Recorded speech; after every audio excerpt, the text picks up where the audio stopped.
They call me a poor student, and I concede, but that is a thing of the past.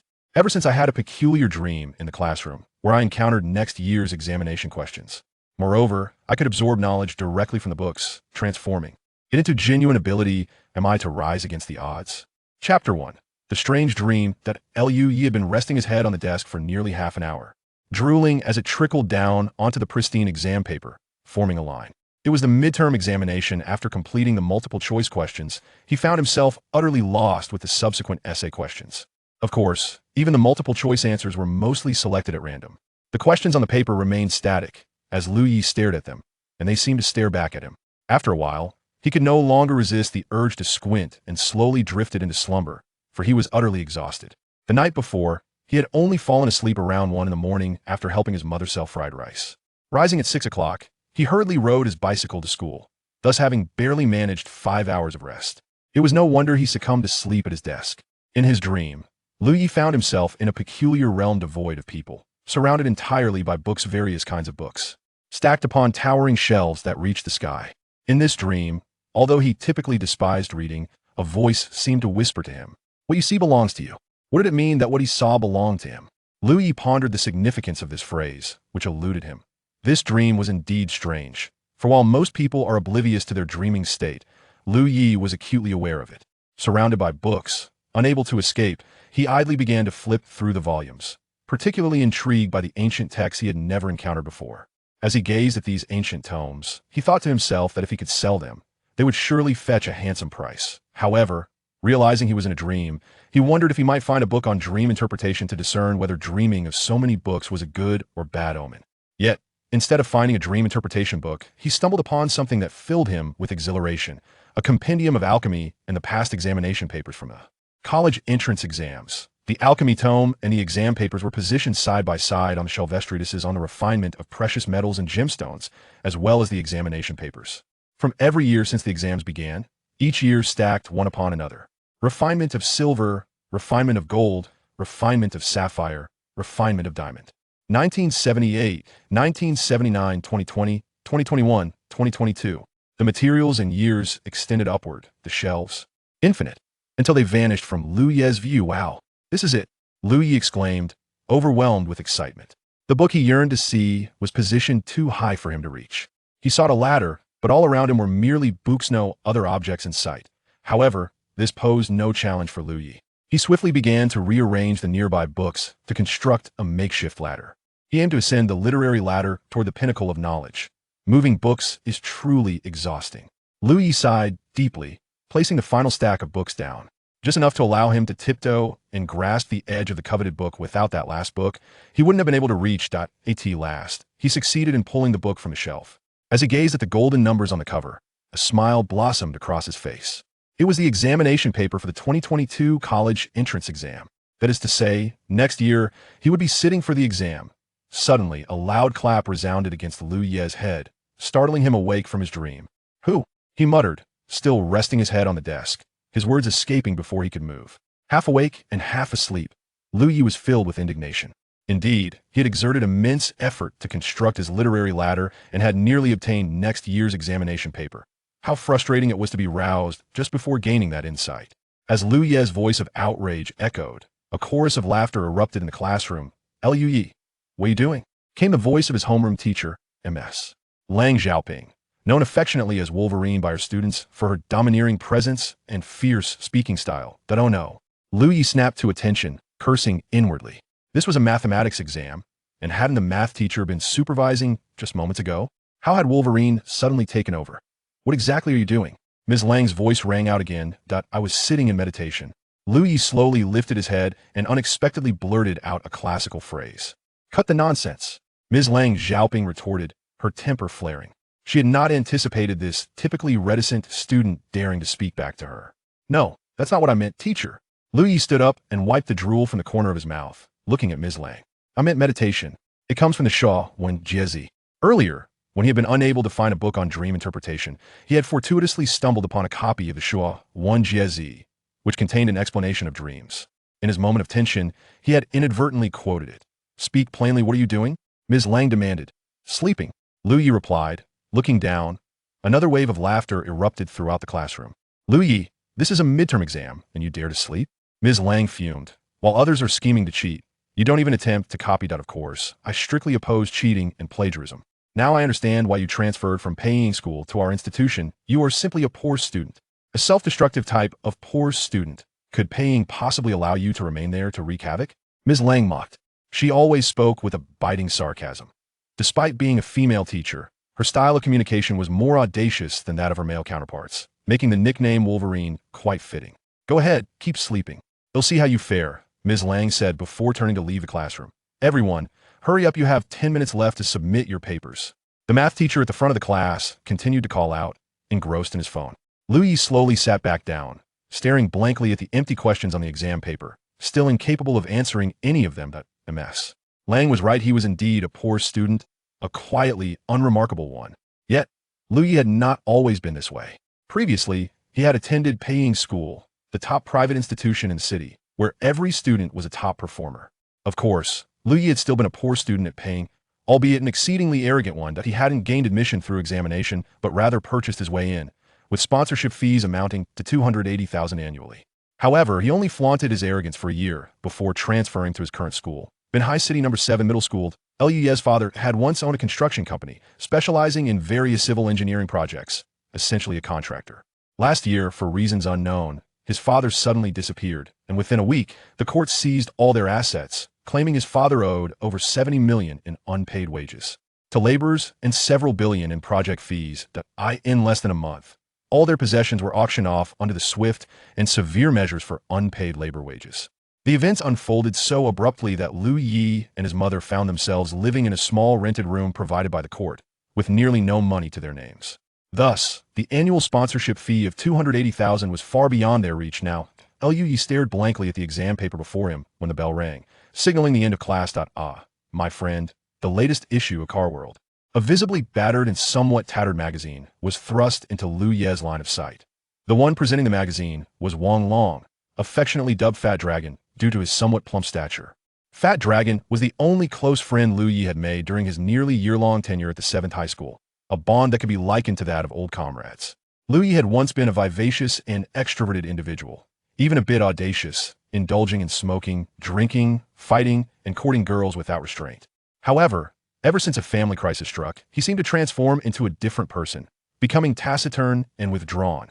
The absence of familiar faces from his previous school made his silence even more pronounced. He rarely participated in class activities or expressed his opinions. He hardly engaged in conversation with his classmates, not due to a change in his character, but rather a desire to conceal his family's troubles. After all, his father had fled due to owing wages to migrant workers, a predicament far from honorable. Nonetheless, Liu Yi had developed a close friendship with Fat Dragon, primarily because he resided in proximity to Fat Dragon's home.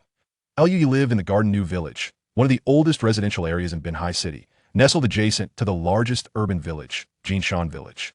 Fat Dragon, in contrast, called Jinshan Village's home. In Fat Dragon's words, he was an absolute native, a potential descendant of demolition. Liu Yi casually accepted the magazine and flipped through its pages. What the hell? He exclaimed, tossing the magazine back to Fat Dragon. Isn't this last month's issue? A perplexing sensation washed over Liu Yi. He had merely flipped through a couple of pages, yet every detail within the magazine had vividly presented itself in his mind. This clarity was not the ordinary kind, it was an empathetic understanding, as if, at that moment, Liu Yi found himself at a loss for words, feeling oddly unsettled. Just kidding. Fat Dragon chuckled. I saw you getting thrashed by Sister Jean Gang, so I thought I'd help ease your embarrassment. Were you out late again last night? Liu Yi nodded, remaining silent as he did not wish to divulge his family's issues at school. The reason Liu Yi and Fat Dragon had become such close friends was due to their proximity. Fat Dragon was privy to much about Liu Yi's situation. He was aware that Liu Yi and his mother operated a fried rice stall, and sometimes, during evening strolls, he would lend a hand during busy periods. As time passed, their camaraderie naturally blossomed. Moreover, they shared a significant common interest, automobiles. My dad promised to let me learn to drive and get my license over the summer, Fat Dragon remarked, pushing his bicycle while waiting at a traffic light, casually chatting with Liu Yi. About cars. You're entering your senior year. Next year, shouldn't you be at home studying instead of learning to drive? Liu Yi retorted, my grades are such that even if I studied incessantly, I wouldn't qualify for university. Fat Dragon laughed. My dad is the sharpest tool in Jinshan Village. Do you think he would simply let me learn to drive? The tuition is over 5,000. He's quite cunning. He knows I won't make it. So had rather I abandon that hope early and consider alternative plans. He's hoping he'll drive a ride-hailing service after the college entrance exam. Actually, driving for a ride-hailing service isn't a bad idea. The demand is quite high, and it's often hard to get a ride, Lu Yi remarked. You make it sound as if you frequently use ride-hailing services. Fat Dragon scoffed. Lu Yi chose not to respond to truth. He had once relied on ride-hailing services daily to get to school, and not just any service, but premium rides. Chapter 2. The magical fried rice. Upon the completion of the college entrance examination, the prospect of employment was indeed appealing to Lu Yi. In truth, he had long contemplated leaving school to seek work. However, his mother insisted fervently that he concentrate on his studies. Despite the absence of financial means to continue his education at Peiying, she maintained that he must strive to excel at Qizhou, emphasizing the importance of attending any university. For she would sacrifice everything to ensure he completed his degree. Those were her exact words. Lu Yi's mother was acutely aware of his academic performance. He had been a lackluster student at Peiying, but their family's wealth had led them to dream of sending him abroad immediately after high school. Now, however, those plans, founded solely on financial stability, had crumbled. Nevertheless, she harbored a flicker of hope, wishing for a miracle that would enable Lu Yi to gain admission to a reputable university, even if it were a third or fourth-tier institution. At last, the green light at the end of the crosswalk illuminated, and Lu Yi hastily pushed his bicycle across the street. Suddenly, he caught sight of a dark green compass making a right turn, its brakes screeching. In an instant, a multitude of information regarding the compass flooded Lu Yi's mind, and he realized he could vividly recall where he had encountered such details. The compass's pillars were notably thick, posing a significant obstruction to the driver's line of sight, particularly when turning at a crosswalk, rendering pedestrians invisible. This knowledge, derived from a previous reading of Car World that Fei Long had handed to him, emerged distinctly in Lu Yi's consciousness. The vehicle was less than 10 meters from the crosswalk. It showed no signs of slowing down. Approaching him was a girl, her gaze fixed on her phone. The car seemed oblivious to its surroundings. In a moment of instinctive bravery, Lu Yi discarded his bicycle, took 2 steps forward, and pushed the girl away just in time. A startled cry escaped her lips as they both tumbled to the ground. With a screech, the dark green vehicle came to an abrupt halt. "Are you out of your mind?" the driver exclaimed, rolling down the window to unleash a torrent of curses. "What are you causing a scene for on the road? Do you want to die? Are your eyes blind?" Fei Long, seizing the moment, placed Lu Yi's bicycle against the front of the car and shouted, "If I hadn't pushed that girl, your car would have collided with her. Are you mentally unstable?" The driver retorted as he exited the vehicle. "Didn't you see I was approaching the crosswalk? If I saw someone there, would I not have stopped?" The car was still far from her. "Far from her?"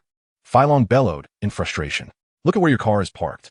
The driver glanced down, realizing that the front of his vehicle had already crossed the crosswalk. "If you hadn't startled me, my car wouldn't be here," he replied, a hint of resignation in his tone. "Had it not been for us, you would have struck her," Fei Long shouted. "We saved her, and instead of expressing gratitude, you lash out? What kind of behavior is that? Did you buy your driver's license?" At this moment, Lu Yi felt a tinge of embarrassment. He had just pushed at the right spot, inadvertently landing his hands on the girl's chest. Alarmed, he quickly jumped to his feet. Yes, I'm sorry. I didn't mean to." As he spoke, he extended his hand to help the girl on the ground to her feet. "Are you okay?" Lu Yi inquired gestually. Perhaps the girl had fallen backward, and it seemed the impact was significant, as she had yet to regain her composure. Noticing that the girl was unharmed but silent, Lu Yi turned and made his way towards Fei Long. "Forget it. If she is fine, that's all that matters." "Stop shouting. Let us go," he said, giving Fei Long a pat before pushing the bicycle that had been in front of their vehicle to the side. "Drive more carefully next time." "What kind of manners are those?" Fei Long persisted with his complaints. The driver, fully aware of his own fault, saw Lu Yi moving the bicycle and, without uttering another word, hastily drove away. "Brother, why are you so easygoing?" Fei Long grumbled as he mounted his bicycle. "You helped that guy, and he had the audacity to turn it against you. We should have reported him." Speaking of Lu Yi's mother's fried rice stall, Fei Long couldn't help but comment, "No offense, but your mother's cooking really isn't great." "Shut up," Lu Yi gently shouted back at Fei Long. He was well aware that his mother's cooking left much to be desired, but that didn't justify Fei Long's incessant teasing, which had become quite tiresome. Lu Yi's mother had once been something of a stay-at-home wife, only occasionally assisting at the family's business to oversee the finances. The rest of her time was spent tending to her garden, sipping tea, and indulging in beauty treatments. Now, suddenly devoid of any financial resources, Apart from looking impressively youthful for her mid-40s, she possessed no skills whatsoever. Seeking employment proved futile, so she borrowed money to set up a stall, believing her culinary skills were adequate enough to sell fried rice. Her stall specialized in pork lard fried rice, her forte, yet the taste was merely average. Nonetheless, the stall was located near a bustling urban village, where foot traffic was plentiful and the price was low, only 8 yuan per serving. Thus, she could sell 40 to 50 servings in a night, working past midnight. Each serving yielded a modest profit of 2 to 3 yuan, amounting to around 3,000 yuan a month, just enough to cover daily expenses for herself and her son, with hardly any surplus remaining. I said, "Don't get upset." Fei Long continued pedaling vigorously to catch up with Lu Yi. There is so much foot traffic near Garden New Village. Selling fried rice is truly a lucrative business. Your mother clearly has a knack for it. Lu Yi remained silent, focusing on pedaling his bicycle homeward. If your mother could improve the flavor, I believe your business would thrive immensely, and you might even need to rent a storefront, Fei Long remarked. Enough with the nonsense. If it were easy to perfect the taste, who wouldn't he want to do so? Lu Yi retorted. It was time to read. I'm busy all day, he added. In truth, Lu Yi understood quite well that it wasn't a matter of time. His mother simply lacked the talent for cooking. Even her supposed specialty, the pork lard fried rice, was a recipe she had learned from the family S-maid. The journey from school to Garden New Village took approximately half an hour by bicycle. Carrying a cup, Lu Yi emerged from the kitchen and noticed a book resting on the dining table. Indeed, it was the recipe book that Fei Long had lent him a couple of days prior. Unable to resist, he picked up the book and, to his surprise, discovered a note tucked within the page detailing the recipe for pork crackling fried rice. The elegant handwriting made him chuckle. He had not expected his mother to genuinely delve into the recipes. When Lu Yi arrived at the stall, his mother was busy packing several portions of fried rice. Upon seeing him, she said, "Xiao Yi, keep an eye on the stall. I need to deliver some meals to the hair salon. I'll be right back." "All right," Lu Yi replied, setting down his cup. "While there's no one around, make sure to eat. I'll return shortly," his mother urged as she swiftly left with the takeout boxes. However, Lu Yi barely had a few bites before customers began to arrive. "Boss, 1 bowl of fried rice, please."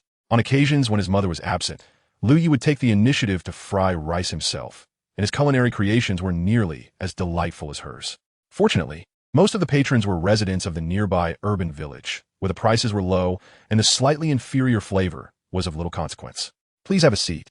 It will be ready shortly," Lu Yi called out to the customers while igniting the stove.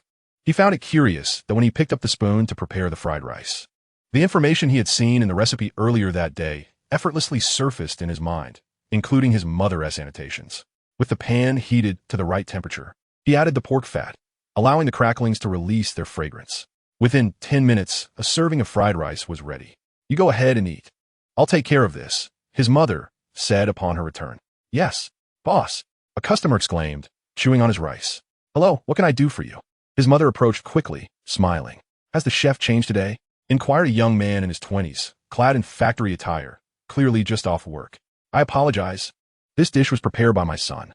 If it doesn't meet your expectations, I can prepare another for you," his mother offered with a smile. Suspecting the customer was dissatisfied with Lu Yi's cooking. No, the customer replied, stuffing another spoonful of rice in his mouth. "Today's meal is delicious, truly exquisite. Could you please prepare 2 more portions for me to take away?" "Certainly," his mother beamed. "Make sure your son cooks them," the customer added as he turned to leave. "Absolutely," she replied. Lu Yi once again set down his bowl, swiftly reigniting the stove, observing her son's adeptness in frying the rice. His mother couldn't help but chuckle. "Did you also consult that recipe book? Your method is identical to what it states.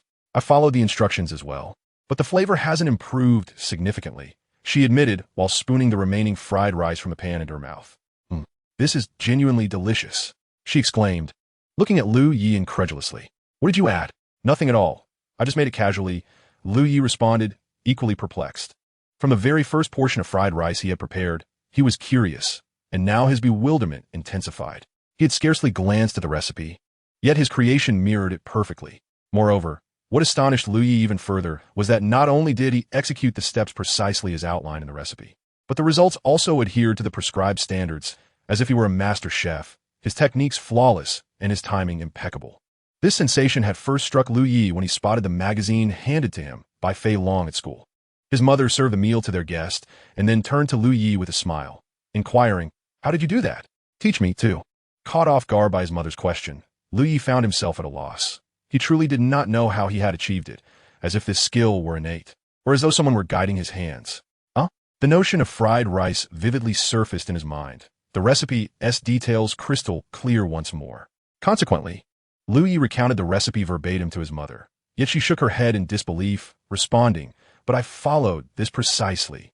If you practice a few more times, the flavor should gradually improve," Lu Yi reassured her.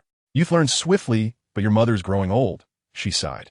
Suddenly recalling something, she added, "Oh, your homeroom teacher called me today." Lu Yi exclaimed, taken aback. "What did she say?" "I missed the call, and when I tried to return it, she did not answer," his mother replied. "Is there something going on at school?" "Not really. She probably just wanted to check on how students are faring at home." "Perhaps a phone interview," Lu Yi explained. "You can't manage everything alone, and no matter how hard I study, I won't qualify for university. It's better to start earning money sooner." Lu Yi's voice dwindled. "Be quiet. You must enroll in university? Or do you intend to spend your life selling fried rice like me?" His mother chastised. "One day, I will visit your school to speak with your homeroom teacher." Lu Yi's face turned pale with fear. Chapter 3. I grow stronger through reading unexpectedly. That evening yielded more than a dozen additional servings of fried rice sold, and notably, all the prepared rice ingredients were exhausted by around 11 o'clock, forcing an early closure. "Should we prepare more fried rice for tomorrow?" Lu Yi's mother suggested with a smile. "Let us make 15 more servings than today," Lu Yi replied. "If tomorrow sells as well as today, we'll add another 15 for the following day. If we don't sell them, we'll reduce the surplus accordingly." "Sounds good. I will heed my son's advice." His mother chuckled. "Then I shall take over the frying tomorrow." "You should still teach me," Lu Yi laughed. "Helping you sell fried rice every night surely disrupts my studies. And next semester I'll be in my senior year." His mother suddenly spoke sternly. "In the coming days, you must teach me more. Once I learn, you can focus on your studies at home. You can't manage everything alone, and if the fried rice tastes even better, you'll be busier than ever." Lu Yi counted it.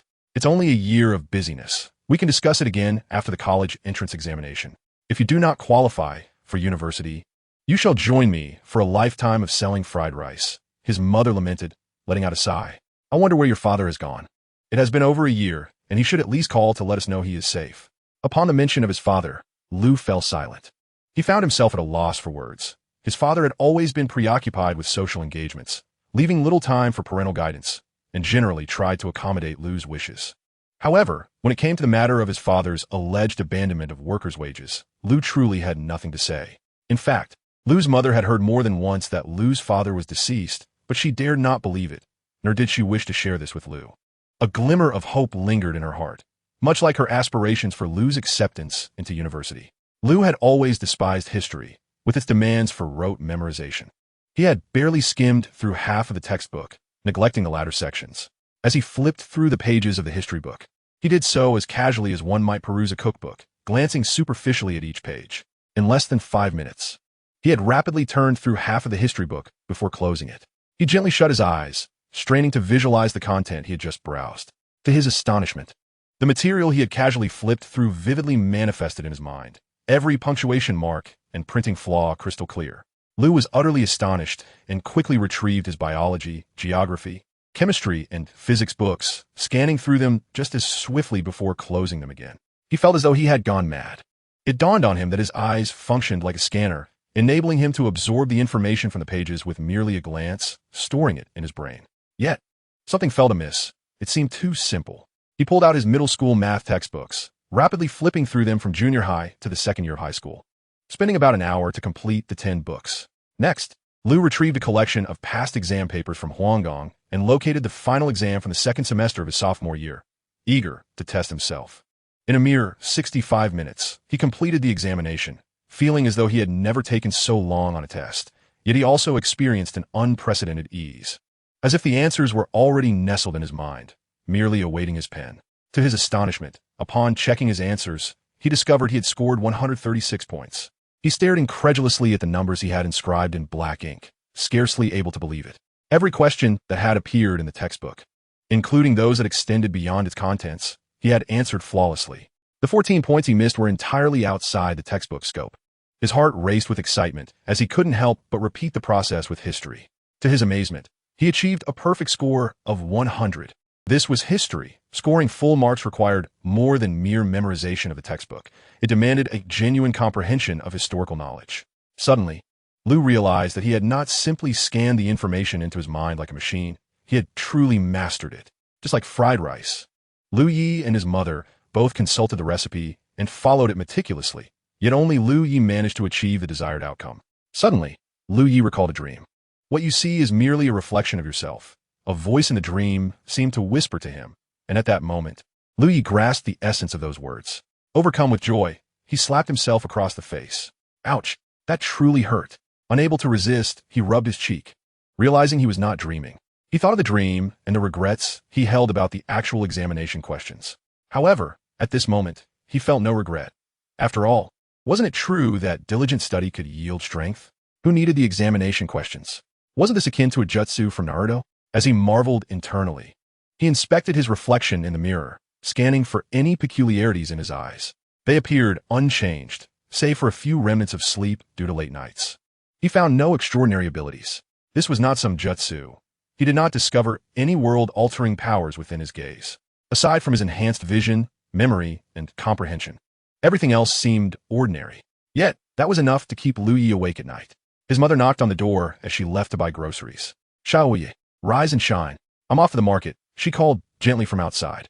Oh, I'm up, Lu Yi replied, tossing aside his pen and hastily packing his bag.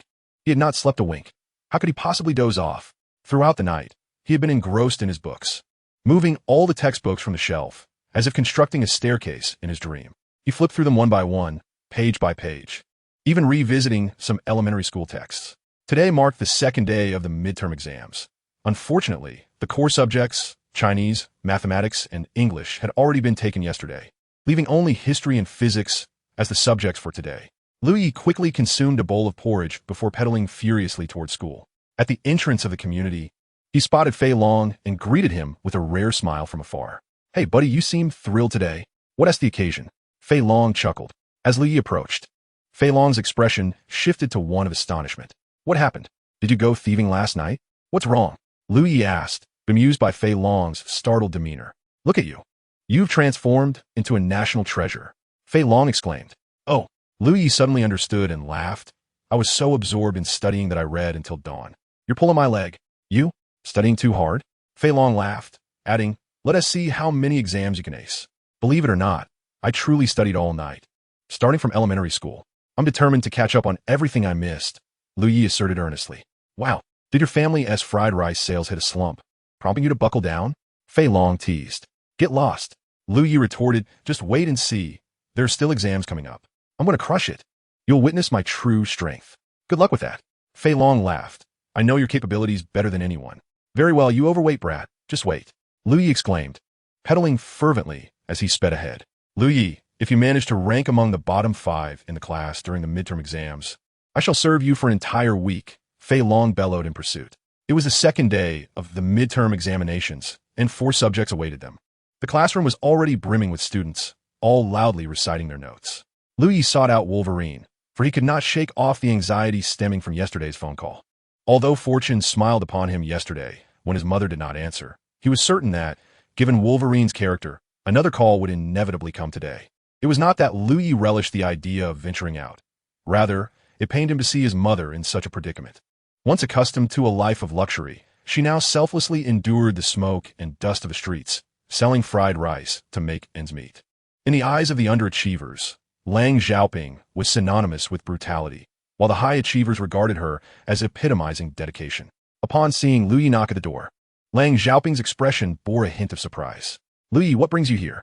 Was her typical greeting. Lu Yi approached gently, lowering his head as he spoke. Teacher, I apologize for dozing off during yesterday's exam. You need not apologize. You owe me nothing, Lang Xiaoping replied, setting her teacup down. I am aware that my words may lack sweetness, and I shall refrain from preaching lofty principles. However, while I can tolerate poor grades in my class, I will not tolerate a poor attitude. Sleeping during an exam is utterly unacceptable.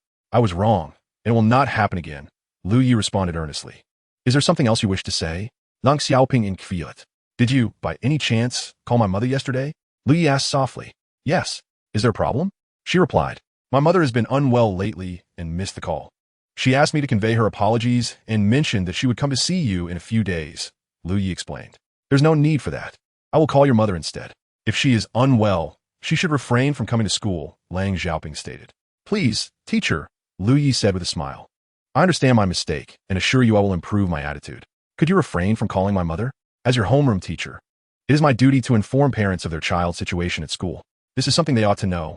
Are you afraid? Why did you not address this earlier? Lang Xiaoping replied with a cold smile. Report me? Lang Xiaoping exclaimed in surprise.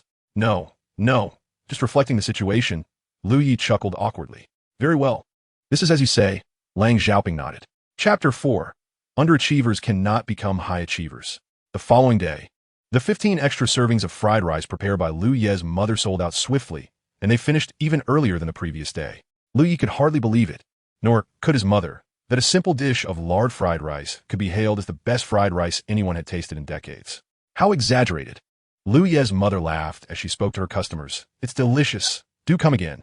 Most of that day's fried rice had been prepared by Lu Yi, while his mother managed only a few servings, though they could never quite match the flavor of Lu Ye's culinary creations. With this momentum, we could prepare an additional 20 portions tomorrow, Lu Yi remarked while tidying up the stall. Wouldn't that mean cooking 100 portions in one night? Lu Ye's mother replied, concerned that cooking alone would wear her out. What is there to fear in being tired when there is money to be made? Lu Yi chuckled. Little did she realize that within a year, she had transformed into someone unafraid of hardship. The former Lu Yi was a typical spendthrift, accustomed to extravagance, entirely oblivious to the arduousness of earning money. However, due to the upheaval in her family circumstances, she had come to understand the warmth and coldness of human relationships in just 1 year. Previously, a simple phone call from her mother could secure millions. Now, even borrowing a few thousand for a stall went unnoticed. Mother, from now on, let us sell 100 portions of fried rice every day and close up once we're done. I believe, given the flavor of our fried rice, we'll sell out even earlier, perhaps before 10 o'clock. Lu Yi proposed. 100 portions? I fear it might be too taxing for you, her mother replied, somewhat disheartened, adding that she couldn't replicate Lu Yi's unique flavor. Let me tell you, do you know why you can't achieve that flavor? Lu Yi asked. You are too earnest. You use too much rice. No, I thought that if the flavor was average, we should increase the quantity. Moreover, our stall here in Jincheng village caters to laborers who have a hearty appetite, Lu Ye's mother reasoned. That's why your fried rice lacks the right taste. Besides, too much rice can make even the tastiest dish monotonous. A little less will leave them wanting more, Lu Yi explained. You see, I use 1 spoon less than you do, yet customers still come back for more. You have a point, Lu Ye's mother exclaimed, realization dawning upon her. Therefore, in the future, when you cook, use 1 spoon less. This will enhance the flavor and allow us to earn a few more cents per portion. Lu Yi smiled. Is that truly advisable? Lu Ye's mother questioned with some doubt. Let us give it a try, Lu Yi suggested. The academic pressure in high school is quite significant. On the day of the midterm exams, the papers must be graded immediately, and in principle, explanations should be provided the following day. As usual, the homeroom teacher of class 2 to 3, Lang Xiaoping, monopolized the morning reading time, both dedicated and ruthless. Lang Xiaoping slammed a stack of papers onto the podium. Naturally, they were Chinese language exam papers. Let me explain first, she said, eyeing the students before pulling out a sheet of paper. Lang Xiaoping's style has always been to permit only progress, absolutely forbidding any regression. In reality, Class 2 to 3 only outperformed the 4th-ranked Class 7 by an average of a mere 13 points, making their victory exceedingly narrow. Of course, a win is a win, but internally, Lang Xiaoping was acutely aware that the lack of a decline in rankings was rather peculiar. If one were to exclude the anomalous results from this midterm, Class 2 to 3 would not only fail to exceed Class 7 by 13 points, but would actually fall short by at least 4 or 5 points. And this anomaly was Lu Yi. Let us give a round of applause for Lu Yi, Lang Xiaoping declared, her gaze piercing like a sword directed at Lu Yi. Lu Yi, what does that mean? What's wrong with her? The classroom erupted into confusion, unsure of what was meant by the outburst.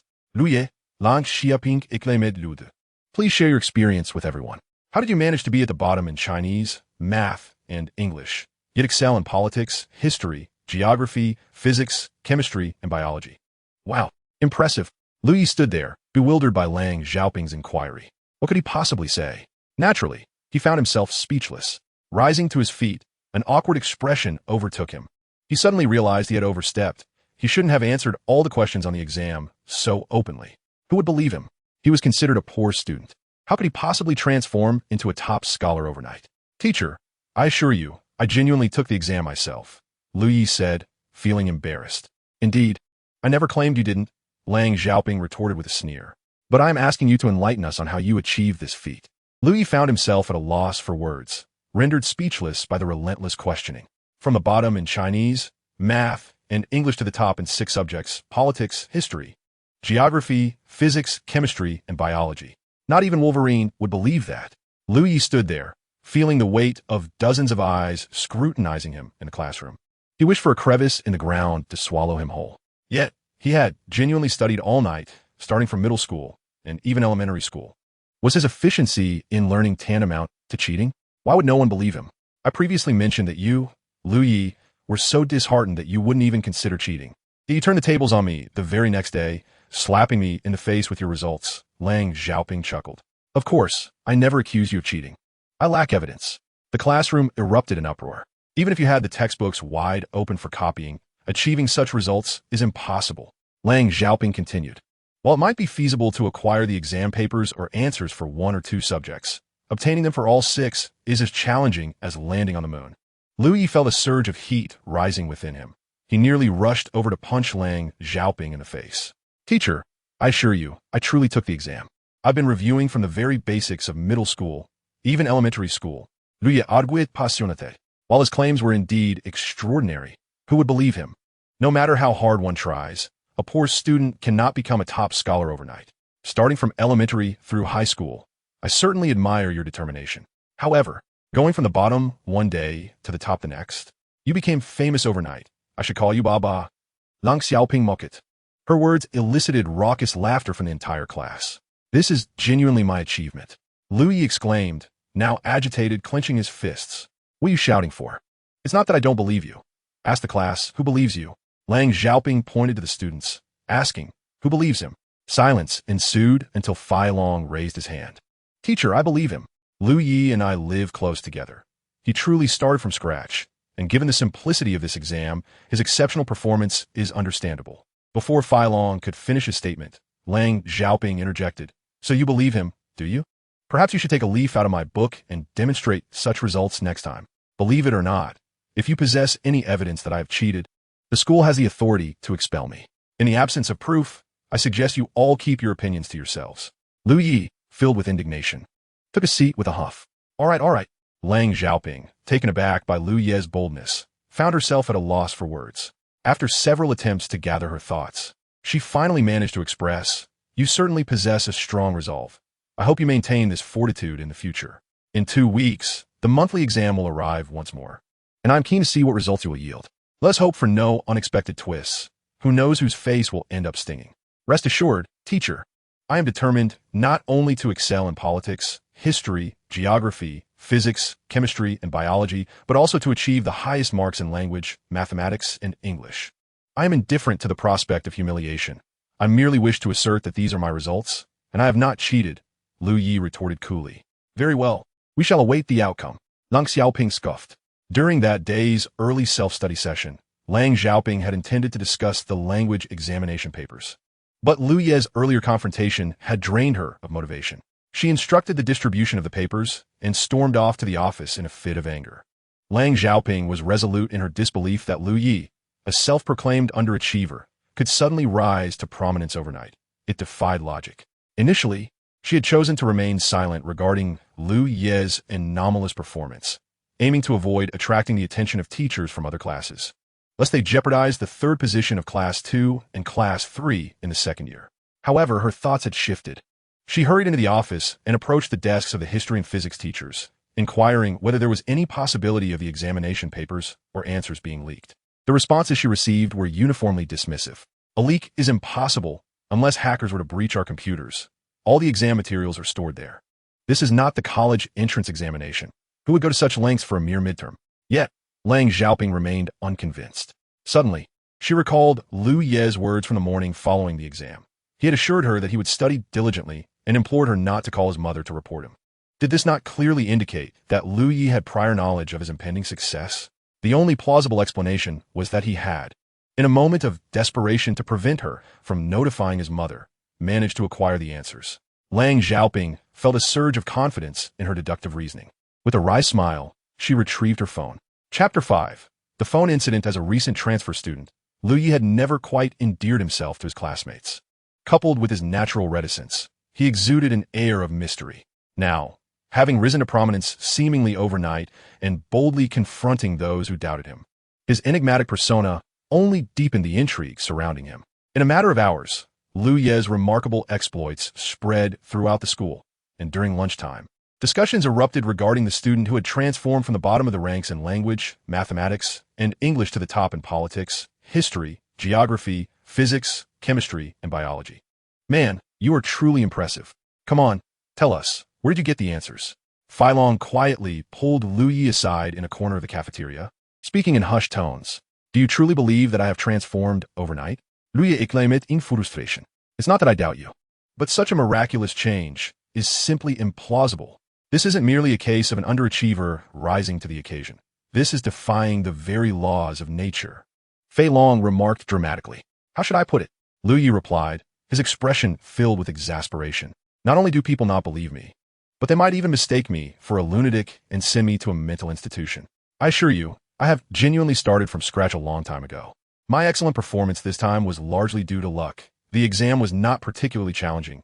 Lu Yi defended himself. Don't deceive me. You only reviewed the elective subjects, neglecting the core subjects of math, language, and English? Fei Long scoffed. Surprisingly, you are correct. I began with the electives because they are less extensive. I did review the core subjects as well, but the results haven't manifested so swiftly. However, mark my words, I will surely prove myself against Wolverine in the next exam. Lu Yi asserted. All right, if you say so, it matters little to me. Are you afraid of losing your top spot? Fei Long laughed. How can you compare yourself to Wolverine? Everyone knows I did not cheat. Lu Yi retorted angrily. Do not shout at me. I'm the only one in the class who supports you, Fei Long countered. Yes, but I speak the truth. I genuinely performed well. If you do not believe me, bring me the exam paper, and I shall demonstrate my knowledge to you right here, Lu Yi challenged. Save it. Why not show Wolverine instead? She would never believe you regardless, Fei Long replied. Let her believe what she wishes, Lu Yi said, taking a bite of his meal and smiling at Fei Long. Do you remember what you said? I have said many things. How could I possibly recall them all? Fei Long feigned ignorance. Enough of your nonsense. Tonight, you will help me with the dishes, Lu Yi commanded. Seriously? Is this now part of the deal? Fei Long chuckled. Why wouldn't it be? Just like Wolverine, you have no proof that I cheated. So kindly keep your mouth shut, Lu Yi declared. All right, Fei Long said impatiently. Your arrogance is growing by the day.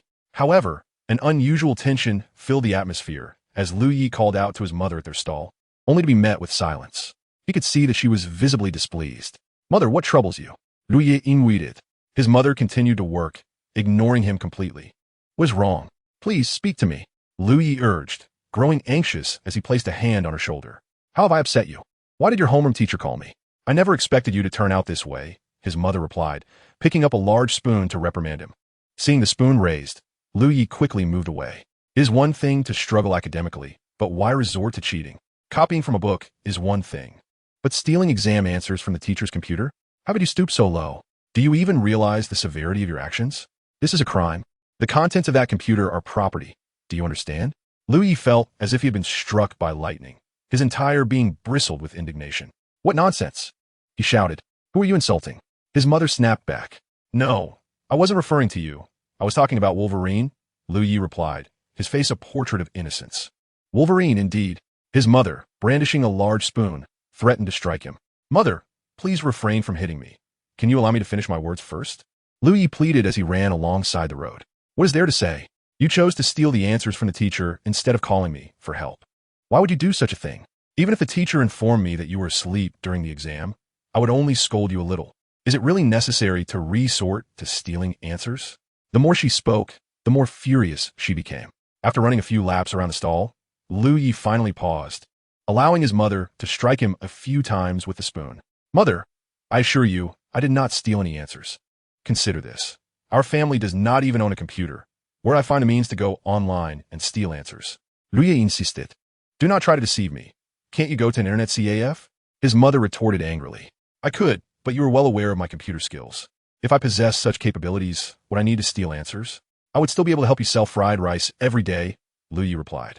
His mother, familiar with the basic knowledge of computers from her previous experience at her own company, realized he had a point. Yet, she countered. But couldn't you ask someone else to help you? Do you have any idea how much hiring a hacker would cost? It would be thousands of dollars. You know I barely have any money on me. After lunch, I wouldn't even have enough left for 2 bottles of cola, Lu Yi explained. Mentioning his pocket money diminished his mother's anger significantly. She understood the changes Lu Yi had undergone over the past year. Previously, he would have several hundred or even thousands in pocket money, while now he only had a meager sum of 10 or so yuan daily, which barely covered his lunch. She acknowledged that Lu Yi had truly matured. Aside from lunch money, he never asked for extra funds to buy anything. So, is it true that your homeroom teacher said you went from being last in your exam one day to first the next? His mother inquired. Yes, it's true. Lu Yi nodded helplessly. How is it possible for you to achieve the top rank without answers? How many hairs are on your head? You must have cheated.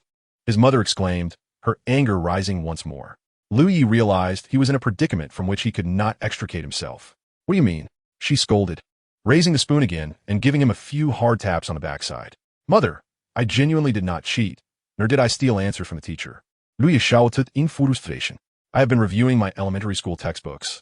I have gone through all the books on the shelf again, so it's only natural that my grades improved. Mother, you have scolded and hit me. Can I change in the future? You cannot manage everything alone. And my fried rice tastes good?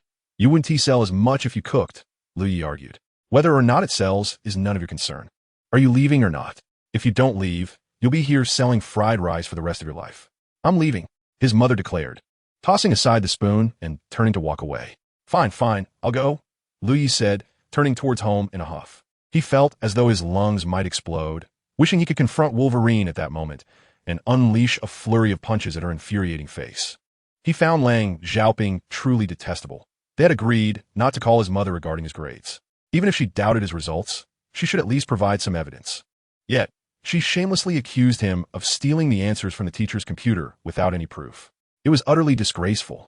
Lu Yi felt anger towards his mother for not believing him, only listening to Wolverine's one-sided account. His mother, too, was disinclined to engage with him, but in silence. She tossed a bag of items in front of him. A glance revealed it to be his favorite banana cake. Take it away. I don't want it, Lu Yi declared. If you don't eat, you'll starve. You spend all day not studying, and now you've learned to be obstinate, his mother retorted angrily. Do you trust Wolverine so much? Why don't you believe your own son? Lu Yi could no longer contain his fury. Believe you? What kind of person are you? A slacker can't suddenly become a genius overnight. Go ask around your school. Who would believe that? His mother responded. All right. I will make you believe. I will have Wolverine call you again, and she will tell you herself that I did not cheat and that I truly came in first. Lu Yi exclaimed loudly. I'll be waiting, his mother shot back. If you want to eat cake, what will you eat? A bowl of noodles? I want to eat. I'd rather starve. Lu Yi shouted in frustration. I've been exhausted all day and didn't he complain about being starved? What does your grievance matter? Are you threatening me by not eating? If you want to eat, then eat. If you don't, then don't, his mother replied fiercely.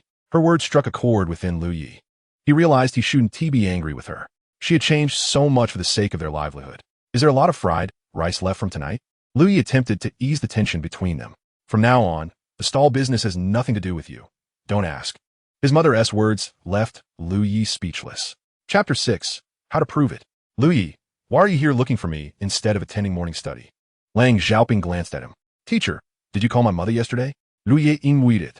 Yes, as your homeroom teacher, I informed her about your recent performance at school, emphasizing the importance of homeschool collaboration to improve students' learning. Lang Xiaoping replied in an official tone. Lu Yi struggled to control his anger and responded in an exceedingly calm manner. Teacher, I don't know what you said, but my mother scolded me all night, claiming I stole something from you. Teacher, how could I steal anything? The indignation within him was palpable. Analysis? You're essentially accusing me of theft, Lu Yi exclaimed. Teacher, by saying that my mother believes I stole your answers. But I truly did not, and you have no proof to substantiate that I did. Lu Yi's voice grew increasingly louder. First of all, I didn't say you stole anything. As your homeroom teacher, I must analyze the reasons for your sudden academic improvement and summarize the experience. Communicating with students' parents is an essential part of my responsibilities, is it not? Lang Xiaoping stated seriously while observing Lu Yi. It's not before Lu Yi could respond.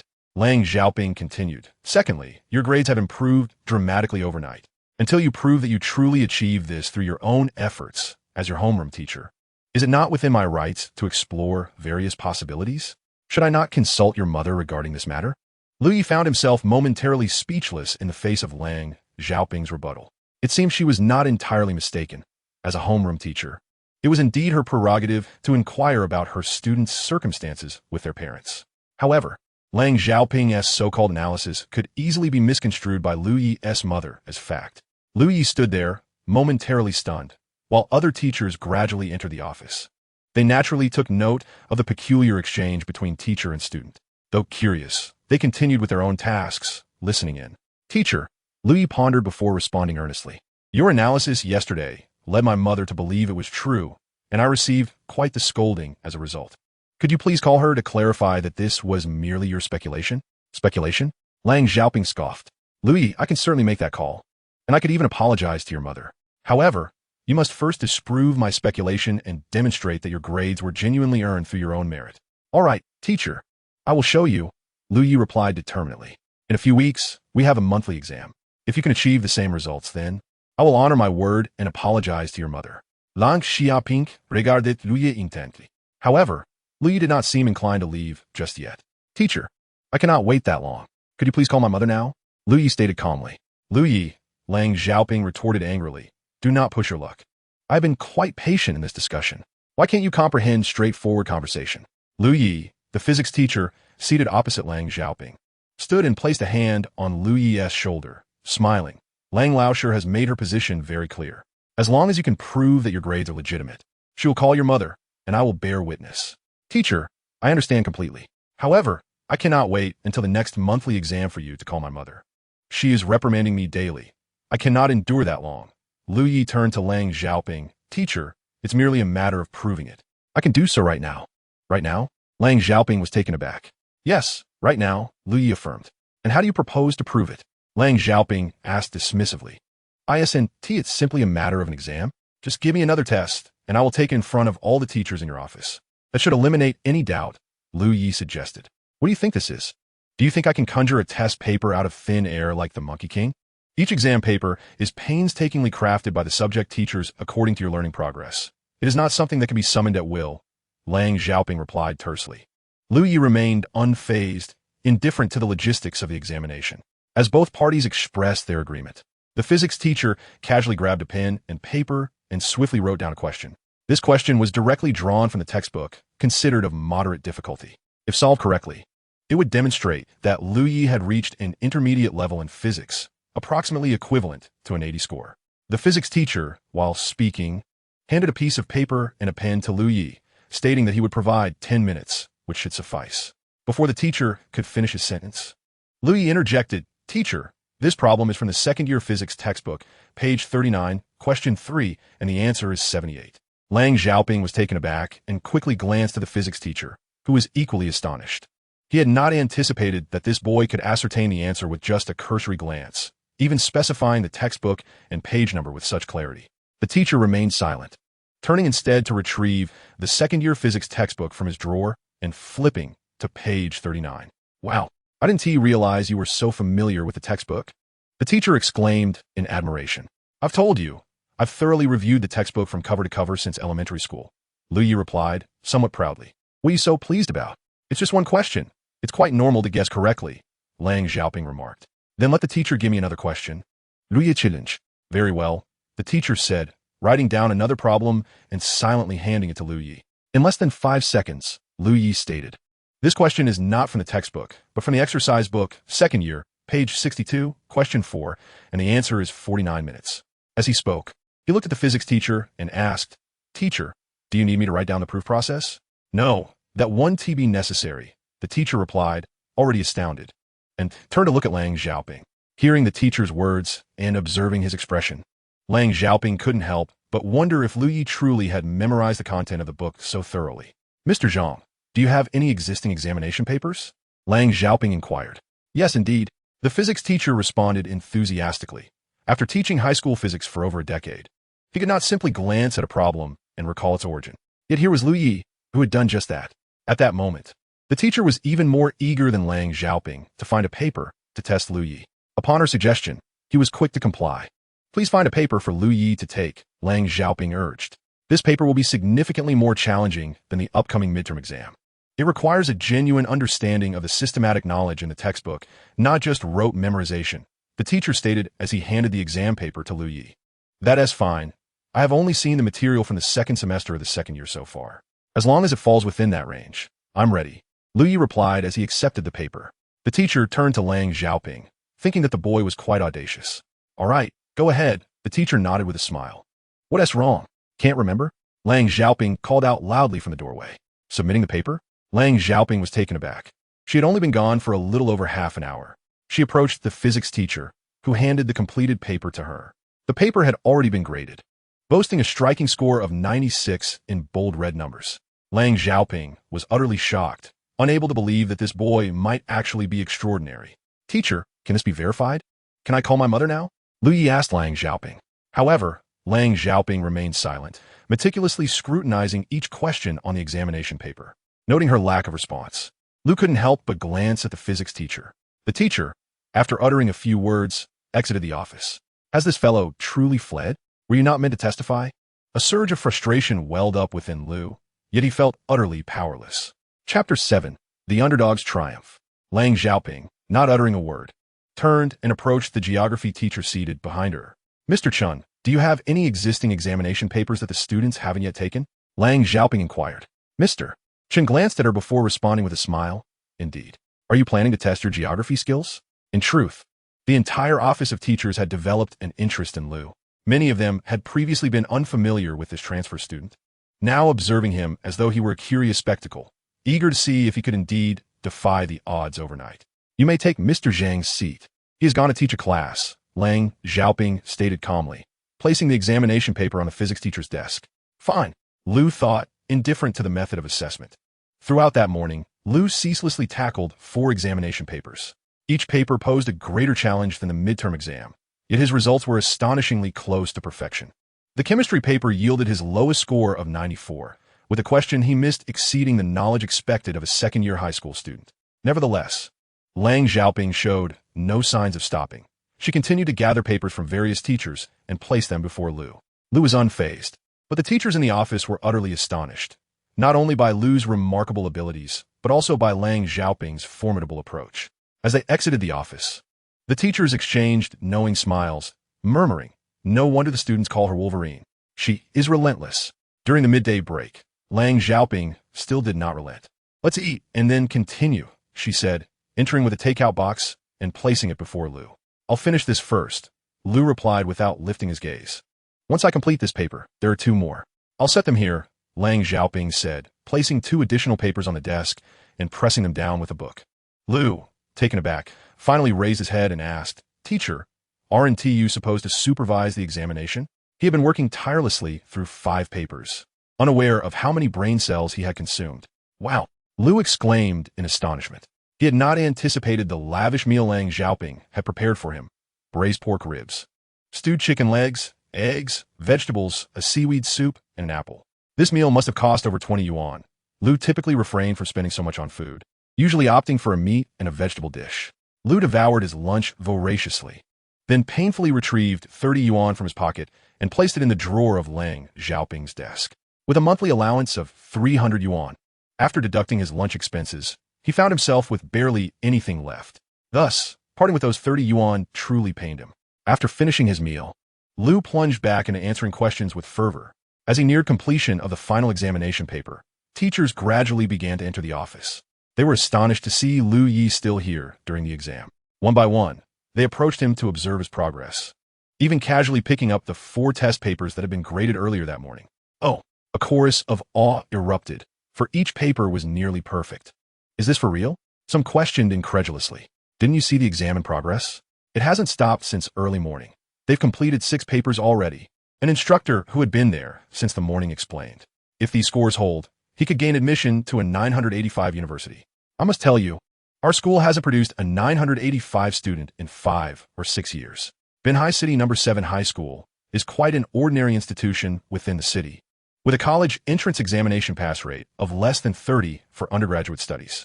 Each year, the number of students who gain admission to 211 universities barely exceeds 20, making the prospect of entering a 985 institution a distant dream. Thus, Lu Ye's test papers circulated among the teachers in the office. When the homeroom teacher, Lang Xiaoping, entered the office, she found several other homeroom teachers gathered around her desk, intently watching Lu Yi as he swiftly wrote. "What is going on?" Lang Xiaoping inquired with a smile. The teachers in attendance chuckled upon seeing her enter, exclaiming, "Teacher Lang is here. Who would have thought your class has such a hidden gem? This is truly a rare find."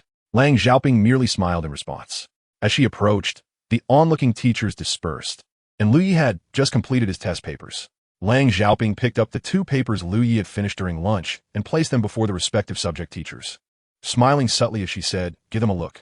The biology teacher glanced over the paper from start to finish and remarked, "No need for revisions. It's nearly perfect," with a margin of just 3 points. Lang Xiaoping nodded and turned to the teacher of the next subject, asking, "What about politics?" "About the same. It should also be full marks." Upon hearing this, Lang Xiaoping couldn't help but smile, and the astonishment rippled through the office as all the teachers exchanged glances, ultimately directing their attention to Lu Yi, who stood nearby. "Teacher, is this sufficient? Can it prove that I did not cheat?" Lu Yi asked Lang Xiaoping. She had not doubted him entirely. In truth, her skepticism began to wane when Lu Yi completed the physics paper. By the time he scored 99 on the geography paper, she was almost convinced that his impressive results were genuinely earned. Nevertheless, she continued to have him take more tests, fueled by curiosity to discern how this previously underperforming student had transformed into an academic prodigy overnight. She wished to probe the depth of his newfound abilities. Thus, she had him complete 6 consecutive papers without pause. Lang Xiaoping gently sat down, a hint of embarrassment in her sigh as she said, "Lu Yi, you are truly slapping me in the face here." Lu Yi remained silent, merely gazing at her. "All right, I will keep my word. You have indeed caught me off guard," Lang Xiaoping admitted, feeling a bit awkward as she took out her phone. As Lang Xiaoping set down her phone and rushed out of the office like the wind, an awkward smile crept across her face. "Lang, this Lu Yi seems to have transferred from Peiying, doesn't he?" She nodded and replied with a smile, "Yes, he did transfer from Peiying. The students there are all top-notch. Achieving such results isn't particularly surprising. However, he had been at the bottom of the class for over a semester. Suddenly, he scored several perfect scores in the midterm exam. How could I believe that?" Lang Xiaoping chuckled. Perhaps something happened at home that affected him. Otherwise, he wouldn't have transferred from Peiying to our 7th school so abruptly. "Indeed," Lang Xiaoping added, feeling a tinge of embarrassment. "It seems our role as homeroom teachers is quite challenging. We almost misjudged a promising student. This Lu Yi must be nurtured properly. Who knows?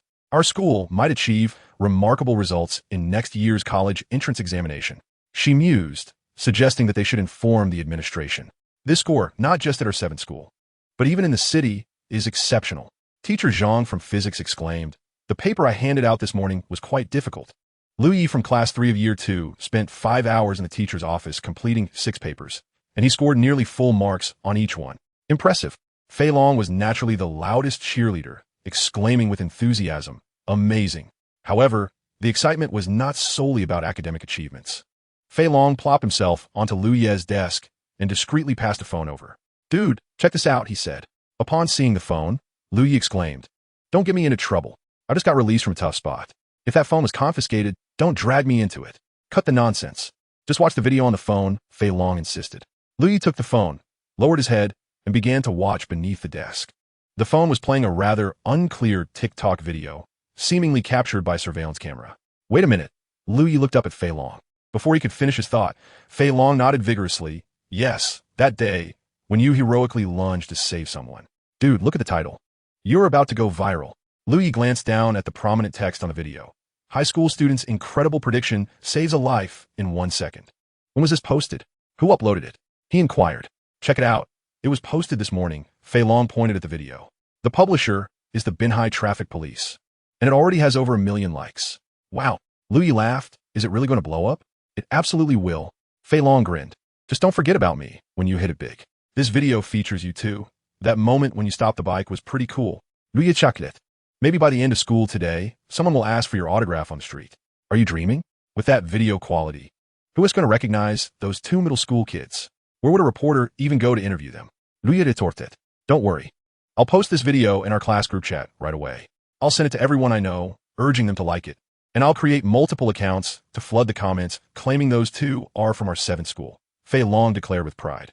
Public relations has always been my forte. I'll make sure you become a star in no time. It is imperative indeed. Even the formidable Wolverine has yielded to you. How could I, Dragon Brother, not comply?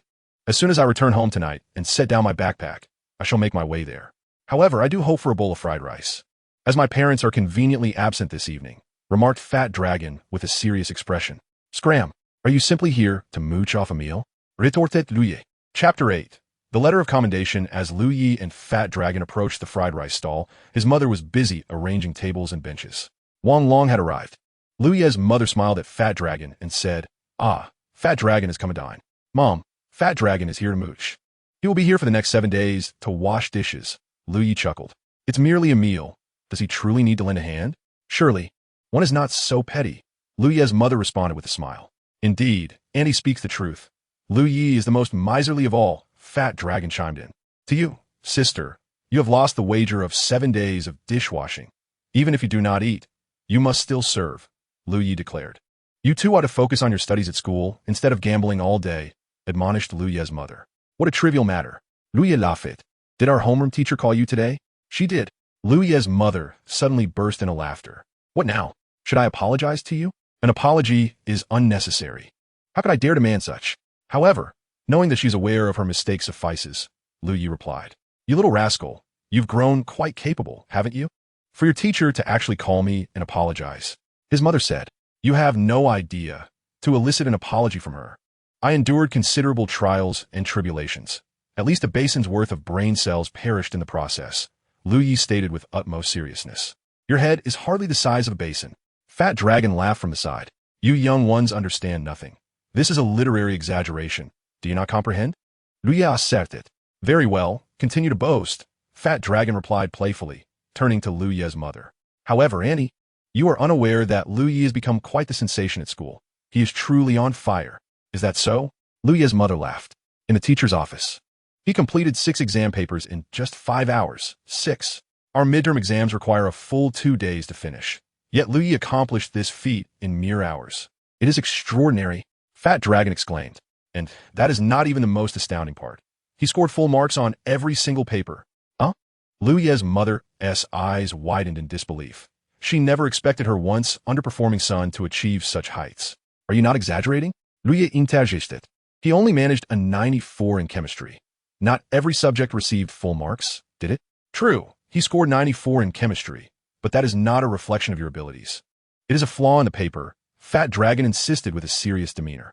"This is not what matters. I assure you, Andy, nearly everything else was perfect." Towards the end, the teacher was too intimidated to mark the papers. Upon receiving them, she simply looked them over carefully and declared them all to be perfect scores, absolute full marks. "Is it so? Has Lu Yi truly transformed into a scholar?" Lu Yi's mother smiled. "More than merely a scholar. He has ascended to the realm of the divine," Fat Dragon declared. "Fat Dragon, I find it a pity you do not engage in public relations. You converse with people as if they were spirits." Lu Yi laughed. "You do me an injustice. I speak only the truth. Though my tone may have been somewhat embellished, the facts remain." Fat Dragon replied solemnly. All right. Are you going to eat or not?" Lu Yi queried. "Indeed, I must eat. One must be well fed to adequately wash dishes," Fat Dragon laughed. "You both sit down. I shall prepare fried rice for you," said Lu Yi's mother. "Mom, you take a break. I will cook and let Fai Long taste my extraordinary fried rice," Lu Yi replied. Indeed, Lu Yi's mother smiled at Fai Long. "Lu Yi's fried rice is delectable, far surpassing mine. You must try it." Lu Yi deftly donned an apron and swiftly prepared 2 bowls of fried rice with pork cracklings. The golden, glistening rice, each grain distinct, was adorned with vibrant green scallions, a true feast for the senses. Fai Long exclaimed with exaggerated delight after tasting a spoonful of fried rice. "Delicious, truly delightful. Are you just hungry?" Lu Yi scoffed. "It genuinely tastes wonderful," Fai Long replied, savoring each bite. "There's a blissful flavor, especially when one is famished." "That's obvious. When you're hungry, isn't everything delicious?" Lu Yi chuckled. "You, a reclusive couch potato, wouldn't understand," Fai Long retorted. Fai Long swiftly devoured a generous bowl of fried rice, and, feeling satisfied, suggested, "Buddy, you need to promote this amazing fried rice." "Promote a street stall? What nonsense," Lu Yi responded. "And how would a small stall advertise?" "Joyful dropping rice." "That is actually a clever name. I must say, your mind is quite agile for a hefty fellow. Your father is wasting your talent by sending you to drive for ride-sharing. What is wrong with ride-sharing? I, Brother Long, would excel anywhere, turning it into a legendary venture. Fei Long asserted. You've never even touched a steering wheel. Yet here you are boasting, Lui replied. As they bantered, customers began to arrive, signaling the start of their evening business. During morning self-study, the classroom buzzed with the sound of students reading. Yet Lui sat lost in thought. He had no books to read, for all the textbooks and supplementary materials were already stored in his mind, available for recall at any moment. Lui pondered how his brain had become so remarkable and how best to utilize it. Unbeknownst to him, Lang Xiaoping, the Wolverine, had silently appeared behind him and had been there for a while. Still daydreaming? She asked. Startled by her sudden voice, Lui quickly replied, No, just reciting silently.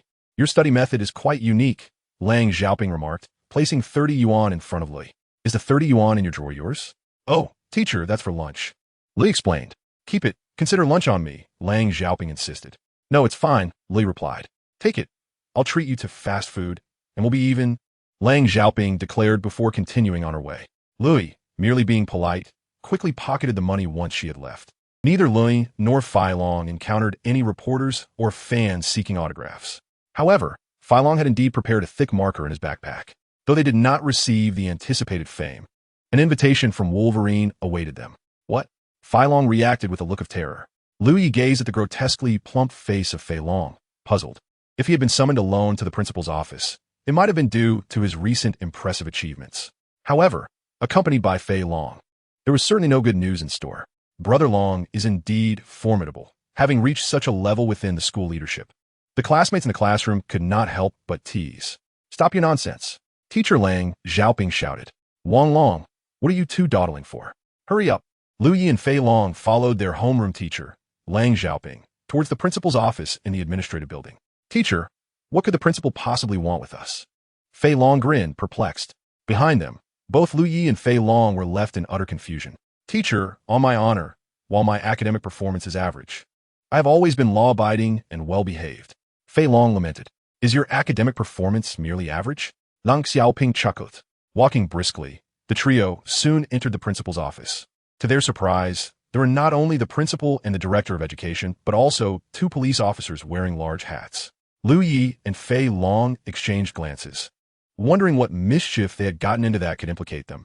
Both felt a surge of anxiety. Comrade Pang, these two are the individuals in question, the principal said with a grin. The individuals in question? Lu Yi and Fei Long's hearts raced, nearly leaping into their throats. This is student Lu Yi, and this is Wang Long, Lang Xiaoping introduced them cheerfully. The officer, Comrade Pang, immediately rose and extended his hand, wanting to shake hands with Lu Yi and Fei Long. Oh, your palms are sweaty. Don't be nervous, he chuckled while shaking Fei Long's hand. We are here to express our gratitude for your bravery. Your act of courage has garnered over 70 million views on platforms like Douyin, receiving millions of likes. This is the most successful short video released by our Binhai Traffic Police, carrying significant promotional value.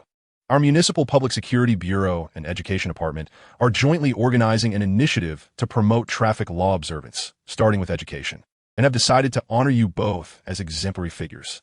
Comrade Pang said, retrieving a red-headed document from his assistant. We have come specifically to present you with a letter of commendation, Comrade Pang said, handing the document to Lu Yi. Additionally, we will designate your school as an advanced educational institution for promoting traffic law compliance. Comrade Pang then presented a gleaming bronze plaque to the principal, saying, We must thank the school for cultivating such outstanding students. The exemplary deeds of Lu Yi and Wang Long should be widely publicized. Absolutely, the principal replied with a smile. Lu Yi and Fei Long observed as the people in the office exchanged cheerful pleasantries, discussing matters that seemed utterly unrelated to them, while they posed for several photos with the red-headed document and the plaque. Before they exited, the principal even collected the letter of commendation from their hands. What a load of nonsense, without even a tangible reward. Lu Yi thought to himself, feeling discontented as he longed for something of real value. The perilous endeavor we undertook has inadvertently bestowed an unexpected advantage upon the school, exclaimed Fei Long in disbelief. That noon, the grand screen in front of the administrative building and a long-dormant television in the cafeteria flickered to life, both broadcasting the trending video from Douyin. Boldly emblazoned were the words, Our school's Class 2, Grade 3, Louis, and student Wang Long's brave act. Following the video was a vibrant congratulatory letter. Congratulations to our school for being recognized as an advanced educational unit in compliance with traffic laws. Jointly awarded by the Municipal Public Security Bureau and the Municipal Education Bureau. Chapter 9. The Leggy Beauty. Buddy, you've been quite the sensation lately, Phi Long remarked while wheeling his bicycle. As Louis and Phi Long emerged from the school's bike shed and approached the gates, they prepared to ride off. Hey. Just as Louis was about to mount his bike, Phi Long tapped him on the shoulder, saying, "Look at that gorgeous lady by the security kiosk at the entrance." Louis glanced in the direction Phi Long indicated and beheld a stunning beauty clad in a short skirt, engrossed in her phone. Wow, just look at those snow white. Long legs, so slender and elongated. And that waist, those curves. I think I'm about to lose consciousness. Phi Long gawked with an unmistakably lewd expression. The lady's figure was indeed breathtaking, accentuated by her revealing attire, which was almost unbearable to behold. Yet, with her head lowered, her facial features remained a mystery. One could only hope that her angelic physique was complemented by an equally enchanting visage. Stop staring so intently, will you? Look at yourself, drooling like that. Louis scoffed. Wow, you're one to talk. Your eyes are about to pop out. Phi Long retorted. I'm not bragging, my friend. Back in the day, I could easily attract ladies like her with just a flick of my wrist. Louis chuckled. I must say, my friend, you are becoming increasingly ostentatious. If boasting were taxable, I wager this claim alone would cost you a fortune. Phi Long laughed. You don't believe me? Go ask around at paying. I was once dubbed the master of seduction. There wasn't a girl I couldn't charm at paying. Louis replied. You're impressive. If you have the skills, why not show me now? Phi Long challenged, gesturing towards the beauty. If you could add her on WeChat, I promise to serve you for a month. In truth, during his time at paying, everyone was buried in their studies. However, a dashing, affluent second-generation heir like Louis certainly held sway over the 15 or 16-year-old girls. Indeed, he had captivated numerous beauties, the school flower, the class flower, and even those from neighboring schools. Yet, times had changed, once clad in designer labels and exuding charm. He now found himself counting every penny just to afford a meal. He was unmistakably struggling, far removed from the charismatic figure he once was. Serve you? I'm not looking for a handout. You're the one just looking for a free meal, Louis quipped, as the two engaged in jovial banter at the school gate. The leggy beauty suddenly lifted her gaze towards them. Wow, she truly is a beauty, Phi Long exclaimed, having caught a glimpse of her face. Her long, raven hair framed a delicate, sculpted visage, and she briefly glanced at her phone, seemingly searching for something. Why don't you use a loudspeaker to ensure the whole world hears you? Phat Long jested otherwise. The beautiful lady might not notice and just bury her head in her phone. As soon as he finished speaking, the long-legged beauty unexpectedly dashed towards them. Excuse me, are you Louis? She inquired with a smile. What? Phat Long gasped, his flesh quivering with astonishment. Who are you? Louis wondered, perplexed, as he did not recognize this striking beauty. His previous acquaintances were all high school or middle school students, but this lady exuded a more mature aura, likely a university student or a member of society. You don't remember me? The beauty approached Louis, maintaining her smile. Come on, this doesn't count. Phat Long interjected hastily. Sorry, you must have mistaken me for someone else, Louis replied with a chuckle. Are you not Louis? The beauty pressed. Yes, I am Louis, he affirmed. Then that's perfect. You are the one I was looking for, she said, handing her phone to Louis. Take a look. On the screen was a video of a heroic act being displayed on the school's big screen, and Louis instantly comprehended. You are the girl who fell in the video, he remarked, pointing at the screen. Yes, I am the one you tackled, she said, gesturing with her hands pressed against her chest. I apologize. I didn't mean to touch you there, Louis said, feeling awkward. What? Phat Long exclaimed, brother. How come I missed this thrilling moment? It's all right. I was wearing a bra, and you were only trying to save me. Not intentionally, the beauty laughed. You're quite generous, allowing him to get away with such a thing, Phat Long chuckled. Shut up, you fat fool. Louis shot a glare at Phat Long.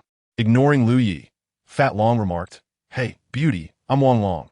You can't just thank him alone. I was involved too. Of course, I appreciate you as well.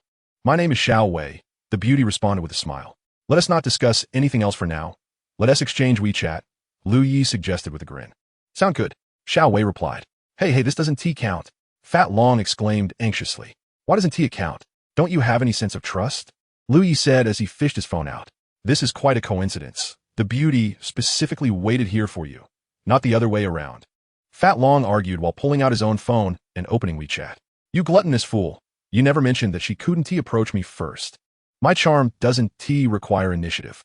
Lu Yi chuckled it. What are you two talking about? Xiao Wei asked as she opened WeChat. Oh, nothing much. We were just betting that if I added you on WeChat, you would have to serve me for a month. Lu Yi laughed. Really? Why are you boys always so boring? Xiao Wei smiled. Come on, judge for yourself. Does this count? Is it his charm at work? Fat Long argued. I can't really intervene in your matters, but judging by the outcome, it seems Lu Yi has indeed added me on WeChat. Xiao Wei remarked, glancing at Fat Long with a smile. Listen to that. Look at the result, see? Lu Yi declared. Beauty, this is clearly unfair, Fat Long remarked. Although I haven't leapt to your rescue, I did brave the traffic for you, risking my life in the process. Please, with your weight, if you had leapt. Not only would the beauty have avoided being hit by a car, she would have been crushed by you, Lu Yi retorted. Xiao Wei chuckled heartily. All right, enough standing around. Let us go. I'll treat you both to dinner. Dining sounds splendid. Fat Long grinned. That's out of the question.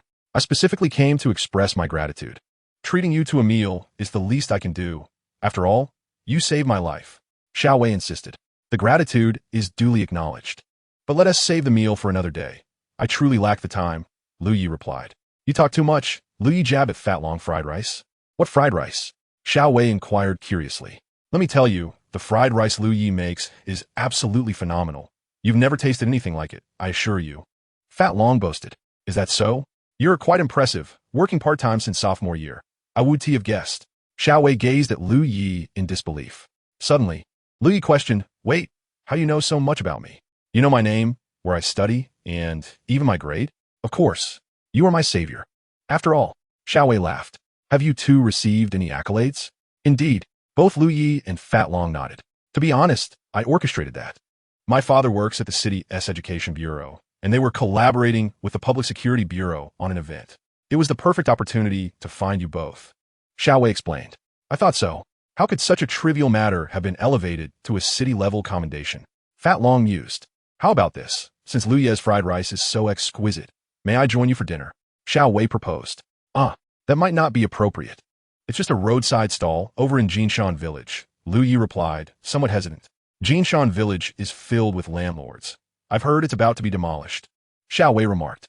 Indeed, Lu Yi said, giving Fat Long a nudge. Fat Long is a native of Jinshan Village, the future heir to its fortunes. Join me, and I'll treat you to barbecue every day, Fat Long boasted.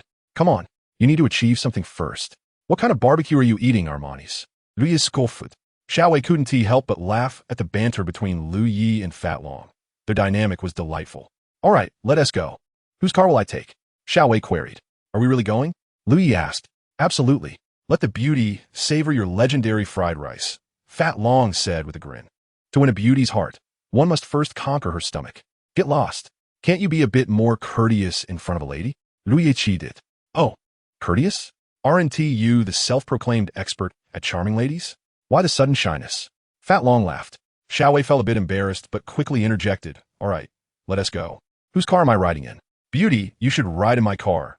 It's luxurious and comfortable, and most importantly, it has a back seat, Fat Long exaggeratedly proclaimed. You must be joking. Your car is a hazard as it is. Adding another person would make it collapse before we even move half a meter. Since your vehicle lacks even a back seat, you might as well ride with me, Lu Yi remarked dismissively. Look at your car. It's so lightweight. It's less sturdy than mine. Fat Long chuckled. That's not quite true. Xiao Wei interjected earnestly. Lu Yi's bike is entirely made of carbon fiber. It must be worth several tens of thousands. Is that true? Fat Long exclaimed in astonishment, his expression one of disbelief. I had no idea my friend was a hidden tycoon. Lu Yi was surprised to discover that this beauty had knowledge of bicycles. Indeed, the most valuable possession Lu Yi currently owned was this very bike, which his father had purchased for nearly 100,000 back in the day. Of course, that amount had merely been pocket change for their family at the time. Why don't you sit on the front bar? Lu Yi suggested. Xiao Wei, feeling a tad self-conscious in her short skirt, adjusted it slightly before gracefully perching herself sideways. Thankfully, Lu Yi was tall and long-legged. Pushing off with his feet as he called out, "Keep up, fatty." The bicycle sped away. Wow, bro, instead of sitting on my spacious back seat, you choose that narrow bar. Doesn't that hurt your backside, beauty? Fat Long remarked enviously. Chapter 10. The Fried Rice Mistress from a Distance. Lu Yi's mother spotted her son and Fat Long pushing their bicycles, accompanied by a stunning long-legged beauty. Xiao Yi. Lu Yi's mother called out with a smile. That's my mom, Lu Yi replied. Xiao Yi, is this your classmate? Lu Yi's mother asked. eyeing Xiao Wei with a smile. Lu Yi was momentarily at a loss, unsure how to explain Xiao Wei's identity, just as he pondered how to clarify her presence. Xiao Wei took the initiative and approached, saying, "Hello, Annie, I'm Lu Yi's friend." Friend? Lu Yi's mother regarded Xiao Wei's revealing outfit with a hint of skepticism. "Auntie, my name is Xiao Wei. I'm a sophomore at the Binhai Film Academy." She introduced herself with a smile. "Oh my, a university student. And from a film academy. You might be a big star one day." Lu Yi's mother exclaimed enthusiastically. "Ah, so she is a star? No wonder she is so beautiful." Fat Long chuckled. "Auntie, how old are you? You look so youthful." Xiao Wei grasped Lu Yi's mother's hand warmly. Lu Yi's mother beamed with delight. "I'm already 46, hardly young anymore." 46? That is impossible. You look only slightly older than me. When we're together, I could call you my sister, and no one would suspect otherwise," Xiao Wei exclaimed in surprise. Lu Yi's mother was thoroughly amused and replied, "You're quite the charmer. Truly, I mean it. Auntie, you take such good care of yourself. You must teach me your secrets," Xiao Wei said earnestly. Meanwhile, Lu Yi and Fat Long halted their bicycles. "I believe this beauty truly is from the Film Academy," Fat Long remarked. Lu Yi laughed. "When women gather, there's always drama." Lu Yi's mother chuckled. "I can't keep up anymore. I used to take better care of myself, but I've neglected it these past 2 years." Before Lu Yi's mother could finish, he interjected, "Mom, let us not dwell on the past. We haven't eaten yet." "Oh, let's not talk about the past. It's behind us now," Lu Yi's mother said, patting Xiao Wei's hand. "Dear, aren't you cold dressed so lightly?" "Mother, all the girls are dressing like this. It makes me feel quite embarrassed," said Lu Yi. "Indeed, I cannot keep up with the trends of the youth," Lu Yi's mother replied with a smile. "Auntie, I'm not cold. It's quite warm today," Xiao Wei chimed in. "Please, take a seat, young lady. Let Xiao Yi prepare fried rice for you. His cooking surpasses mine," Lu Yi's mother said, as she handed an apron to Lu Yi. "Sister, with your charm, you're destined to be a star," Fat Long remarked as he and Xiao Wei settled down. "You certainly have a sweet tongue." Xiao Wei laughed. "I never expected you to be a university student." "You certainly don't look the part," Fat Long commented. "What? Do I not resemble a university student?" Xiao Wei retorted. "Not quite." Fat Long shook his head. "In my impression, university students don't dress as provocatively as you do. Perhaps it's just that our art school embraces such fashionable attire."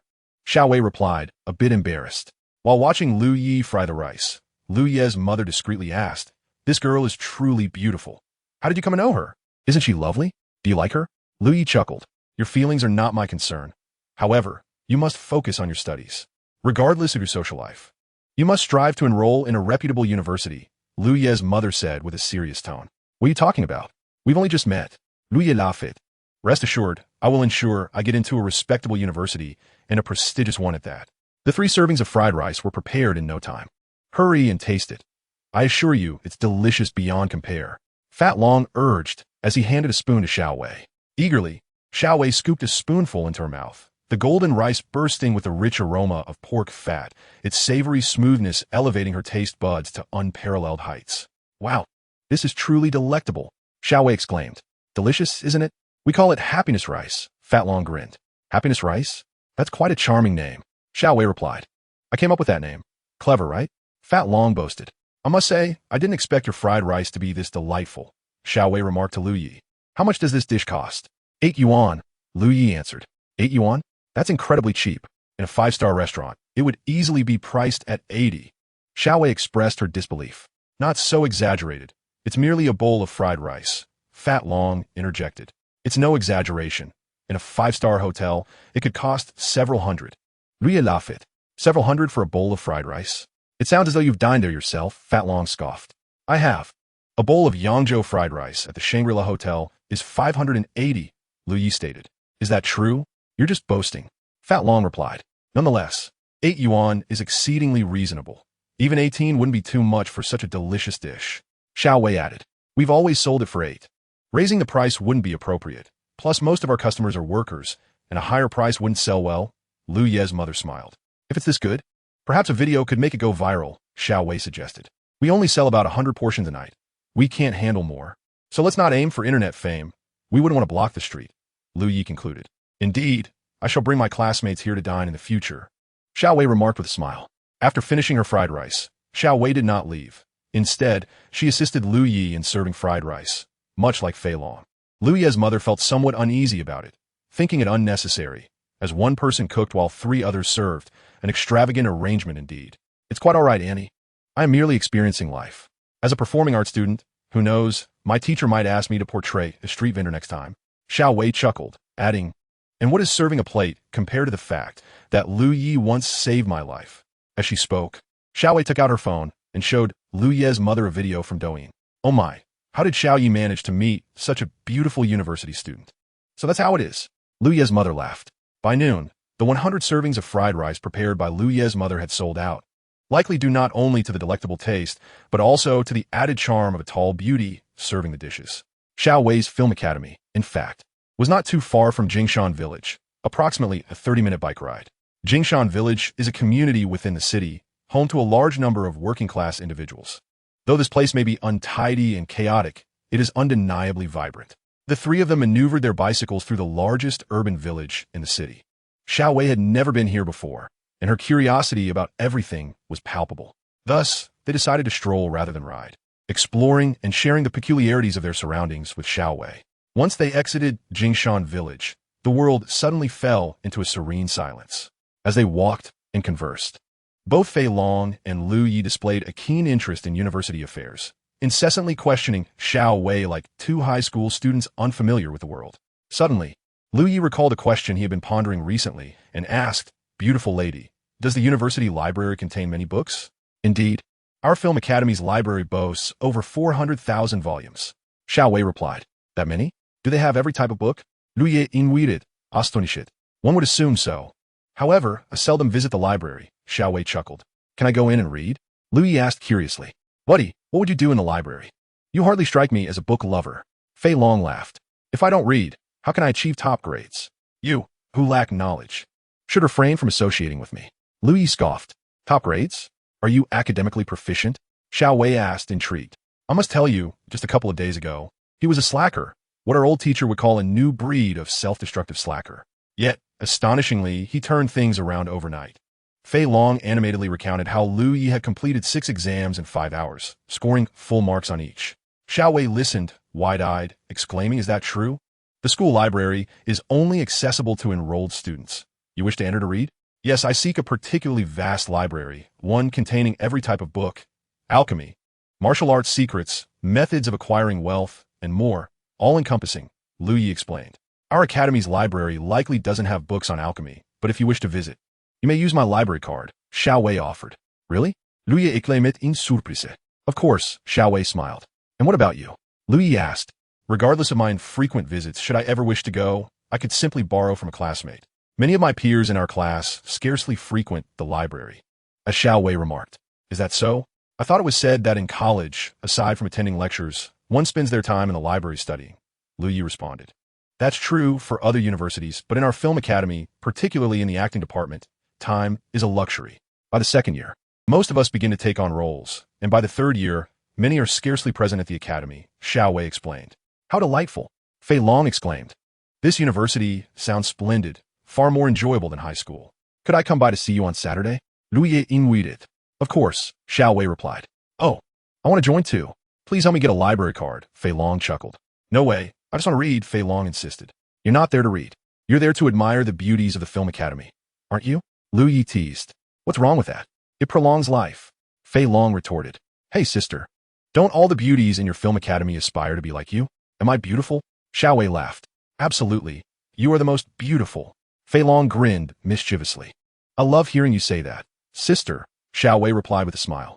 "Indeed, there are many stunning girls in the academy, and there are certainly those more beautiful than me. Recently, the popular Zhao Zixuan is my senior. Isn't she the one acclaimed as the 9-headed beauty from that trending drama?" Fei Long asked. "Yes, she's in her 4th year and hasn't graduated yet." "I know her," Xiao Wei confirmed. "Impressive. When can you give me an autograph photo, sister?" Fei Long inquired. "How quaint. Who even asks for autographs anymore?" Lu Yi laughed.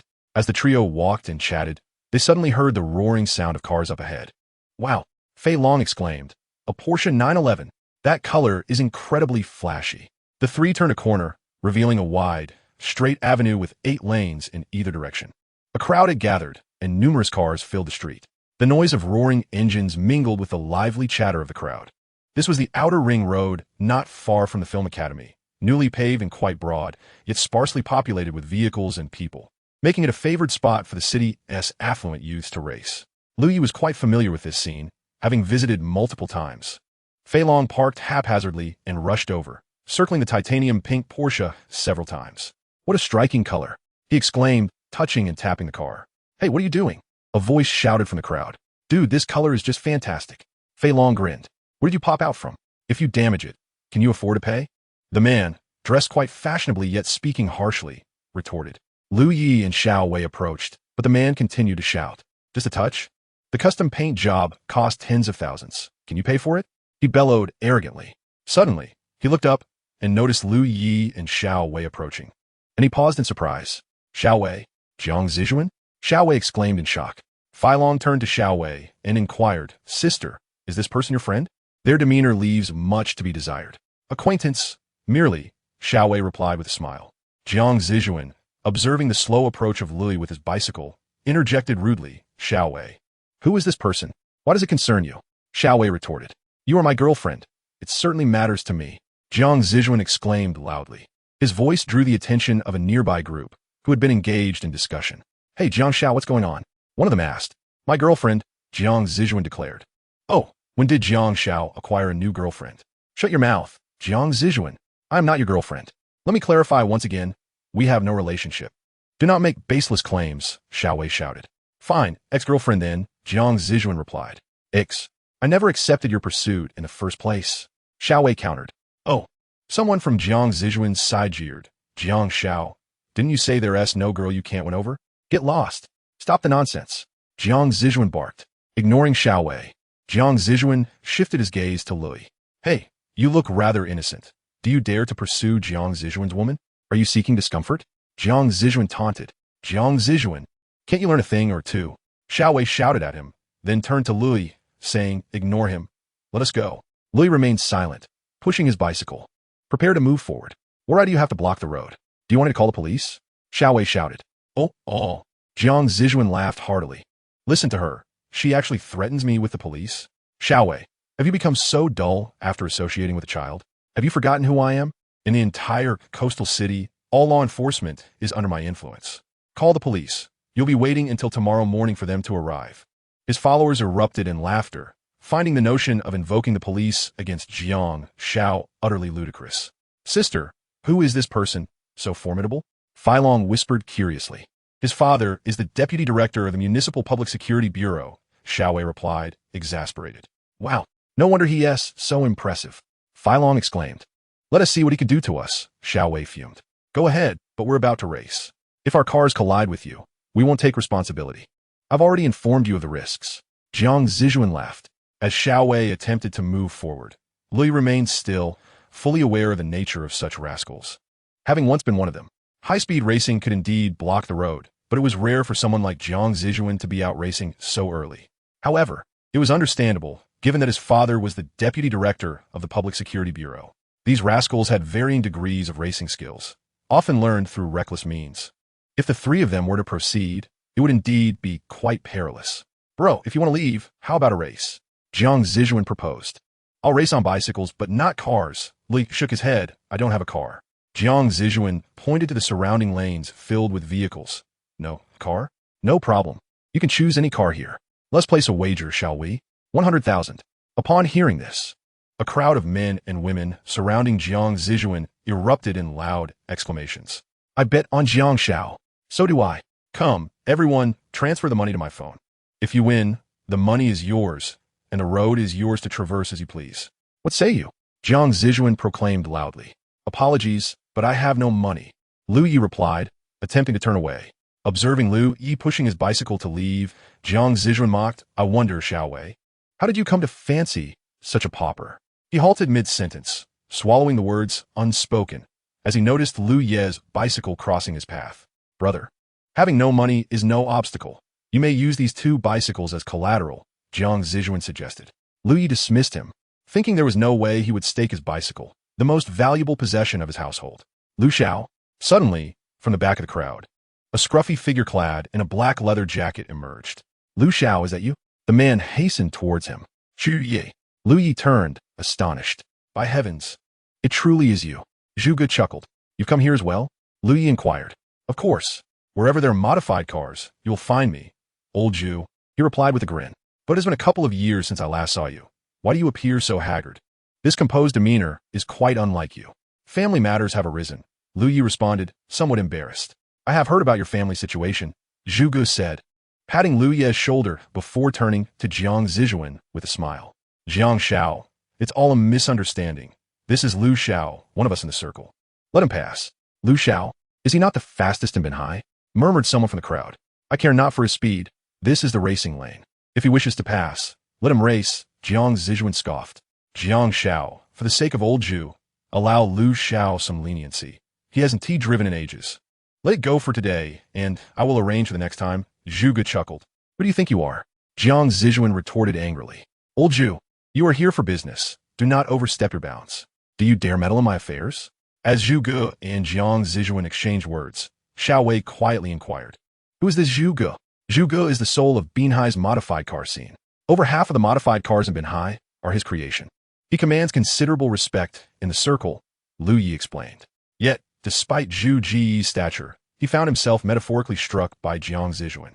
Zhuge was likely the eldest among the group, in his early 30s. His words carried weight, and people generally listened to him, granting him respect, unless they wished to be ostracized from the circle.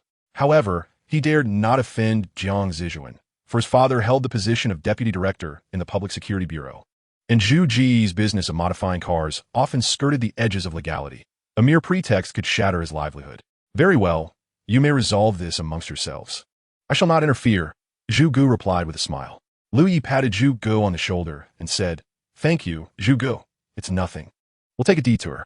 Zhuge lowered his head and quietly added, I arrived in a Subaru today. Lu Yi couldn't help but lift his head, glancing at the surrounding vehicles, where he spotted the blue Subaru at the very edge. Has it been modified? Lu Yi inquired. To the limit, boasting 705 horsepower, Pig Brother replied. How fast can it run? Lu Yi asked. In 35 seconds, just taken out, not many are aware of it yet, Pig Brother responded. Wow, impressive, Lu Yi exclaimed. You could race against Jiang Zijuan, as long as you exert 60% of your prowess. Pig Brother smirked. Jiang Zijuan just entered the scene this year. He's essentially a keyboard car enthusiast. This 911 is a new model. Aside from its appearance and interior, nothing else has been altered, as he dares not take the risk. Lu Yi scrutinized Jiang Zijuan's titanium pink Porsche 911. With a 3.8-liter turbocharged engine, it could accelerate to 100 kilometers in roughly 3 seconds. If Lu Yi were to drive this car, he could likely achieve a time of 28 seconds, undoubtedly surpassing Pig Brother Subaru. However, if Jiang Zijuan were to take the wheel, he could potentially clock under 3 seconds. But this is a return race. Use my car, and victory is guaranteed, Pig Brother whispered. Yet, your car has never left the track. Lu Yi remarked in disbelief. What I said to you? You needn't concern yourself with my vehicle. Choose any other car you like. Jiang Zijuan insisted. Lu Yi, are you truly considering racing against Jiang Zijuan? Xiao Wei gasped. I mean, my friend, do you even possess a driver's license? Fai Long interjected. No, Lu Yi admitted. Then why on earth would you drive? Fai Long exclaimed in astonishment. Is a license necessary for street racing? Didn't you hear that I am the fastest in Binjiang? Lu Yi chuckled. Chapter 12. Drifting. What are those junk cars? Fai Long glanced around. Judging by their brands, they were all modified vehicles from Honda, Mitsubishi, and Mustang, which in Fai Long's eyes were grotesquely altered. Rest assured, Lu Yi assured Fai Long, then approached Jiang Zijuan. How shall we compete? Lu Yi asked Jiang Zijuan. All right, Lu Yi nodded. Wait, Jiang Zijuan chuckled, pointing to the bicycle parked by the roadside. Bring your bicycle to the center of the road. Lu Yi scoffed at Jiang Zijuan and turned to Fai Long. Fai Long, push the car over. It's fine, just watch from the side. Lu Yi whispered to Xiao Wei. Today, I'll teach this brat a lesson, dampening his arrogance and instilling some humility. Fai Long moved the car to the center of the road and shouted at Jiang Zijuan. The car is here. Where's your money? How much are we short? We're still short 5,000, someone remarked. The remaining 5,000 is mine, Jiang Zijuan declared. Come, transfer all the money to Lao Zhu's phone. Since we both know him, let us have the funds go to his phone. Whoever wins takes it all. Is it all right if the money is placed with Lao Zhu? Jiang Zijuan asked Fai Long with a grin. Fai Long remained silent, merely watching Lu Yi. Lu Yi nodded, then made his way into the crowd. Fai Long followed suit. Navigating through the throng and a myriad of colorful vehicles, Lu Yi arrived beside the blue Subaru parked at the outer edge of the group. This is the car I choose. Lu Yi turned to Jiang Zijuan and announced. I can't believe this fool actually selected Pig Brother S. Subaru. Suddenly, Zhuge raised his hand and chuckled, apologies. But my vehicle is not meant for racing. It merely serves as my mode of transportation. What do you mean, Lao Zhu? Jiang Zijuan retorted angrily. Are you refusing to give me face? I just stated that apart from this 911, you can choose any car. Why didn't you voice your disagreement earlier? No, Jiang Xiao. This vehicle is just a means of getting around, parked quietly over there. Who would have guessed he would choose this one? Xu Yi replied. It matters not which car he selects. Lao Zhu, hand over the keys. If it gets damaged, I shall bear the cost of repairs, Jiang Zijuan asserted. All right, I concede to your request, Jiang Xiao. Zhu Gu said, pulling the car keys from his pocket and tossing them to Lu Yi. Brother, do you even understand? Fai Long hurriedly followed Lu Yi. Why choose that Subaru? Wouldn't a Mustang have been a better option? Brother, that Mustang is the most inferior vehicle here, Lu Yi chuckled. Enough, stay with Xiao Wei and watch how I impress you. In reality, today's racing event was organized by Jiang Zijuan, with his Porsche 911 being the finest vehicle among the rest, which were merely modified cars worth several hundred thousand. In Lu Ye's eyes, such a gathering paled in comparison to grander spectacles. With a deafening roar, the inconspicuous blue Subaru suddenly erupted with a deep rumble. Wow, who would have thought Lao Zhu's grocery getter was equipped with a roar box? Quite an impressive sound. Someone in the crowd mocked. Brothers, let me show you what a real engine sounds like. Jiang Zijuan slid into his titanium pink 911 and abruptly pressed the accelerator, unleashing a breathtaking roar. Ooh! The crowd erupted in cheers. Judging solely by sound, the 911 was indeed far more melodious than the modified Subaru. Who? Which lady is willing to sit in my passenger seat and accompany me for a lap? If I win, I shall reward her with 20,000. Jiang Zijuan shouted. I'll do it. I'll do it. Several elegantly dressed beauties rushed over. You there? Jiang Zijuan pointed at a voluptuous beauty. Bro, should we let Xiao Wei sit in your passenger seat as well? Fai Long leaned against the Subaru's window, grinning. Fool. Lu Yi scoffed. An additional person adds weight. More weight means less speed. The pink and blue vehicles advanced to the starting line. Jiang Zijuan S911 occupied the middle of the track, seizing the inner lane, while Lu Ye's Subaru was relegated to the outer lane. Thus, on the surface, Jiang Zijuan had a significant advantage by claiming the inner lane. However, Lu Yi was unperturbed. As this was a return run, turning around at the end would require careful consideration. Being too close to the inner lane might hinder speed, making the outer lane potentially more advantageous. As both cars roared to life, a long-legged beauty emulated the racing scenes from television, raising a red jacket high above her head in a few circles before suddenly bringing it down. With a thunderous boom, both vehicles surged forward simultaneously. The pink and blue cars raced neck and neck, yet it was evident to the onlookers that the pink Porsche 911 was distinctly faster. Gradually, the 911 emerged beyond half the length of the car. Goodness, this is it. Fai Long could not help but exclaim to Xiao Wei. That 911 is a 38 model, accelerating from 0 to 100 in under 3 seconds. How could that battered Subaru possibly compete? What should we do? Xiao Wei asked anxiously. Impressive, Zhuge. Who would have thought your Subaru could run this fast? Only trailing Jiang Xiao's 911 by half a car length. Fai Long retorted. That's merely because Jiang Xiao is a poor driver. Let me take the wheel, and I could easily pull ahead by a full car length. Stop boasting. Anyone can press the accelerator on a straight road. The real challenge lies in navigating the turn ahead. There's nothing much to see now. But how do we divide the spoils of beating a bicycle? What is that clunker worth anyway? You know nothing. This bicycle is made entirely of carbon fiber, worth nearly 100,000. Both Fai Long and Xiao Wei were taken aback, having previously thought a mere few thousand was already an overestimation, only to discover its true value. 300 meters is actually quite short, especially for these supercars that accelerate from 0 to 100 in just 3 to 4 seconds. The yellow traffic cones positioned in the middle of the road indicated Jiang Zijuan was the first to decelerate and prepare to turn. As the pink 911 began to pivot, Lu Yi's blue Subaru had only just passed the cones, yet he showed no signs of slowing down. Is he blind? Is he trying to escape in that car? Someone in the crowd mocked. Suddenly, with a screech, a plume of blue smoke erupted on the road. It was the deafening roar of tires vigorously grinding against the pavement, smoke billowing forth. The acrid scent filled the air, eliciting gasps from the onlookers. Wow, a drift! That guy can actually drift, exclaimed a group of mesmerized young women. Louis yanked the handbrake, spun the steering wheel, and pressed the accelerator in one fluid motion, various drifting techniques simultaneously flashing through his mind and executed seamlessly. The blue Subaru spun around in a swift 180-degree turn, then, with a thunderous roar, shot forward like a bolt of lightning. By the time the Subaru had zoomed ahead several dozen meters, Jiang Zijuan's titanium pink 911 had just completed its turn and was hastily pressing the accelerator in a bid to catch up. However, it was too late. Louis's strategy was to outmaneuver the Porsche by utilizing that turn.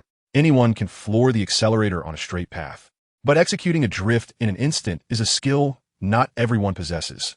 Nor could just any vehicle perform such a feat. Louis was unaware of Jiang Zijuan's drifting prowess.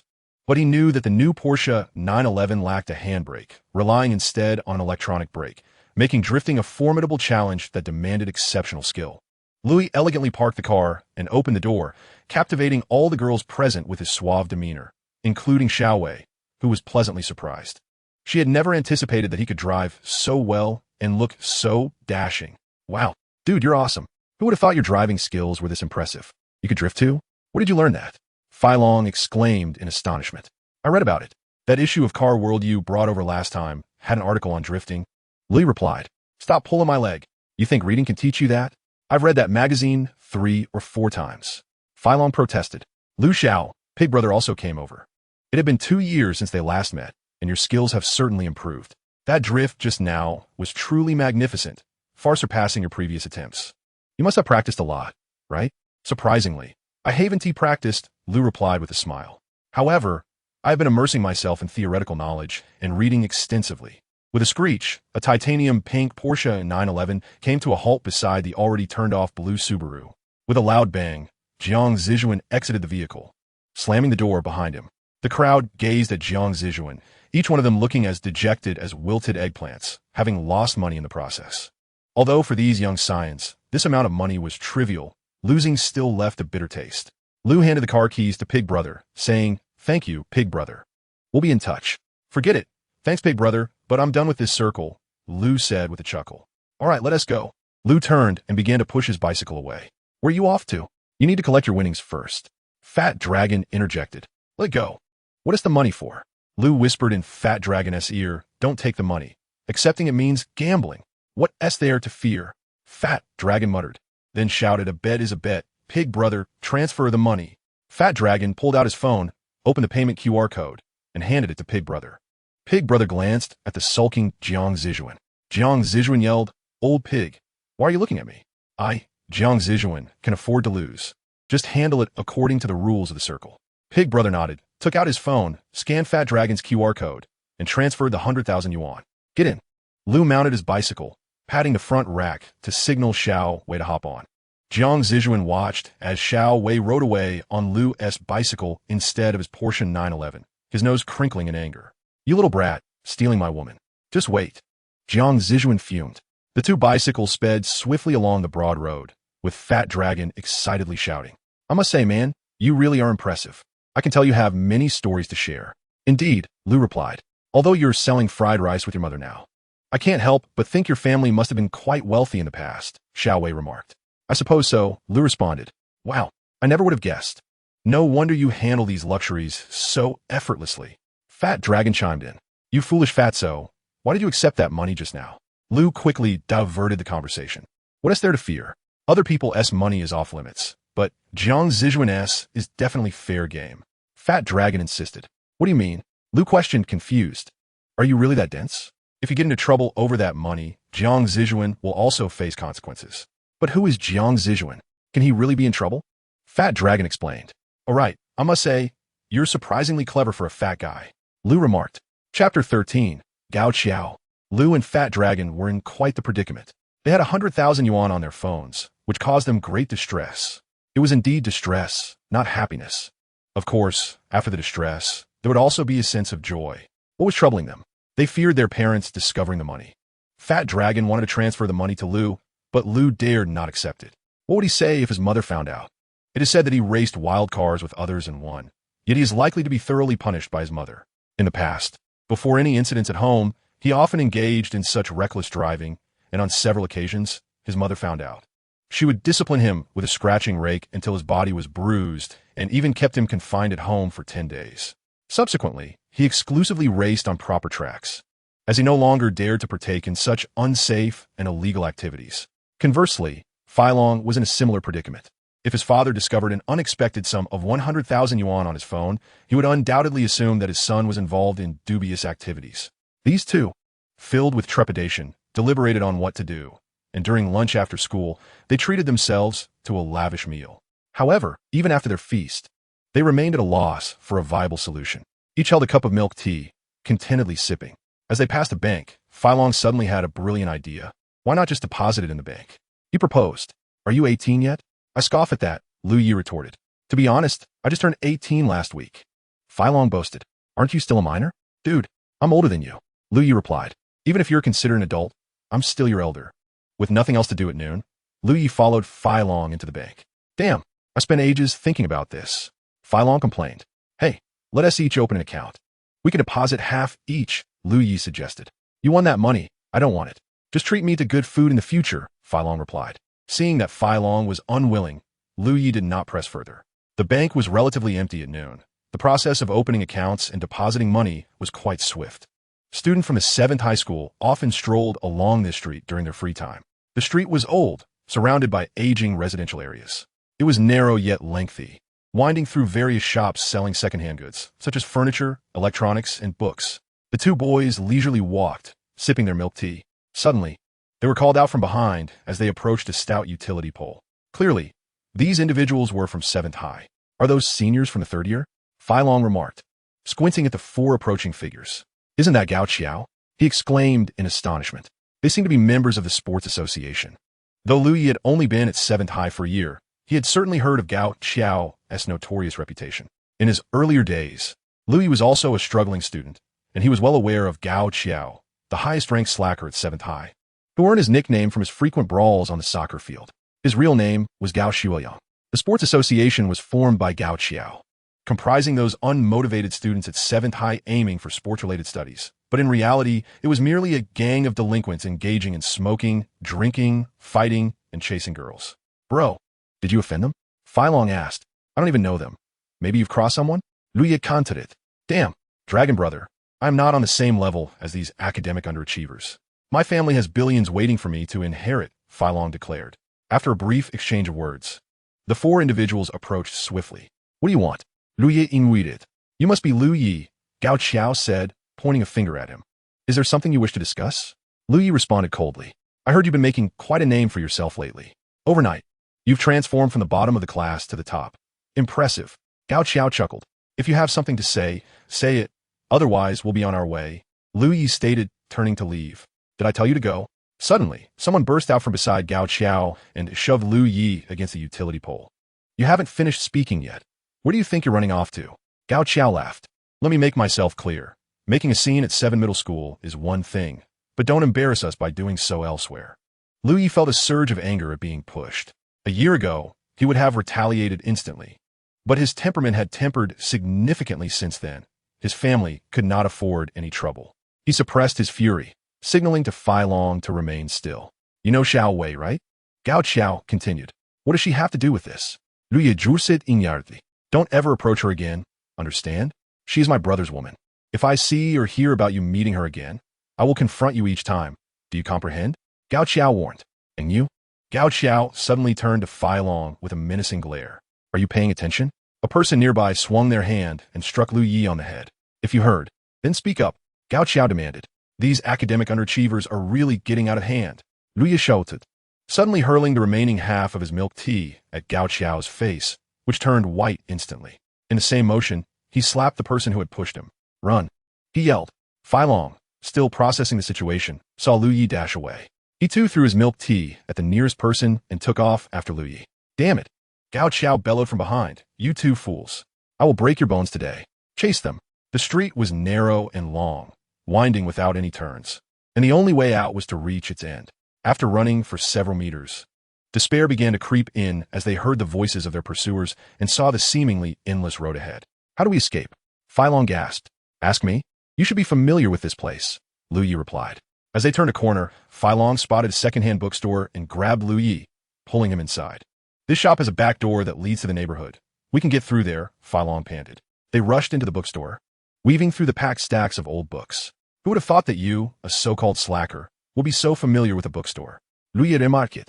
Once, in a state of ennui, I had thoroughly explored each shop under the watchful eye of my friend Long. However, upon arriving at the back door, we were suddenly taken aback. What on earth? When was this lock put on? Long exclaimed, his expression one of utter confusion. You've led me into a predicament. Don't blame me. It's your pursuit of romance that has ensnared me. Long complained, vigorously shaking the heavy iron lock on the door. What are you two doing? A bespectacled elder suddenly emerged from a pile of books, admonishing us. Oh, boss, why is this door locked? Long replied, a sheepish grin on his face. Forget it. Let us hurry outside and blend into the crowd, I suggested. Yet, just as we were about to exit the bookstore, we overheard a loud voice from outside. There's no one on the street. They must be hiding in one of the stores. The two of us decided to split up and search each shop, intending to drag anyone we found out. Damn it, I urged.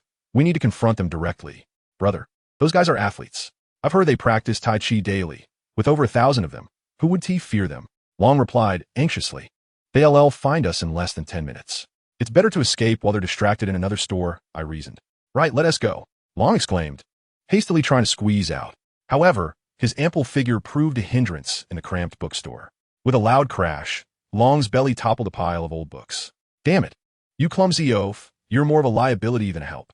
I lamented. We quickly crouched down to gather the scattered books. As I picked up a tattered volume, I flipped it open and the contents swiftly flooded my mind. Suddenly, an idea struck me, and I glanced at the book's cover. Close Combat Techniques for Intelligence Agents. Published in 1951. Wow, this is ancient, I thought as I rapidly flipped through the pages, noting the lethal techniques within. Brother, what are you doing reading at a time like this? Long asked, still frantically collecting books. I ignored him, having found the martial arts techniques too deadly to be practical. I set down that book and searched for others of similar nature. Fighting? My eyes lit up at the sight of a stack of magazines dedicated to combat. Though they were relics from the 1990s, the art of fighting never goes out of style. I gathered a heap of magazines and thumbed through them, rapidly scanning several issues. Hey, come here. Those two are over here. Voices from outside the bookstore pierced through the air. What? You two still have time to read? You must be quite audacious. One of them chuckled. Why don't you come in if you're so bold? Long retorted angrily. Let us see how long you can hold out. Came a mocking response. What are you two doing? The bespectacled elder abruptly reappeared. If you want to fight, take it outside. Don't do it in my store. Chapter 14. Compliance. Long and I were unceremoniously expelled from the old bookstore by its irate proprietor. Gaucho and 3 others stood in the middle of the street, reveling in the misfortune of 2 individuals emerging from the crowded old bookstore, their glee palpable. What is this? Planning to run away? Gaucho chuckled. Do you really think that even if you escape today, you can evade us tomorrow or the day after? You will still be here. Just stay like a good child and don't attract our attention, or it will be a nightmare. As Gaucho and his companions approached, they encircled Lu Yi and Fat Long Run. Are you? Gaucho taunted, a smug grin on his face. Suddenly, an explosive sound rang out, leaving everyone in stunned silence. To their astonishment, Lu Yi had struck first, delivering a swift and forceful slap to Gaucho's face, leaving him dazed and seeing stars. The remaining 3 exchanged incredulous glances, hardly believing what had just transpired. Shit! They exclaimed in unison, raising their feet and fists to retaliate against Lu Yi. However, Lu Yi was prepared. He swiftly kicked the calf of the man on his right, scraping the skin from the front of his tibia with his shoe sole. This move, a technique from Close Combat for Intelligence Agents, possessed minimal lethality but was designed to incapacitate an opponent in a matter of moments. The pain was excruciating, causing the man to fall to the ground, howling in agony. Following the same tactic, Lu Yi brought down the man on his left, who also collapsed, screaming. The last remaining opponent had now engaged in a grappling match, with Fat Long ignoring Fat Long for the moment. Lu Yi stepped forward and delivered another resounding slap to Gaucho's face, leaving his ears ringing. Gaucho was not one to be trifled with. Despite the searing pain on his face, he shouted an expletive and swung a punch at Lu Yi. To Lu Yi, these were nothing more than clumsy blows, hardly worthy of his time. Instinctively, his mind recalled various fighting techniques he had seen in combat magazines, and just as effortlessly as he had cooked the previous meal, he found himself adeptly applying them. Anticipating Gaucho's enraged and desperate attack, Lu Yi stepped forward and landed a straight punch to Gaucho's throat. Ugh! Gaucho attempted to utter a response, but found himself choking, crouching down and clutching his throat in evident agony. Lu Yi glanced at Gaucho, concluding that this individual had likely lost the will to fight. He had only exerted about 70% of his strength, cautious not to shatter Gao Qiu's Adam's apple. Should that happen, it would spell disaster for him, leading to a likely trip to the police station and charges of assault, with potential consequences ranging from detention to imprisonment. Thus, Lu Yi exercised restraint in his attacks, ensuring the previous two adversaries were hurt but not severely injured. Turning his attention to Fat Long, Lu Yi dashed towards him, witnessing Fat Long entangled with the remaining foe on the ground. Although Fat Long might not have been the strongest fighter, he certainly exhibited a slippery agility in the scuffle. At the outset, he firmly embraced the young man, leveraging his own body weight to force the fellow to the ground, pinning him down with unyielding strength. Regardless of the relentless punches and kicks thrown in his direction, Fai Long refused to relent, exerting every ounce of energy to constrict and compress. The more he squeezed, the harder the young man struck at Fei Long's head, creating a vicious cycle of struggle. Fai Long's head began to swell, while the man beneath him turned crimson, gasping for breath. Fortunately, Lu arrived on the scene. Grasping the man's ear, he commanded, "Get up." Upon witnessing Lu's arrival, Fai Long released his grip and stood up. "Goodness, you managed to take care of them?" Fai Long exclaimed, observing that the other three individuals were sprawled on the ground. Lu, however, paid no heed to Fai Long, instead yanking the fallen individual up by his ear. With a couple of sharp slaps, Lu delivered 2 resounding blows that left the man dazed. After administering the slaps, he tossed the individual onto Gao Qiu. The ear-twisting technique was drawn from a martial arts magazine. Once one's ear is grasped, compliance is almost guaranteed. Lu then turned and seized the ears of the first 2 men he had knocked down, tossing them towards Gao Qiu as well. "You're incredibly skilled." Fai Long marveled at Lu's adept handling of the 4 men. "Why did we even run earlier? Who wants to fight unless absolutely necessary?" Lu responded, "We were cornered." Fai Long approached the man he had previously grappled with and delivered 2 powerful kicks to his rear. The man sprang up, ready to retaliate, causing Fai Long to instinctively recoil. Lu stepped forward, seizing the man's thumb and applying pressure downward. The man immediately cried out, his body contorting in response to Lu's force.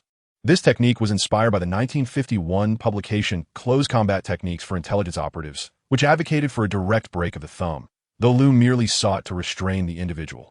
Remembering a critical phrase from the book, counter-revolutionaries lurk everywhere, exhibiting extreme ferocity.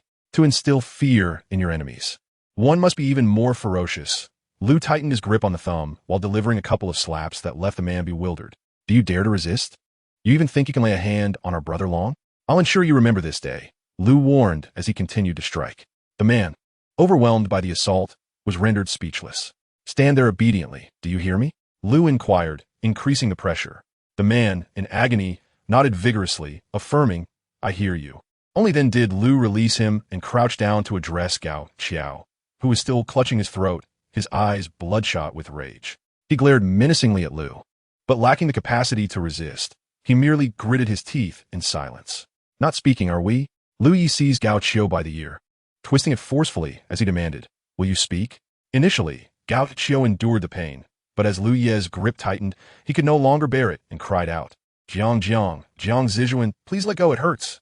Lu Yi released his grip, chuckling, "Jiang Zijuan, it's that scoundrel again. I see he hasn't learned his lesson from losing 100,000 last time. Why do you follow that rascal? You'll end up in prison one day." Fei Long then delivered a sharp kick to Gao Qiu.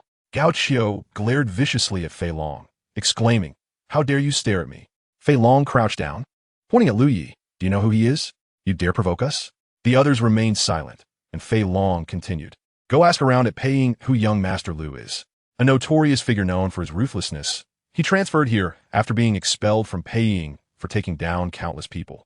How dare you provoke young Master Lu? Are you looking for trouble?" Fei Long's wild fabrications nearly made Lu Yi burst into laughter.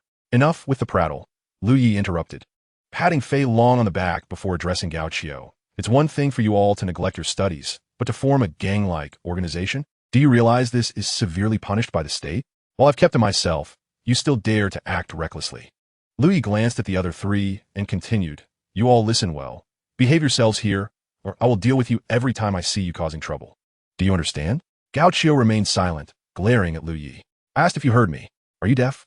Lu Yi exclaimed, slapping him across the face.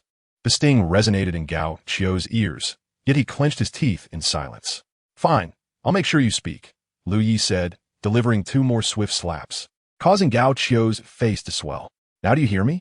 Tears welled in Gao Qiu's eyes. Having grown up as a tyrant wherever he went, he had never faced such humiliation.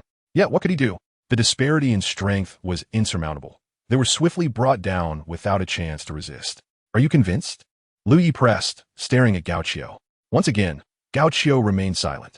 Another slap echoed through the air. Are you convinced? I am. Gao Qiu nearly wept. Fei Long was left stunned by Lu Ye's ferocity, while the other three were equally bewildered. They were merely high school students accustomed to scuffles, not to such ruthlessness.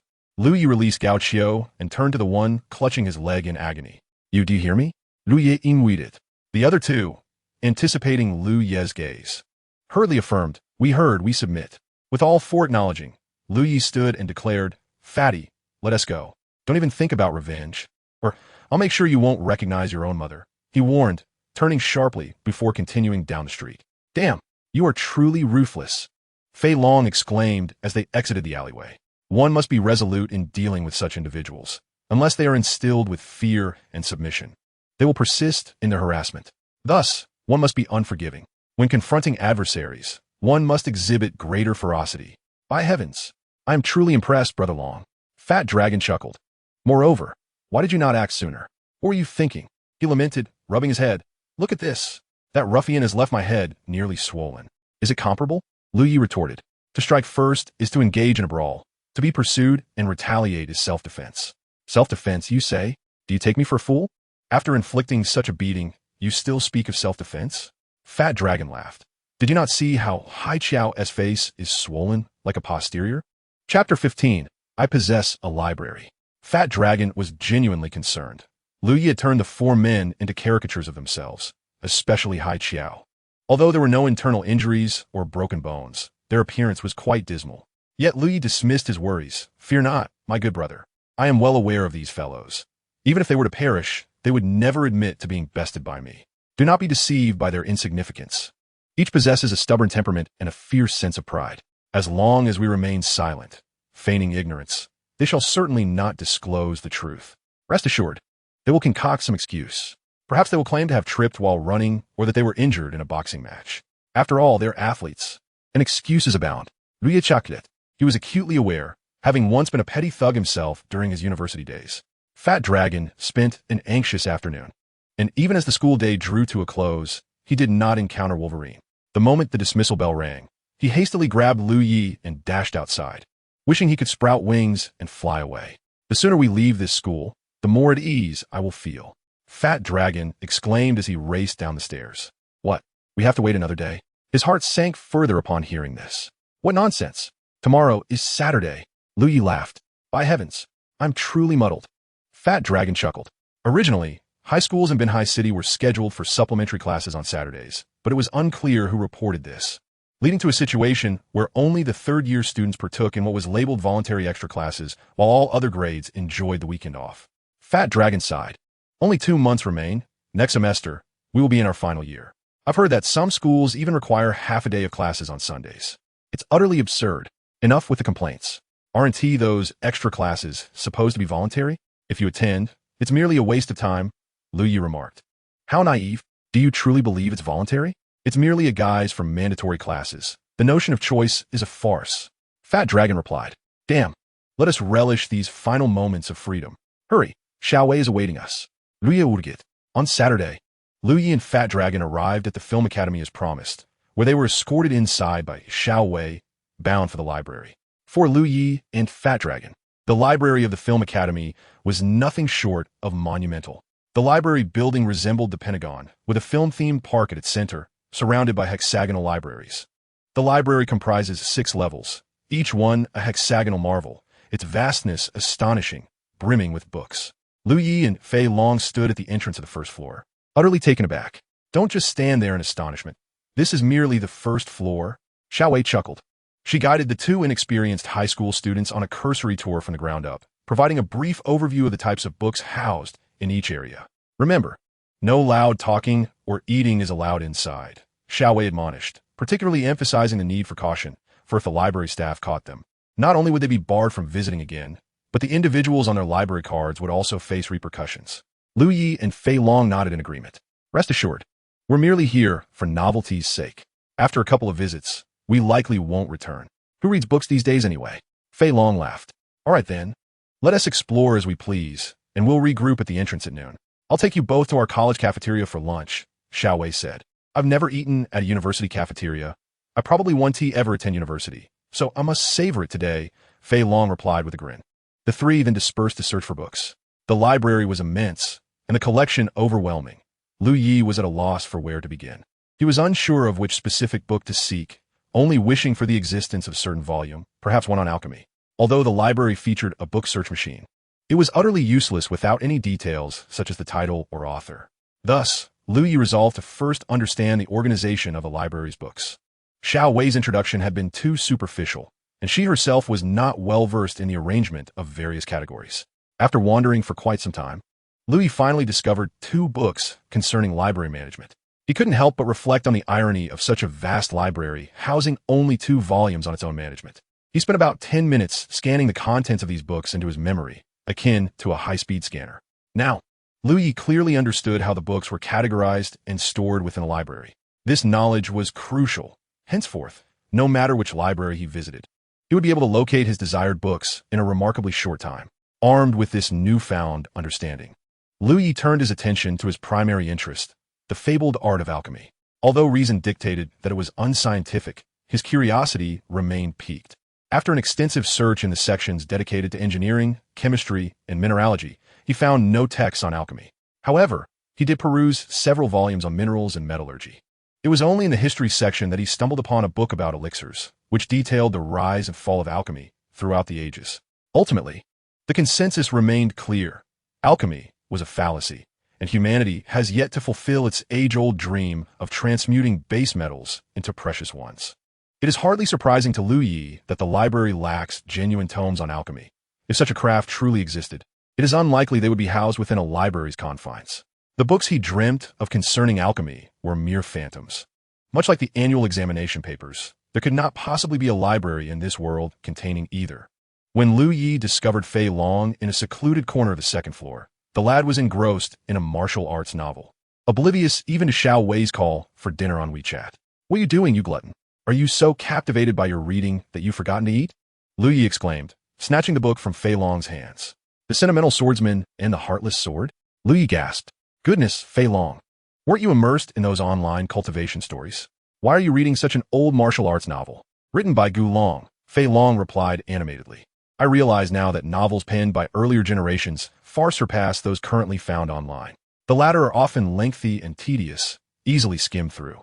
However, the prose of these older works is exquisite, concise and fluid, demanding careful attention to each word. It is simply marvelous.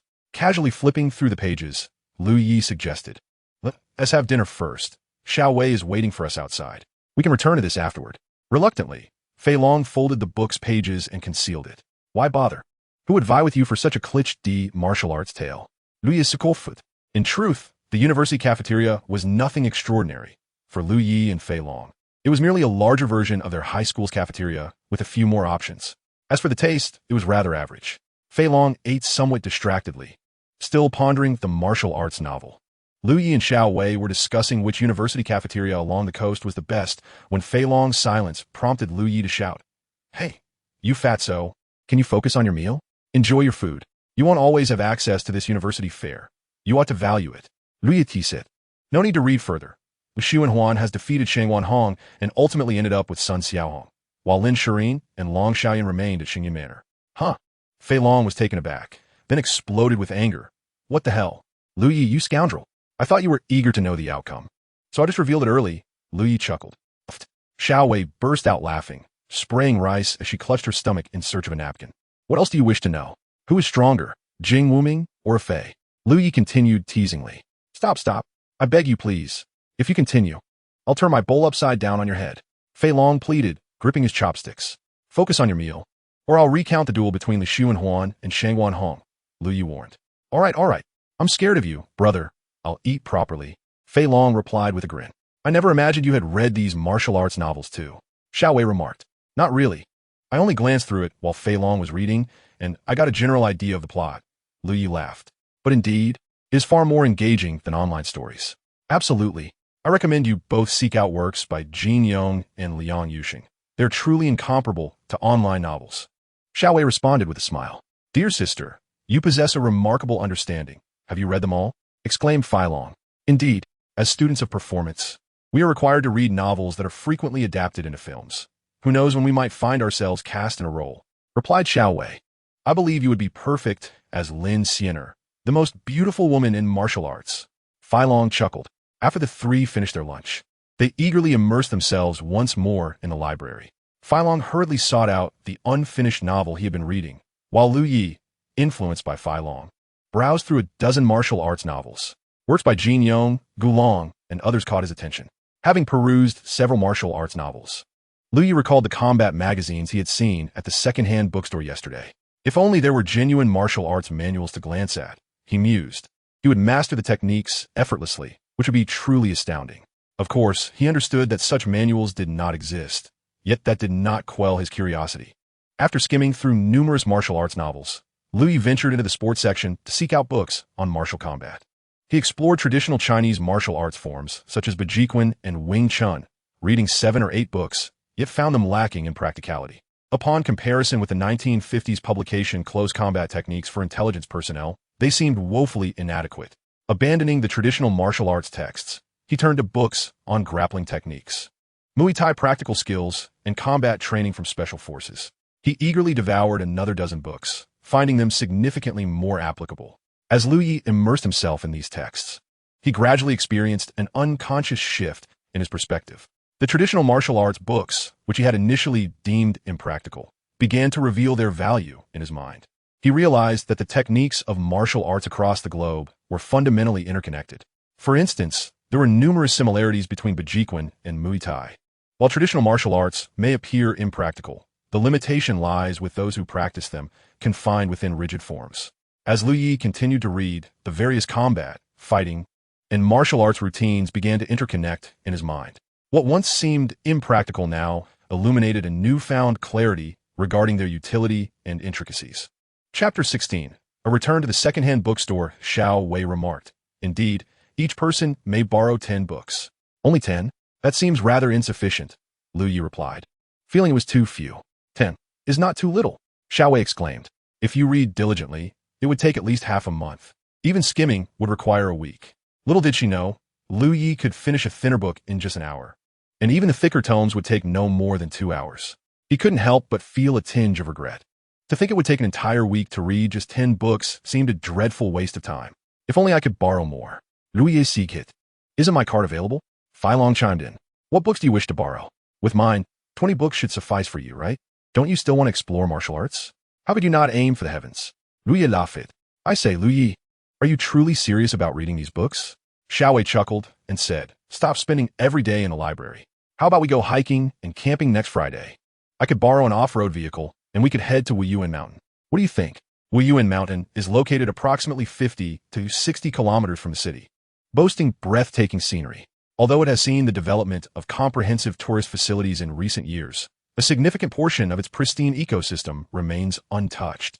Lu had heard of Wuyuan Mountain from Filong, who mentioned its stunning landscapes, particularly deep within the mountains. Furthermore, there exists a fascinating legend associated with the area. It is said that a general once concealed troops there, fought battles, and amassed treasures, all of which mysteriously vanished into the mists of Wuyuan Mountain. This tale is believed to have originated during ancient times, with some attributing it to the Song and Yuan dynasties, while others cite the era of Li Zicheng or the Taiping Rebellion. Regardless, many have sought national treasures within, only to return empty-handed. Filong was immediately thrilled by Xiao Wei's suggestion and eagerly agreed. Xiao Wei also mentioned inviting a few female classmates from the film academy, which only heightened Filong's excitement. Are they all beauties? He inquired. Of course. Which one of us from the film academy, ISN, TA Beauty? Xiao Wei replied with a smile. Lu, too, found this plan agreeable, as he yearned for a chance to refresh his mind and embrace nature. After all, it had been over a year since he had ventured beyond the city limits due to family circumstances, leading him to become increasingly withdrawn and introspective. As for the preparations for their outing, both Lu and Filong were quite inexperienced. Fear not, I shall handle everything, Xiao Wei assured them with a grin. The three agreed on Saturday for their adventure, with Xiao Wei taking charge of the logistics. She mentioned having camped several times before, suggesting she was quite experienced. Lu, eager for their May Day excursion, casually picked up a few books on wilderness survival while borrowing books, choosing the thickest ones without regard for their titles or covers. In total, he selected 20 hefty tomes, leading to Fei Long's exasperated outburst. What madness has seized you? Do you really think you can read all 20? And why the heaviest ones? Are you trying to torment me? Fei Long complained. Come on, just because you glance at a recipe in a library doesn't mean you can whip up a secret fried rice. He scoffed. Believe it or not. Just don't expect to eat later, Lu retorted. In truth, the secret fried rice never materialized due to a lack of ingredients. Rather than perusing cookbooks, Lu had taken the opportunity to delve into the legendary 4 great classics, where he came across numerous recipes in Dream of the Red Chamber. Inspired, he mused about attempting to create a fried rice dish using some of the methods described in the novel. However, with an empty pantry and Fei Long's lack of interest, he decided to abandon the idea. Fei Long was not disinterested. Rather, he felt apprehensive. He patted Lu on the shoulder and said, "Let us go grab some steak. Get lost. Once is enough. You want to eat it every day? Are you paying?" Lu replied, "Look at you being so stingy. What is wrong with treating yourself to a few steaks when you have 100,000 in your account?" Fei Long countered, "Enough of your nonsense. You're so stingy and tight-fisted." Fat Dragon scoffed. "How about I treat you today? That sounds agreeable." Lu Yi chuckled. "I'll have a tomahawk steak. So when I treat you, you only want a tomahawk? Last time you treated me, I got a classic American steak." Fat Dragon retorted angrily. "That is a classic. Not everything can be deemed classic. A tomahawk requires centuries to earn that status." Lu Yi laughed. "Get lost. Classic merely means the cheapest option, you big fool." Fat Dragon chuckled. The two indulged in a hearty meal at a steakhouse near their school, but when the bill arrived, Fat Dragon tossed his phone on the table, revealing a mere 50-some yuan. "Wow, you glutton. You really are something," Lu Yi exclaimed while pulling out his own phone to settle the bill. All right. I'll treat you to bubble tea as an apology," Fat Dragon laughed. Despite being outsmarted by Fat Dragon, Lu Yi felt a sense of joy, sipping his bubble tea while playfully cursing Fat Dragon's ancestors. Fat Dragon didn't mind. As long as there was food, he considered Lu Ye's complaints mere background noise. Harmless and unoffensive. After their meal, as was their custom, the two headed towards the second-hand goods street. Lu Yi specifically made his way to the previous old bookstore, hoping to find something as useful as close combat techniques for intelligence operatives. He had actually never browsed an old bookstore before, aside from the last time. Back in his university days, he barely visited even new bookstores. The old bookstore was filled with an eclectic mix of books, disorganized and chaotic. Unlike a library where titles were neatly categorized, stacks of books were piled haphazardly, resembling a heap of discarded materials. Fat Dragon was puzzled. Although Lu Yi had recently developed a fondness for reading, why would he venture into an old bookstore? Lu Yi could not find another book similar to close combat techniques for intelligence operatives, nor could he even locate that very book amidst the disarray. However, in his search, Lu Yi stumbled upon several age volumes that appeared to be over a century old. Interested? The bookstore owner suddenly reappeared, startling both Lu Yi and Fat Dragon. 5,000 yuan each, the old man chuckled. 5,000 for such a shabby book? Fat Dragon exclaimed in disbelief. This is a book from the Daowang era. 5,000 is quite a bargain, the old man asserted. Fat Dragon grabbed the book from Lu Yi's hands. The Chronicle of Tujin County? Who would want a county chronicle? He said, shoving the book back to Lu Yi. If you want tea by it, give it to me. I've been searching for these books for quite some time, the old man insisted. Boss, let me take a look first, Lu Yi replied. If you're not buying, then don't look. What is so interesting about a county chronicle? The owner attempted to reclaim the book from Lu Yi. Wait, I want to check the condition of the book, Lu Yi said as he quickly flipped through the pages. Seeing that Lu Yi was inspecting the book, the old man ceased his protests.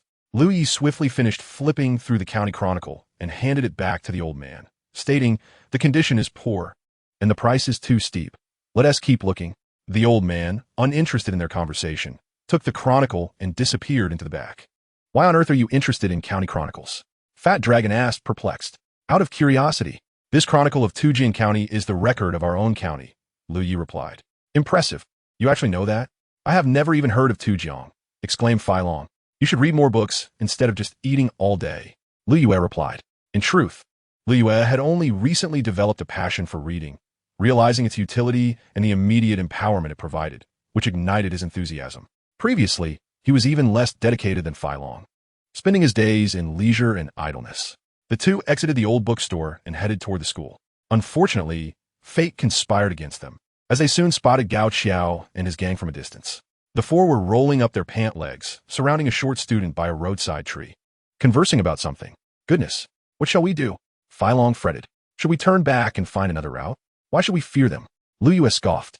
But remember, Fei Long interjected. You once declared that whenever we encounter their tyranny, we must confront them. Look at them now. Are we really going to beat them into a pulp? Upon reflection, Lu Yue realized the truth in Fei Long's words. Today is not the day for a confrontation. Too little time has elapsed since our last encounter, and we would surely be discovered. Let us just pretend we didn't see them. As Liu turned to retreat, he noticed the group had caught sight of them. Alas, it seems your misfortune has caught up with you. Liu sighed. Oh no. Fei Long's face twisted in frustration, yet he continued to walk leisurely forward. Gao Qiao appeared to have been alerted by someone, quickly turning to face Lu Yue. The moment he spotted Lu Yue, he stiffened, Whispered a few words to the short student leaning against the tree, and hurriedly led his companions away, heads down, toward the school. Unbelievable. They actually fled? Fei Long exclaimed in disbelief. Did my presence truly intimidate them? I told you, with these kind of individuals, they must be instilled with fear all at once. Now, they are behaving themselves, Liu chuckled. Avoiding us is the best outcome. It saves us from having to intervene. Chapter 17, Monthly Exam. Liu noticed that his mother's fried rice had improved significantly in flavor recently. Although it still fell short of his own culinary skills, the difference was no longer substantial. Liu's mother was not a natural cook, yet the simplicity of the ingredients and preparation for fried rice allowed her to master it with practice. The business at the fried rice stall, while not yet transformed into a trendy hotspot as previously speculated, was thriving enough. Each day, over 100 portions were sold out before 10 o'clock. Liu's mother wished to prepare more to sell, but Liu preferred she not overexert herself, believing that around 100 portions sufficed. After a month, they could net nearly 10,000 yuan, sufficient for their needs. However, the daily grind was exhausting. There was no time for rest. Thus, Liu insisted on sticking to the 100 portions. He even crafted a sign stating that once the 100 portions were sold, he would close up shop. Liu's mother was perplexed and questioned why they should not earn more money. Can all the money in the world be made? It's sufficient as is. Look at my father. He used to be out socializing every day, earning a fortune, yet now he is gone. And so is the money. Is that truly worthwhile? Liu replied. The topic of Liu Ye's father is a sensitive subject. Whenever mentioned, it inevitably brings sorrow to his mother. All right, Mom. Let us not talk about Dad anymore. The two of us still have a life to live, and there's no need to make ourselves miserable, Liu Yi reassured her. Don't be like Dad, who only knows how to earn money. Rest assured, I won't spend a dime of your money on my university tuition. I'll manage to complete my studies through scholarships. What parent wouldn't be pleased to hear such word from their child? Naturally, Liu Ye's mother felt a sense of relief. Okay, I'll listen to you, she smiled. In the future, you should take some time for self-care and beauty treatments. And live a little more freely, Liu Yi suggested. Let us forget about that. We don't have that much money, his mother chuckled. How much could it possibly cost? A monthly budget of 10,000 should suffice for your beauty and maintenance, Liu Yi replied. You're clueless. Back in the day, a beauty treatment package, for me, was easily over 100,000. I spent no less than 500,000 a year on maintenance. His mother exclaimed. Really? Liu Yi exclaimed in disbelief, astonished that his mother had previously spent so much on mere beauty treatments. No wonder she looked so youthful. Let us stick to minor maintenance for now. Once I have the funds, we can consider more extensive treatments, Liu Yi laughed. Although Fei Long owed Liu Yi a month's worth of serving plates, he didn't come over every day for fear of his father's reprimands. However, his father had been frequently absent recently due to relocation matters, allowing Fei Long to assist Liu Yi more often while also enjoying a meal. Hey, how is your studying going? Fei Long asked while carrying a plate. Just 20 books. I finished them ages ago, Liu Yi replied. That is not what I meant. I was referring to the fact that we have a monthly exam tomorrow. How prepared are you? Fei Long clarified. Come on, what is the point of studying? Liu Yi scoffed. Wow, you're really full of yourself, aren't you? The whole world is waiting to see how you perform in this month's exam. Fei Long chuckled. I've heard that Wolverine has been quite arrogant in the office lately. Arrogant? Liu Yi queried, puzzled. What does that have to do with me? You're unaware, but her arrogance stems from you. Other classes are buzzing with rumors that Wolverine has declared that the top score in the school will surely come from our class this month. And she even said that other classes should give up on ever achieving the top score, Fei Long shared. Wow, that is quite audacious. Liu Yi laughed. With you around, it's only natural for her to be bold. Fei Long suddenly said with a hint of mystery, Bro, should we teach Wolverine a lesson? Come on, that wouldn't be right, Lu Yi replied with a mischievous grin. In reality, Lang Xiaoping was not merely coveting the top score in the monthly exams. She also aspired to achieve a place in the prestigious 985 universities next year. However, the Division of Arts and Sciences at their school would not take place until the end of the semester, leaving Lang Xiaoping uncertain about Lu Yi's choices and whether he would remain in her class. Thus, she refrained from expressing even more arrogant thoughts and instead pondered how to ensure Lu Yi stayed in her class. The monthly exams at their school were extremely intense and tightly scheduled, beginning with morning self-study and wrapping up all 9 subjects within 2.5 days. The first exam was Chinese. The study of Chinese language differs significantly from other subjects. Mastering the content of the texts often yields scores that are merely approximate. This is not an elementary school examination, for the test material largely diverges from the textbook content. To excel in Chinese, consistent accumulation of knowledge is paramount. Moreover, an understanding tailored for examination purposes is equally crucial. For instance, a significant portion of reading comprehension questions requires one to interpret the author's intended meaning. In truth, even the author may be uncertain of their own message, so how can the reader ascertain it? Furthermore, how can there be a singular correct answer? Thus, the author's intent is of little consequence. What truly matters is the answer the examiner seeks. Although Lu Yi possesses an extraordinary aptitude, with every text from elementary through high school firmly lodged in his memory, he still lacks the necessary experience for examination-oriented Chinese. This subject has delivered a sobering lesson to Lu Yi, making him acutely aware that there remains at least one area in which he has yet to master, prompting him to devise a strategy. In contrast, his performance in other subjects poses no challenge. Each exam becomes a meticulous calculation of scores, 142 in mathematics, 143 in English. And for the 6 elective subjects, he aims for scores of 94, 95, 99, or even higher, arranging the last digits based on the order of examinations. Students harbor a profound disdain for exams, yet they paradoxically relish them, for once the final day of monthly assessments concludes, classes are dismissed, allowing teachers to grade papers while students enjoy a reprieve. Lu Yi concurs with Fei Long's assertion regarding the necessity of physical activity after a prolonged period of inactivity. However, he harbors no interest in basketball. Furthermore, with the entire school enjoying half a day off, the basketball courts are likely to be overcrowded. Fatty, didn't you express a desire to learn to drive? How about I take you to try go-karting? Lu Yi proposed. Upon hearing the word drive, Fei Long's excitement surged. Driving? Where? He exclaimed eagerly. You don't know? It's very close to our school. Just a 10-minute bike ride, Lu Yi replied. But remember, Fatty, I'm short on cash. You're treating me. Fei Long insisted earnestly. All right, I'll cover it, Lu Yi conceded. The two first dined casually in the school cafeteria before cycling directly to the go-karting venue. To their surprise, with the school granting a half-day break, many others had the same idea and flocked there as well. The go-karting track was not expansive, merely the size of 2 or 3 basketball courts. Yet the sidelines were crowded with spectators. The queue for carts seemed to boast at least 20 individuals. Goodness, we'll be waiting until the next century, Fei Long lamented. It's quick, every 10 minutes for 50 yuan, Lu Yi reassured him. 50 for 10 minutes? What a ripoff. Fei Long exclaimed, back in the day. I raced here for 3 days straight. 3 days? You must be wealthy. Fei Long marveled. Is your driving skill honed here? Nonsense. You can't truly develop driving skills from go-karting. However, it can cultivate a sense of handling. After mastering go-karting, you can transition to driving a real car on the track to hone your technique, Lu Yi explained. You should practice go-karting more, for a novice like you. It is quite beneficial. This is exorbitant. Fei Long sighed. No worries. Doesn't your family have a few billion? What is there to fear? If it's too pricey, just buy the place and race to your heart's content, Lu Yi chuckled. Several birds chirp, and our family has not reached an agreement regarding the compensation for the demolition of our home. Now, it seems that people come to our residence almost daily, relentlessly pressuring my father to sign and vacate. It is utterly exasperating, Fei Long remarked. This is merely a fortunate dilemma. Lu also chuckled, but do not be overly greedy. A difference of 2 billion or 3 billion is negligible. I have grown weary of the family matters. My father does not permit me to interject. As it appears, several families have banded together for negotiations.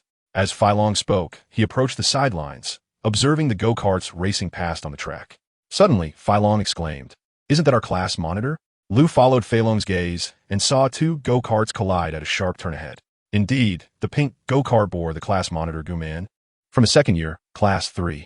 Guman was the object of Fei Long's admiration and, without a doubt, the goddess of all the boys in school. She had been named the school beauty last year and excelled academically, consistently ranking among the top 3 in her class and within the top 10 overall. At that moment, a scene unfolded that shattered Fei Long's heart. A girl leaped from a front go-kart and dashed towards Guman. The girl appeared to be from the 3rd year, class 4. Fei Long squinted and suddenly exclaimed, "Oh my, it's the female tyrant of the Arts Association, Liang Lu." As the name suggests, the Sports Association is a small group for those pursuing sports specialties, while the Arts Association caters to aspiring art students. Both associations are notorious at our school. Currently, the head of the Sports Association and Liang Lu from the Arts Association, one male and one female, are regarded as nightmares at our school. Truth be told, Liang Lu is quite beautiful and a formidable contender for the title of school beauty, but she fell short against Guman.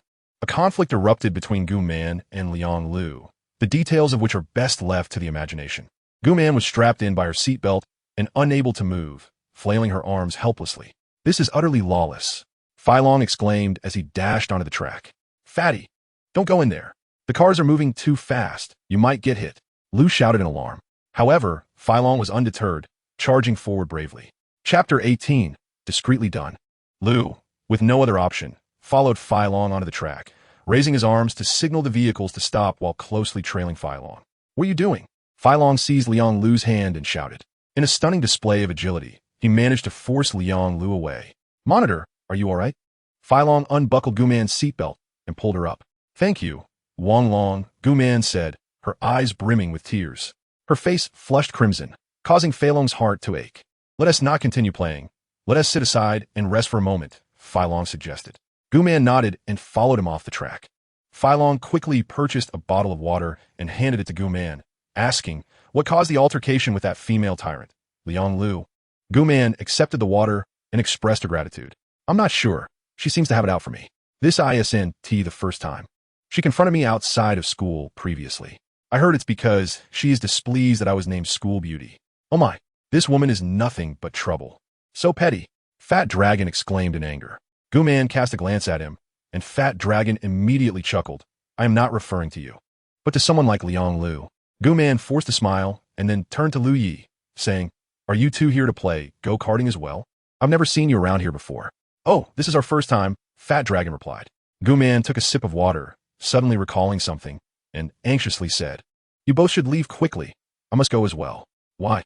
We haven't even played yet," Fat Dragon protested. "Liang Lu 1T let you off easily. She will definitely call her connections in the Sports Association," Guman warned.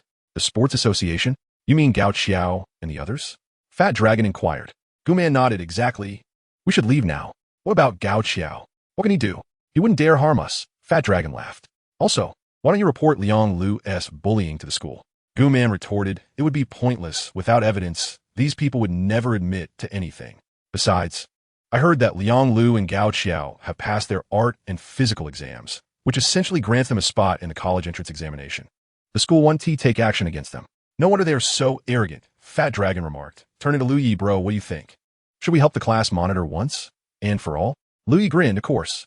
As your brother-S woman, I must assist." Guman's face turned crimson upon hearing this. Fat Dragon, feeling embarrassed, shot Lu Yi an annoyed look and quickly turned to Guman, class monitor. "Don't mind what Lu Yi just said. I merely made that comment to get Liang Lu to back off. I meant no harm." Guman smiled shyly. "It's all right, but we should still leave." Fat Dragon firmly guided her back in her seat, saying, "Just stay put. If you escape today, there will still be tomorrow and the day after. Are you planning to transfer schools?" Guman's heart sank at the thought. "Don't worry. Let us resolve this matter once and for all today," Fat Dragon said, glancing at Lu Yi. The three fell into a momentary silence, as they rarely communicated. Especially Lu Yi, who was not well acquainted with Guman. Fat Dragon scanned the area for Liang Lu, but she was nowhere to be found. He couldn't tell if she had fled or was hiding to call for help. After about 10 minutes, while Lu Yi was explaining to Fat Dragon the techniques for navigating curves quickly, they suddenly heard someone shout from behind. "There she is!" Liang Lu was striding toward them, accompanied by Gao Xiao and others. As Guman saw them approaching, she immediately stood up, trembling slightly. Gao Xiao had intended to rush over, but abruptly halted upon seeing Lu Yi and the others. "What is the matter? Hurry up," Liang Lu urged. "These two?" Gao Xiao murmured. "Yes, especially that chubby one." He is quite arrogant, Liang Lu replied. From a distance, Lu Yi and Fat Dragon observed Gao Xiao whispering something to Liang Lu, showing no inclination to advance further. Lu lightly patted Fai Long and said, "If they won't come to us, then we shall go to them." Fai Long nodded and followed Lu towards Gao Xiao and his group. Gu Man was momentarily taken aback and exclaimed, "What are you two doing? There's really no need to go over there, is there?" Seeing that the two ignored her, she reluctantly trailed behind them. Gao Xiao was taken by surprise as Lu and Fai Long approached directly. He immediately ceased his conversation, fixating his gaze on the two. "What did I say earlier?" Lu wasted no time and asked point blank. Gao Xiao remained silent, alternating his gaze between Lu and the ground, feigning a nonchalant demeanor.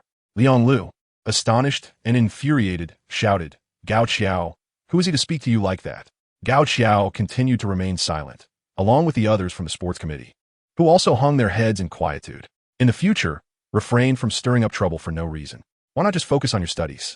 Lu declared, pointing at Liang Lu with a fierce expression. Gao Xiao and his companion still said nothing. "Did you hear that?" Fai Long suddenly bellowed, startling everyone in the go-kart arena. Who turned to look? "I heard," Gao Xiao muttered. Fai Long surveyed the crowd, and others echoed, "We heard." With everyone having made their stance clear, Lu and Fai Long lost interest in the terrified Liang Lu, knowing that without Gao Xiao, the woman posed no threat. Gu Man's expression mirrored Liang Lu's shock. She was equally astounded. "All right, the misunderstanding has been cleared up. We're all classmates now, so let's move on," Fai Long chuckled. "You want to say something, Gu Man, but you can't find the words." She was taken aback, unable to fathom that these two seemingly inconspicuous classmates were so formidable, even managing to render Gao Xiao obedient. Nearly half of the go-kart arena was filled with students from the 7th school, all equally stunned by the recent display. Who is this person? So low-key. Fai Long gently inquired of Gu Man. Still engulfed in shock, Gu Man's perception of Lu and Fai Long had completely transformed.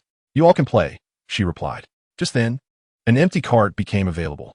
Initially, a few individuals attempted to rush forward, but upon seeing Lu and Fai Long approach, they quickly stepped aside. Meanwhile, Gao Xiao, head down, was hastily departing the go-kart arena. "What on earth? Gao Xiao, who is he? Why are you all so intimidated?" Liang Lu persisted. "Keep your voice down. Do you have no sense of shame?" Gao Xiao retorted angrily. "You should be the one feeling ashamed, not me," Liang Lu countered. "You don't understand anything." Gao Xiao snapped back. "Are these two not from our 7th school?" Liang Lu questioned, bewildered. "I've seen that chubby one at school." Yes. Gao Xiao replied with frustration. "But you must not provoke them, understand?" Chapter 19. I want to lose weight. Lu and Fai Long played go-karting for 10 minutes before stepping out. Lu found the activity rather uninteresting, perceiving it as child's play. His intention was merely to give Fai Long a taste of the experience and help him practice driving. Unbeknownst to them, Fai Long had also arrived. Fai Long, known for his penchant for extravagant spending, lamented $50 for merely 10 minutes. What could possibly be worth such a price? The two were surprised to find Gu Man still present, waiting for their company. "Why have you two stopped playing?" Gu Man inquired softly. "It's too expensive. It pains my wallet." Fai Long chuckled in response. "Go ahead and play. I'll treat you," Gu Man offered with a smile. "Are you joking? Honestly, it's rather dull." "Nothing beats the thrill of driving a Real car," Fai Long remarked. "Never mind. I've enrolled in driving school for the summer break. Soon I'll be behind the wheel of a genuine car. This is merely a toy." Gu Man genuinely wished to invite Fai Long and Lu Yi to join her, but seeing their disinterest, she decided against it. Nodding, she followed the two as they made their way outside. Gu Man opted to walk to school rather than ride a bicycle. However, her route did not align with that of Lu Yi and Fai Long, and upon exiting the karting venue, they would part ways. "Hey, Fai Long, why don't you walk a man home?" Lu Yi suggested with a grin, intentionally creating an opportunity for Fai Long. Fai Long, though eager, felt a twinge of concern about potentially encountering troublesome individuals along the way. Nonetheless, such an opportunity was rare indeed. "Huh? Lu Yi, why don't you go ahead?" Gu Man said, feeling a mix of confusion and shyness. As Lu Yi pedaled away, he left Gu Man and Fai Long together. When Lu Yi next spotted Fai Long, he was drenched in sweat, holding several ice creams. "Wow, what a generous spirit today. You even come bearing gifts," Lu Yi teased. "Of course," Fai Long replied, handing an ice cream to Lu Ye's mother. "Auntie, enjoy an ice cream." "Wan Long, what has got you so cheerful today? Have you encountered some good fortune?" Lu Ye's mother asked, accepting the treat. "Oh, he just had a heroic moment, charming our school's belle," Lu Yi laughed. "What do you mean by charming?" Fai Long wiped the sweat from his brow with a tissue. "I'm earnestly pursuing her. From what you say, it seems promising." Lu Yi inquired. Absolutely. Fei Long affirmed. Oh, please. Take a look in the mirror. You're delusional. It's like a toad dreaming of a swan. Lu Yi chuckled. Fei Long, unfazed by Lu Ye's mockery, bit into his ice cream and glanced at his rather rotund physique, declaring, I've resolved to embark on a weight loss journey, starting today. I shall train and sculpt a chiseled six-pack, achieving the perfect physique to win over the bell. Suddenly pulling the ice cream from his mouth, he exclaimed, This ice cream is far too high in calories for my diet. Lu Yi, you can have it. He offered the half-eaten treat to Lu Yi. Get lost. You've barely touched it, and you're offering it to me. Lu Yi retorted in disgust. You can talk about dieting all you want. Believe me, you'll only grow fatter, Lu Yi added. Critique me all you like. Your words only fuel my determination, Fei Long replied resolutely. Lu Ye's mother found their banter amusing and chuckled. You two are out here courting, especially you, Lu Yi. Mind you, dating is fine, but do keep your antics in check. You're still young and cannot bear the consequences. Moreover, do not neglect your studies. Understood? Listen, my friend, Lu Yi said with a chuckle. Isn't my mother quite open-minded? Or perhaps it's Auntie who is more progressive, unlike my father, who insists that I shouldn't date until I can earn money. Fei Long remarked, so materialistic. Oh, mother. Suddenly, Lu Yi remembered. Tomorrow, Fei Long, Xiao Wei, and I are going hiking at Wuyuan Mountain. Is that so? Go ahead. It's been a while since you had some fun. Young people should enjoy themselves and not just spend all day helping me sell fried rice, Lu Ye's mother replied. Indeed, Auntie is quite liberal. Young people should be allowed to have fun. What a statement. Fei Long exclaimed, his admiration evident. How many days will you be out? Lu Ye's mother inquired. Wuyuan Mountain has a lovely guest house. You could stay there. I've been before, and it was quite enjoyable, though a tad expensive, she added. We want TB staying overnight. We plan to return the same day. Even if we did, we would camp out.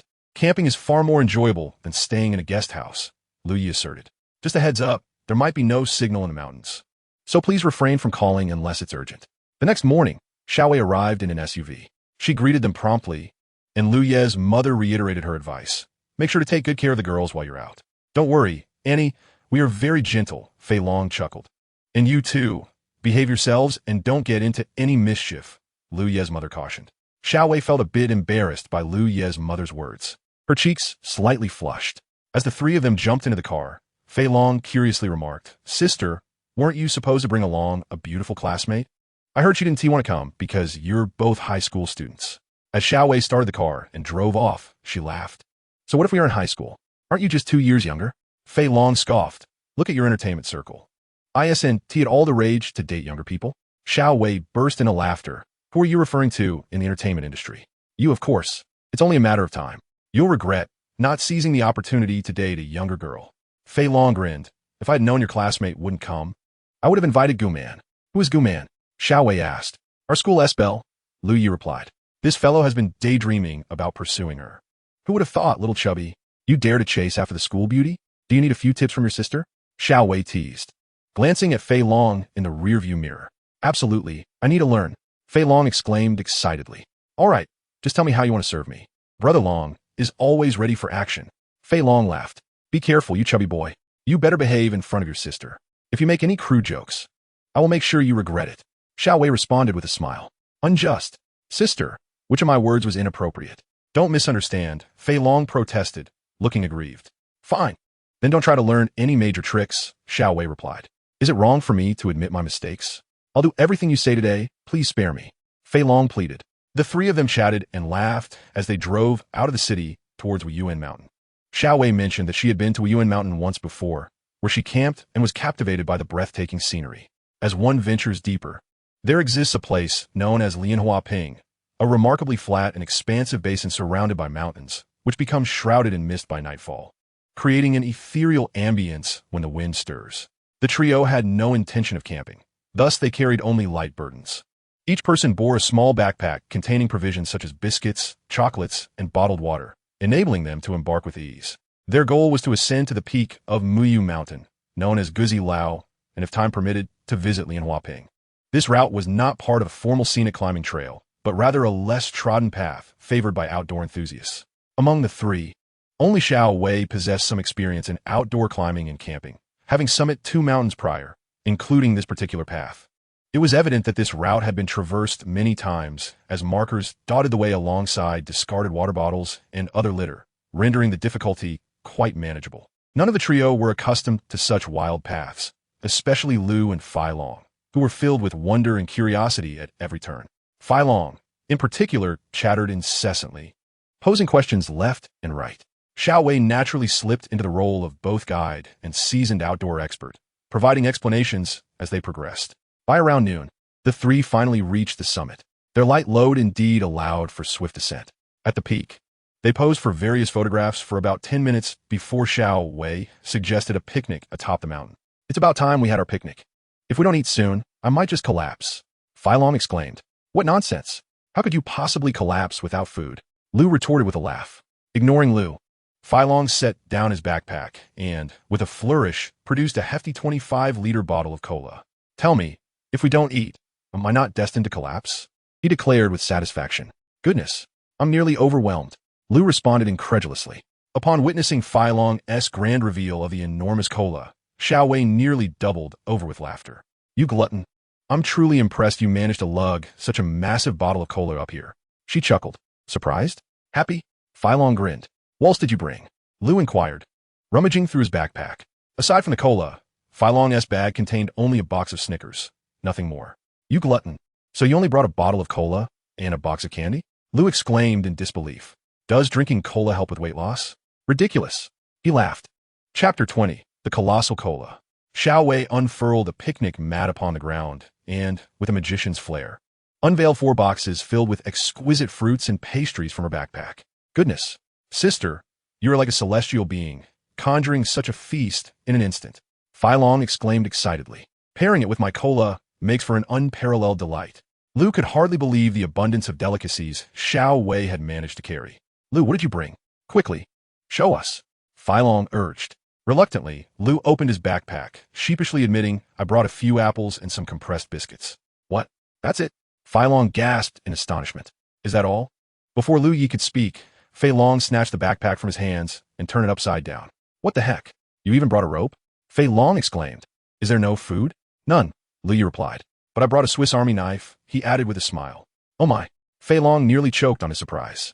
I was just worried that we might encounter some danger due to our lack of experience, so I thought it prudent to bring some self-defense supplies, Lu Yi explained, grinning.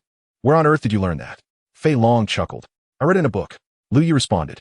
So that's why you borrowed several wilderness survival books last week. Have you turned into a bookworm? Fei Long teased. You're the one who is foolish. When the time comes, you'll see who the real fool is. Lu Yi retorted dismissively. All right, let us eat. Xiao Wei had been thoroughly entertained by these 2 clowns and was in stitches. The trio had not discarded the water bottles they had consumed on their way. So Lu Yi took out the Swiss Army knife and expertly fashioned a cup from one of the bottles. They poured in some cola and took a hearty sip, exclaiming in delight, Isn't that refreshing? Fei Long boasted. Absolutely refreshing, Lu Yi affirmed. Although it's rather foolish for someone to carry such a large container of cola up the mountain, it's undeniably enjoyable. But why bring 3 small bottles when you could bring 25 liters? You truly are a fool. 3 small bottles are hardly sufficient. One must drink to their heart's content, Fei Long countered. After climbing for half the morning, hunger struck, and they devoured their provisions with great enthusiasm. 2 boxes of fruit platters, a box of chicken salad, and a box of pastries.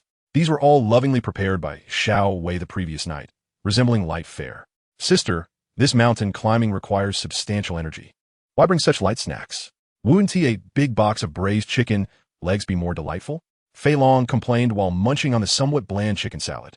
This light fare is trendy and promotes healthy eating, Xiao Wei replied, enjoying her fruit.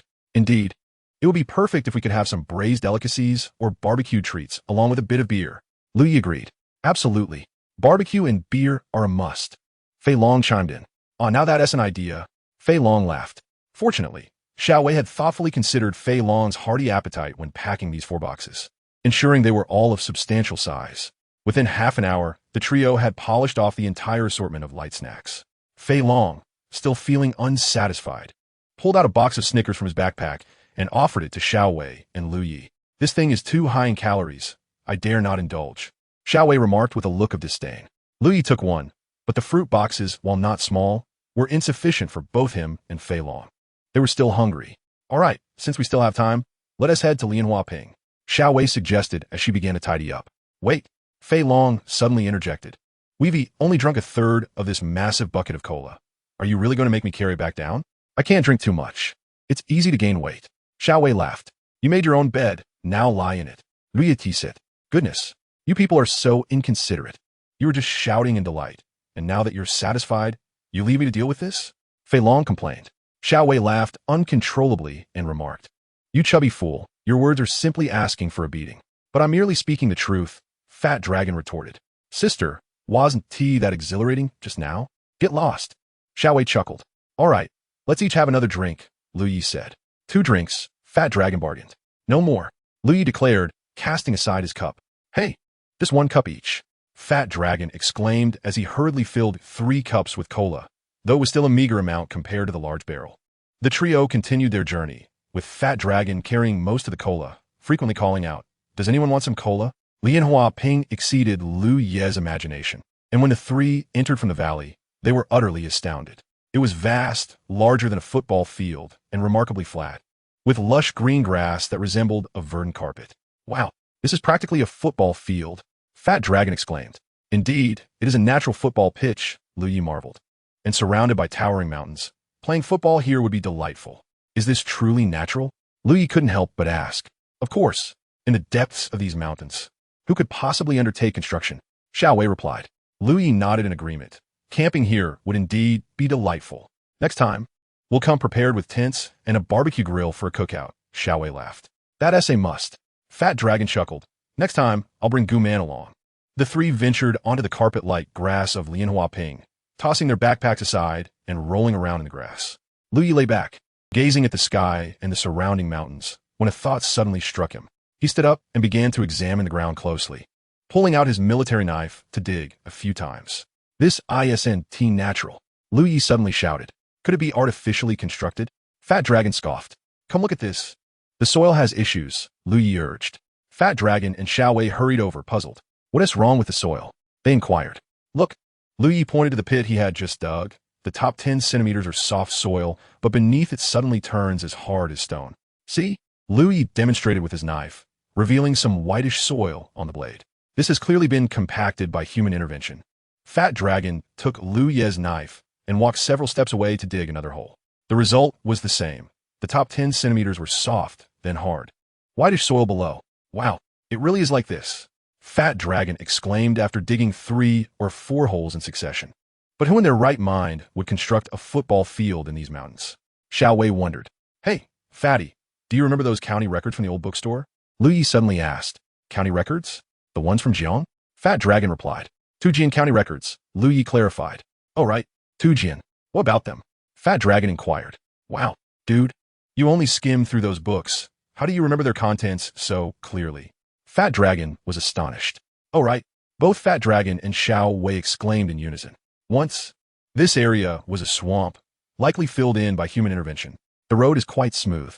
It's no wonder it's so flat. One might mistakenly think it's a grand golf course. Fei Long remarked with curiosity. Who would construct a golf course in such a mountainous region? A soccer field. He added with a laugh. In the mountains, what else would the Chinese do but construct tombs? Suddenly, Fei Long seemed to have an epiphany. Could it be that there's a grand tomb beneath us? Li inquired. Have you heard of the treasure legend of Wu Yuan Mountain? Fei Long, becoming animated, responded. Are you referring to the story of the treasures buried by the Taiping Heavenly Kingdom at Wu Yuan Mountain? Li nodded slightly, something along those lines. I've heard it dates back to the Southern Song Dynasty. Just a legend, Li remarked. Are you suggesting that treasures lie buried beneath us? Fei Long exclaimed. Could you refrain from being so dramatic? Let me finish, Li interjected. Go on, Fei Long encouraged. The local annals theoretically record the legends of this area. However, there is no mention of this story in the Tujin County records, Li stated. You possess several volumes of county records. You've barely skimmed through them. How would you know? Fei Long retorted. Silence. Li snapped. That county record was written during the Daoguang era of the Qing dynasty. What does that signify? Huh? Xiao Wei pondered. It indicates that this story occurred after the compilation of those records, which is rather obvious, Fei Long scoffed. You're not entirely foolish. Liu chuckled. So I'm foolish then? Xiao Wei suddenly realized. No. Your beauty is sufficient. Liu laughed. You seem to possess quite the survival instinct. Xiao Wei teased. Let us not digress. Continue. Dragon brother, she insisted. Fei Long suddenly faltered. What is this inexplicable feeling? Xiao Wei waited patiently for Fei Long to articulate his thoughts. Inexplicable means unknown. He clarified. You're being ridiculous. Xiao Wei glared at Fei Long. If this story holds any truth, it is highly likely from the Taiping Heavenly Kingdom period, as the county records were completed shortly before that. Before that, this place was still a swamp, and now it has transformed into a golf course. Don't you think there is some connection? Li queried. Are you suggesting that it was filled in by the Taiping Heavenly Kingdom? Xiao Wei pondered. Chapter 21. Misty Lianhua, playing the three, gazed in astonishment at the grassy expanse, as flat as a golf course. I wonder what stories you've heard. When I was a child, my grandfather told me tales of treasures hidden in Yuan Mountain, said to belong to a general who trained his troops here. These soldiers mysteriously vanished, and the treasures are said to still be concealed within the mountain, Lily recounted. That's about right. I've heard similar tales, Fei Long affirmed. Xiao Wei nodded in agreement, indicating she had heard much the same. Training troops. Just look at this vast expanse of Wuyuan Mountain, aside from the spot. Where else could one train soldiers? Not to mention, there is hardly enough room for dozens of people, Li noted. I see your point. This was indeed the training ground for the Taiping Heavenly Kingdom, Fei Long concluded. Lu nodded thoughtfully, suggesting that perhaps the Taiping Heavenly Kingdom had filled this area to train troops, as it was indeed a suitable location. That makes sense. Xiao Wei agreed, nodding in affirmation. Could the treasure be buried here? Fei Long inquired. Unlikely, Lu replied. Those who bury treasures would act covertly. Filling this vast area would require considerable effort. Moreover, the compacted soil would make it difficult to bury or excavate. Fei Long, looking disappointed, retorted. So, after all that analysis, you've produced nothing of value. Yet Lu added, however, it does indicate that we're not too far from it. Fei Long scoffed. What do you mean by not far? In this mountainous terrain, it feels like we're 1,000 miles away. He lamented. It's no wonder so many treasure seekers have ventured into these mountains and returned empty-handed. Just as Lu and Fei Long were deep in conversation, Xiao Wei suddenly exclaimed, Hey, why is it foggy in broad daylight? She pointed around. Indeed, how can fog appear on flat ground? Lu marveled. White mist began to rise from the grassy expanse, enveloping the surroundings in a shroud reminiscent of delicate white silk. Wow, it's truly beautiful, Xiao Wei exclaimed in awe. The three of them, filled with excitement, began to frolic on the expansive lawn, chasing the elusive wisps of fog and snapping various pictures together. This fog is rather dense, isn't it? How we proceed now? Fei Long pondered. The trio stood in place, spinning around in search of direction, only to become increasingly bewildered. Sister, you've been here before. How did you navigate? Fei Long asked. How about the path we just took? He mused, gazing at the thick fog and sighing. We were too careless. It's all right, Xiao Wei reassured them. Surrounded by mountains, we shall walk in one direction until we encounter a mountain, then follow its contour. We must reach a junction eventually. But what if there are multiple paths? Lu questioned. We should recognize the way we came, Xiao Wei replied. Let's give it a try. We can't just stand here. Indeed, they could not remain stationary, as the fog thickened and the temperature dropped, inducing a slight chill. Stay close. The fog is too dense. We mustn't get separated, Lu cautioned. After approximately 7 or 8 minutes, they reached the mountain's edge and proceeded along its base. Within moments, they spotted a junction. However, uncertainty clouded their minds. They could not ascertain if this was the same path they had traversed earlier. The trio exchanged bewildered glances, momentarily at a loss. Let us walk a bit further. That should clarify whether this is the route we took, Lu suggested. Fei Long and Xiao Wei nodded in agreement, as it seemed the only viable option. Leaving Lianhua Ping behind, they stepped onto the path. The Lianhua Ping was indeed enchanting. The mist lingered solely within its confines, dissipating mere meters away, revealing a world that was remarkably clear. Yet, the further they walked, the more confused they became. The path bore a striking resemblance to the one they had previously taken, but an unsettling feeling grew with each step. After 10 minutes, they still could not definitively determine their route, prompting them to halt in hesitation. What should we do? Xiao Wei questioned anxiously. In these mountains, losing one's way can prove perilous. Moreover, the area they traverse is among the most unspoiled regions of Fog Source Mountain, where wild boars, leopards, and venomous snakes still roam. Most importantly, the trio is ill-equipped for such an adventure. Isn't that stating the obvious? Fat Long remarked. What if this path is erroneous? He continued. Huh? Xiao Wei exclaimed in astonishment. But we haven't brought a tent. Then we shall seek a cave, or, if necessary, construct a makeshift shelter, Lu responded. A shelter? Fat Long exclaimed. Is that something you've merely read about? Of course, whether from books or television. Do you expect me to possess innate survival skills? Lu retorted. I assert you are a bookworm, yet you remain skeptical, Fat Long scoffed. If merely reading could forge an expert in wilderness survival, why would those special forces even bother training? Others may be different, but I am my own person. How can you be certain that I cannot learn from reading? Lu replied, growing impatient. Just wait and see, he added. All right, you're impressive. I'll be here to witness your inevitable comeuppance, Fat Long said. However, while Lianhua Ping is indeed flat, it offers no shelter whatsoever. Furthermore, the fog is so dense that one cannot endure it. At night, we would be cold and damp, unable to light a fire, Lu noted. Fat Long nodded in agreement. Let us press on, remaining vigilant for a suitable camping spot. The trio continued onward, and after half an hour, they confirmed that they had indeed taken a wrong turn. What now? Xiao Wei's face was a mask of fear throughout the journey. It's nothing to fret about. We merely need to spend a night outdoors, Lu reassured her. Glancing around, we saw no suitable place on the way. Let us continue forward to find a sheltered area to guard against potential rain.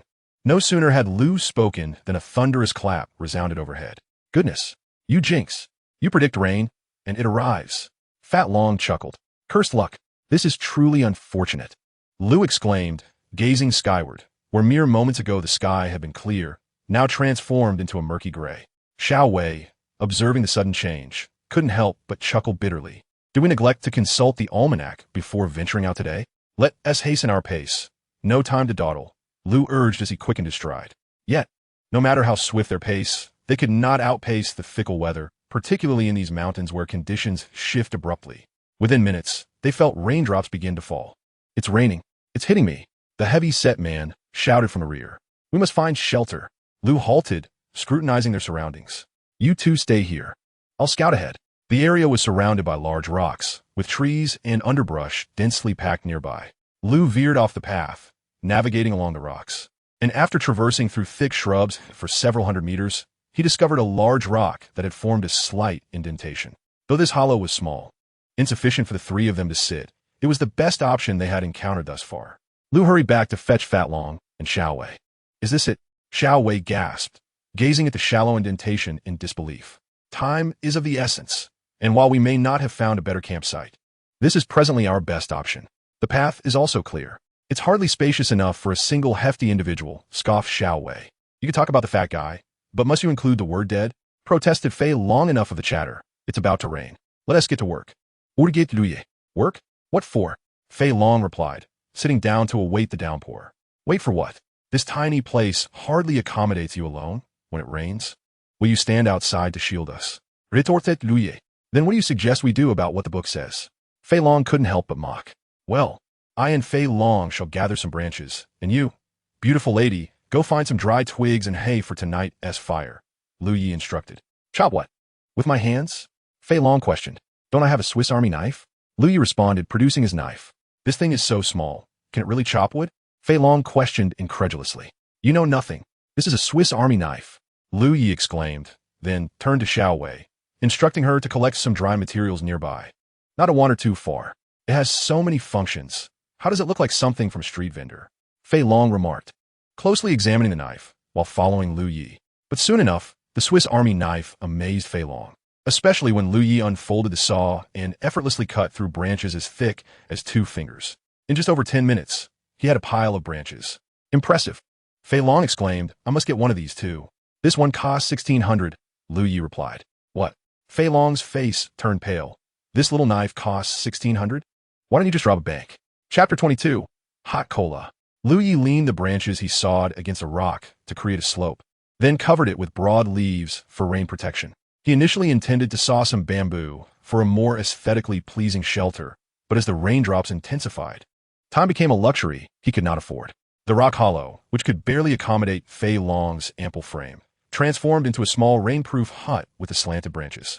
Lu Yi, who would have thought? Your wilderness survival skills are quite impressive, Xiao Wei remarked, gazing at the makeshift shelter he had constructed in such a short time. Incredible. Is this truly what one reads about? Fei Long appeared incredulous. What else would it be? I haven't undergone any training, Lu Yi replied. You learn it from reading? Fei Long scoffed. Yes, from reading, Lu Yi affirmed. I find that hard to believe. Fei Long retorted. You must have attended some summer camp. You wealthy folks enjoy these activities. Believe it or not. Just as Lu Yi finished speaking, a thunderclap resonated above them. The tempest raged, enveloping the world in a shroud of white. as the previously distinct forest faded into obscurity. Thank goodness you built this little hut, or we three would be drenched like drowned rats. Xiao Wei laughed, sitting on the hay while watching the deluge outside. It was barely past 5, yet the world was cloaked in darkness. Xiao Wei shivered, remarking, "The wind is truly cold. If it's cold, let us hurry and start a fire." Lu Yi kicked the hefty dragon, saying, "Stop hogging that hollow. Move aside, this spot is meant for the fire." The hefty dragon, rising to his feet, relinquished the indent in the rock, puzzled. "How do you plan to start the fire? Are you going to rub sticks together?" "I brought a lighter." With a flourish, Lu Yi produced a disposable lighter. "What? Are you some kind of robotic cat?" exclaimed the hefty dragon in astonishment. Fortunately, Lu Yi had instructed Xiao Wei to gather some dry grass and twigs before the rain began, and with the lighter in hand, they swiftly ignited a fire. Once the flames danced to life, Lu Yi turned to the hefty dragon, inquiring, "How many Snickers bars do you have left in your backpack?" "2," replied the hefty dragon. "How can a whole box of Snickers be reduced to just 2? Lu Yi exclaimed it. "I ate some earlier," the hefty dragon murmured. "What the heck? You devoured nearly half the box by yourself. You'll be fattened up and still be chasing the school beauty," Lu Yi retorted, pulling out 3 blocks of compressed food and 3 apples from his own backpack. The 3 of them each took an apple to eat, but once consumed, they felt even colder and hungrier. "If only we could have a cup of hot tea," Xiao Wei sighed, tightly hugging her arms while gazing at the relentless downpour. "We don't have tea, but we can boil cola," Lu Yi suddenly proposed. Boil cola? Both the hefty dragon and Xiao Wei could scarcely believe their ears. "Isn't cola meant to be served cold? Have you never heard of ginger cola?" Lu Yi replied. "Cola contains caffeine, which promotes blood circulation. Sipping hot cola can help prevent colds." "Is that true?" Xiao Wei asked, her expression one of disbelief. "Truthfulness is irrelevant. The real question is without anything to boil. What do you intend to use?" The hefty dragon remarked. "Leave it to the mountain man's cleverness." Lu Yi chucked it. He retrieved an empty mineral water bottle from his backpack and poured nearly half a bucket of cola from the hefty dragoness backpack into it, filling it close to the brim. After pouring the cola, Lu Yi picked up the apple cores they had just eaten and rinsed them in the rainwater. Seeing Lu Yi collect the leftover apple cores, the hefty dragon exclaimed, "Dude, what are you doing? Are you going to eat those?" Xiao Wei looked at Lu Yi in astonishment as well. "I'm going to put them to cola and make apple cola," Lu Yi explained. "What? That is utterly disgusting," the hefty dragon protested. "Disgusting? It's just what we just consumed. Rinsed off, it's perfectly clean. If you find it unpalatable, then don't drink it," Lu Yi replied. After washing the apple cores, Lu Yi chopped them up with a Swiss Army knife and stuffed them into the mineral water bottle, then secured the cap and tossed it directly into the fire. "What? Are you crazy? That plastic bottle will melt in the flames," the hefty dragon exclaimed. "Were you even paying attention in class? Haven't you studied physics? The melting point of plastic is higher than the boiling point of water. As long as there is enough cola inside to absorb the heat, the bottle won't burn." Lu Yi explained it. "Is that really true?" Both the hefty dragon and Xiao Wei were taken aback. "Why don't you check for yourselves?" Lu Yi scoffed. To their astonishment, the mineral water bottle lay undamaged amidst the flames. After approximately 10 minutes, noticing the bottle swelling, Lu Yi used a twig to retrieve it. Although the cola inside had not boiled, it was sufficiently hot.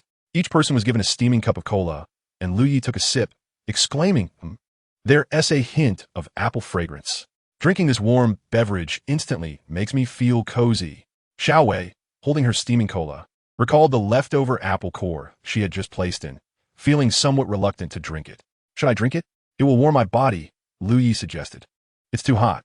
I'll blow on it first," Xiao Wei replied, feeling a bit conflicted.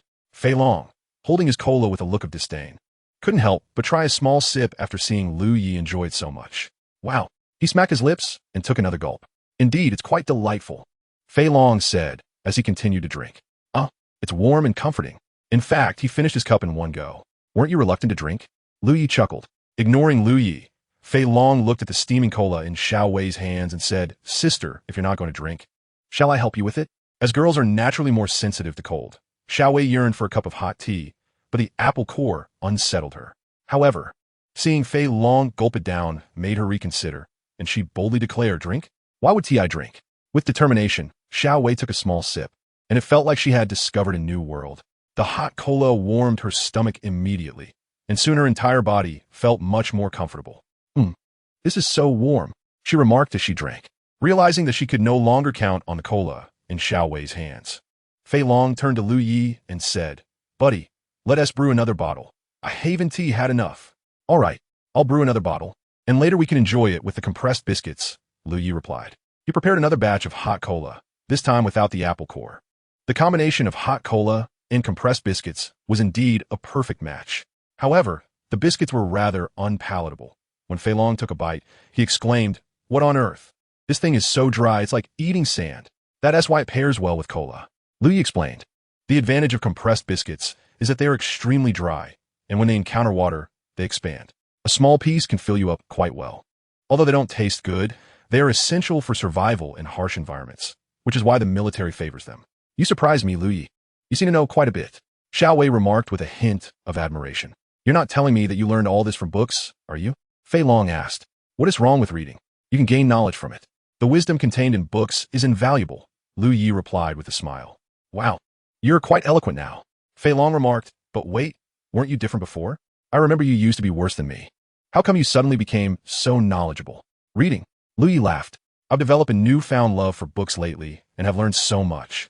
With knowledge, both body and soul undergo transformation. Have you not noticed that I have become more mature and handsome, towering and impressive? Transform? You've just become more cocky. And you've become more talkative. Fei Long joked. The three of them laughed and chatted, but the compressed biscuits were indeed difficult to swallow. They could only manage 1.5 pieces before losing their appetite. How delightful it would be to roast some meat over this fire right now. Fei Long spoke with such fervor that saliva nearly dripped from his lips. I still have cola. Barbecued meat paired with cola is infinitely superior to this wretched compressed biscuit. You glutton, you're already salivating. Xiao Wei caught the sound of Fei Long's gulp. Earlier, while we were out gathering branches, I noticed numerous holes dug by animals over there. They must belong to wild boars. If the rain holds off, we might actually hunt a wild boar. Brother, you're not suggesting that you intend to set a trap to catch a wild boar, are you? Fei Long chuckled. Of course, I plan to set a trap, Li replied. Keep dreaming. The fact that you can assemble a ramshackle shelter is already a miracle. Catching a wild boar? Do you think you're Bear Grylls? Fei Long scoffed. Believe it or not, Louis retorted, dismissing him. If you manage to catch a wild boar in these mountains, I'll serve you plates for an entire year. Fei Long declared. How many plates do you still owe me? Li scoffed back. You serve a measly plate, and I'll throw in a portion of fried rice. With your appearance, who would care for you serving plates? A beautiful woman would be far more appealing. Then I shall do it. Xiao Wei suddenly laughed. Lu Yi, if you truly catch a wild boar, I will serve you plates. Hey, did you hear that? The fried rice princess, a future superstar. Offering to serve you plates. How does that sound? Fei Long chuckled. Seriously? Is this for real? Li laughed. Of course, I'm a woman of my word, Xiao Wei smiled. But if Fei Long serves for a year, I'll only serve for a month. How does that sound? Deal. A month of service from a beauty must surely outweigh a year from a glutton. Li laughed. Hey, this is blatant discrimination. Fei Long protested. Chapter 23, The Cave. Taking advantage of the slight lull in the rain, Louis ventured out to set traps. Fortunately, there was bamboo nearby, which he had initially intended to use for shelter. But due to time constraints, he set it aside. Bamboo is one of the finest materials in the wild, and with some rope he had in his backpack, Louis crafted several traps. The techniques for making traps were gleaned from books, yet Louis executed them with remarkable proficiency, as if he were a seasoned hunter of decades. Watching Louis work with the skill of an old hunter while providing light with his phone, Fei Long was astonished and exclaimed, Brother, you can't possibly have learned this just from reading, can you? Do you believe me when I say I'm a genius? Louis laughed. Ugh. Fei Long shook his head vigorously. Not a chance. Then don't ask, Louis replied, clapping his hands. The traps were set, and whether they would catch a wild boar largely depended on luck. Wow, he is not human. He seems to know everything. Fei Long teased. I'm beginning to suspect he is some kind of monster. Is it really that difficult? Louis chuckled. The book explains everything clearly. Just take notes and follow the instructions. Easy for you to say. Don't even mention doing it. I can barely remember anything. Fei Long countered. Thus, it's challenging for you. For those with good memory and clever minds, like myself, it's relatively simple. Louis chuckled.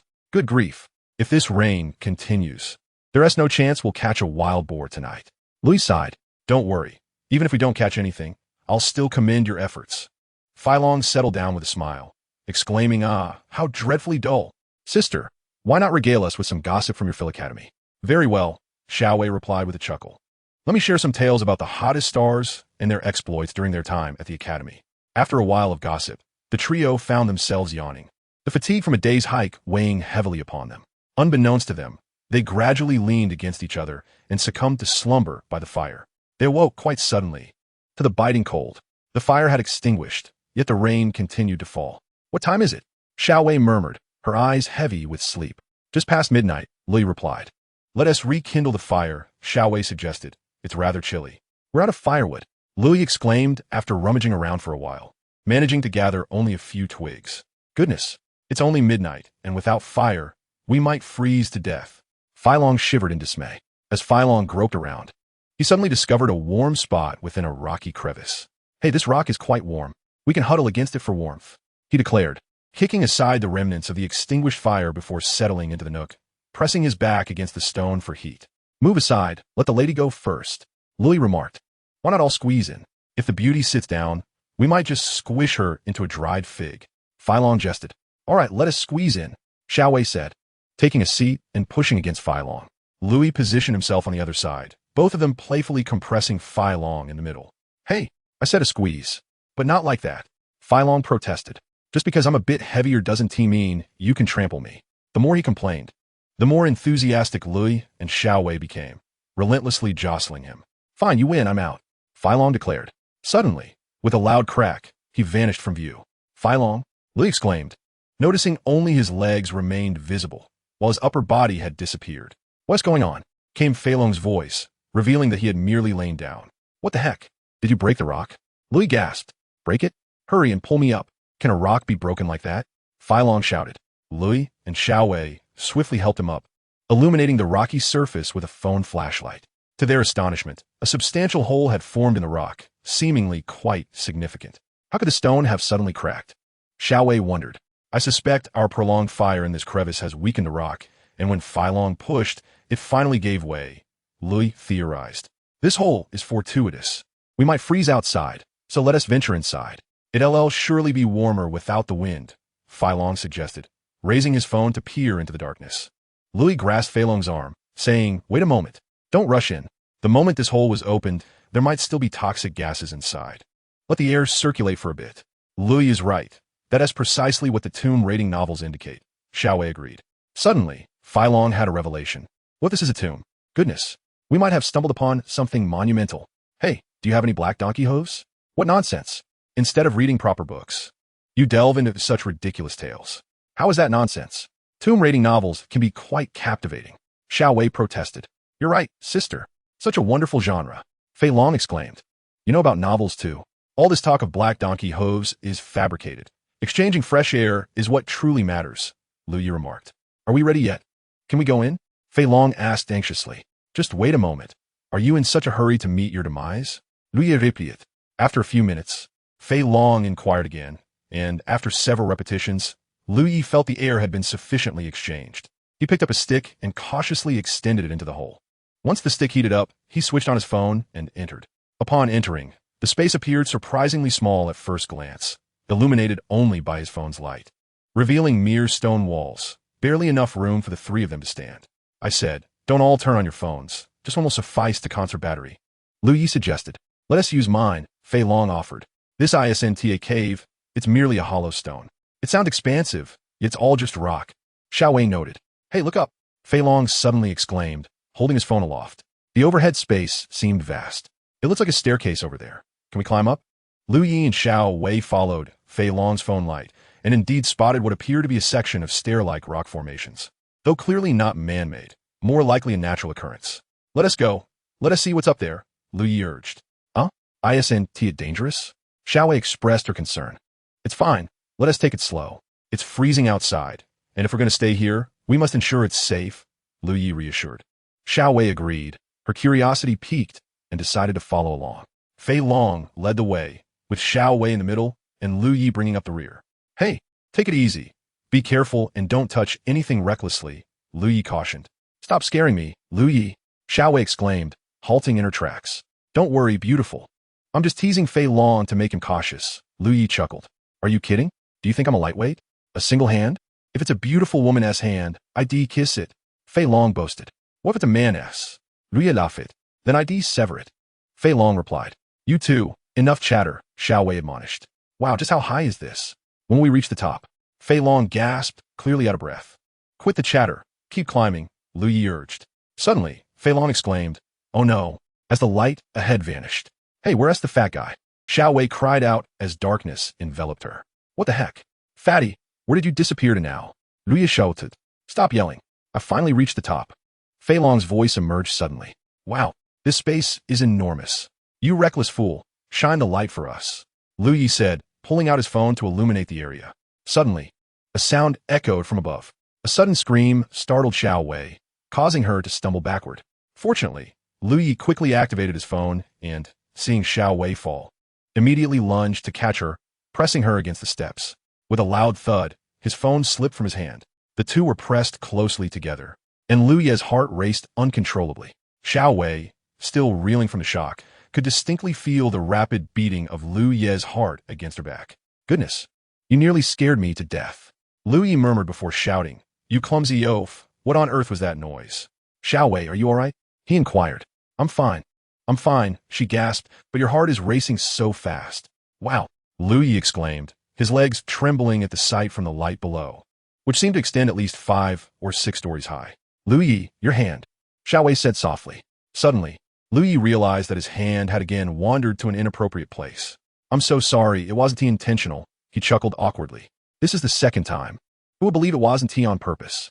Xiao Wei retorted. "I swear, by all that is holy," Lu Yi defended himself. Chapter 24. The Treasure Map of Paradise.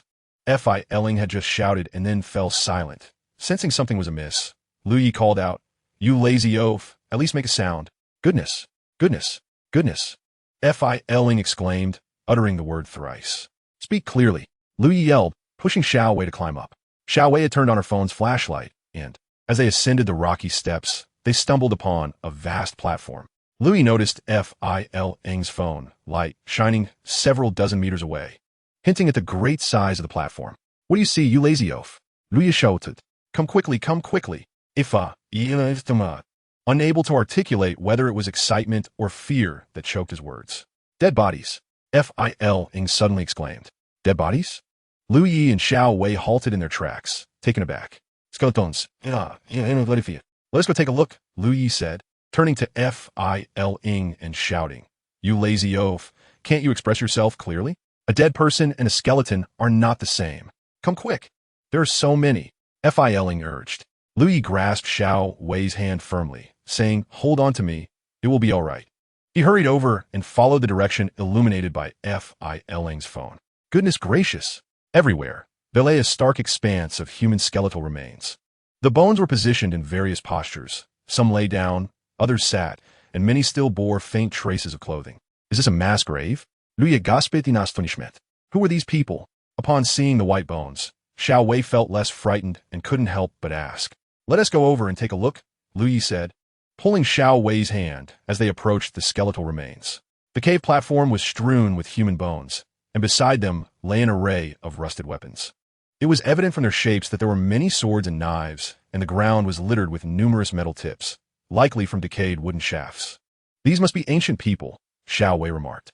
"Could it be those missing soldiers?" Fat Dragon suddenly exclaimed. "Shut up, you fat fool. Can't you speak a little more quietly?" Lu Yi scolded. "Could it be those missing soldiers?" Fat Dragon whispered, pinching his throat. "Must you always speak so absurdly?" Xiao Wei retorted. "Oh, I see you two holding hands," Fat Dragon teased. "How did your relationship progress so swiftly when I wasn't paying attention?" Xiao Wei immediately withdrew her hand, responding, "It's because you weren't looking out for us. I nearly fell." "Dear sister, is this not an instance of an old cow eating tender grass?" Fat Dragon chuckled.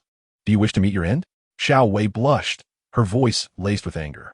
"Oh, dear sister, spare me.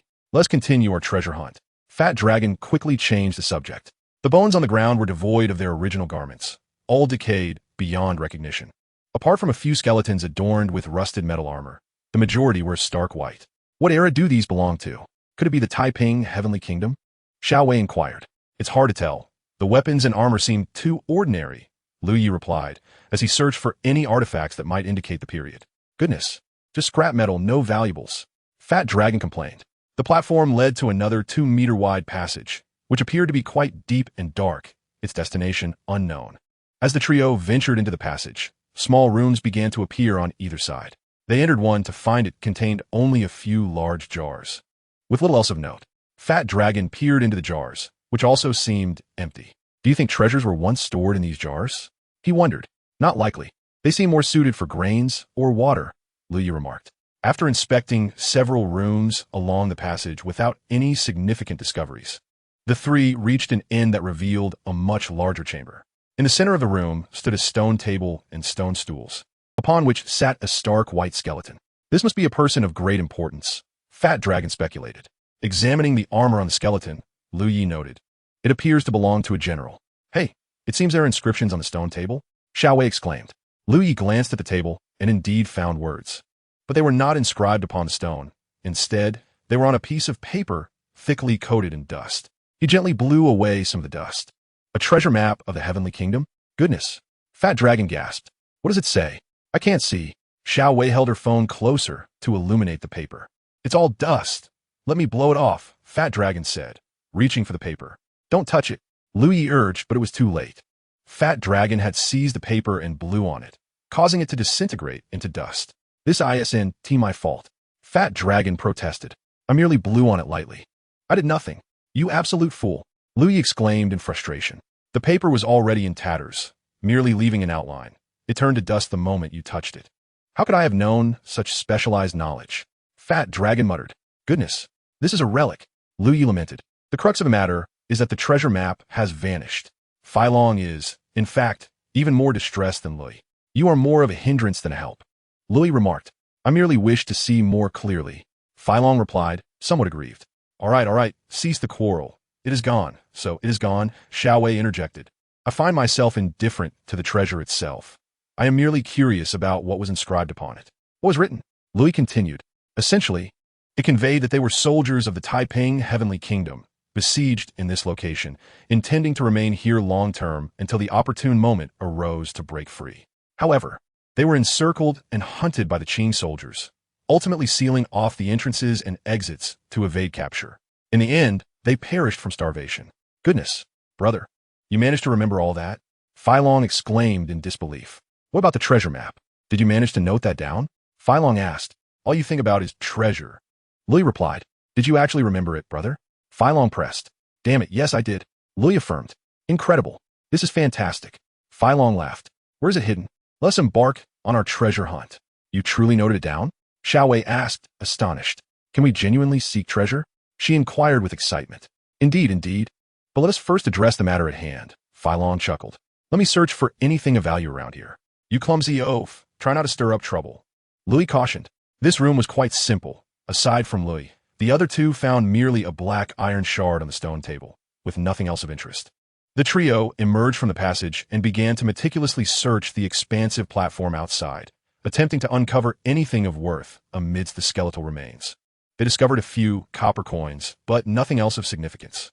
Naturally, they had no interest in the rusted swords and spearheads. After a thorough search yielded no treasures, they noted that it was already past 2 o'clock. What shall we do now? Xiao Wei asked. Let us rest. We will venture out once dawn breaks, Luyi suggested. Rest here? Xiao Wei exclaimed incredulously. I cannot close my eyes here, surrounded by so many corpses. It is terrifying. We should descend instead. Indeed, we should descend. Sleeping here is indeed unsettling. Feilong concurred. Very well. I shall lead. And you, Fatty, bring up the rear, Luyi proposed. It is easy to ascend. Descending is quite the challenge. I'm utterly exhausted. Feilong gasped, collapsing onto the ground, unable to rise. As Luyi descended below, he discovered that his phone was still illuminated. Upon picking it up, he found the screen shattered and the device slightly distorted. However, it remained functional. Damn it, I couldn't recover the treasure, but I've lost my phone, Luyi lamented. The three were utterly fatigued from their recent exertions and sat down, disinclined to move.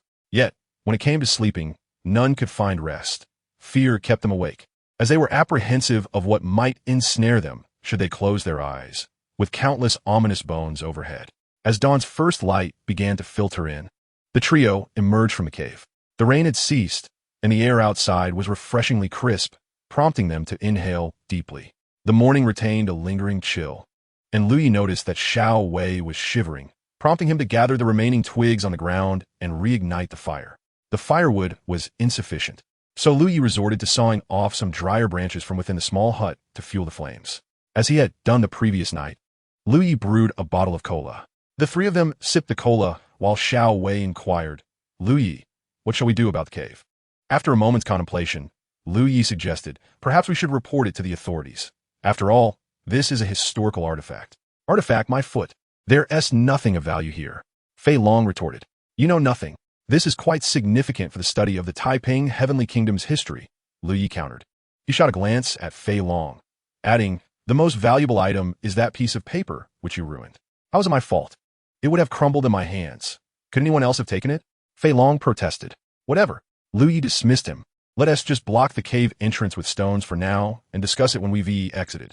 The three of them felt considerably warmer after consuming a cup of hot cola.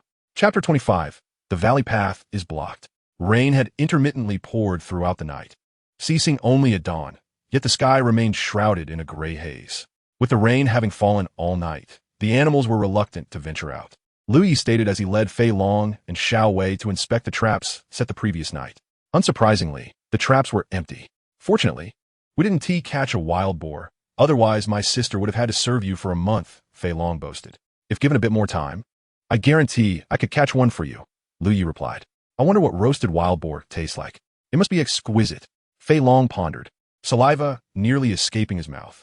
I haven't had a proper meal in a day. I'm truly starving. I'm hungry too, Xiao Wei admitted, feeling quite famished. Hey, fatty, don't you have 2 Snickers bars? Why not take them out? Lu Yi suggested. Oh right, I almost forgot, Fei Long exclaimed, retrieving a Snickers and handing one to Xiao Wei before offering the last to Lu Yi. You eat it. I still have some compressed biscuits in my backpack. I'll have those instead, Lu Yi said. Biscuits are too dry. You should eat the Snickers, Xiao Wei insisted, breaking off half of her Snickers bar and passing it to Lu Yi. He accepted it without further protest and popped it into his mouth. Yes, once we're out, it'll be all about meat. I can hardly wait. Fei Long chuckled. You know, I often say I want to lose weight and avoid meat. But after just a day or two without it, I really start to crave it. Xiao Wei laughed. Lu Yi casually dismantled the traps he had set the night before. It was important to remove the traps in the absence of people, as he had read, to avoid harming innocent animals or inadvertently injuring humans. Upon returning to Lianhuaping, the view was still engulfed in a thick fog. The persistent rain from the previous night had surely resulted in a dense mist. What should we do? Xiao Wei asked anxiously. No worries. Let us wait for the fog to clear. It's still early. Let us see if the sun comes out. Once the sun appears, the fog should dissipate, Lu Yi reassured. The three of them chose not to venture into Lianhuaping, but instead found a rock at the entrance to sit down. The three individuals sat idly, boredom enveloping them as they pulled out their phones, only to find themselves without signal and their batteries nearly depleted. From now on, we must carry a large power bank whenever we venture out, Fat Dragon grumbled. Having hardly slept the previous night, they soon found themselves leaning against a rock, succumbing to slumber. When they finally awoke, the sun was high in the sky, signaling noon. Goodness, it's already past 12. Lu glanced at his phone and exclaimed, Wake up, it's the middle of the day. The mist in Lotus Flower Plain had long dissipated, revealing a lush, verdant expanse of grass. Without the enveloping fog, the path they had traversed the previous day was now clearly visible. Upon closer inspection, they noticed 4 paths surrounding Lotus Flower Plain, each appearing quite similar and evenly spaced. Let us hurry. This nap has nearly cost us our time, Xiao Wei urged. We should ascend the highest peak of Mist Source Mountain first, and then descend from another direction. However, as they progressed, the weather shifted dramatically. The clear skies were once again shrouded in ominous clouds, foreboding a thunderstorm. Noticing the impending weather, the trio quickened their pace. Fortunately, the rain did not seem as urgent as the day before. They could see that after another half hour of walking, they would reach their parking spot. Unconsciously, they slowed down, engaging in light-hearted discussions about where to enjoy barbecue that evening. Let us go to Jingshan Village. While it may not be the cleanest, indulging in roadside barbecue with beer is quite a thrill, Fat Dragon suggested. Indeed, barbecue is best enjoyed at roadside stalls. Lu concurred. All right, you two merely wish to dine near your home, don't you? This little scheme of yours is quite transparent, Xiao Wei teased with a smile. While they were conversing, a sudden shout emanated from the nearby woods. There are voices. Fat Dragon laughed. Let us move forward. What to do? What to do? A distant female voice cried, tinged with desperation and hysteria. Xiao Wei, startled, exclaimed, You foolish fatso, stop your nonsense. Let us go see what is happening. It should be just ahead. Lu agreed, and they quickened their pace, turning past a thicket of bamboo to find 2 figures seated in a valley. This valley was the same one they had traversed the morning prior, but now, upon their return, They were taken aback. Goodness! Fat Dragon gasped. No wonder the cries were so heart-wrenching. When they had crossed this valley the day before, it was but a gentle stream, easily navigable by hopping over stones. Now, however, the valley was transformed into a raging torrent, white with frothy water and producing a thunderous roar. It must be due to last night's rain, causing all the water from the mountain to rush down, Lu remarked, somewhat disheartened. So what now? Xiao Wei asked anxiously. Can we wade across? Let us go and take a look, Lu suggested. The two figures, a man and a woman, appear to be a father and daughter duo. The young woman, in her 20s, was quite striking in appearance. The man appeared to be in his 50s, exuding an air of refinement. He approached the water's edge, observing the rushing currents, and shook his head, remarking, the flow is too swift. Wading through it is perilous, and one could be swept away. What happened to him? He inquired, glancing at the young woman. He was bitten by a snake, she replied, tears brimming in her eyes. Goodness! Both Fai Long and Xiao Wei exclaimed in astonishment, turning their gazes towards the man on the ground. When was he bitten? Lu Yi asked. This afternoon, the girl replied, her face a portrait of distress and helplessness. What are we to do now? There is no signal on my phone. I drag him down from the mountain, and now the water has risen. I. Unable to hold back her tears any longer, she broke down, sobbing uncontrollably. Lu Yi scrutinized her appearance. Her clothes were torn by branches and stones, rendering her disheveled. Still, he was taken aback by her slender frame and the man's robust build. He must weigh at least 140 to 150 pounds, yet she had managed to pull him down from the mountain. An impressive feat indeed. Kneeling beside the man, Lu Yi gently pressed his hand against the man's forehead. Goodness! He.S. burning up, he exclaimed. What kind of snake bit him? I don't know, the girl stammered, wiping her tears. I was terrified. Did you see what it looked like? Lu Yi predestined, eager to ascertain the type of snake, to determine the nature of the venom. It was just a snake. I can't really describe it. I was so frightened. It seemed green, but I can't be sure. I was just passing through a bamboo grove. Green? Lu Yi's mind instinctively conjured the image of a common venomous snake in China, the bamboo viper. Where was he bitten? He asked. On the back of his hand, she replied. Lu Yi took the man's hand, inspecting it closely. The back was severely swollen, purplish, and slightly oozing blood. What is your relationship with him? He inquired casually, examining the wound. Huh? The woman responded, startled by the question. Just a friend. As Lu Yi pondered the nature of their friendship, Fai Long suddenly exclaimed, Oh no, it's starting to rain. Indeed, Lu Yi felt the raindrops striking his face. The sky was rapidly darkening, and it was clear they would not be leaving today. He looked up at the increasingly ominous clouds, reminiscent of the previous day, foretelling another torrential downpour. Let us find shelter from the rain, and then we shall devise a plan to assist this gentleman, Lu Yi suggested. Oh, his surname is Su, the girl added. Very well. We shall seek refuge from the rain, and then find a way to treat Mr. Su, Lu Yi affirmed. Fai Long, taken aback, interjected, Dude, you could treat snake bites too? Not at all. Even if I could, I would need to know what kind of snake it was, Lu Yi replied. For now, we can only search for some herbs to apply and stabilize him until tomorrow, when we can take him to a hospital for anti-venom. You know about anti-venom? That sounds quite professional. You must have read it somewhere, Fai Long remarked. Stop talking nonsense. Doctors learn from books too, Lu Yi retorted. Quickly now, fatty. You go chop some branches just like yesterday and find a large rock, preferably one shielded from the wind, to construct a shelter, Lu Yi instructed impatiently. All right, leave it to me, Fei Long replied, taking Lu Yi's military knife and swiftly heading into the woods. Lu Yi turned to the girl on the ground and asked, I haven't yet learned how to address you. My name is Zhu Yun, but you can call me Xiao Zhu, she replied. That won't do, Lu Yi laughed. I am younger than you. It is only proper for me to call you sister. I didn't expect you to be so young. You certainly have a strong sense of initiative, Zhu Yun remarked, noting how girls often lose their resolve when faced with significant challenges. Sister Yun, you can call me Xiao Lu, Lu Yi said, pointing to Xiao Wei. This is Xiao Wei. Xiao Wei, you and Sister Yun go collect some firewood and hay. Make sure to gather plenty. We can't afford a repeat of yesterday's shortage, Lu Yi advised. I'll go find some herbs. Lu Yi had come to the firm conclusion that Mr. Su had been bitten by a bamboo viper, and he could not help but feel a sense of relief that he had read numerous survival books the previous week. It was fortuitous that they were proving useful now. Chapter 26, Treating Snake Bites. The ecology of Yuan Mountain remains relatively well preserved, especially in the area where Lu Yi and his companions were climbing. A rich ecosystem means an abundance of wildlife, naturally increasing the chances of encountering venomous snakes and wild beasts. Fortunately, The lush environment also made various plants and herbs readily available.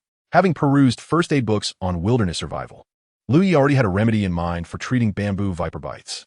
Fatty, wash these herbs thoroughly and start fire. I'll handle the construction of a shelter, Louis said as he handed the herbs to Fei Long. Fei Long, who was uncertain about how to build the shelter, was relieved when Louis took charge. He hurried off to wash the herbs. Surprisingly, even though Fei Long lacked the skills to construct a shelter, the rock he found turned out to be quite suitable. This rock was significantly better than the spot they had last night. It slanted upward, creating a generous eave.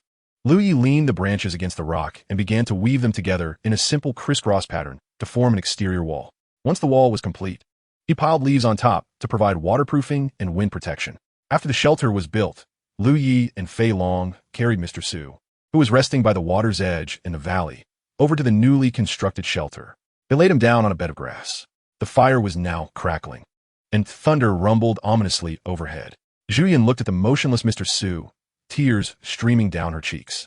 He can't be dead, can he? Why is he not moving at all? She cried.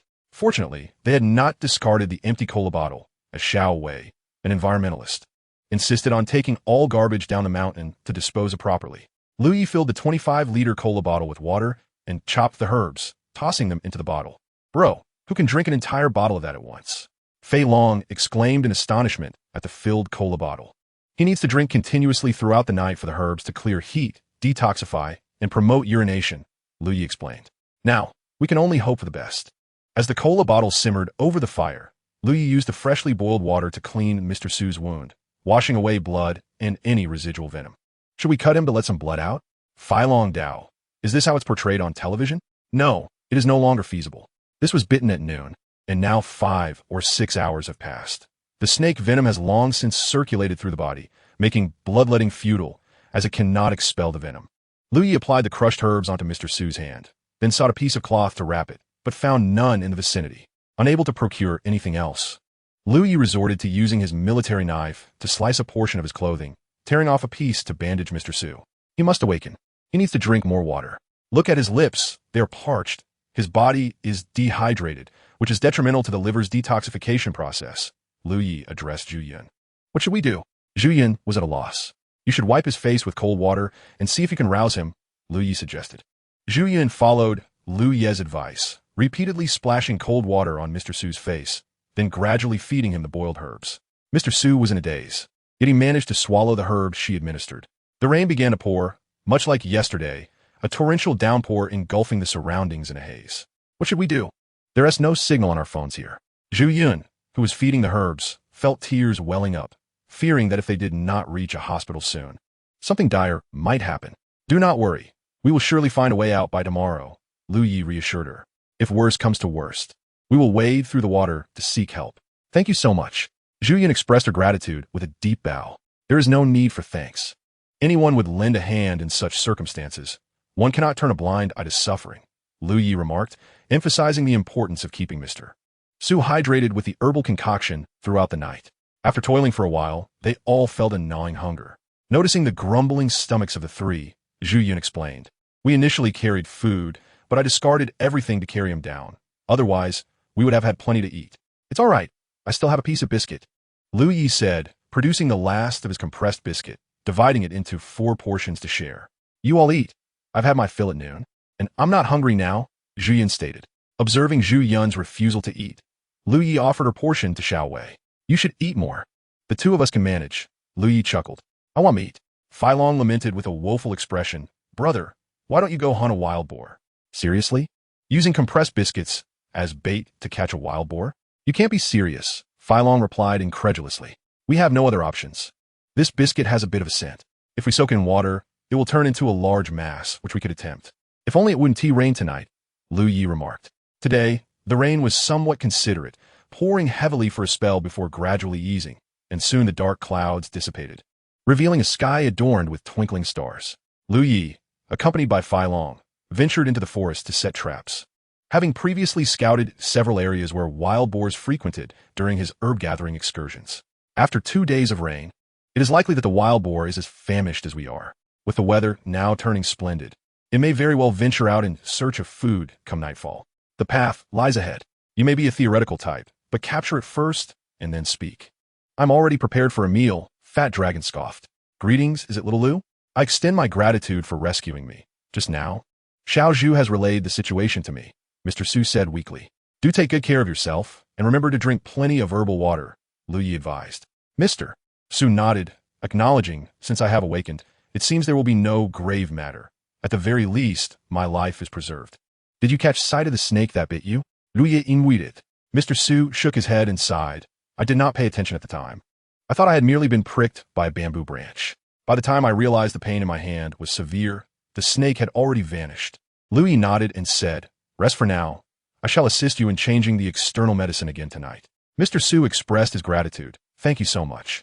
I did not expect you, little Lu, to possess such extensive wilderness survival experience at such a young age, and even know how to treat snake bites.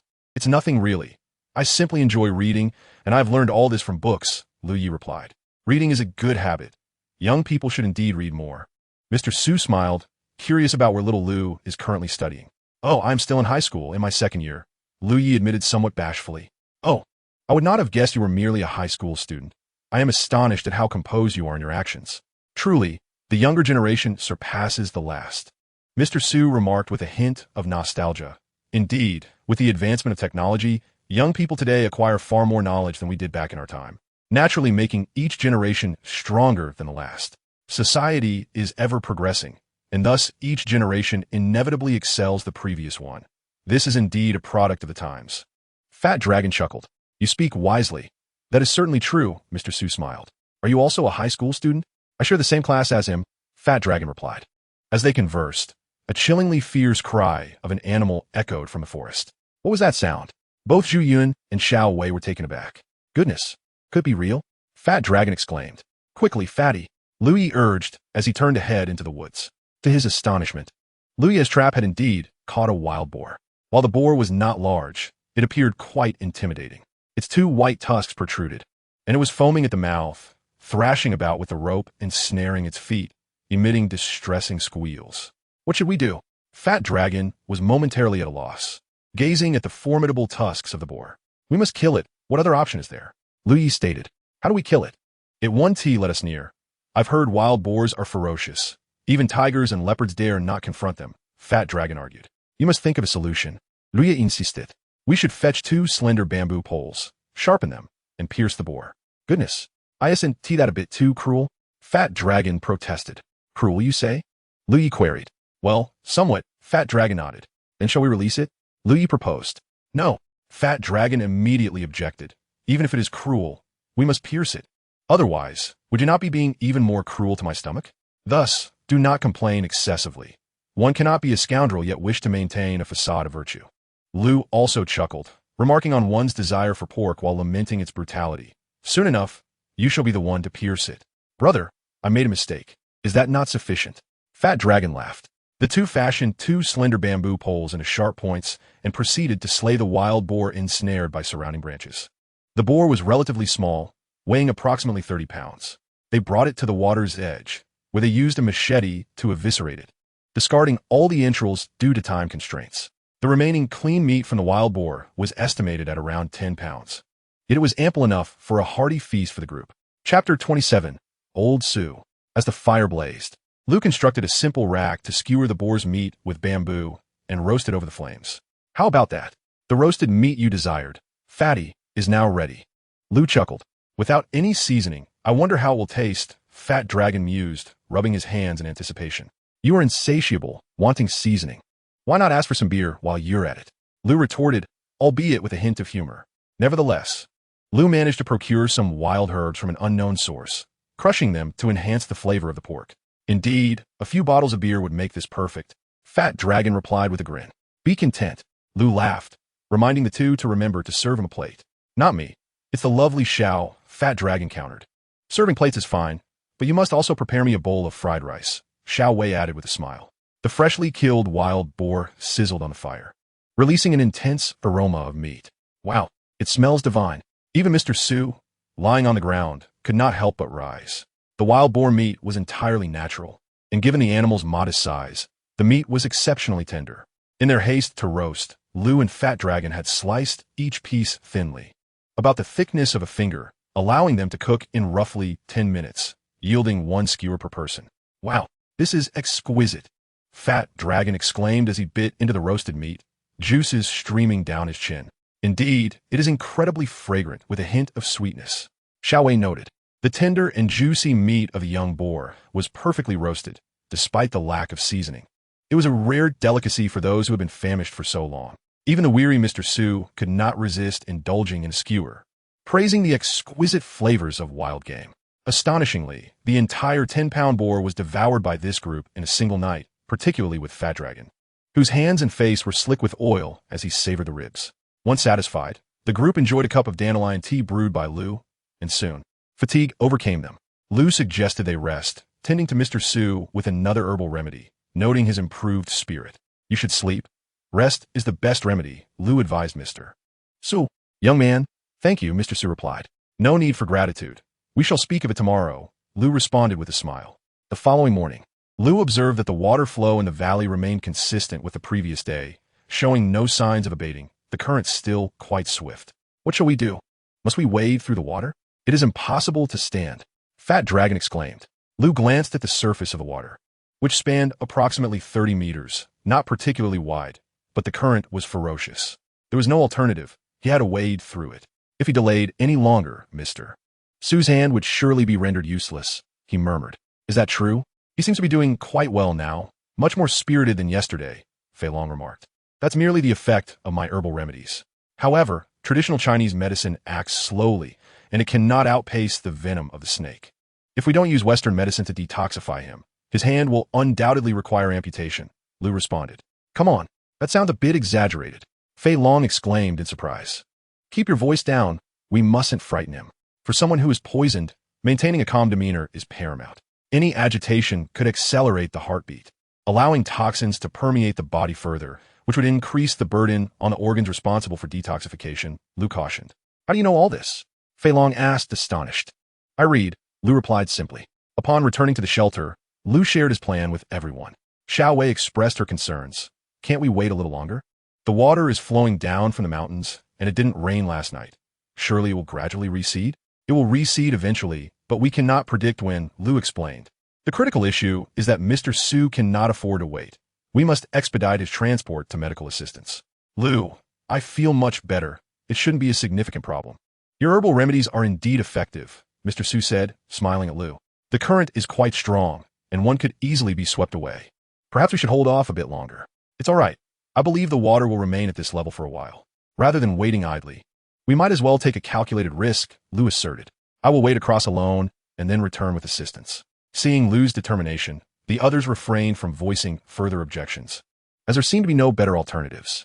Lu carried a rope in his backpack, but it was too thin for safety. It was suitable for trapping wild boars, but inadequate for securing himself. He fashioned a bamboo pole into a makeshift cane, tightened his shoelaces, and stepped into the water. The icy mountain water sent shivers through him as he entered. The water quickly rose to his thighs, crashing against him with a cacophony that threatened to unbalance him. He moved laboriously, positioning himself sideways against the current, but the stones beneath were treacherously slippery and scattered chaotically. Suddenly, he lost his footing and fell into the torrent. In an instant, he was engulfed by the rushing waters. Lu! The onlookers gasped in alarm, their hearts racing with fear. Lu had anticipated this moment. Should he be swept away, he resolved to clutch a rock tightly. Underwater, he grasped a stone firmly and gradually lifted his head. Fortunately, the water was not very deep. As long as he could keep his head above water, he would be fine. I'm okay, Lu exclaimed as he surfaced, calling out to the shore. Realizing that standing in the water made one susceptible to being swept away, he decided to crouch and inch his way forward, clinging to the stones one by one. Lu took a deep breath, then plunged headfirst, clutching a stone as he crawled towards the opposite bank. Fortunately, the water was not too wide, and after several attempts, he managed to haul himself onto the shore. As Lu finally emerged, everyone exhaled a collective sigh of relief. Almost frozen, Lu had no choice but to strip off his clothes and dash away. The location where Lu and the others had parked was a construction site for a mineral water factory, where a bulldozer was currently operating. Lu decided to spend 500 yuan to hire the bulldozer. On this mountain, only the crawler bulldozer could navigate the terrain. No other vehicles would suffice. As the rumbling bulldozer approached, cheers erupted from the crowd. The bulldozer extended its bucket, scooped up several individuals, and without pausing, it turned and retreated along the same path. What an impressive machine. In the future, we should just take a bulldozer for mountain climbing. It's guaranteed to be foolproof, joked Phylon while standing in the bucket. Upon arriving at the mineral water factory, Lou settled the payment for the bulldozer, and the 5 of them climbed aboard, heading straight to the nearest hospital. Once they left the mountain, their phones regained signal. Following Lou's instructions, Xiaowei navigated to the closest township clinic. After about half an hour of travel, they reached the clinic. Lou and Phylong rushed Mr. Su into the emergency room. Lou detailed the situation to the attending physician, explaining about the snake bite and the medication administered. Thank goodness for that young man. Otherwise, your life would have been in jeopardy, the doctor remarked while treating Mr. Su's wounds. Is it really that dire? Mr. Su chuckled. Deal? You have no idea what kind of snake bit you, the doctor replied with a serious expression. I don't know. Mr. Su shook his head. Bamboo viper. Are you familiar with it? The doctor inquired. Bamboo viper? Both Mr. Su and Zhu Yun looked alarmed. The bamboo viper ranks among China's top 10 venomous snakes, and the mere thought of being bitten by one is terrifying. How do you know? Zhu Yun asked the doctor. It was mentioned by that young man earlier, the doctor explained. But he didn't see it. How could he possibly know? Mr. Su queried. I cannot say how he knew, but the symptoms you're exhibiting certainly align with those of a bamboo viper bite. Fortunately, he administered herbal remedies in a timely manner. Otherwise, you would have been in grave danger last night, the doctor remarked, acknowledging the young man's resourcefulness. If he had revealed the identity of the snake, your shock might have exacerbated your condition. Moreover, if you had arrived even half a day later, you might have lost your arm. Amputation would have been necessary. Amputation? Zhu Yun gasped in shock. No wonder Lou was so determined to take the risk and wade through the water. He wanted to get me to the hospital as soon as possible, Mr. Su sighed. Zhu, could you check if Lou has left? I would like to speak with him. Zhu Yun nodded and hurried outside, just in time to see Lou's vehicle turning around to exit the hospital. She called out to Lou, informing him that Mr. Su wished to speak with him. Upon seeing Lou drenched as he entered, Mr. Su quickly attempted to rise. Lu Yi hurriedly blocked the path, saying, You should remain lying down. It is best not to move. We are uncertain about what the doctor has said. Is it possible to save your arm? Ah, Lu. You were aware that my arm might not be salvageable, weren't you? Mr. Su chuckled. The bite of a bamboo viper is indeed a serious concern. Had it been any later, the prognosis would have been dire, Lu replied. You know it was a bamboo viper that bit me. Why not say so? Mr. Su laughed. It cannot be disclosed, Lu replied with a smile. If I were to reveal it, your anxiety would only expedite the spread of the toxin. I cannot guarantee your life, but your arm would certainly be lost. Such youthful promise. Mr. Su nodded in agreement. I have yet to formally introduce myself. I am Lao Su. Although I am significantly older than you, shall we consider ourselves friends? I am merely a high school student, Lu said, slightly bashful. Very well, Mr. Su. Lu responded with a smile. Zhu Yun left Mr. Su's phone number with Lu and accompanied him outside. Here is my business card, Zhu Yun said, handing Lu a card with a smile. I am a journalist. Should you require my assistance in the future, feel free to reach out. Upon examining the card, Lu was astonished to discover that Zhu Yun was a senior reporter for the provincial television station. It is remarkable that someone so young could attain such a position. Please refrain from discussing Mr. Su's situation. His identity may become clear to you in due time, Zhu Yun requested quietly before they entered the car. Rest assured, we shall not speak of it, Lu assured her. Chapter 28, A Fortuitous Encounter. Fei Long, intrigued by Zhu Yun's final request, remarked, There seems to be something peculiar about the relationship between these two. They're likely lovers. Fatty, do not gossip about others behind their backs, Lu admonished. What harm is there in our trifling conversation? Fei Long countered. If you fall into the water, be quick to fetch me some clothes. I shall take a hot shower first, Lu declared as he rushed into the bathroom. There is no signal in the mountains. Did I not mention it before we left? Lu said after his shower, drying his hair with a towel. How curious. I received a phone call, but there was no one on the other end. I said hello for quite some time before they hung up, Lu's mother remarked.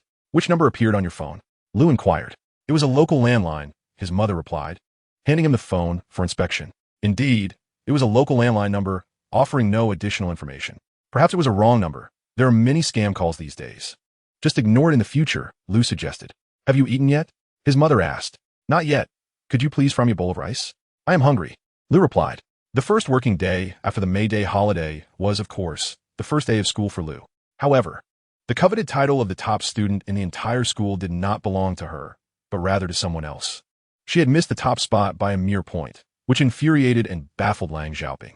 One subject had dragged down her score, and it was none other than the Chinese language class taught by Lang Xiaoping herself. Lu scored only 91 in Chinese, and that single mark obliterated the 30-plus points she had accumulated in her other 8 subjects, thus relinquishing her claim to the title of first place. As Lang Xiaoping gazed at the score statistics sheet in her hands, particularly the column for Lu Yi, she was astonished to find a remarkable pattern in the scores across 9 subjects: Chinese 91, Mathematics 142, English 143, Physics 94, and History 99. The last digits of these scores intriguingly range from 1 to 9 in a highly orderly fashion, which seemed rather peculiar. When Lu Yi received the Chinese exam paper during the morning self-study session, he was taken aback, marveling at such fortuitous coincidence. Except for Chinese, the scores of the other 8 subjects had been meticulously calculated by him prior to the exam, leaving him in suspense regarding his Chinese score. To his surprise, it aligned perfectly with the examination sequence, ending with the digit 1. Even more astonishing was the difficulty of the Chinese exam. Despite having reviewed the Chinese textbooks from primary to high school, he barely managed to pass. Before the self-study session concluded, Lu Yi was summoned to the office by Lang Xiaoping. She tossed the score statistics sheet in front of him and remarked, "Take a look at your scores." As he examined the sheet, he noted that all the scores, except for Chinese, were indeed within the realm of his calculated designs. "What's the matter, teacher? Are you going to accuse me of cheating again?" Lu Yi casually set the statistics sheet down. "Look at the last digits of these scores. Don't you find them somewhat unscientific?" Lang Xiaoping questioned. "Last digits?" Lu Yi stifled a laugh, feigning confusion. "What is unscientific about them? Are you deliberately trying to provoke me?" Lang Xiaoping pointed to the numbers on the statistics sheet, exclaiming, "Chinese is the first subject, and the last digit is 1. Mathematics is second with a last digit of 2, English third with a 3, and Physics fourth with a 4. What do you make of that?" "Teacher, this is merely a coincidence. I lack the ability to dictate my scores so precisely," Lu Yi replied, feigning innocence. Lang Xiaoping grew increasingly agitated, drawing the attention of other teachers in the office. One curious teacher picked up the statistics sheet and chuckled. "Lu Yi, you've quite the talent. You've managed to achieve a remarkable sequence. Moreover, with nearly all subjects scoring high marks, why did he only manage a 91 in Chinese, barely passing? Are you intentionally trying to annoy me?" Lang Xiaoping exclaimed, clearly vexed. "Not at all, teacher. That is simply my true score in Chinese." "I did not intend any such thing," Lu Yi replied earnestly. "You're excelling in every subject, yet faltering in Chinese. Is it my inadequate teaching?" Lang Xiaoping pressed it. "Not all, teacher. My foundation in Chinese is weak. I promise to strive harder next time to improve my score," Lu Yi assured her with a smile. "Indeed, your grades have surged dramatically overnight, yet you mustn't become arrogant. Am I not the greatest beneficiary of your success? Does your not achieving first place not impact me significantly?" Lang Xiaoping shouted. Lu Yi was taken aback by her fervent reaction, sensing the gravity of the situation escalating. "Teacher, I was wrong. I will certainly adjust my attitude towards studying and ensure my Chinese scores improve next time," he hastily promised. "You, my child, are unaware of how much I value you. How could you bring such antics into an exam?" The physics teacher chimed in, also reproaching Lu Yi. Lu couldn't help but feel a twinge of regret. He truly should not have engaged in such trivial antics, and moreover, made them so ostentatiously brazen. Now, he had offended Wolverine. Lu found himself perplexed as to why he could become invincible in all other subjects, with almost no questions on the exams that stumped him. Yet Chinese was an entirely different matter. From the first grade of elementary school to the high school curriculum, he had memorized every character and punctuation mark, understanding them precisely as delineated in the teaching materials and study guides. Yet he barely scraped by with a passing grade on the exam. During lunch, after finishing his meal, Lu dragged Philong to a bookstore near the school. Since entering middle school, Lu had never set foot in a bookstore, let alone perused any study guides. Philong looked at Lu with curious amazement and said, "Dude, I heard you scored a flush in this month's exam. Impressive. How did you find out?" "How did I find out? The whole school knows. Our class teacher, Mr. Tong, used you as a cautionary tale in class, saying that no matter how brilliant one is, one must remain humble and not be too much like Lu." Philong chuckled. "Wow, this reversal happened way too quickly. How did I suddenly become the villain overnight?" Lu lamented. "Who told you to be so exceptional?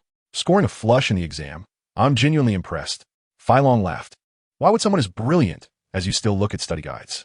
"Brilliant? I barely scraped a 91 in Chinese," Lu retorted with frustration. "You say other subjects only require understanding the textbooks to excel, so why is Chinese different?" Chinese isn't just about reading the textbooks. It demands years of accumulation. It's not merely a matter of flipping through a few books. You need to read extensively, Fei Long replied with a grin. Look at me. My Chinese is top-notch. But that's because I read a lot of literary classics. Fei Long's so-called top-notch performance was relative to himself, as he often failed in 8 out of 9 subjects, with only Chinese yielding a score of around 92 or 93 out of 150. The literary masterpieces he referred to were primarily novels, especially various online novels. Liu found it futile to engage with Fei Long about academics. Conversing with someone of his academic caliber was exceedingly foolish. He entered the bookstore and perused all the books on exam strategies, particularly those focused on improving Chinese scores, only to experience a moment of clarity. The most significant distinction between Chinese and other subjects was that while the latter focused on learning from textbooks and testing knowledge therein, Chinese was quite the opposite. It required learning from the texts but tested knowledge beyond them. The Chinese exams were nearly unrelated to the textbooks. They assessed one's thinking, more precisely, exam-oriented thinking. One must grasp the examiner's intent and understand the desired answers to achieve good results. In contrast to other subjects where knowledge acquisition is relatively objective, Chinese is far more subjective, lacking any truly objective answers, yet still adhering to standardized responses. Therefore, to enhance one's Chinese scores, one must practice tirelessly, honing the ability to discern the examiner's intent at a glance and recall answers from previously encountered similar questions. Damn, Liu chucked it, declaring that it was merely a matter of practicing problems. He resolved to dedicate an hour each day at noon to exhaustively work through every exercise available in the bookstores surrounding the school. Fei Long, unaware of Liu Ye's intentions, only knew that from that point onward, after lunch, Liu Ye would drag him to the bookstore to peruse language arts reference books. Regardless of the grade or publication year, they would flip through every book from cover to cover in mere minutes. Fei Long began to feel uneasy as Liu Ye scoured the bookstore, for he had always been an observer rather than a buyer, and his browsing was anything but leisurely. He flipped through the pages with a fervent urgency, as if searching for something elusive within the text. Brother, at this rate, we're bound to get into trouble. Fei Long expressed his concerns. However, before such a day could arrive, Liu Ye had already completed his exploration of every book in the surrounding stores. Let us visit once a week to see if there are any new releases, Liu Ye suggested with a smile. Brother, are you unwell? What is this obsession with incessantly flipping through books? I've never encountered such a quirk, Fei Long remarked with astonishment. In Chapter 29, concerning basketball literature, the ancient maps were unlike contemporary flat, two-dimensional representations. They were composed of simple lines. The maps of old existed in a realm between 2 and 3 dimensions, depicting mountains, rocks, and trees as tangible representations. Thus, Liu Ye's drawings appeared somewhat grotesque. What on earth are you attempting to depict? Fei Long scrutinized Liu Ye's creation, likening it to the work of a first-grade student, finding it utterly lamentable. Is that a hand? It looks more like a chicken's foot. He mocked. Dare you to draw something better? Liu Ye retorted. Isn't it in your head? If it were in mine, I could whip something up in no time. Fei Long shot back. Liu Ye chose to ignore Fei Long, deeming him a mere nuisance. To create the treasure map, he realized he must first learn to draw, mastering basic sketching without the need for perfection. On Saturday, Liu Ye convinced Fei Long to accompany him to the library at the Film Academy. Although Fei Long was reluctant, Liu Ye enticed him with the promise of encountering beautiful women at the academy, prompting him to reluctantly hop on his bicycle. This week, Liu Ye's goal was to study drawing, specifically to craft the treasure map, alongside delving into literary works such as poetry, essays, and novels, aiming to rapidly accumulate reading experience and enhance his writing and examination skills. This week, Xiao Wei was unavailable to join Liu Ye and Fei Long at the library, as she had arranged to sneak off for an audition with her classmates. Auditioning in the sophomore year was prohibited at the Film Academy, necessitating her clandestine weekend escapades. Upon entering the library, Fei Long immediately sought a prime spot to sit and gaze at the women, while Liu Ye diligently pursued his literary endeavors as planned. He perused through dozens of books on sketching and painting throughout the morning, discovering, to his astonishment, that he could draw remarkably well. He had effortlessly mastered the artistic techniques outlined in the texts, as if the contents were crafted specifically from his own experiences. With his newfound artistic ability, Liu Ye then casually browsed through various literary works, poetry, essays, novels from both ancient and modern times across cultures, absorbing the material in mere minutes per book, akin to scanning the pages directly into his mind. Liu also discovered a peculiar phenomenon. whenever he immersed himself in the substantial content of books. An insatiable hunger would seize him, as though the absorption and digestion of such knowledge consumed a great deal of his physical energy. Consequently, during lunch at the cafeteria with Fai Long, he would indulge voraciously, leaving Fai Long in a state of disbelief. Dude, are you a pig? Even pigs don't eat this much. At this rate, the landlord will become a poor farmer. Fai Long exclaimed. Are you eating or not? If not, hand over that bowl of noodles. Lu glared menacingly at the lantau noodles in Fai Long's bowl. Whoa, have you never had noodles before? You've already polished off 2 servings. Fai Long replied as he rapidly and hungrily devoured his noodles. I'm just growing. I need to eat more. Lu wiped his mouth after finishing and expressed a lingering desire for more. Grow my foot. If you grow any taller, you'll burst through the sky, Fai Long scoffed. Indeed, Lu, towering at over 6 feet, was not suited for any further height. What good is being a tall fool? At this height, you can't even play basketball. Fai Long remarked disdainfully. Who says I can't play? Lu retorted defiantly. You can play a little, but does your skill match your stature? Fai Long laughed. It was true. Lu's basketball abilities were starkly mismatched with his height. In the past, he had indulged in activities more befitting the affluent, such as street racing, rarely touching sports like basketball or soccer. Although Lu was the tallest in his class now, his name was conspicuously absent from the basketball team roster. Fai Long was a member of the class basketball team, resembling Shaquille O'Neal in stature and bulldozing through the court like a tank. Yet, his considerable weight was also a disadvantage, as he lacked endurance and could only manage half a game before tiring. I have no interest in that wretched sport. Lu dismissed. Speaking of basketball, Fai Long could not help but feel disheartened. Their recent performances had been dismal. Do you possess even a shred of honor? He fumed. Wolverine has declared that if our group advances, we 1T have to clean for a month, and if we secure a top 3 finish, we'll be free from cleaning duties for an entire year. Wolverine was fiercely competitive. Lu shrugged. With your level of play, you might as well continue cleaning. Didn't you fail to advance last year? Last year in freshman year, not advancing was one thing, but this year as sophomores, if we fail again, we might as well forget about basketball in our senior year. Fai Long lamented. Thus, you should obediently continue with your cleaning duties. After all, it only comes around once a week. Lu chuckled.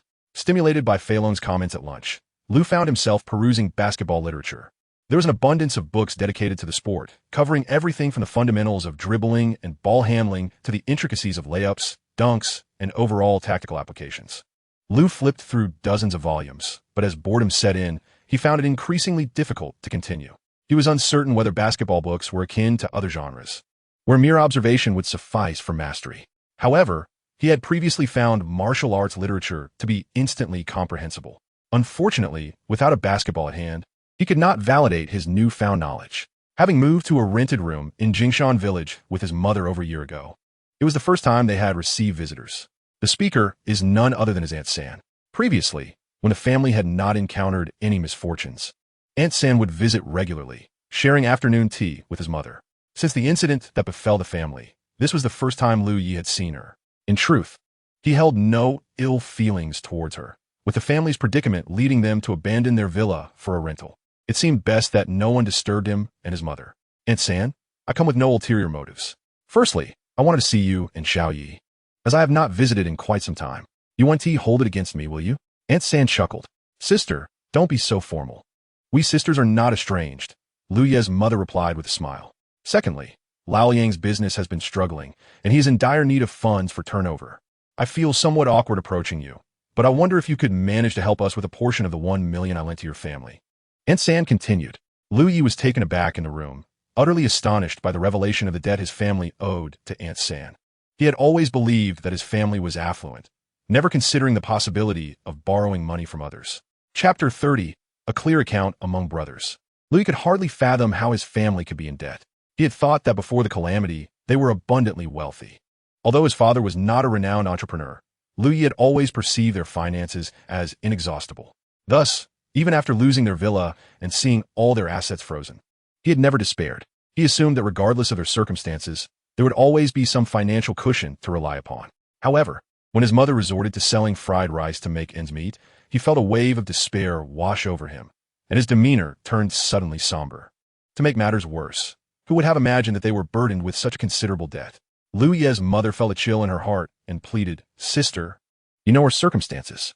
I'm in this situation, selling fried rice to support myself and Xiao Yi. I cannot even produce 10,000 let alone 1 million. Sister, your family once had assets exceeding 100 million. It cannot simply vanish without a trace. Surely there must be something left, Aunt San replied with a smile.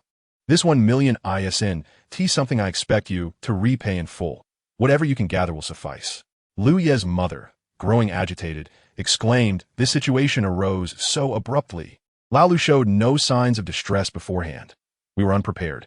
The court suddenly froze all our assets. There was no time to prepare.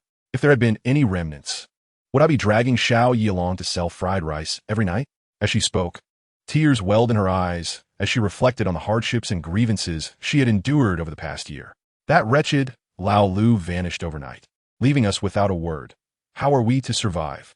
Lu Yi, feeling pained by the conversation, could no longer remain silent. He stepped out of his room, poured a glass of warm water for his mother, and handed her a tissue. Aunt San, we truly have no money at the moment.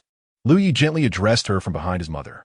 But rest assured, no matter what happens with my father, I will find a way to repay the debt we owe you. At present, I am unable to repay, but I assure you I shall do so once I am employed. Please do not misunderstand. Annie, that was not my intention. Annie chuckled, acknowledging that your uncle's business is indeed struggling, and he is in dire need of funds for circulation. I initially thought that your family, being affluent, might discreetly set aside some resources to assist us in navigating through this challenging period. Alas, dear sister, that is not the case, said Mother Lu. Sister, your family once engaged in substantial business and had a vast network. I wonder if you could possibly lend us some assistance. I truly have no other recourse but to seek your help, Auntie lamented. Lu Yi felt an immense frustration at this. How could they demand assistance when they themselves were in such dire straits? Sister, it is not that I am unwilling to lend, but I genuinely cannot. Mother Lu wiped her tears and remarked, last year, I struggled for ages to borrow several tens of thousands for a fried rice stall. Where on earth could I procure over 1 million for you? You cannot fathom the situation. Ever since our family encountered misfortune, our friends and relatives have shunned us. They no longer visit, let alone lend us money.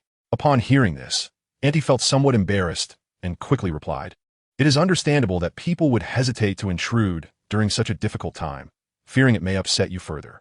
Realizing that she could not procure any funds, Auntie engaged in a few casual conversations before taking her leave. After bidding Auntie farewell, Mother Lu turned to Lu Yi and said, do not hold Auntie in contempt.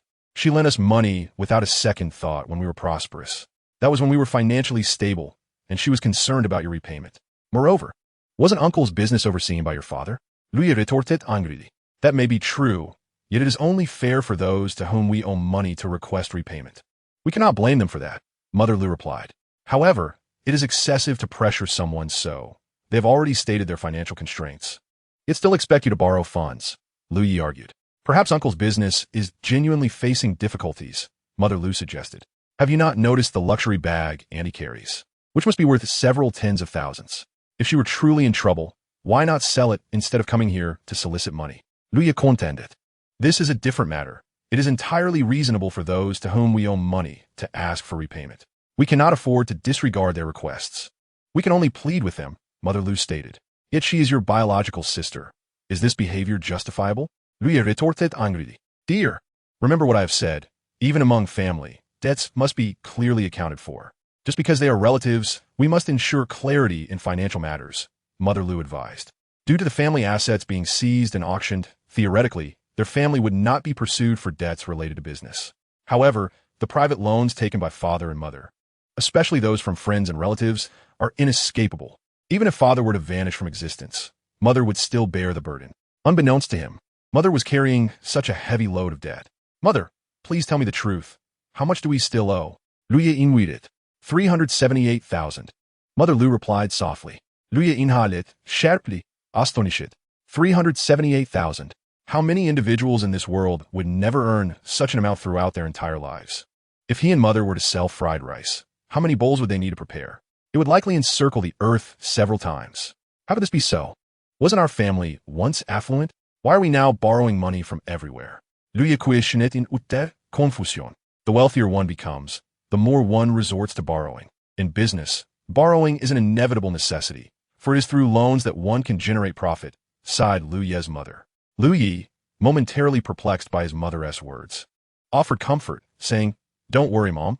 We will repay this money together. I will find a way. Just focus on your studies, his mother replied. Such a large sum of money may take an ordinary person a lifetime to repay. You need not involve yourself.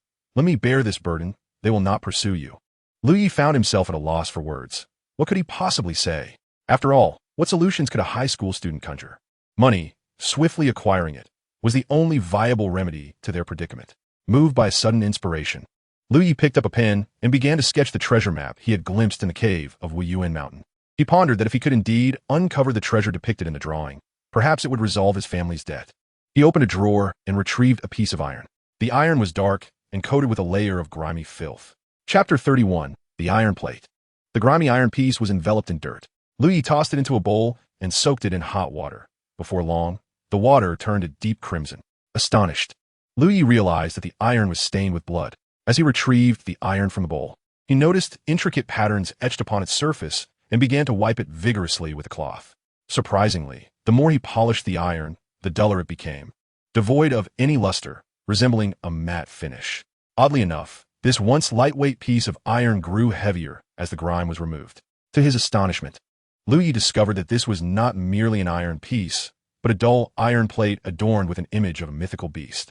This creature bore resemblance to a tiger, yet sported a singular horn atop its head, its body reminiscent of a dragon, and its feet akin to those of Qilin. Lu Yi was baffled as to the nature of this mythical beast, but the iron plate itself was no larger than 2 coins, intricately crafted, and would serve well as a pendant. However, what truly concerned Lu Yi was its value. Could it be sold for a worthwhile sum? The following day, Sunday, Fei Long adamantly refused to accompany Lu Yi to the library, finding the prospect unbearably tedious. Moreover, the library at the Film Academy lacked the renowned beauties he had hoped to see, likely having ventured out to film television shows. Lu Yi, rising early, did not head straight to the library, but instead rode his bicycle directly to the antique street adjacent to the flower and bird market. He intended to inquire about the value of the iron plate, contemplating its sale if it proved valuable. The flower and bird market buzzed with liveliness. Yet the antique street was eerily quiet. Lu Yi arrived too early. Most shops were shuttered. After a brief exploration, he discovered only a few establishments open. Eventually, he chose to enter a shop named Treasure Pavilion, drawn by a sign outside proclaiming the purchase of various antiques and curiosities. "Excuse me, do you buy items?" Lu Yi inquired. Upon hearing that this young man had something to offer, the shopkeeper eagerly assessed Lu Yi from head to toe, smiling as he replied, "Indeed, we do. Young man, what treasures do you possess?" Lu casually retrieved a metal plate from his pocket and handed it over. "Excuse me, could you please help me determine the value of this plate?" he inquired. The proprietor, upon seeing the small black plate, reached out to take it. After examining it closely, he chuckled. "This plate appears quite amusing. Where did you acquire it?" "I found it on the road," Lu replied. "On the road?" The owner murmured to himself, then continued. "This plate is of little value. It bears no discernible age and certainly lacks a story. It is worthless." "Worthless?" Lu felt an overwhelming sense of disappointment. The plate seemed quite old to him. "Quite old? How old? Do you know from which dynasty it originates?" the owner asked with a smile. This question left Lu bewildered. How could he possibly know the dynasty of a mere metal plate? "I do not know, but given the mythical beast depicted on it, it should be quite ancient, right?" Lu replied. The owner chuckled. "Young man, if you take a stroll to the street vendors nearby, you'll see such mythical creatures everywhere. You can have them drawn in any style you desire." Lu felt a wave of despondency wash over him. "Young man, collecting antiques is not as simple as it appears on television. One cannot merely stumble upon something that looks old and expect to sell it for a fortune. There is much knowledge involved. Your plate is neither porcelain nor a painting. Once the era is determined, it can be valued. Even if it were from the Ming or Song dynasty, without a clear purpose, it remains ordinary and thus worthless." Lu, rendered speechless and disheartened, listened as the proprietor continued. "You are the first customer of the day, and since I have yet to open officially, I will offer you 20 yuan for this plate. How's that sound?" 20? Lu exclaimed, incensed. "Is this some sort of insult? 20 is quite generous." The owner retorted. "Do not assume that ancient items automatically possess value.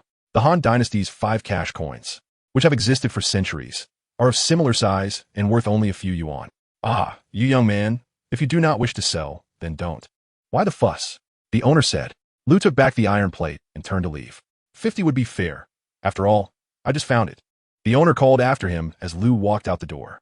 Ignoring him, Lu continued on his way.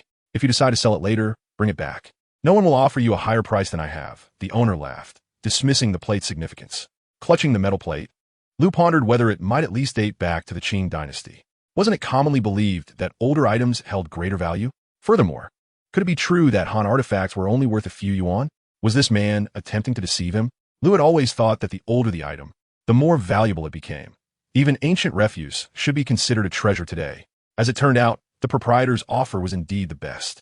Some individuals had only offered 5 yuan. Holding the iron plate, Lu felt frustrated. Since it was deemed worthless, he resolved to keep it for his own amusement. Pedaling his bicycle through the antique street towards the flower and bird market, Lu passed a stall selling bracelets and decided to stop. Perhaps he could purchase a bracelet to wear the iron plate as a charm. As Lu Yi paused to observe the street vendor, the proprietor immediately smiled and inquired, "Young man, are you interested in purchasing some bracelets? Come, take a look. I have a variety of items." The vendor then casually picked up a lustrous, deep red bracelet and handed it to Lu Yi, saying, "What do you think of this one?" Lu Yi accepted it nonchalantly. "This piece is from the Qing dynasty, made of southern red agate, originally from the imperial court. If you're interested, I can offer it to you for a mere 5,000 yuan. As today marks my grand opening," the vendor cheerfully stated.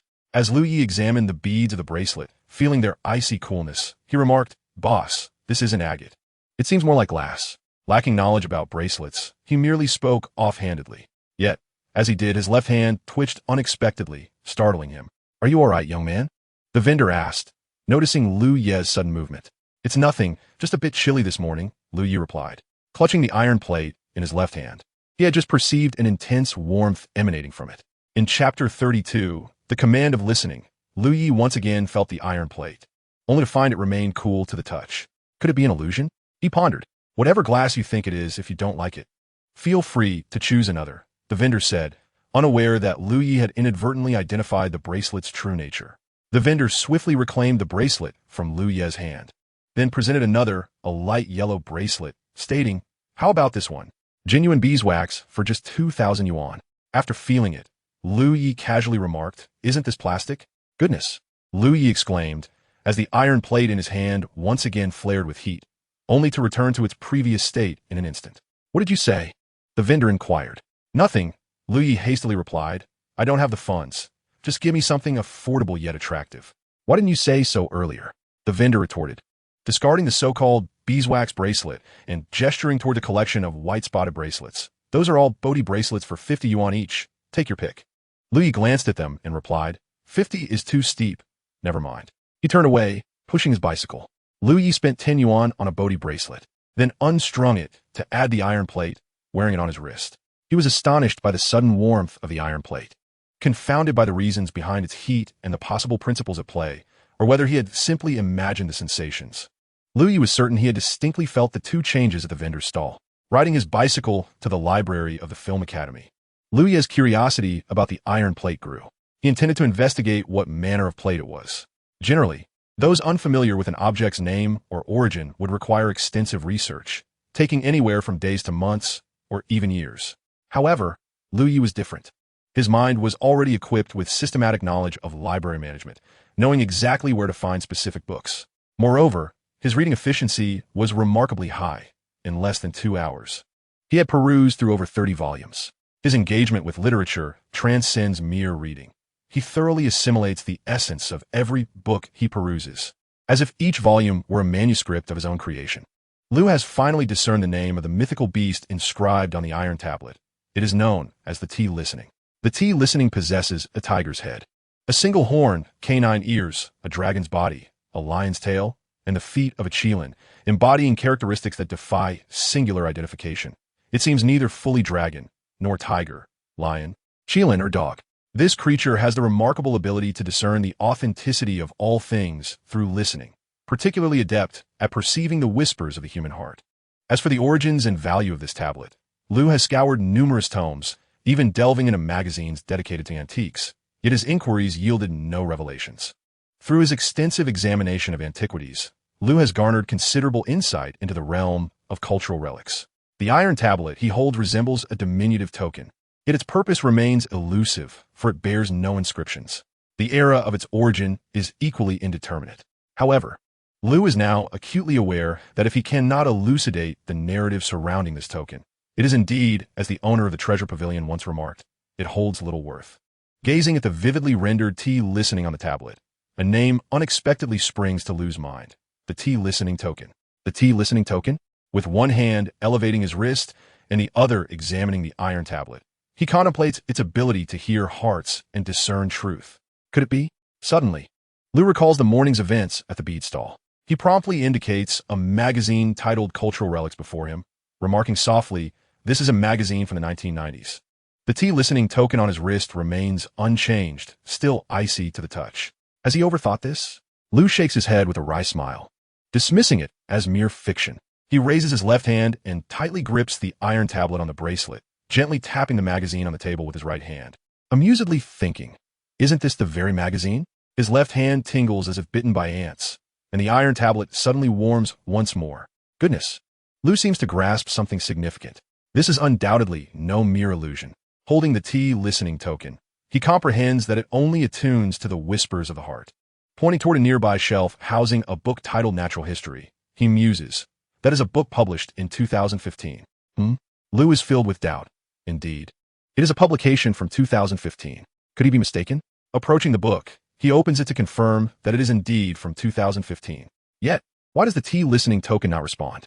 Clutching the tea listening token in his left hand, he resolves to test it once more. Silently, he thinks, this is a book published in 2015. Still, there is no reaction. Growing somewhat frustrated, he gently taps the book, pondering, isn't this precisely a book published in 2015? At last, the tea listening token begins to warm again. Goodness, Lu feels he has finally unraveled the mystery. To elicit a response from the tea listening token, he must simultaneously cover it with one hand while touching the object of discernment with the other. Eagerly, Lu resumes his experiments within the library.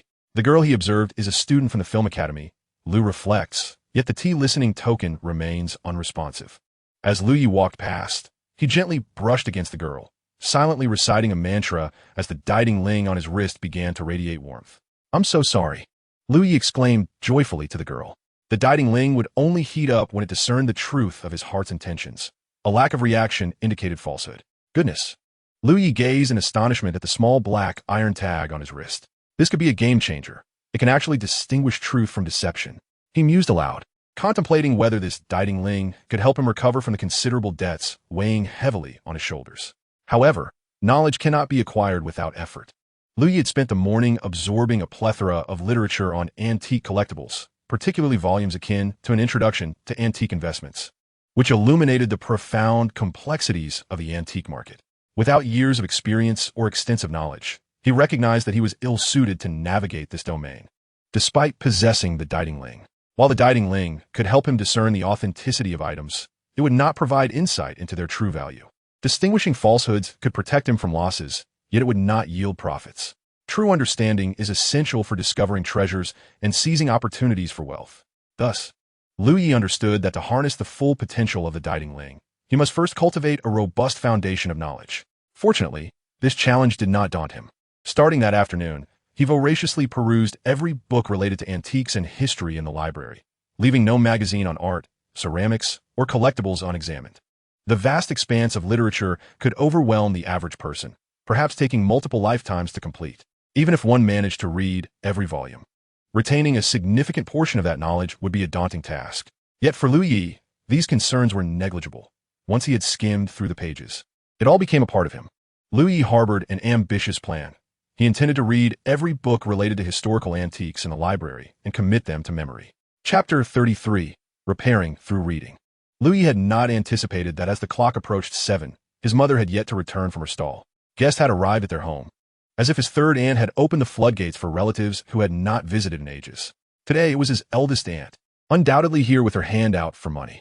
The situation mirrored that of the previous day, and after bidding farewell to his aunt, Lu's mother stared blankly at the entrance. How much did Aunt ask for? Lu inquired casually. 700,000, his mother replied, wiping away tears from the corners of her eyes. Why is it that after the third aunt came, the eldest aunt followed suit? It seems they conspired, Lu commented. They all will come in due time, his mother replied. Why is that? Don't they know we're broke? Lu questioned, perplexed. It doesn't matter whether we have money or not. Once someone takes the initiative to ask, the others will inevitably follow, Lu sighed. recalling how everyone had initially hesitated to ask for help, mindful of the familial bonds. However, once the ice was broken, the sense of obligation dissipated. Moreover, there exists a palpable fear of tardiness. Should we possess even a modicum of wealth, it may be swiftly claimed by those who act first. Consequently, all shall come forth to demand what they seek. Mother, I can no longer assist you in selling fried rice from Monday to Friday, Louis stated. Huh? His mother was momentarily taken aback, but quickly regained her composure. Very well, you should focus on your studies, she replied. I have improved significantly in my cooking skills since then. All right, you may go, she added, pleased with Louis's diligence, though a hint of melancholy lingered in her heart. Louis aspired to utilize his after-school hours to visit the library, striving to amass knowledge swiftly, so he might employ the listening charm on his wrist to generate income and expeditiously settle his family's debts. Presently, Louis's household lacked a computer, and his mobile device had been damaged during a trip to Wiyuan Mountain. Although it could make calls, it was incapable of browsing the internet. In this modern era, the internet serves as a superior platform for knowledge compared to libraries.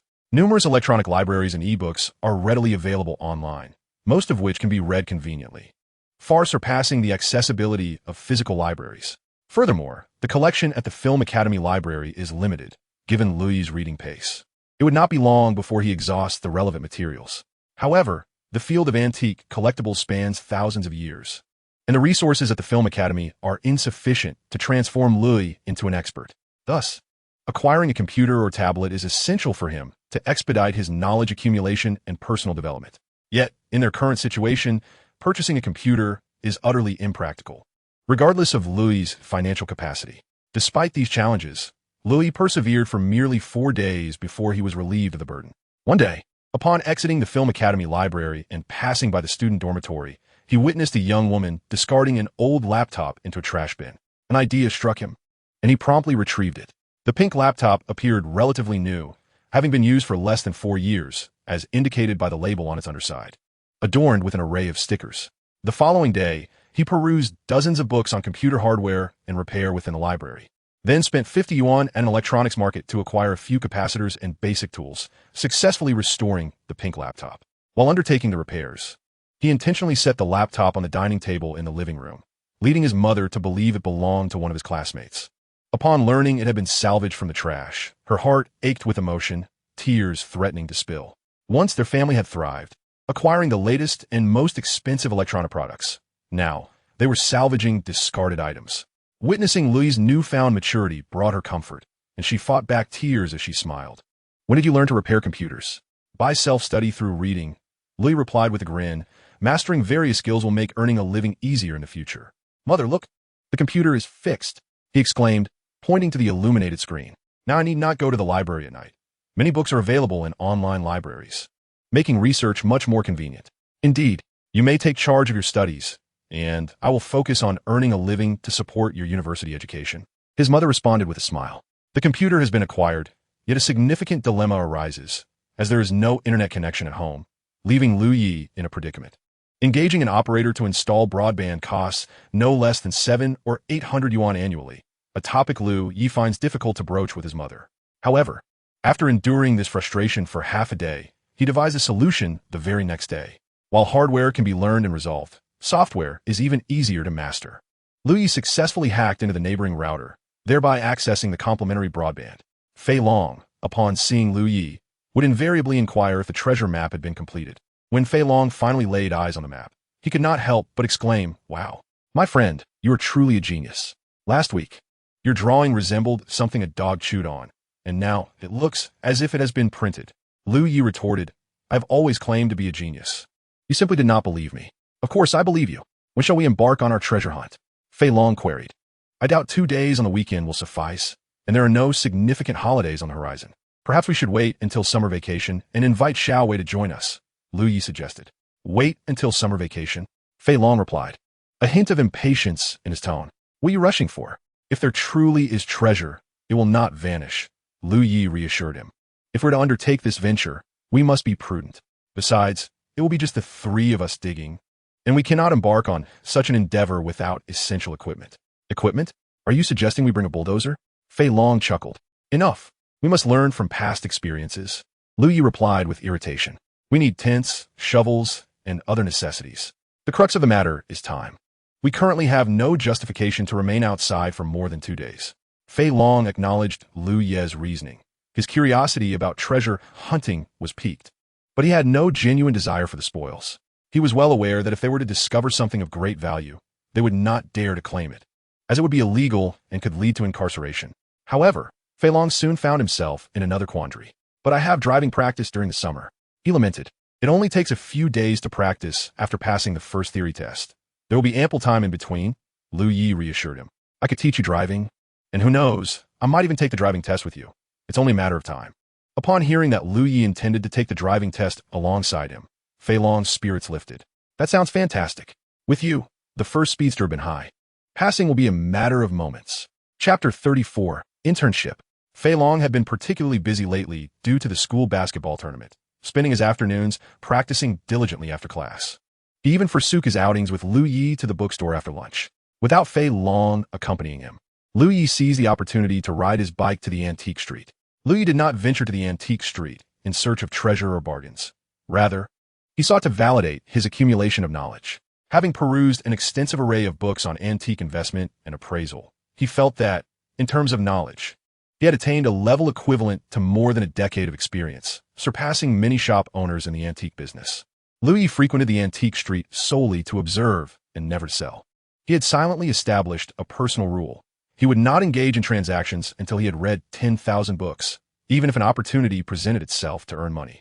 As Lu Yi delved deeper into the world of antique literature, gaining insight from the myriad stories and cases he encountered, he gradually came to comprehend the profound depths of this industry. He roamed the antique street, perusing every stall and examining each object. Initially, he relied on his accumulated knowledge to assess the items, subsequently employing the technique of attentive listening to validate his judgments. At first, the responses from his listening were minimal, but soon they began to intensify. Most of the vendors on the antique street were familiar faces, and as they noticed Lu Ye's daily visits during lunchtime, familiarity blossomed.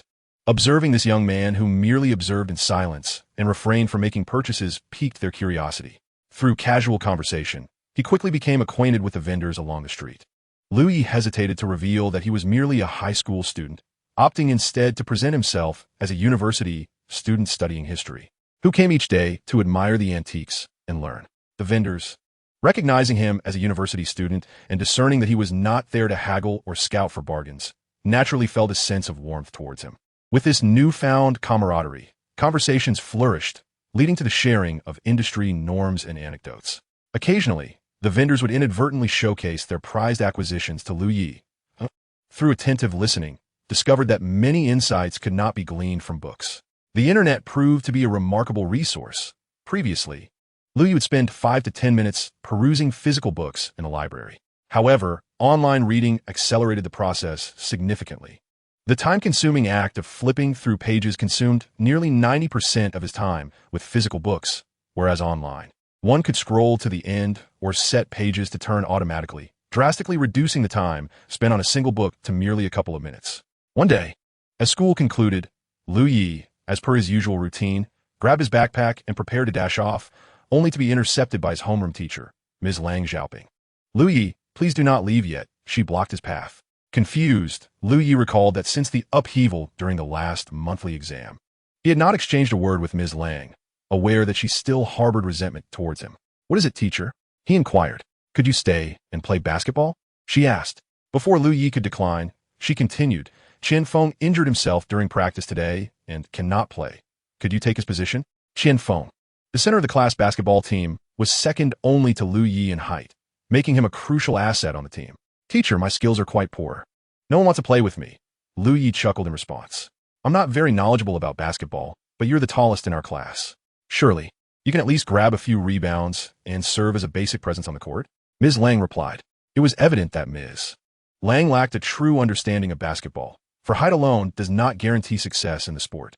Nevertheless, the class lacked a suitable presence in the paint, and losing Qian Feng would significantly diminish their chances of securing rebounds, which were already tenuous given their overall lack of skill. Without the ability to secure rebounds, their chances of competing effectively were virtually non-existent. As Lu Yi hesitated, Lang Xiaoping continued. If our class loses today, we will be eliminated from the group. and you will only have to play one match. However, I refuse to surrender. You have been transferred to Class 3 for nearly a year and have rarely participated in class activities.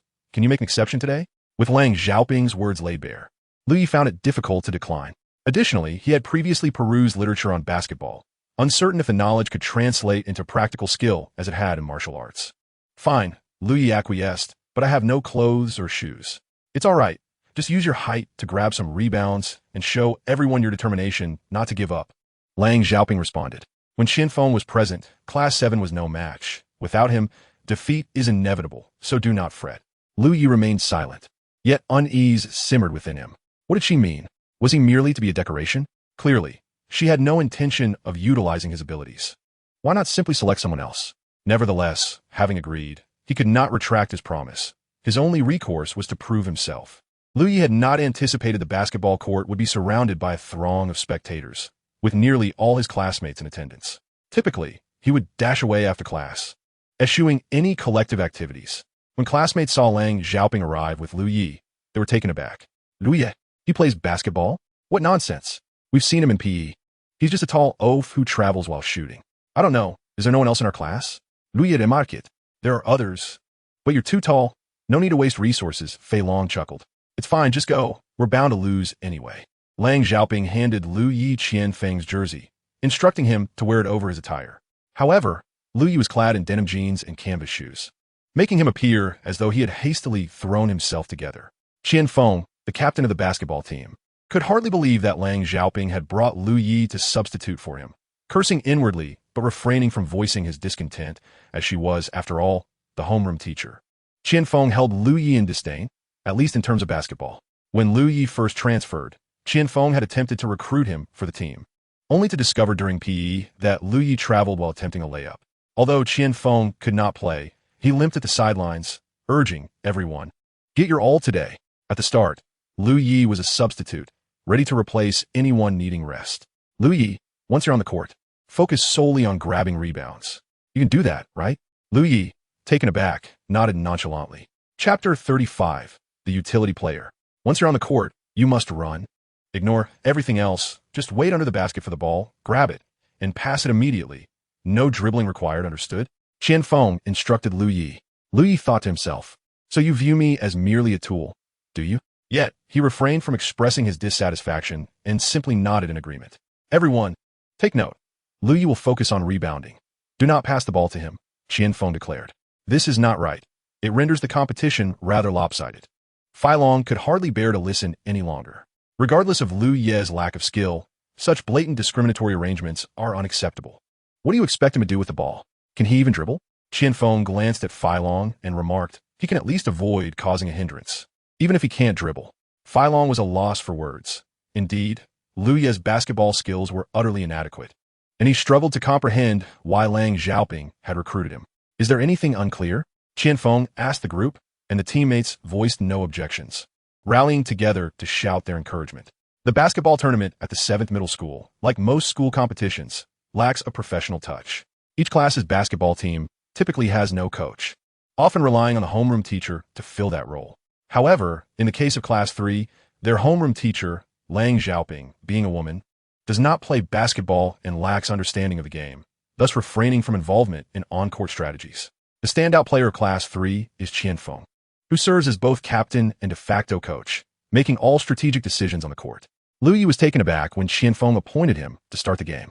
However, what surprised him even more was that as soon as the whistle blew and the opening tip-off concluded, he was substituted out after merely a few seconds.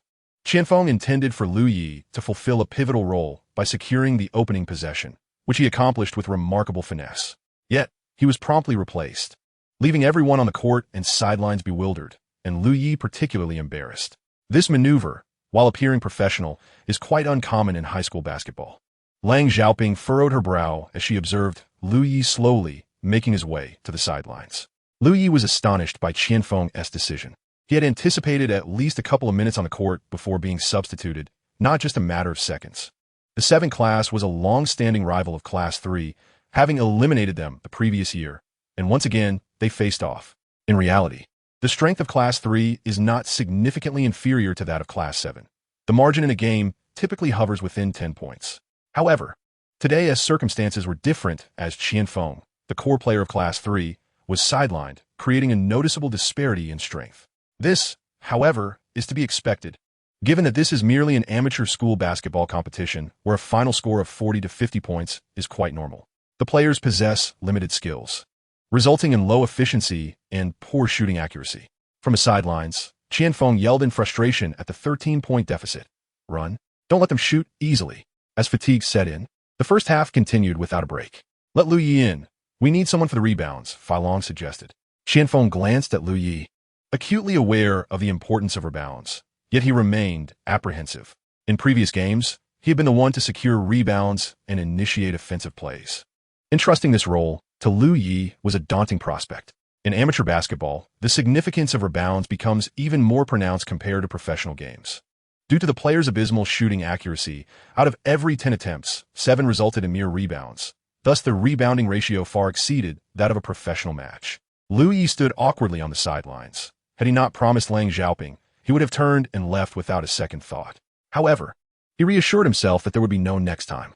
The first half had seen everyone exert themselves to the utmost, leaving them fatigued for the second half. And the opponents were no different. Qianfeng intended to substitute not Lu Yi, but a more agile player. Failong pointed at Qianfeng and exclaimed, "What the hell? If I step down and you bring in someone even shorter, what is the point? We might as well surrender." The gap had widened to 15 points, rendering the remaining time for the third class almost inconsequential. Whether they fought or capitulated held little significance. "Qianfeng, let Lu Yi have a go," Lang Xiaoping suddenly interjected, directing her gaze at Qianfeng. With the homeroom teacher's words, he had no choice but to comply, especially since the outcome would likely be the same regardless of who played. Lu Yi, adhere to the pre-game strategy, rebound and pass the ball, Qianfeng instructed. Ignoring Qianfeng, Lu Yi sauntered onto the court. He intended to follow Qianfeng's instructions by grabbing the rebound and then rushing to the other basket, determined to showcase his prowess. He leapt, seized the rebound, and then joined the offensive play. "Lu Yi, run. Hurry to the basket," Qianfeng shouted from the sidelines. Noticing Lu Yi was not executing the pre-game plan of swiftly dashing to the basket for rebounds, Lu Yi disregarded Qianfeng's command and shouted to the player with the ball, "Hey Xiaodu, pass it this way." Lu Yi was in an excellent position, unguarded. Yet Xiaodu merely glanced at him before passing to another player who was closely marked. "What the hell? Are you blind? There's no one guarding me over here. Can't you see?" Lu Yi yelled in frustration. "Lu Yi, stay under the basket. Don't just wander around the court." Qianfeng continued to bellow from the sideline. Lu Yi once again secured a rebound, attempted to distribute the ball, and moved to receive a pass, but still found himself overlooked. On several occasions, when teammates noticed Lu Yi's advantageous position and instinctively aimed to pass, they were halted by Qianfeng's timely intervention from the sidelines. "What the hell is this?" Failong shouted from the sidelines. "Isn't this essentially 5 against 4? Chapter 36. I am the captain." The score on the court had shifted to 48 to 32, with the gap further widening to 16 points. Regardless, they had to persevere until the final whistle, Lang Xiaoping noted from the sidelines. "I'm not going in. I can't run anymore," Failong replied. "Let me take the floor," Lu Yi suddenly asserted. Qianfeng regarded Lu Yi with displeasure, as he was dissatisfied with Lu Yi's failure to adhere to the pre-game strategy, despite the fact that Lu Yi had indeed secured numerous rebounds. "What are you looking at? The rest is just garbage time," Lu Yi scoffed. Qianfeng remained reluctant to allow Lu Yi onto the court, since it was garbage time. Substituting other players would suffice. However, before he could suggest bringing in others, Lang Xiaoping spoke again. "Let us allow Lu to join the game, for the outcome appears inevitable, and we cannot afford to lose too disgracefully. He might seize a few more rebounds and buy us some time," suggested Lang Xiaoping. A 16-point deficit indeed signifies garbage time in the realm of amateur campus basketball. Class 7 replaced most of their starters, no longer employing their full court press as before. They retreated to their half, languidly awaiting the offensive moves of Class 3. Lu received the ball while the others had crossed the half-court line. "Lu, don't hold on to the ball. Pass it and move towards the basket," shouted Qianfeng from the sidelines. "Damn it," Lu cursed inwardly, ignoring Qianfeng's instructions. He swiftly dribbled past the half-court. Approaching the arc, Lu, "Distribute the ball," called out his teammates, eager for possession. Yet Lu disregarded them, as no defender had yet approached him. "Rabbit, charge in. Don't let them shoot freely," the captain of Class 7 bellowed from the sidelines. A teammate nicknamed Rabbit quickly dashed towards Lu. "Pass it already." With an opponent charging towards him, Liu, unfazed, executed a feint that sent the player tumbling to the ground. Whoa, a Rondo-like move? Gasped an onlooker from the sidelines. With a professional fake, Liu leaped from beyond the three-point line, leaning back as he released the basketball. The crowd gasped in astonishment. What a clean three-pointer. Liu effortlessly sank the shot, the score shifting from 48 to 35. This kid has some luck. He can even hit a three-pointer like that. Yet, none believed Liu's shot stemmed from skill. Qianfeng continued his fervent shouting from the sidelines. Liu, remember to pass. Just focus on rebounding. Liu paid him no mind, dismissing the protest from his teammates regarding his refusal to pass. His recent three-pointer had not fazed the opponents, who continued to leisurely dribble the ball, treating the remainder of the game as mere garbage time. Liu moved to the basket. Qianfeng held again. Contrary to expectations, Liu suddenly surged from beneath the basket towards his dribbling opponent, executing a steal. Qianfeng's loud commands had made the strategy of Class 3 clear to everyone, and they recognized Liu's role on the court, clad in his denim jeans. Thus, no one anticipated his sudden emergence for the interception. The crowd erupted in astonishment. But even more was to come. With an open court ahead, Liu dribbled, leaping from the free throw line, clutching the ball with both hands for a thunderous dunk. The arena exploded with excitement. He could actually dunk? Few could achieve such a feat in campus basketball, and it had certainly never occurred in the history of their school until today, broadening their horizons. Wow! Fat Dragon stood up, exclaiming loudly, "Incredible, brother! Hey, keep your guard up!" shouted the captain of Class 7, as they attempted to regroup for another offensive, yet their shot failed, allowing Liu to secure the rebound. "Everyone, get up and defend him," the captain of Team 7 shouted from the sidelines. Two players rushed over to double-team Liu Yi, which caused the defense of the other players from Team 3 to slacken significantly. However, Liu Yi refused to pass the ball. He was intent on claiming the spotlight for himself. "Liu Yi, are you going to pass or not?" a player on the court bellowed. "If you want me to pass, you must also pass to me," Liu Yi retorted. With a feint, he once again left his opponent off balance, then stepped back beyond the three-point line, executing a jump shot. The crowd erupted in excitement as the score shifted to 48 to 40. Impressive. Impressive. Fei Long led the cheers from the sidelines. Team 7 was compelled to call a timeout and make substitutions. "No matter how good you are, you still need to pass the ball. You can't just play solo," a player complained. "If you want me to pass, you must also pass to me," Liu Yi replied. The other four players could not help but glance at Qianfeng on the sidelines. "What are you looking at him for? If he could play, he would have been on the court already. Right now, I'm on the floor, and I'm the captain. You need to listen to me," Liu Yi yelled. Both the players on the court and those off it were taken aback by Liu Yi's assertion, bewildered by his audacity to declare himself the captain. Qianfeng remained silent. The three shots he'd made were enough to demonstrate Liu Yi's prowess. The four players exchanged glances and nodded in agreement. Liu Yi gathered them by the sideline and began to strategize their movements, defensive plays, and passing techniques, leaving everyone, including Qianfeng, astonished. They had not expected him to be so professional. His strategies were akin to those of a coach in a professional basketball game, nearly matching textbook examples. Remarkably, Team 7 reintroduced all their key players, underscoring their regard for Liu Yi, although they could not fathom why Team 3 had such an extraordinary player. Only to bring him out now, Liu Yi focused on rebounding and orchestrating the offense, with a 10-point deficit and over 8 minutes remaining. The opposing team grew anxious upon witnessing Liu Yi's abilities. They anticipated his full court attention, which he had already predicted. He drew the attention of 2, even 3 defenders, then seized the opportunity to pass, allowing the other 4 to exploit the mismatches against 2 or 3 defenders. This advantageous situation quickly narrowed the score to 52 to 50, reducing the gap to just 2 points. "It's over. It's over," the students from Team 7 lamented from the sidelines, bewildered by the emergence of such a formidable player. "Why have you been hiding him? This is our secret weapon. He only reveals himself at critical moments." The student from Team 3 rejoiced. "Let us go for a three-pointer," Liu Yi shouted on the court. His call prompted Team 7 to position themselves along the three-point line, aware of Liu Yi's accuracy, having already sunk 3 three-pointers. As Liu Yi leaped from beyond the arc, 3 opponents rushed to intercept him. Chapter 37. The Emergence of a Champion. However, all of this was a ruse, a plan Liu Yi had set in motion when he first took possession of the ball. Suddenly, with a deceptive maneuver, he passed the basketball through the narrow gap between defenders. Beneath the basket, someone had long awaited, and in the face of unguarded freedom, the shot was effortlessly made. The score finally reached a stalemate at 52-52. The opposing team realized they had been outmaneuvered, and the captain, in a fit of rage, exclaimed a curse that could have been directed at himself or at Lu Yi. A promising situation seemed poised to slip away, leaving a sense of frustration and helplessness that could only be understood by those who have experienced failure, particularly the kind that appears within reach yet eludes grasp. Do not all crowd around a single player. Maintain balance. The class teacher from Class 7 bellowed from the sidelines. Yet, how could one person possibly contain Lu Yi? With a few deft moves, the defending players found themselves disoriented. Lu Yi either sank a three-pointer or executed a thunderous dunk to assert his dominance. The score finally tipped in their favor. Defend.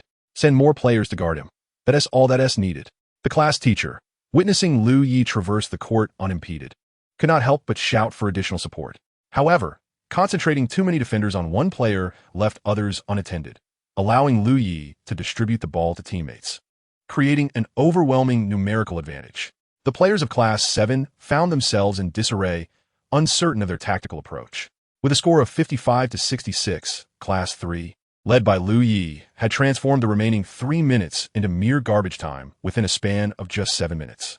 Ultimately, with a resounding slam dunk from Lu Yi, the final whistle sounded.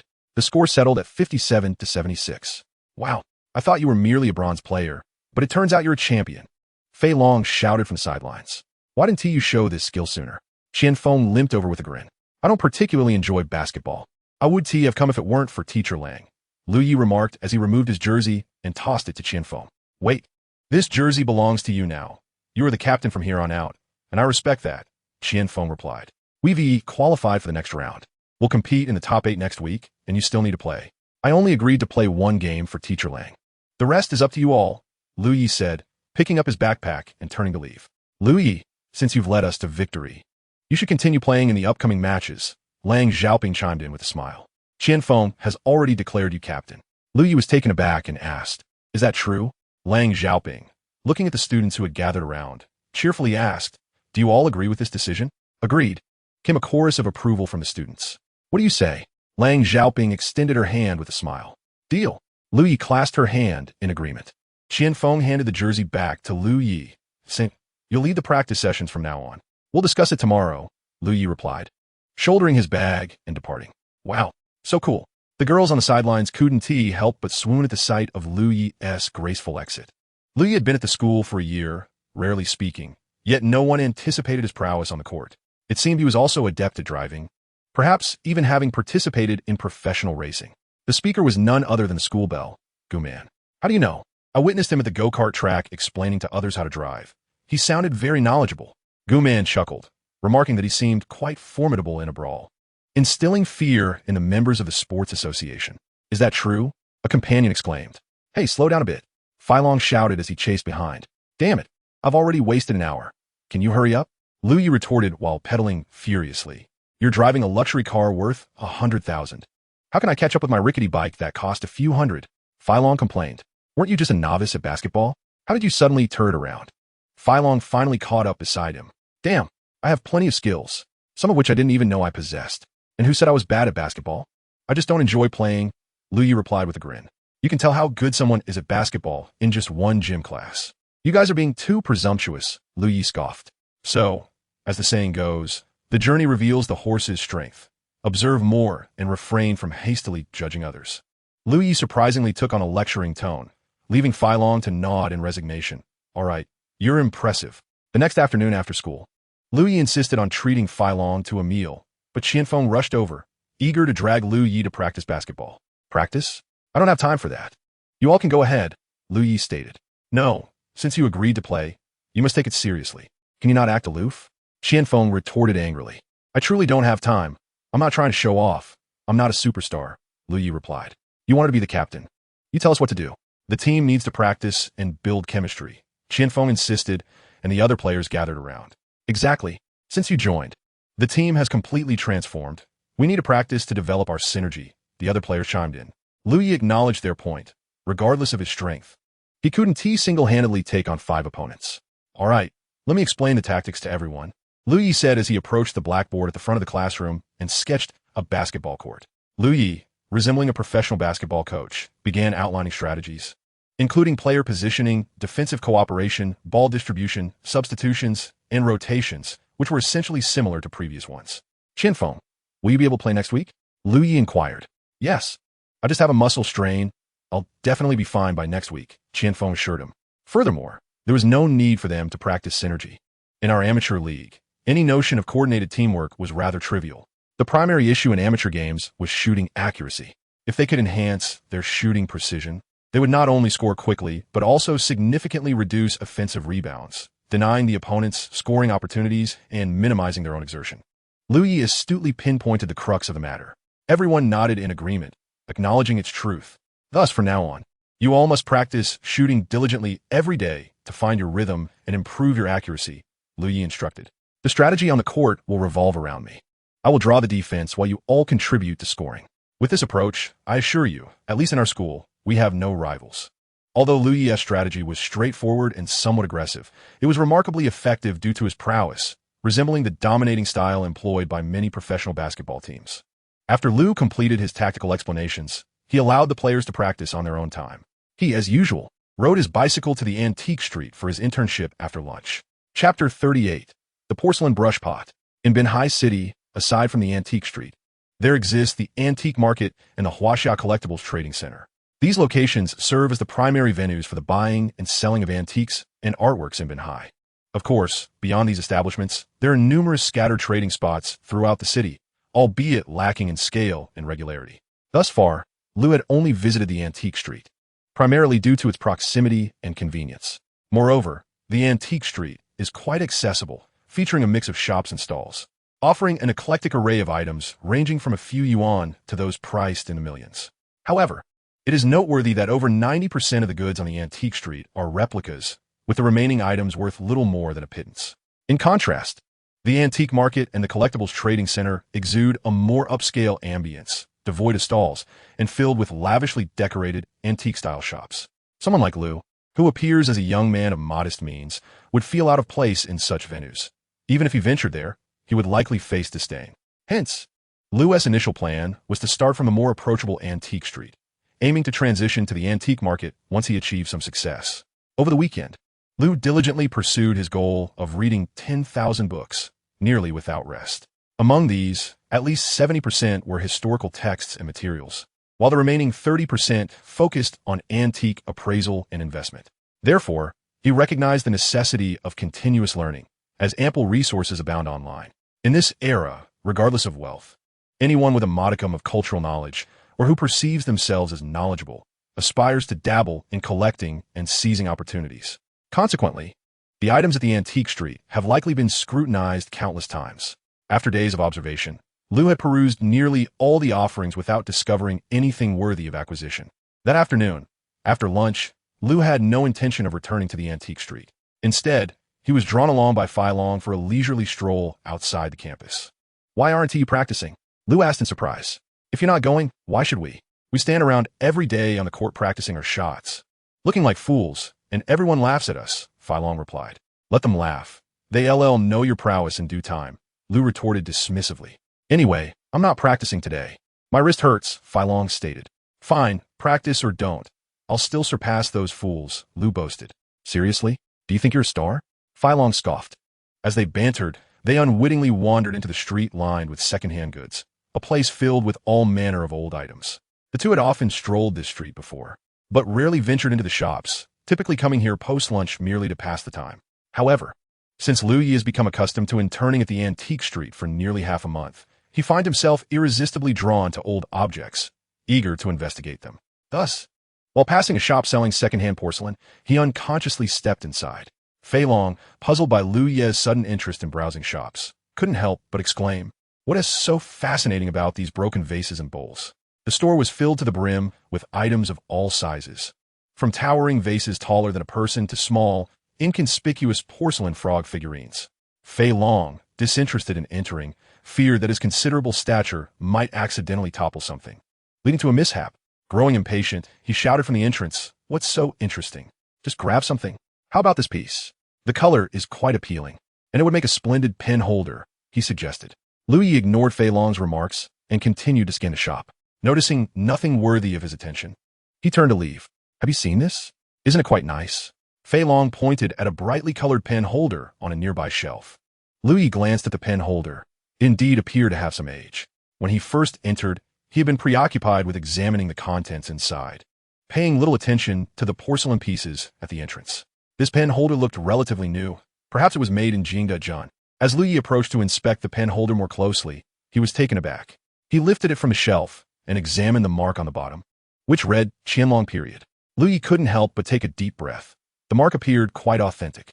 Upon closer inspection of the pen holder, he noticed it was adorned with floral and avian motifs, inscribed with the words "Spring colors abound."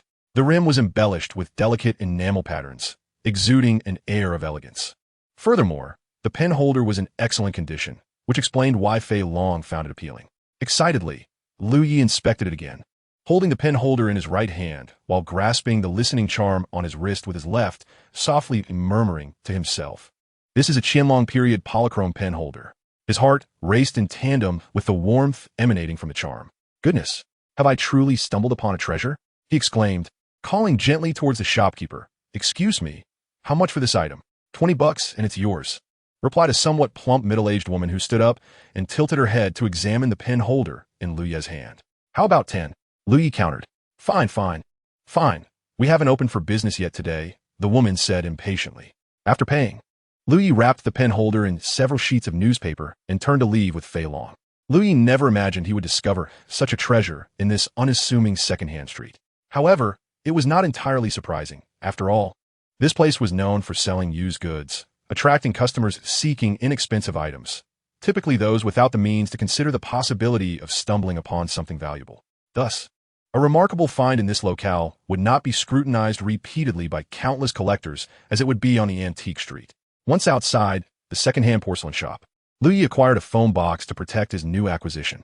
Observing Lu Yi's careful handling, Fei Long found it amusing and remarked, "Are you treating that like a priceless artifact? It's just a broken piece. If it breaks, it breaks," Lu Yi replied nonchalantly. "It only cost $10. Fei Long scoffed. "Goodness, 10 yuan is still money," Lu Yi exclaimed, his excitement causing him to quicken his pace, no longer inclined to stroll leisurely. "Why are you rushing with that 10 yuan treasure?" Fei Long retorted, his irritation palpable. Just as Lu Yi was about to respond, he halted and said, "Hey, fatty, do you see who's by the electric pole ahead?" Fei Long, upon hearing Lu Yi, raised his gaze to the familiar electric pole. "What the heck? Guman? Liang Lu?" he exclaimed in astonishment. Chapter 39. Be a good person first. At the electric pole, the formidable Liang Lu was encircling Guman with several girls from the Arts Association. "I said, school bell, weren't you quite the hero at the karting track the other day? How many people queued up to rescue you? Let us see who saves you today," Liang Lu taunted, one hand propped against the pole while the other rested on Guman's shoulder. "Liang Lu, what have I done to offend you? Why are you always targeting me?" Guman queried timidly. "Offend? Your very existence is an offense. You should have shown up at our school while I was still here," Liang Lu sneered. "What are you doing?" Fei Long strode forward, shouting. The girls by the pole were startled by his sudden outburst, turning to see him and Lu Yi. Yet Liang Lu remained resolute, gripping Guman's hair tightly. "Let go," Fei Long shouted again, eyes fixed on Liang Lu. "What is it to you?" She shot back, her fierce gaze locked onto Fei Long. "You boys should stay out of women's affairs. The likes of Gao Xiao fear you, but I do not. Let her go." "Do you hear me?" Fei Long thundered once more. "I want to let go. What can you do about it?" Liang Lu shouted defiantly, prompting the girls beside her to laugh. This woman's tantrum left Fei Long at a loss for words. He couldn't very well hit her, as it would not reflect well on him, especially in front of Guman. Suddenly, a sharp sound echoed as Lu Yi, balancing a foam box in one hand, struck Liang Lu's face with the other. Liang Lu was momentarily stunned, unable to believe these two dared to strike a girl.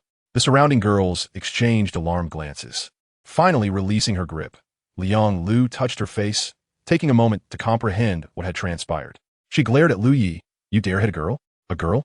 Lu Yi scoffed. "Before me, there are only good and bad people. Gender comes after. One must first be a good person to earn the title of woman. Do you not know how to write good?" As he spoke, he gestured in the air, forming the character for good. "Did you not hear last time? Gao Xiao didn't he tell you?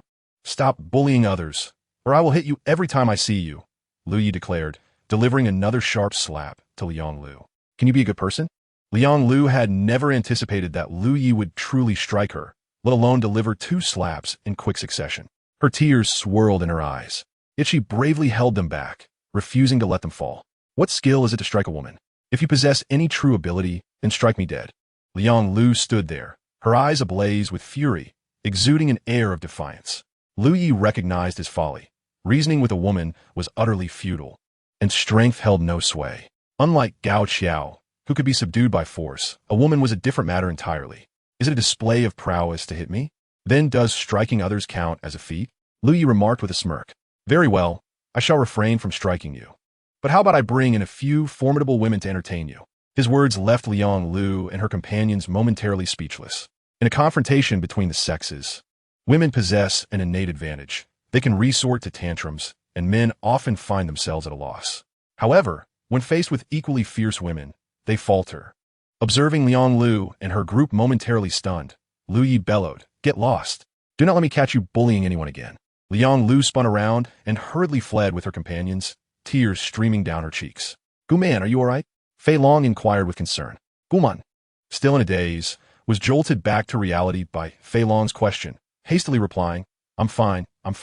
Brother, you were quite forceful just now." Fei Long laughed. "Damn, do you think those ruffians would back down without a fight?" Lu Yi retorted disdainfully, when dealing with thugs, one must be resolute.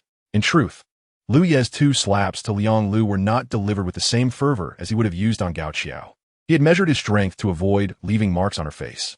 Thus, he held no concern that anyone would come looking for trouble. The antique market typically closed early from Monday to Friday, with most shops shuttering around 6 in the evening, only remaining open until 8 or 9 on weekends. By the time Lu Yi arrived at the antique market, many shops had already closed. He parked his bicycle and casually browsed around. The market was quite expansive, featuring dozens of shops with similar decor, as they all adhered to industry standards. Therefore, it was difficult to discern the quality of his shops from mere appearances. Fortunately, Lu Ye's options were limited, with only 4 or 5 shops still open. He entered a store named Run Gutang. Inside, there was only one person, busy cleaning a tea tray, seemingly preparing to close up. Lu Yi was unsure whether this individual was a clerk or the owner, as many antique shops were run by a single person, rendering additional staff unnecessary given the sporadic nature of sales. "Boss," Lu Yi called out, regardless of the person's role. The individual, surprised to see a customer so close to closing time, greeted him with a polite hello, and turned around to find a young man standing before him. "Young man, what are you looking to buy?" The owner smiled. "I have an item. Could you take a look at it?" Lu Yi replied. "Oh, you have something?" The owner paused his work, intrigued. "What is it?" "Porcelain," Lu Yi said, retrieving a foam box from his backpack. The owner approached, asking what porcelain. "Wrapped in a foam box." "Where did it come from?" "Please have a look," Lu Yi said, opening the foam box. The owner showed no inclination to engage, spending his days in a shop surrounded by a plethora of items, most of which were counterfeit, particularly porcelain and paintings. Lu Yi brought over some pieces resembling those of a novice, which only diminished the owner's interest further. Observing the owner's disinterest, Lu Yi remarked, "Why not take a look?" "When did this come about?" The owner inquired with a smile. "During the Qianlong era," Lu Yi replied. "It appears quite new." The owner responded, "If it were genuine, it could be worth tens of thousands." "Take a look, owner," Lu Yi urged with a grin. "Young man, our shop is closing. You should consider visiting another," the owner said, turning back to clean his tea tray. Yu Haven Tea even examined it closely. "Missing out on a good find would be your loss." Lu Yi laughed. "No need to look. You should go elsewhere," the owner replied without lifting his gaze. Chapter 40. The first bucket of gold. Lu Yi felt disheartened, as he did not anticipate such an unpromising start, being rejected even when presenting valuable items. He had believed that this small shop would be fairer and easier to communicate with, but was met with disdain. His previous reluctance to visit antique markets stemmed from his youth, fearing he would be underestimated, and now this fear was confirmed. In the world of antiques, much like medicine, age commands respect. Without a second thought, Lu Yi clutched his phone box and exited Guruntang, heading across the street to a larger establishment. He entered the expansive Zhanggu Zhai, the largest shop in the antique market. The interior was indeed considerably larger, with 3 individuals seated around a wooden tea table in the main hall, 2 men and a woman. The woman, clad in a qipao, appeared to be in her 20s and quite attractive, serving tea to the 2 men.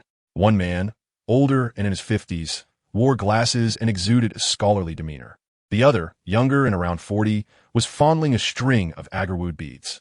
Upon noticing a young man with a backpack entering, the middle-aged man smiled and said, What do you wish to purchase, young man? I have a piece of porcelain. Could you assist me in evaluating it? Lu Yi replied as he approached the tea table. He sat down and placed his phone box on the table. What intriguing item do you possess? The middle-aged man inquired with a smile. A brush pot. Could you take a look? Lu Yi said as he opened the phone box. Both men leaned in to inspect the contents. It seems quite decent, the bespectacled man remarked casually.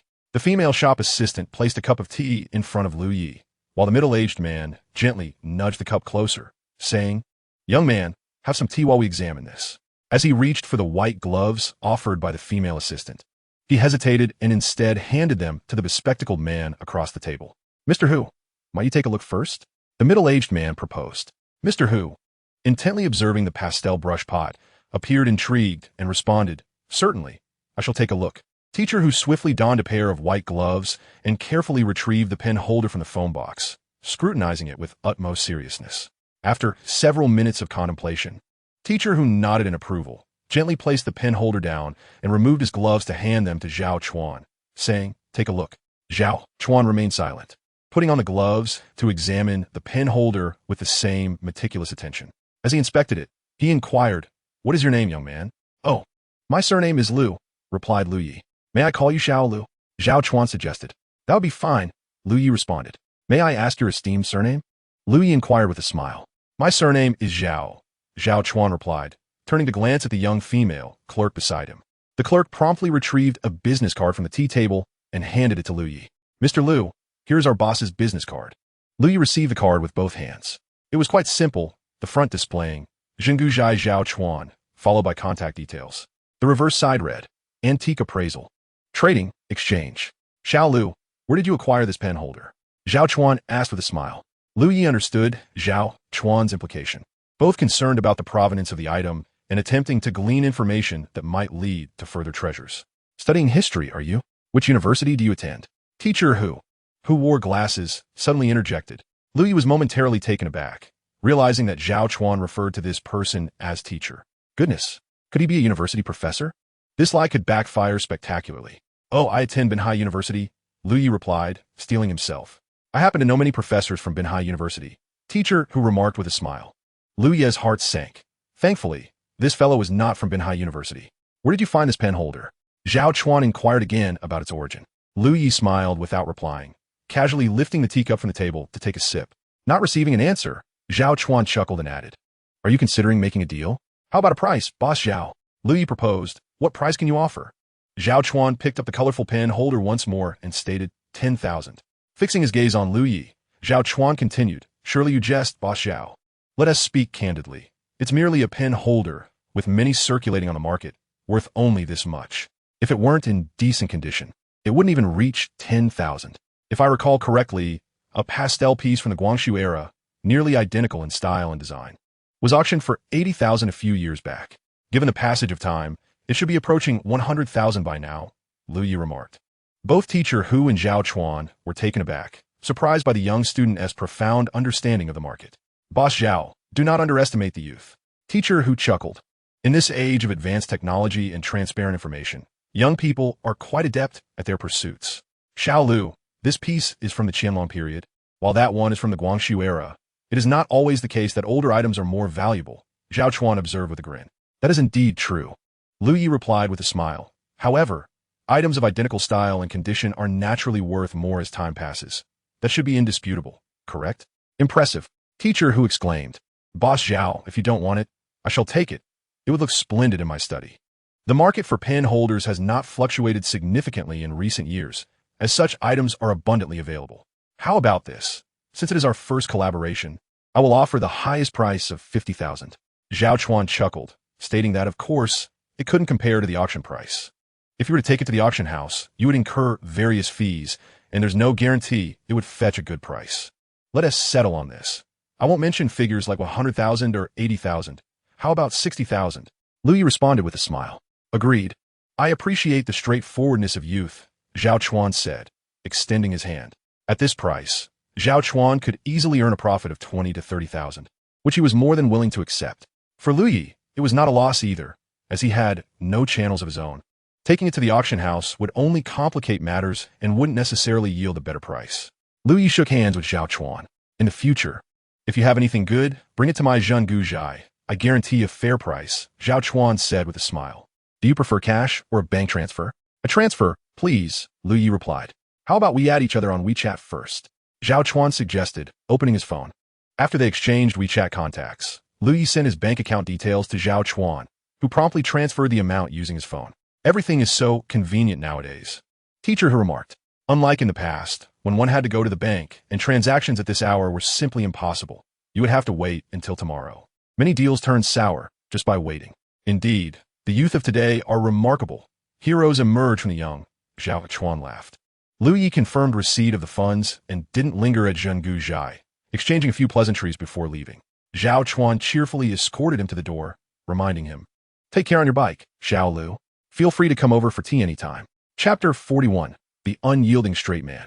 As Zhao Chuan saw Lu Yi off, he noticed Boss Chun from Run Gu Tang closing up shop across the street and jokingly remarked, Boss Chun, off work already? Boss Chun recognized the young man emerging from the door as the same one who had just visited his store. Could it be that he truly found a gem? He mused. Zhao, boss, have you just stumbled upon a treasure? Boss Chun inquired with a grin. A brush pot from the Qianlong era, in quite splendid condition. Teacher who even took a look, and it is indeed remarkable, Zhao Chuan replied. By the way, did that young lad also visit your Rungutang? No. If he had come to me, I wouldn't let you find anything. Boss Chun quickly laughed. Though he outwardly expressed a cheerful demeanor, internally he felt a pang of regret, wishing he could slap himself for missing out. Having acquired his first bucket of gold, Lu Yi pedaled swiftly through the city streets, his spirits soaring. Although 60,000 yuan was but a drop in the ocean compared to his family's nearly 4 million yuan debt, it marked a promising beginning. If he continued down this path, he would eventually repay the millions owed. When Lu Yi arrived home, the night had fallen and the house was empty. His mother was, of course, outrunning her fried rice stall. As usual, Lu Yi filled a large pot with water before heading out towards his mother's stall. To his surprise, he found Xiao Wei sitting there. It had been a while since Lu Yi had contacted her, the past 2 weekends. She had been busy filming TV shows and hadn't joined them at the library. Upon seeing Lu Yi approach, Xiao Wei exclaimed, Why are you so late today? We've been waiting for ages. Lu Yi glanced around to see 3 lovely ladies seated at the makeshift tables, engrossed in their phones. Just a bit apart, he remarked. Xiao Wei turned to the several beautiful ladies seated at the table with a smile and said, Ah, the chef has arrived. The 3 ladies looked up and laughed. Is he really a high school student? But he is quite handsome. Hello, elder sisters. Lu Yi also smiled sweetly, imitating Fai Long's charming demeanor. Xiao Wei remarked, The fried rice you make is delicious. I specifically brought everyone here to taste it. Please take a seat. I shall prepare it for you right away. Lu Yi replied cheerfully, accepting the apron handed to him by his mother. Lu Yi ignited the stove, poured in the oil, and skillfully cooked 5 portions of fried rice in 2 batches, executing the task with grace and efficiency. Wow, indeed, a diligent young man is quite attractive. One of the girls exclaimed. Hey, Xiao Wei, is he your boyfriend? The 3 girls whispered with mischievous smiles. Don't say such nonsense. His mother is right here. Xiao Wei retorted, feeling a bit flustered. The fried rice was served. Lu Yi presented each plate to the beautiful ladies. Sisters, do taste my fried rice. The 3 ladies took a bite and couldn't help but exclaim in delight. It's absolutely delicious. This truly is a bowl of happiness. As long as it's good, do come often. Lu Ye's mother chimed in, adding, from now on, any visit brought by Xiao Wei will be entirely complimentary. The 3 girls, hearing this, tilted their heads and looked at Xiao Wei with playful grins. Xiao Wei, come on, enjoy the meal. You can't let such delectable fried rice go to waste, Xiao Wei said with an embarrassed smile. While they dined, Lu Yi inquired about their experience filming a television show. It turned out that all 4 were from the same dormitory and had secretly participated in filming, portraying maids. Their excitement stemmed not so much from the acting, but rather from meeting a big star and exchanging a few lines with them, which left them chattering excitedly. After finishing their meal, Xiao Wei intended to pay, but Lu Yi naturally refused to let her do so. Oh my, Annie is truly a cultured person, the girls giggled. Indeed, Lu Ye's family used to be very wealthy. Have you noticed how well Auntie maintains herself? Xiao Wei whispered. Absolutely. It's hard to believe they are mother and son. All right, let us go, Lu Yi said, removing his apron with a smile. No worries. My culinary skills have improved significantly. I no longer need your assistance, Lu Ye's mother replied with a chuckle. Lu Yi guided the beautiful ladies through Jingshan village towards the direction of the film academy. They chatted and laughed along the way, and Lu Yi pointed out the intriguing aspects of the largest urban village in the city. Upon exiting Jingshan village, the three ladies quickened their pace, leaving Lu Yi and Xiao Wei behind. The two of them understood the intentions of the three ahead, and after a moment of awkwardness, Xiao Wei began to wonder why Fai Long was not present. Lu Yi explained about the recent basketball tournament at school, mentioning that Fai Long had been practicing after classes and hadn't walked home with him. He then recalled their previous trip to Weiyuan Mountain and shared with Xiao Wei the plan to excavate the treasure from the map of the Heavenly Kingdom during the summer vacation. Xiao Wei expressed that summer would be a good time, as currently, she was quite occupied with the school's strict attendance policies. Suddenly recalling something, Xiao Wei rummaged through her bag and handed Lu Yi a box. "What is this?" Lu Yi asked. "A mobile phone," Xiao Wei replied. "Last time at Weiyuan Mountain, didn't you break your phone while trying to save me?" "It was a gift from me," Xiao Wei chuckled. "This is the first money I earned from filming." "Is that true?" Lu Yi laughed. "Wow, an Apple phone, quite expensive. How much did it cost?" "Why worry about the price? It's a gift for you," Xiao Wei replied with a smile. "I can't accept such an extravagant gift." "No way. Just tell me the price, and I will transfer it to you," Lu Yi insisted, still laughing. "Transfer what?" "It's compensation for you," Xiao Wei stated. "But it seems too costly," Lu Yi remarked. "What's wrong with that? If it's too much, I'll just have to eat fried rice a few more times," Xiao Wei laughed. "Then you'll be eating fried rice for a lifetime," Lu Yi teased. Xiao Wei's face flushed. Her heart raced, and she instinctively lowered her gaze elsewhere. In truth, she felt conflicted about Lu Yi. He was handsome and had saved her life, yet he was 3 years her junior. The thought of dating someone younger made her feel uneasy. Lu Yi, however, did not ponder such complexities. Who wouldn't he be attracted to a beautiful girl? Nevertheless, he was not actively pursuing a romantic relationship with Xiao Wei at the moment, as family circumstances weighed heavily on his mind. "Once I earn some money, I will get you something nice. Just let me know what you like then." Lu Yi laughed. "Is it customary to ask what someone wants before giving them a gift?" Xiao Wei joked. "You really are such a typical guy." Chapter 42. What subject will you choose? The basketball tournament at the 7th high school commenced this Tuesday, and Lu Yi had not practiced with the team even once, causing concern among his teammates. During lunch break, Qianfeng approached Lu Yi again, suggesting they practice together after eating. "How's your shooting practice going?" Lu Yi inwitted. "Realistically, there won't be any significant improvement in such a short time, but it's definitely better than before," Qianfeng replied. "As long as your shooting accuracy surpasses that of other classes, I assure you we will win." "There is no need for worry," Lu Yi reassured him. "Bro, the senior class also has a team participating," Qianfeng mentioned. "The seniors? Aren't they about to take their college entrance exams?" Lu Yi asked, surprised. "They're part of the sports association. All of them are serious athletes," Qianfeng exaggeratedly expressed. "How much of a challenge could they pose?"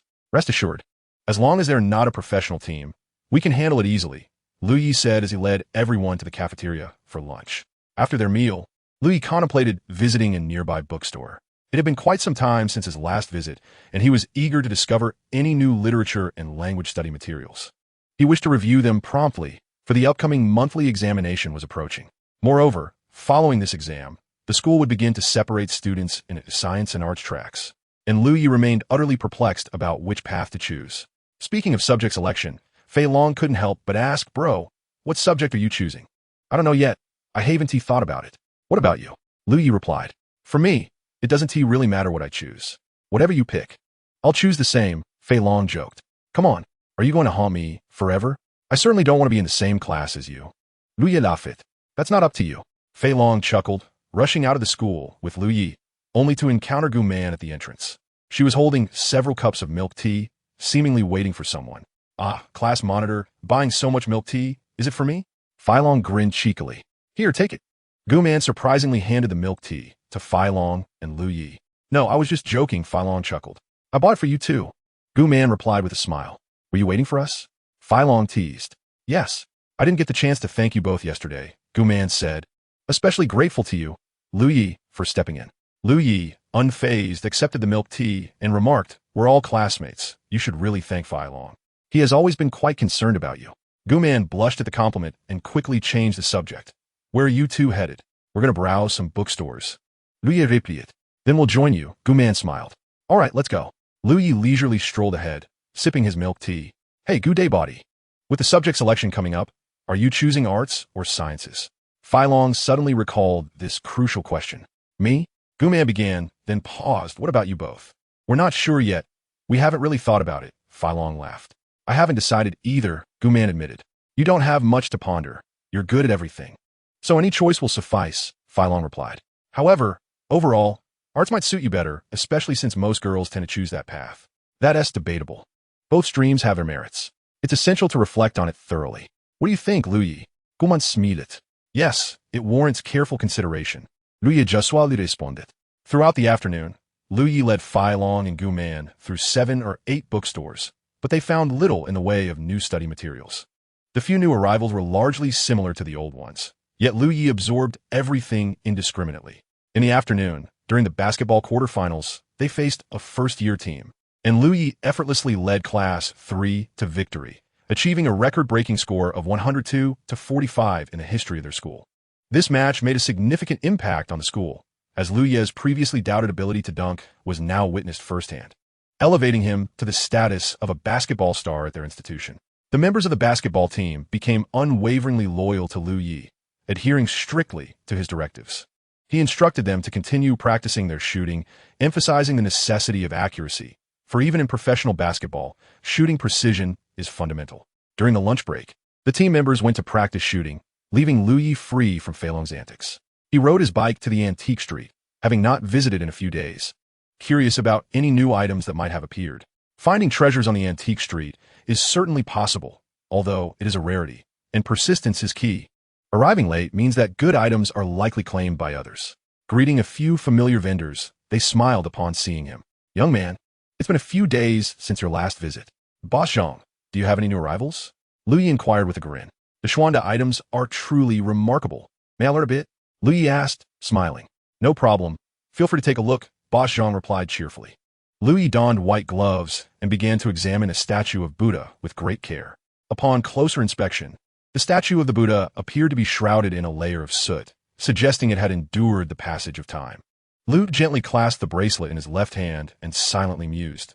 This is a Ming Xuanda Buddha statue. A wave of astonishment washed over him as he noted the lack of any reaction from the listening command in his left hand. This statue could not possibly be from the Ming Xuanda era. Could he have misjudged its authenticity? He scrutinized the statue once more, finding it conformed to the characteristics of Ming Dynasty Buddhist sculptures. With renewed contemplation, he thought, this is a modern imitation of a Ming Xuanda Buddha statue. Again, he felt a jolt of surprise as the listening command remained unresponsive. Indeed, it could not be a modern replica, for Lu found no evidence of contemporary craftsmanship. Might it be a Qing dynasty imitation? He recalled having seen references that indicated the Qing dynasty had produced numerous replicas of earlier Buddhist statues, most of which bore noticeable stylistic discrepancies, rendering them easily recognizable to experts. If this statue were indeed a Qing imitation, it would have to be a high-quality replica, likely crafted by comparing it to genuine Xuanda Buddha statues. The listening command in his hand began to emit a slight warmth, confirming Lu's suspicion that this statue was indeed a Qing replica. Chapter 43. The Xuanda Buddha Statue. Once the listening command identified the statue as Qing, Lu became aware of its discrepancies. It felt somewhat heavier, although he had never held an authentic Ming Xuanda statue. He was aware of the differences in craftsmanship between the Ming and Qing eras. Ming Dynasty Buddha statues typically featured thinner copper walls and a rolled base, whereas the Qing Dynasty, bolstered by its wealth and abundant copper resources, produced heavier statues with flat, cut bases. This particular replica was quite skillfully made, still employing the rolled base technique, but upon closer inspection, it was apparent that the rolling was not executed properly. The material was too thick, preventing the characteristic rolling seen in Ming Buddha statues. The condition of this Ming Xuanda statue is reasonable, though not exceptional. It could fetch around 500,000. Wouldn't you agree? Boss Zhang remarked with a grin. That seems a bit low. It should be worth at least 1 million, Lu replied. But you would leave 500,000 just lying here? Aren't you concerned about it getting damaged? Lu chuckled. In our little stall, regardless of the value, everything is displayed like this. Those with discerning eyes will recognize its worth, Boss Zhang replied, still smiling. What do you think, Lu? Lu smiled back, observing that no one was approaching, and softly replied, it's unclear. Upon hearing this, Boss Zhang squinted and grinned, choosing to remain silent. Are you interested? Make an offer, he said. Lu extended 2 fingers and said with a smile, 200. What kind of joke is this?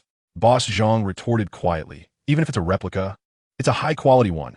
I wouldn't sell it for less than 200. From his tone, Lu inferred that the statue had attracted interest from others, and they were merely haggling over the price, a subtle contest of wits. Of course, it was also possible that Boss Zhang was deliberately feigning ignorance. The line between truth and deception in this marketplace of antiques was as indistinct as the artifacts themselves.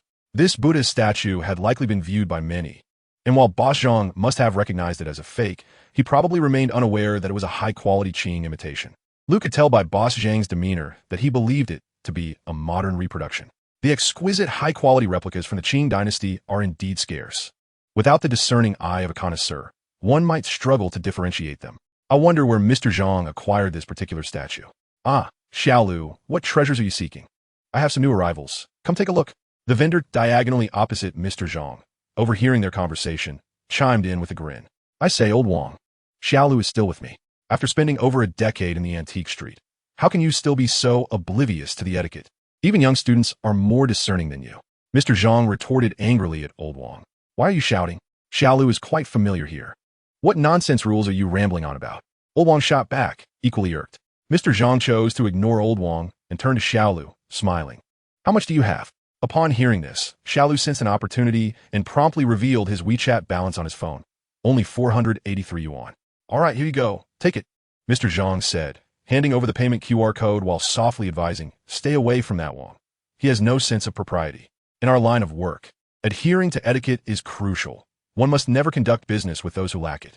Xiaolu remained silent, swiftly completing the payment and receiving several sheets of newspaper from Mr. Zhang to carefully wrap the statue. Just as he was in the midst of this task, a middle-aged man in his 40s approached, hands clasped behind his back. Excuse me, how did you find the Buddha statue? Can you consider my offer? The man inquired with a smile. I'm afraid it's sold, Mr. Zhang replied with a grin. Sold? Who bought it so quickly? The man exclaimed, noticing Xiaolu packing the statue. Mr. Zhang, still smiling, gestured toward Xiaolu, saying, when you spot something valuable, act quickly and don't quibble over a few coins. Otherwise, it may slip away. How much did it sell for? The man pressed. In the antique trade, it is generally inappropriate to inquire about a price after a sale. Vendors typically refrain from disclosing this information, and even if they did, the legitimacy is uncertain. However, Mr. Zhang deliberately chose to disclose the amount, intending to provoke this man, who had already visited the previous day and haggled from 100 up to 500 today. Being excessively meticulous. 483, Mr. Zhang stated with a smile. 483? If I offer 500, why would you sell it to him for 483? The middle-aged man appeared bewildered and somewhat displeased. Business is about timing. Don't be overly calculative. The young man was straightforward, handing over all his cash, and I can't fuss over that mere 20 or 30 yuan. Can I? Mr. Zhang's words were infuriating, almost a slap to the face. The middle-aged man, observing Xiaolu crouched down wrapping the statue, could only shake his head in frustration, visibly regretting his missed opportunity. However, the sale was final, and with no recourse, he turned to leave. Xiaolu quickly mounted his bicycle, exiting the antique street and entering the flower and burr market. When he was called out to, upon turning, he recognized the very man who had just lamented at Mr. Zhang's stall. May I ask what you need? Xiaolu dismounted his bicycle. Young man, could you possibly part with that Buddha statue? The middle-aged man inquired with a smile.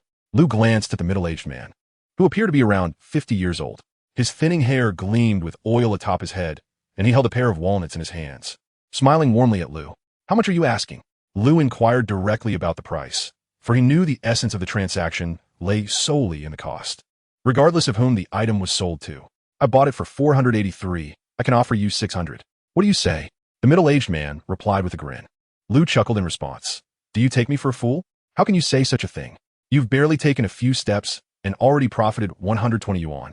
Isn't that good enough? What era do you think this Buddha statue is from? Lu continued. Isn't it obvious? It must be a modern craft, the man insisted. Modern craft? It's hardly worth 600. Would you be better off purchasing a new one? Lu laughed. Sorry, but it's not for sale. Lu stated as he mounted his bicycle. Then what do you want for it? The middle-aged man, noticing Lu's intention to leave, immediately pressed for an answer. Lu raised 2 fingers once more. 2,000? The man exclaimed in surprise. You are asking for an outrageous sum. No, 20,000, Lu replied with a smile. Are you out of your mind? This piece is worth 20,000? The man suddenly grew agitated. Goodbye. Lu offered a casual farewell, ignoring the man as he pedaled away. The middle-aged man watched Lu ride off swiftly, feeling a wave of frustration wash over him. He murmured to himself, could it be that this kid has discerned something? That shouldn't be possible. How could he possibly see through it? Chapter 44. I for detail with no basketball game scheduled for the day. Lou rode his bicycle straight to the antique market after school. Before setting off, he sent a WeChat message to Zhao Chuan at the Zhengu, inquiring about closing hours and whether he could wait for him. Upon arriving at Zhengu, Lou unexpectedly spotted Boss Chun from Run Gutang at the entrance. "Oh, it's a young man I missed last time," Boss Chun exclaimed with a smile. "What treasures have you brought this time? Why don't you bring them over so I can take a look?" Lou parked his bicycle and replied, "No need, I have an appointment with Boss Xiao." However, upon entering Zhengu, Lou was met with an unforeseen circumstance. To his surprise, the greasy middle-aged man from noon was seated across from Zhao Chuan, sipping tea. "Little Lou, come sit down," Zhao Chuan beckoned, gently indicating a seat before placing a cup of tea that a lovely female attendant had handed him in front of Lou. Lou certainly hadn't expected to encounter the man again, and the middle-aged man was equally surprised to see the young fellow once more. They exchanged glances, momentarily taken aback, before both shared a reluctant smile. "Oh, do you two know each other?" Zhao Chuan inquired with amusement. "It's this fellow." The middle-aged man replied with a wry smile. "Oh, it's little Lou," Zhao Chuan remarked, looking at Lou as he settled into his seat. "I was just talking about you with President Song." Being youthful, Lou was still unaccustomed to the conversational style of seasoned individuals, so he merely smiled silently at Zhao Chuan's words. "Oh, allow me to introduce you. This is Mr. Song Kua, the vice president of our city's Collectors Association." Zhao Chuan chuckled. Mr. Song is indeed a renowned figure in our city's collecting community, as well as a distinguished authentication expert. "Chairman Song, allow me to introduce Xiao Lu, an exceptional student majoring in history. We must never underestimate the youth." Zhao Chuan refrained from inquiring about what Lou had brought this time.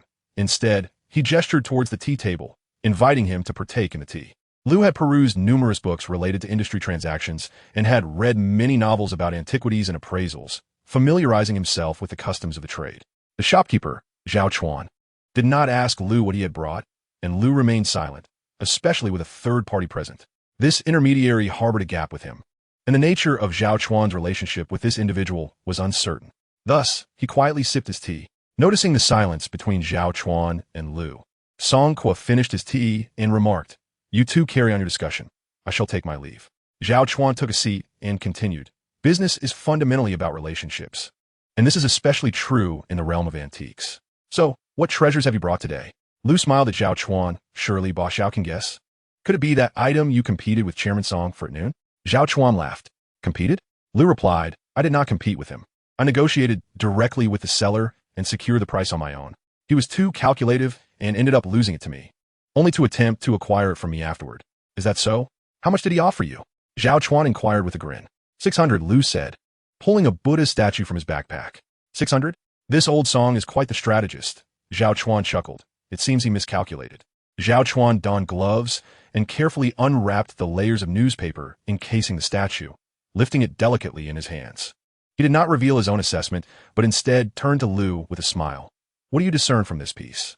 Lou was taken aback, pondering the implication of Zhao Chuan's question. Was he being tested? Indeed, Zhao Chuan was gauging Lu's expertise, uncertain of how Lou would appraise the statue.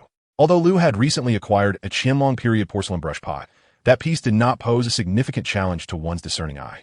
Most in the field could identify its authenticity with relative ease. However, this Buddha statue was a different matter altogether, demanding a level of expertise that only seasoned professionals could possess. Thus, Zhao Chuan was eager to hear Lu's evaluation. Lu was well aware that Zhao Chuan might genuinely be testing him, or perhaps he was curious whether Lu would ascertain the statue as an authentic Ming Xuande piece. If Lu were to declare it as such, Zhao Chuan would have the upper hand in pricing. With a smile, Lu responded, "If I'm not mistaken, this statue is likely a high-quality imitation from the Yongzheng period, a piece so well-crafted it could have easily deceived many at the time." Zhao Chuan was taken aback. He had not expected the young man to not only identify the statue as a replica, but also to pinpoint its Yongzheng origins. Zhao Chuan had merely concluded it belonged to the Qing dynasty. He nodded appreciatively, exclaiming, "You possess a keen eye, Xiao Lu. This statue is, in fact, rather unappealing. Most would overlook it even if they saw it." "Why is that?" Chairman Song seems to share this sentiment. Lu chuckled in agreement. Old Song is indeed quite skilled. He has largely concluded that it is an antique imitation from the Qing dynasty. However, He could not confirm this with absolute certainty on the spot, and merely wished to spend a few hundred. As it turned out, you managed to intercept him first. Zhao Chuan chuckled. Zhao Chuan then glanced at the Buddha statue before placing it down, asking with a smile, "What do you think? Ready to make a move?" Lu also nodded. "How much are you prepared to offer?" Zhao Chuan inquired with a grin. "As a student, I am not well versed in the market. Boss Xiao, you decide." Lu replied with a smile. "This statue, although a Qing dynasty imitation, is a rare high-quality replica. I trust you 1T take advantage of me, Boss Xiao." Zhao Chuan couldn't help but burst into laughter, pointing at Lu. "You rascal. You know, typically, it is the seller who initiates the bidding, not the buyer. One must possess knowledge to engage in such matters. It wouldn't be wise for me to demand an exorbitant price, would it?" Lu smiled. "All right," Zhao Chuan chuckled. "I'll offer you 200,000. What do you think?" 200,000. The same amount he had proposed to Song Qua at noon. Whether by coincidence or prior discussion with Song Qua, it was uncertain. "Fine, I'll go with Boss Xiao's offer," Lu replied with a smile. In truth, estimating the value of this Buddha statue was rather challenging, as there were no comparable auction items available. Generally, the prices of Qing dynasty Buddha statues vary significantly, ranging from a few thousand to several million, with ordinary ones typically around several tens of thousands. However, this particular piece was exceptional, almost indistinguishable from a genuine article. If a Ming Xuanda were to sell, it could fetch at least over $1 million. Of course, even if it couldn't be considered authentic, a price of 200,000 would not be a loss. Chapter 45. The Acumen Gained from Reading. After completing the mobile transfer, Zhao Chuan couldn't help but smile. "To be honest, little Lu, I initially thought you stumbled upon that pastel pen holder by sheer luck. But today, with this Buddha statue, I can truly see your expertise." "You flatter me, Boss Zhao," Lu said, taking a sip of tea. The beautiful shop assistant continued to refill Lu's cup. The antiques trade is akin to the medical profession. It demands time and experience. How is it that someone as young as you possesses such profound knowledge? Zhao Chuan inquired with genuine interest. "To be frank, it's all due to my reading and personal interests," Lu replied with a smile. "Reading? How can reading bestow one with an eye for detail?" Zhao Chuan responded, gesturing to the shelves around them. "I have many books here as well. I browse through them occasionally, yet I haven't developed a keen eye for antiques." Lu glanced around the antique shop, adorned with ancient-style shelves filled with various porcelain items and books, noting that there must be at least several hundred volumes in the room. "That's hardly sufficient. One must read tens of thousands," Lu remarked. "Tens of thousands?" Zhao Chuan was taken aback. "Even if one reads 2 books a day, that would take over a decade. With extensive reading, one becomes adept at it. Many books contain repetitive content," Lu explained. "The wisdom of predecessors is encapsulated in literature. By absorbing their experiences, one transforms their knowledge into personal insight. The more one reads, the sharper their eye becomes." "Have you really read tens of thousands of books?" Zhao Chuan asked. "Pretty much. I've been reading since childhood," Lu replied with a smile. Zhao Chuan was left in awe. "No wonder you have such discernment." After confirming the funds, Lu Yi sipped a cup of tea before taking his leave. Zhao Chuan accompanied him to the door, exchanging the usual polite remarks, and watched as Lu Yi rode away on his bicycle. "Zhao, have you struck gold again?" inquired Chun, the owner of Run Gu Tang, with a smile from across the street. "I acquired a Ming Xuanda Buddha statue," Zhao Chuan replied softly. "Wow," Chun exclaimed in astonishment. "That is truly a treasure. How come I never have such luck? Should you find anyone interested, do remember to refer them to me." Zhao Chuan chuckled, adhering to the customary practice of offering a referral fee. Chen readily agreed, but could not resist asking, "Who is that young man? He seems to possess remarkable treasures." "He is quite extraordinary. Just a friend of mine," Zhao Chuan replied lightly, then smiled. "I'm off for the day. See you tomorrow." Chun, known for his loquacious nature, understood that Zhao Chuan would not divulge further information. In this industry, it is a well-known rule that one does not reveal their sources or channels, especially not to a direct competitor. Lu Yi pedaled swiftly through the city, heading towards the largest urban village in the area. His bank card now held nearly 360,000 yuan, bringing him one step closer to his goal. The school's basketball tournament had progressed predictably. Class 3 emerged victorious, advancing to the finals. The anticipated opponent for the championship was Class 9 of the senior year, known for their athletic prowess. To Lu Yi's surprise, Gao Xiao was also on the basketball team. He had assumed Gao only played football. It turned out that Gao was adept in both sports, showcasing his athletic versatility. However, there was disconcerting news. The referees for the tournament were the same 3 physical education teachers who were the professional instructors for the Class 9 basketball players. This wasn't particularly shocking. as such practices had been the norm in past tournaments. Historically, the championship titles at Chi High School had consistently been claimed by the sports class, never deviating from this trend. Thus, it seemed likely that this year would follow suit, with Class 9 retaining the championship. Worried glances were exchanged among Qian Feng and his teammates regarding the potential bias of the referees. Yet, Lang Xiaoping reassured them, asserting that as school teachers, they would maintain impartiality, and given the students' exceptional athletic abilities, it was possible the referees would be even more stringent. Historically, issues of referee bias had never arisen, as no team had ever posed a challenge to the sports class. However, once the match commenced, the initial half proceeded without incident, but troubling developments began to surface in the latter half. From the outset, Class 3's players rotated every 2 minutes, akin to a revolving door. Class 9 dispatched their strongest player to defend against Lu Yi, believing this would be a formidable challenge. Yet, as Lu Yi crossed the half-court line, he deftly maneuvered with the ball, executing a dazzling spin that left the defender off balance, and then effortlessly sank a three-pointer. Wow, you just got completely faked out. How embarrassing. His teammates jeered at the bewildered defender. This guy's just too fast, the giant lamented, unable to comprehend the swift turn of events. Chapter 46, 1 against 5. This contracting defense compelled the senior Class 9 to incessantly launch three-point attempts. However, in the realm of campus basketball, even when given the freedom to shoot, precision remains inherently limited. Lu Yi led Qian Feng and others in staunchly guarding the paint, ensuring that any rebounds within their half were firmly secured. Conversely, as Lu Yi employed his remarkable shooting skills to sink his third three-pointer, the opposing team became frantic, dispatching 2 players to double-team him. Yet, those 2 were no match for Lu Yi. His dazzling dribbling left them bewildered, effortlessly evading their advance, and either scoring a three-pointer or executing a thunderous dunk. The spectators erupted in excitement at the sight of Lu Yi's slam dunk. As the first half concluded, Lu Yi had propelled his team to a tie of 41-41. It was only natural for the players of senior Class 9 to feel anxious, but it seemed the referees shared in their urgency. The 9th grade players intensified their defense against Lu Yi. When 2 defenders proved insufficient, they sent a trio. This 3-man defense was precisely what Lu Yi desired. Following their earlier tactical arrangement, Lu Yi attracted the defensive attention while Qian Feng and the others capitalized on their numerical advantage. The frequent scoring by the opposing team incited a sense of rage and humiliation in the 9th grade players, leading to a noticeable shift in their strategy after a timeout. Upon crossing half-court, the 9th grade players resorted to a deliberate foul strategy. These were not mere incidental fouls, but malicious attempts to injure. Right from the outset, Gao Qiao delivered a brutal elbow to Qian Feng's eye, sending him crashing to the ground. The students from the second-year Class 3 shouted accusations of intentional fouls, yet the referee merely called an offensive foul. In a shocking turn of events, Senior Class 9 managed to eliminate all but Lu Yi from the court within a mere 3 minutes due to these malicious fouls. On the sidelines, Lang Xiaoping cried out in desperation, questioning how such blatant misconduct could go unpunished. The referee, however, maintained that all decisions were in accordance with standard basketball rules. The second-year Class 3 basketball team, including Lu Yi, comprised only 8 players. With 4 incapacitated by malicious fouls, they could field only 4 substitutes, rendering them incapable of forming a complete team. How could they possibly continue?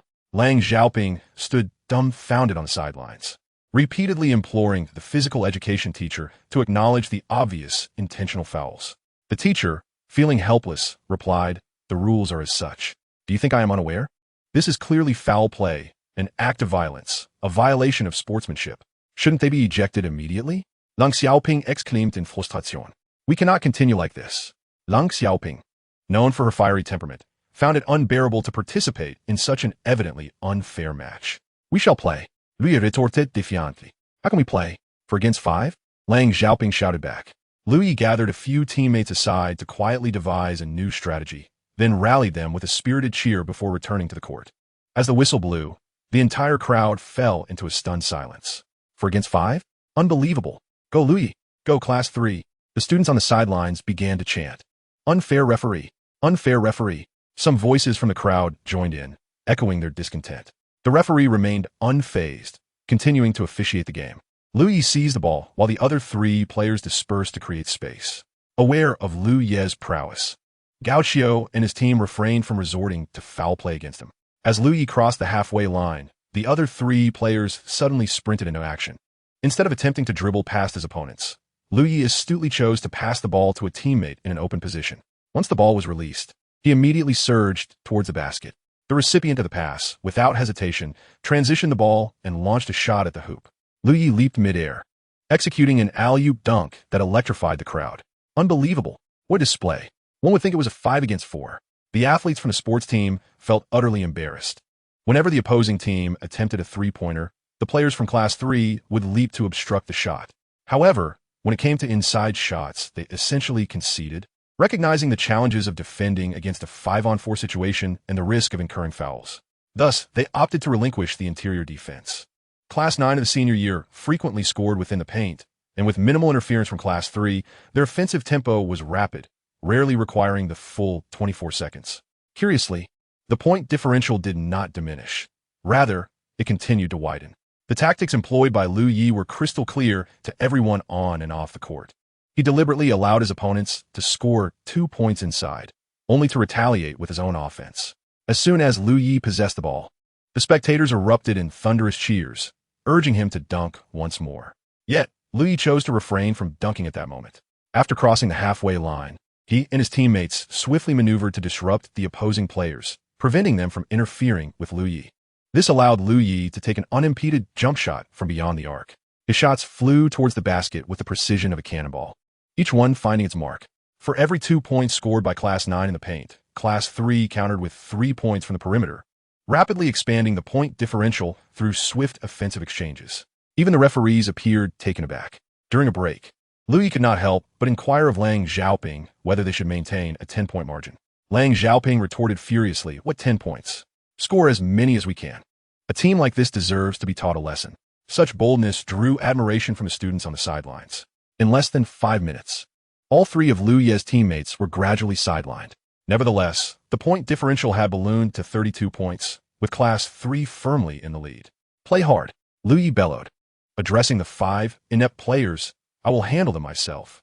The crowd erupted in excitement as Liu Yi faced the opposing team single-handedly. Despite his relentless efforts, he could not stop the seamless passing and cutting of 5 opponents, forcing him to focus on disrupting their rhythm and stalling for time. However, when Liu Yi had the ball, the players from Class 9 hesitated to take shots, fearing fouls due to his remarkable shooting accuracy. Even when they surrounded him with 5 defenders, Liu Yi proved undeterred, either dazzling them with his agility before executing a dunk or launching a long-range three-pointer that swished through the net. Remarkably, Liu Yi's intensity only amplified as he faced the challenge alone, outshining even when surrounded by 5 opponents. The players of Class 9 were left stunned as they realized there were less than 2 minutes remaining, yet the score gap was still a daunting 25 points. Class 9 of the 3rd year has utterly resigned. 5 individuals cannot manage a single person. What a farce. Yet, Liu Yi, with his unwavering determination, led the 2nd year Class 3 to secure the inaugural basketball championship for a non-sports class in the history of the 7th middle school. Chapter 47, Old Furniture. Truly, having read countless tomes, his pen flows with divine inspiration. Among all his subjects, Liu Yi harbored the greatest dread for Chinese literature, making him most anxious about the upcoming monthly examination. However, circumstances have transformed. Now, as he gazes upon the Chinese exam paper, his hand moves with remarkable swiftness, completing it in merely an hour. Recently, Liu Yi has perused over 10,000 books, encompassing not only history and antiques, but also an abundance of Chinese language study materials. These texts have equipped him with strategies to tackle the Chinese examination and significantly broadened his intellectual horizons. Particularly, the historical works have ignited a prolific flow of ideas for his essays. Previously, he struggled to compose an 800-word essay, barely managing 600 words. Now, upon glancing at the essay prompt, similar compositions spring to mind, and with a bit of refinement, they morph into his own creation. In times past, not only was his writing woeful, but his handwriting resembled a dog's mess. However, after immersing himself in books about antiques and studying the calligraphy of renowned figures, he absorbed much analysis and instruction on the art of writing. This knowledge has seamlessly integrated into his own skill set. To his astonishment, his current handwriting resembles that of a calligrapher. In particular, his regular script rivals the printed text on the paper. After a cursory glance at the exam, Liu Yi estimated he could score at least 130 to 40 points, and thus he submitted his paper early. The supervising teacher had never encountered a student who completed the Chinese exam within an hour, mistakenly assuming that a poor student had submitted a blank sheet. Yet, upon a brief inspection of the paper, he was astounded. While he could not ascertain the correctness of the answers, every question had been addressed, including the essay, and the handwriting appeared as though it belonged to a calligraphy competition. The invigilator scrutinized the paper closely, confirming that the characters were not printed, leaving him utterly speechless. He intended to seek out Lu Yi, but the student had long vanished. Lu Yi hurried outside. This was the first examination of the May monthly tests, and the only one about which he felt some trepidation. Having completed it, he felt quite satisfied. The other subjects posed no pressure for him. While others were still fervently engaged in their examinations, Lu Yi leisurely strolled to the street of old goods. He ambled along, hoping to chance upon something worthy amidst the treasures of the antique street. He revisited the porcelain shop, realizing that the previous stroke of luck was unlikely to repeat, as the porcelain collected as scrap could hardly yield a Qing dynasty famille rose piece at random. After perusing the porcelain store, he ventured into an old bookstore. The plethora of books within was overwhelming. Lu Yi merely skimmed through, knowing that finding a gem here would be akin to ascending to the heavens. Shortly after exiting the bookstore, he noticed a shop selling second-hand furniture unloading goods. The tricycle was laden with old furniture collected from unknown sources. Lu was not particularly interested in furniture, despite it being a category of antiques. The bulkiness of the items, coupled with the fact that they were not as easily sold as porcelain or paintings, rendered them unworthy of his attention. The street of second-hand goods was already narrow and elongated, with a tricycle blocking the middle, making entry and exit rather inconvenient. The tricycle was piled high with old furniture, precariously secured with ropes, while the owner was in the process of untethering the load. As Lu passed by the tricycle, he instinctively quickened his pace, fearing that the furniture might topple and crush him. Ironically, the more he hurried, the more he found himself in the path of the owner loosening the ropes. With a sudden release, the towering furniture on the tricycle lost its restraints and came crashing down, landing squarely on Lu. Reacting swiftly, Lu pushed the falling old furniture aside. With a loud crash, an antique vanity smashed to the ground. "Goodness!" exclaimed a head peering out from the front of the tricycle, observing the shards of shattered mirrors scattered across the pavement. "Young man, why are you pushing it while walking so carelessly?" "Huh?" Lu was taken aback and quickly replied, "No, sir, your furniture was about to fall on me, which is why I pushed it away. Otherwise, I would have been hit. This furniture was just fine." "You must have bumped into the tricycle." The unloading man approached, adding, "You young folks, you see me unloading, and the street is so narrow. Couldn't you wait a moment to pass? If you're in a hurry, you could at least say something." Lu felt an exasperated curse rise in his throat, yet found himself speechless before the man's accusations. "Young man, this antique furniture is quite valuable. Look at the damage. How will you compensate?" The man said, kicking at the broken glass on the ground. The antique vanity featured a large mirror on the front, flanked by numerous small drawers. Below the tabletop on either side were cabinets. It was a vanity from before the liberation, lacking an ornate decoration and showing signs of wear and tear. "Sir, it's merely a broken mirror. I won't argue much. I can give you 20 yuan for a replacement," Lu offered. "Merely a mirror? Take a good look. These areas are all damaged." The man pointed angrily at the vanity. Lu approached and squatted down for a closer examination, realizing that the spots the man indicated had already been broken long ago, and the recent impact had only created a dent. Just as Lu stood up, about to argue, he inadvertently noticed a crack on one side of the cabinet of the vanity. Through the gap, he glimpsed a dark wooden box. Something about this box seemed extraordinary. Lu swallowed his retort and glanced at the man, who was still crouched in front of the vanity, searching for additional damages to justify a higher claim. Lu remained silent, mimicking the man's posture as he too began to inspect the vanity for damage. Quietly, he edged the cabinet door open a bit more and scrutinized the dark wooden box inside. "Wang Wali." Lu was astonished. "Well then, what do you propose we do?" Lu stood up, addressing the man. "Young man, it is not an old man trying to deceive you. This antique furniture is quite valuable. It has sustained considerable damage, and you should compensate me with 1,000 yuan, the elder asserted. "Is that so, sir? 1,000 yuan for this dilapidated furniture? With that amount, one could purchase a brand new piece," Lu Yi retorted. "This is vintage," the elder replied. Realizing Lu Yi had seen through his ruse, the elder chuckled. All right. You must be a student from the 7th middle school. How about you pay me 500 yuan instead?" "But sir, as a student, I cannot afford that much. I only have 200 yuan. If you demand more, I would have to call my mother." "However, she might not agree to pay you either," Lu Yi remarked. The elder understood full well that had the furniture fallen on the student, the parents might not only refuse to pay, but could potentially demand money from him instead. Fine, fine, just give me 200, the elder said impatiently. 200 is merely for repairs. The furniture must remain with me, Lu Yi insisted. Chapter 48, for personal use in Rome Village. In truth, the elder had not spent a dime on this shabby dressing table. He had even profited from it by charging others for the disposal of old furniture. Thus, despite its unassuming nature, many have found wealth in collecting scrap. The elder, proprietor of the second-hand furniture shop, was acutely aware that such poorly maintained antique pieces were difficult to sell, and even if restored. This dressing table would fetch no more than a few hundred yuan. All right, take it away, he said, dismissing any further conversation with Lu Yi. After paying the 200, Lu Yi secured the dressing table with several lengths of rope, ensuring the cabinet doors were tightly bound. Once he finished, he dragged the table to the roadside and paid 50 yuan to a rickshaw driver to transport it to a site designated for construction waste. After the rickshaw departed, Lu Yi untied the ropes and opened the cabinet doors to reveal a wooden box. Upon inspection, he realized it was not only made of rosewood, but specifically Hainan rosewood. The craftsmanship and the brass fittings clearly indicated that this was not only of Hainan origin, but also a relic from the Ming dynasty. Although the box appeared somewhat worn and dirty, with a careful restoration by a professional, it could become a fine antique. The brass fittings, though polished to a shine, were still well preserved. As Lu Yi opened the wooden box, he was astonished to discover its hidden depths. While the exterior seemed modest, inside it featured 2 tiers with numerous small compartments. This was not merely a jewelry box, but a scholar's box, intended for brushes, ink, and inkstones. Currently empty, it had long since lost its original contents. Examining one of the small compartments, Lu Yi marveled at the exquisite craftsmanship. Upon removing all the compartments, he noticed faint inscriptions at the bottom of the box, for personal use in Rome Village.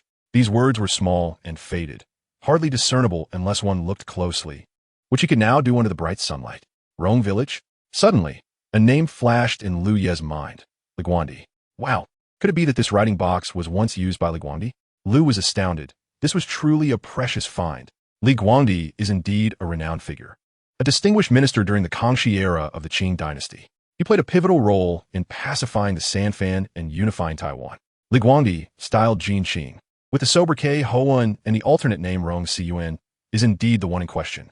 This seemingly unremarkable wooden box is crafted from Hainan Wangwali, a material from the Ming dynasty, and it has been utilized by the esteemed Qing official Li Guangdi.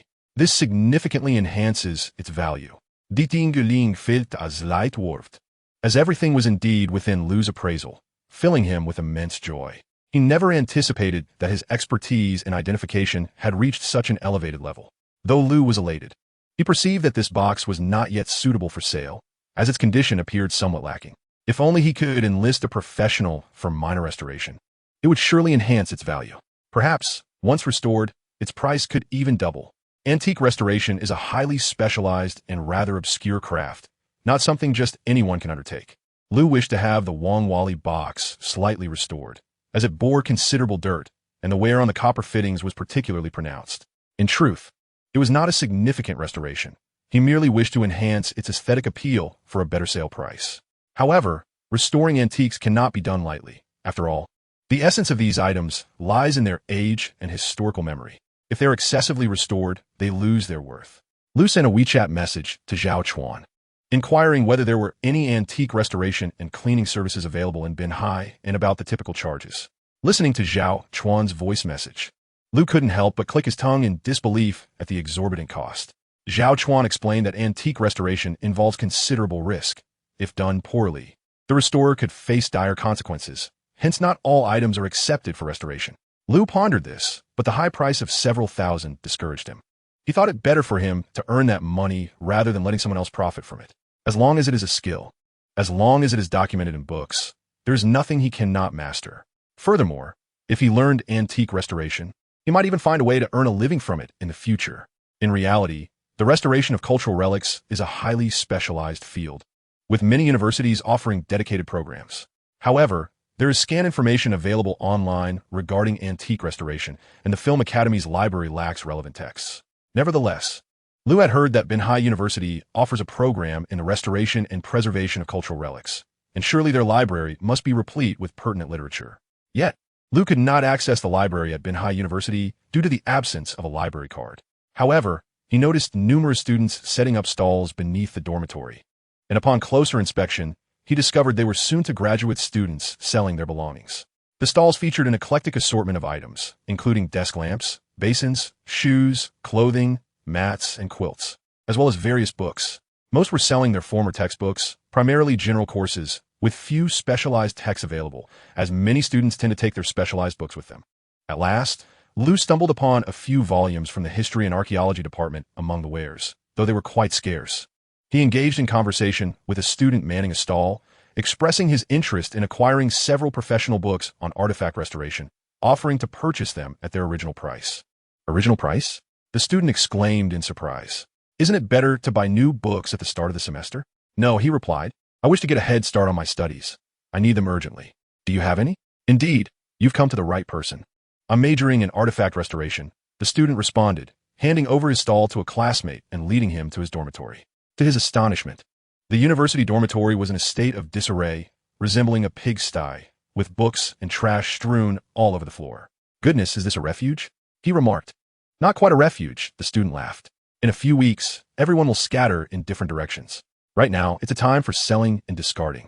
Pointing to a pile of books on the floor, he said, feel free to choose whatever you like. Also, there are many notes on that table. If you buy the books, I'll throw in the accompanying notes for free. You don't want the notes? He asked, surprised. What'd I need them for? The student replied. Aren't they useful for future work? He countered. Not really. What you study rarely aligns with your future job. Besides, in artifact restoration, very few of us will ever actually get the chance to restore artifacts. Reflecting on this, he thought about how the antique trade seemed vibrant on the surface. It was rife with untamed chaos beneath. Instead of sifting through the books, he began perusing the notes on the table, astonished by their meticulous detail. Initially, he intended to skim through them and jot down some notes, ultimately planning to purchase a couple of books for form's sake.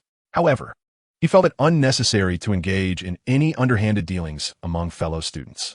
In the end, he spent several hundred yuan acquiring over a dozen professional books, along with more than 20 notes. Chapter 49, Dai Quan. He retrieved a few makeup tools from his mother's vanity and scoured the second-hand market for some carpenter's tools, before unveiling the Wang Wali wooden box he fortuitously acquired. Having systematically learned about artifact restoration, he reconsidered the need for extensive intervention with this box.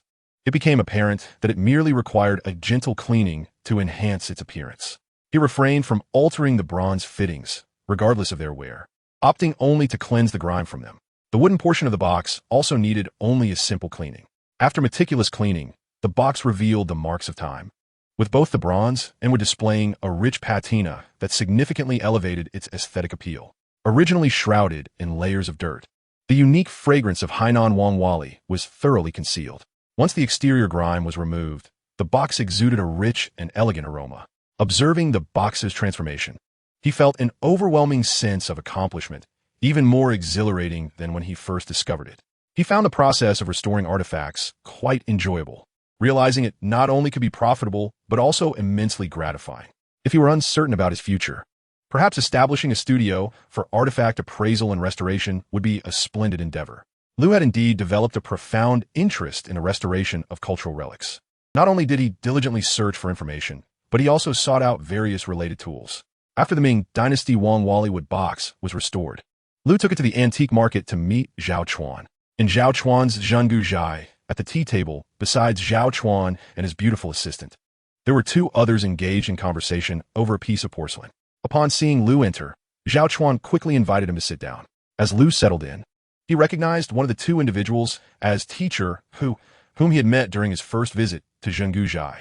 The assistant poured Lu a cup of tea, and Zhao Chuan, pointing to the two guests, remarked with a smile, Teacher Hu, you should know him, right?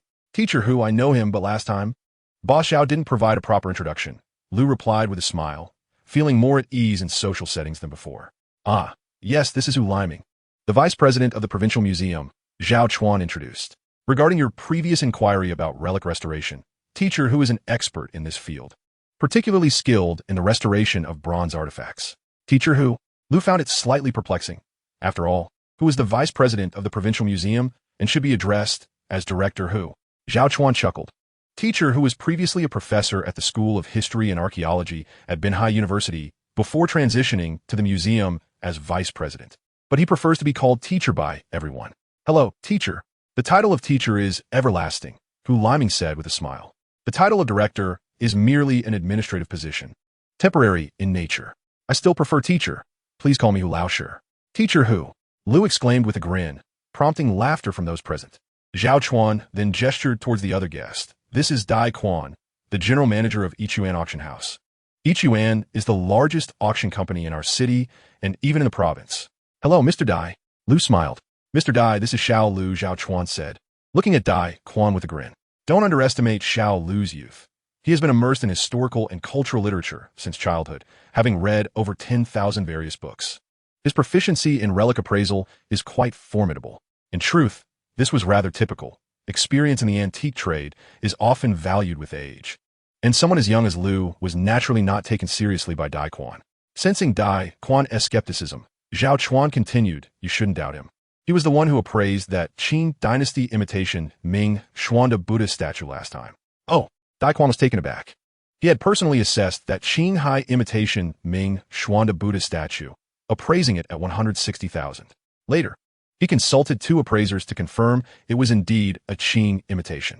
However, the craftsmanship was so exquisite that he couldn't resist purchasing it for 380,000 from Zhao Chuan, intending to sell it as an authentic piece, albeit not through his auction house's channels. Nonetheless, the statue had astonished Dai Quan. It was the first time he had encountered a Qing imitation of a preceding era's Buddha statue that was so lifelike he nearly mistook it for genuine. Even the 2 appraisers had hesitated in their assessments, ultimately requiring instrumental analysis to determine its age, which dated back to the Yongjing period of the Qing dynasty. Dai Quan couldn't help but scrutinize Lu, noticing that the young man appeared to be only in his 20s. How could he possibly possess such a high level of appraisal expertise to identify that Buddha statue? Perhaps it was merely a case of a blind cat stumbling upon a dead mouse. On a whim, Dai Quan pointed to a plate on the table and inquired, what do you think of this plate? Lu Yi, upon hearing this, couldn't he help but smile slightly, thinking to himself that such a challenge was rather underestimating. Zhao Chuan and Hu Liming exchanged glances, chuckling silently. Oh, what a pity it's missing a piece, Li noted, having already observed that the plate was a large blue and white bowl, adorned with waves and cloud patterns around the rim, while the interior and outer walls were embellished with auspicious motifs such as the lotus, peony, and chrysanthemum. The floral designs intertwined gracefully, appearing to dance in the wind with a lightness that was both elegant and captivating. However, it was regrettably incomplete, missing a substantial portion, judging by the plate itself. It appeared to be Ming Dynasty blue and white ware, likely from the Yongle or Xuan period. Lu Yi gently touched it with his right hand, while his left hand, slightly warm to the touch, confirmed the accuracy of his assessment. What a shame, Lu Yi remarked. This blue and white floral plate from the Ming Xuanda era is missing a piece. I wonder if it can be found. Dai Quan was taken aback, while Zhao Chuan and Hu Liming found it amusing. What do you think? Zhao Chuan chuckled. If you were to test the young ones, at least present a more challenging question. This one is rather simplistic. Perhaps even our little deer could answer it. The boss is jesting. I certainly cannot, replied a beautiful waitress pouring tea nearby with a smile. Lu Yi had visited the Zhenggu Zhai several times, but had not realized that this beautiful waitress was also named Xiao Lu, and he wondered if they shared the same surname. Dai Quan chuckled and said, indeed, I underestimated the youth. However, this porcelain piece does not belong to you, Mr. Dai. I acquired it a few days ago. Today, I happened to invite teacher Hu and Mr. Dai over to discuss, and I thought it would be a good opportunity to see if this porcelain might appreciate in value. Zhao Chuan remarked, can the missing piece still be found? Lu Yi glanced again at the blue and white bowl. Where could one possibly find it? It arrived in this condition. Zhao Chuan replied with a smile. What a pity. Disregarding the missing piece, the condition of this plate is truly remarkable. If it were whole, it would be worth at least several million. Several million, exclaimed Dai Quan. It's worth at least 10 million. Chapter 50, The Incomplete Blue and White Bowl. Lu Yi was well aware of the bowl's potential value. He regularly monitored the latest antique market prices online, especially the recent auction results. While the valuation of over 10 million seemed somewhat exaggerated, a complete piece would likely be worth around 7 to 8 million without question. But alas, it's broken, so it holds little value, Zhao Chuan sighed. If it were merely broken, and the shards were intact, it could still be restored, though it would still fall short of the value of a complete bowl. It could easily fetch several 100,000, Hu Liming added. However, if the missing piece is gone, there is no remedy. Couldn't a piece be added to it? Lu Yi inquired out of curiosity. That would render it meaningless. A poorly done restoration would be far less appealing than this incomplete bowl, Hu Liming replied. Moreover, true porcelain restoration experts are likely non-existent in the country, especially not in our coastal region. ISNT teacher, who also an expert in artifact restoration? Lu Yi asked. I could repair a regular teapot to prevent leaks, but this blue and white bowl is not something that can be casually restored. To achieve an impeccable restoration that leaves no trace of repair and even enhances the value of the artifact is indeed a fascinating endeavor. However, I must confess that I lack the requisite skill, Hu Liming chuckled. Lu also glanced at the exquisite blue and white bowl and inquired, Boss Zhao, how much did you acquire this bowl for? Since it lacks the potential for value enhancement, I wonder if you might be willing to transfer it to me. I have recently embarked on a journey to learn the art of artifact restoration. You want it? Zhao Chuan exclaimed in surprise. Indeed, Lu replied with a smile. I purchased it for 30,000, and I will transfer it to you for the same amount. Not a penny more, Zhao Chuan remarked. Very well, Lu agreed readily. I am eager to give it a try, he added. I advise you to be cautious. This porcelain is not something just anyone can restore. There's a high probability that it could be irreparably damaged, Hu Liming cautioned. If you leave it as it is, you might encounter a suitable buyer in a few years, and it could appreciate in value. Thank you for your guidance, Teacher Hu. I am merely seeking to learn. Lu replied. Learning should not come at the expense of such valuable Ming blue and white porcelain. The tuition is rather steep. Hu Liming chuckled. Rest assured, Teacher Hu. I'm also currently studying the restoration techniques for older porcelain. Perhaps fortune will smile upon me, and I may successfully restore it. When that time comes, I would be delighted to invite you for an appraisal, Lu added with a grin. Is that true? Hu Liming expressed his astonishment. This skill is nearly lost to time. Who are you studying under? I have not heard of anyone in Binhai teaching such a craft. Let's not dwell on that for now. If I do manage to restore it, I shall have Boss Zhao invite you over. We can assess it here at the Zhenggu Zhai, Lu jested.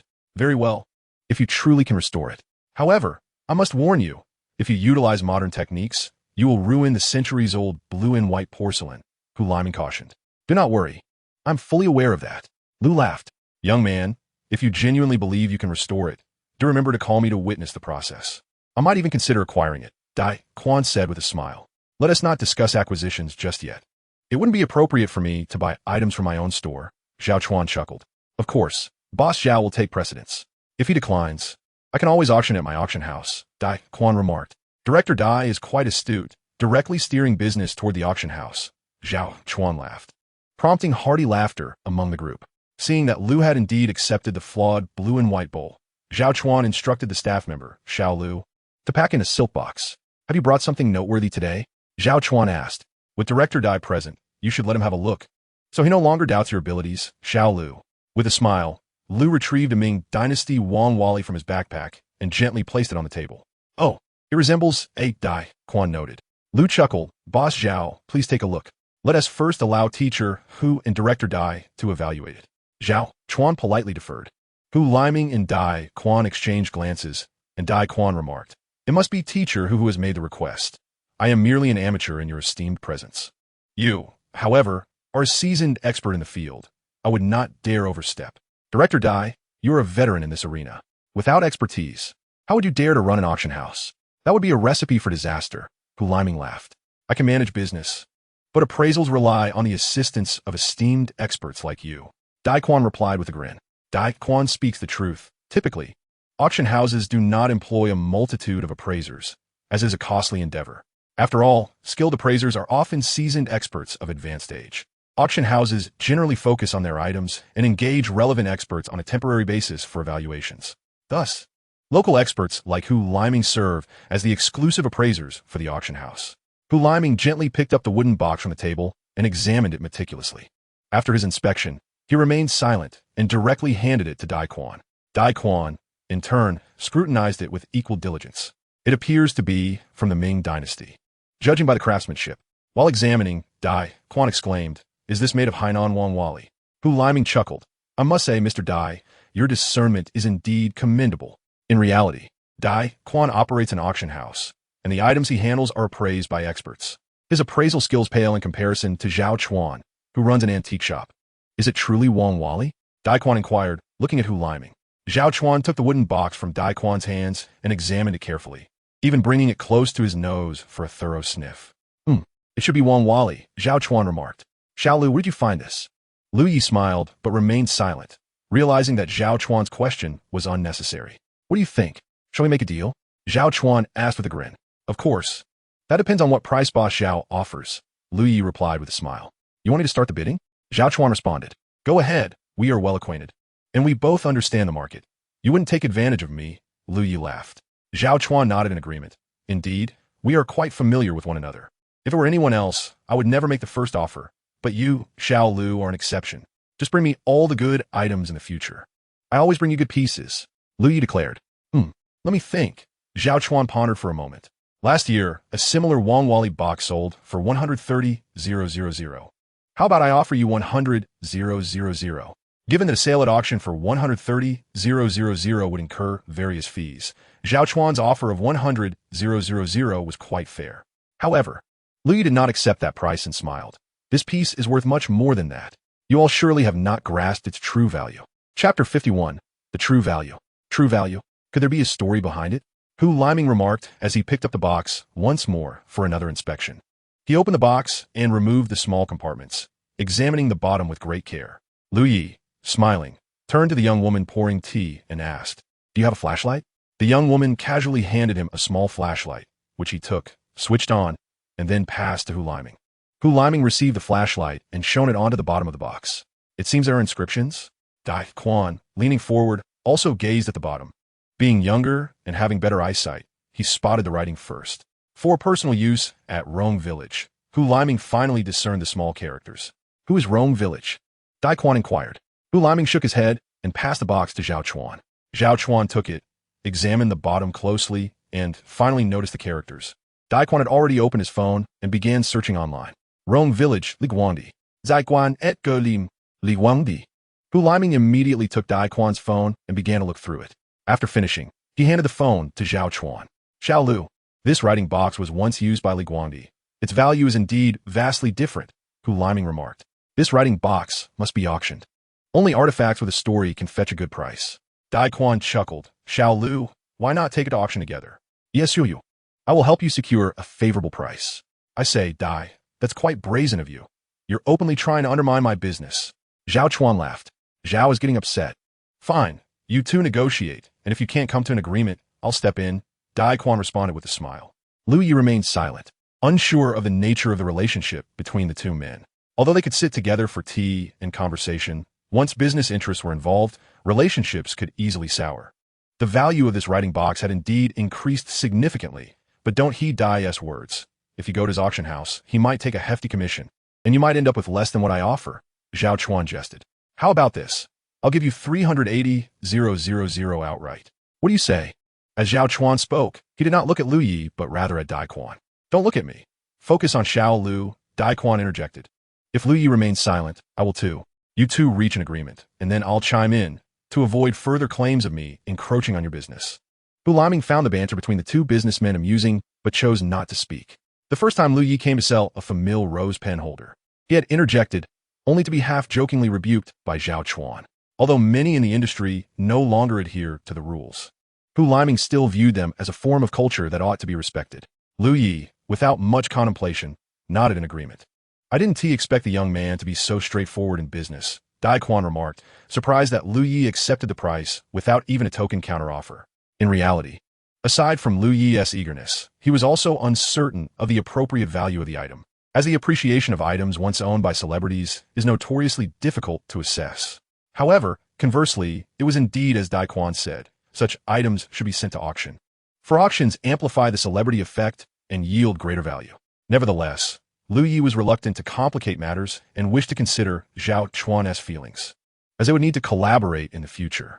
After deducting 30,000 for the blue and white large plate, Zhao Chuan transferred 350,000 to Lu Yi on the spot. Once the transaction was complete, Zhao instructed Xiao Lu to put away the writing box, and the group resumed their tea. Having just discussed the matter of artifact restoration, Lu Yi, recalling that Hu Liming was an expert in this field, couldn't help but pose a question that had been troubling him. Where can I find tools for artifact restoration? Tools? Hu Liming chuckled. To be honest, there were never any specialized tools. We used whatever was at hand. Tools from carpenters, goldsmiths, and paper hangers. Over time, one develops a unique set of tools, which does differ somewhat from person to person. However, nowadays, you truly cannot find such tools anywhere, as they are made but not sold. It's all custom work for professionals. Hu Liming's words are indeed undeniably true. There are few individuals across the nation capable of restoring cultural relics, with most residing within state institutions, such as museums and archaeological teams. The number of those truly engaged in the commercialization of relic restoration is exceedingly scarce. Therefore, acquiring professional tools is a formidable challenge. However, if you wish, I can offer you a set. Our museum custom-ordered several commemorative sets for our 50th anniversary last year. Yet we have been unable to distribute them. Hu Liming chuckled. Such professional tools would be of little use to anyone else. It would be far better to gift them to Lu, Zhao Chuan remarked with a smile. If you truly intend to gift them to me, I would be immensely grateful. Professor Hu, lying. You're from Binhai University, correct? I happen to be visiting there next week. I can bring them along, Hu Liming stated.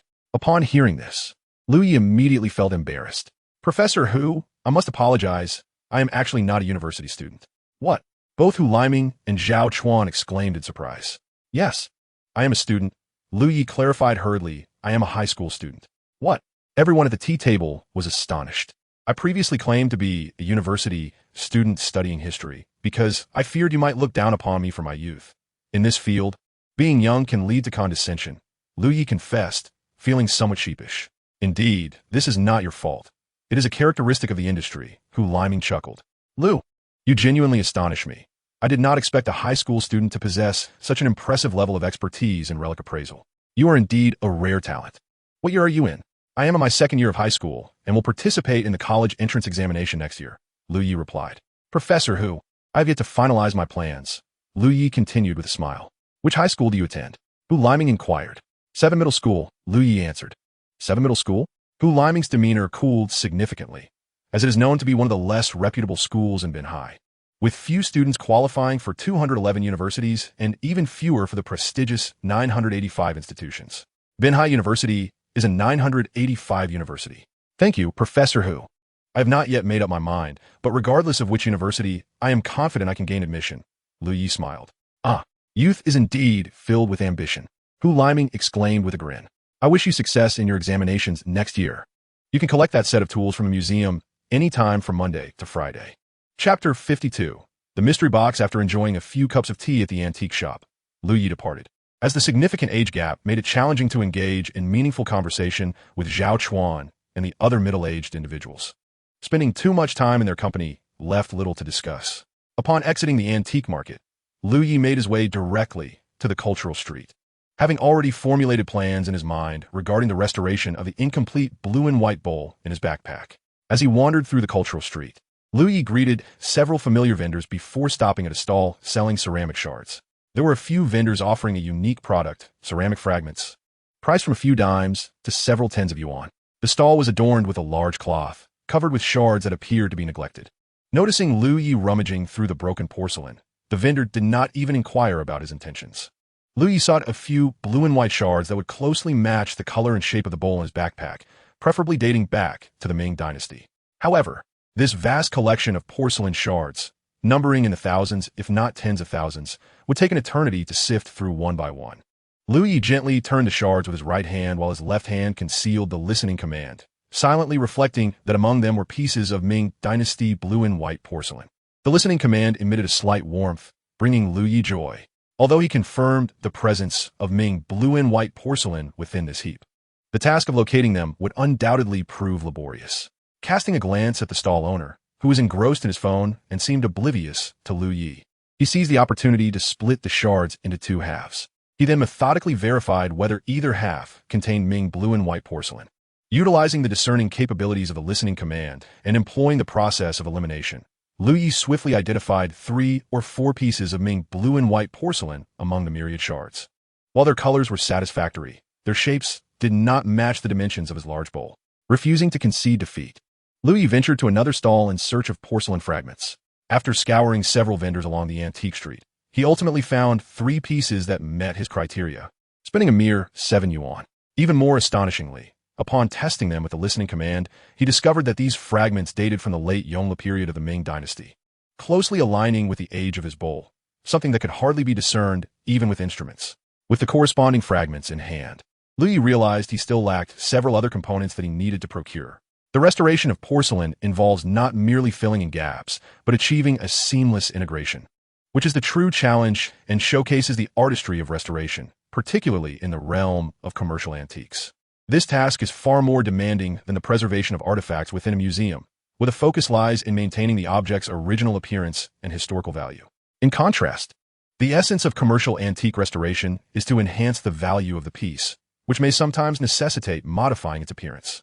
For instance, if a piece originally lacked handles, one might add them to obscure the repair marks. Exquisite antique restoration not only recovers part of an antique's value, but can, in some instances, elevate it beyond its original worth. However, this is not solely a test of restoration skills, but also a challenge of aesthetic judgment. Restoring porcelain is not a task that can be completed hastily, lacking the necessary tools and materials. Louis chose instead to delve into literature on the craft of silver and goldsmithing. During his lunch break on Monday, Louis made a special trip to the museum.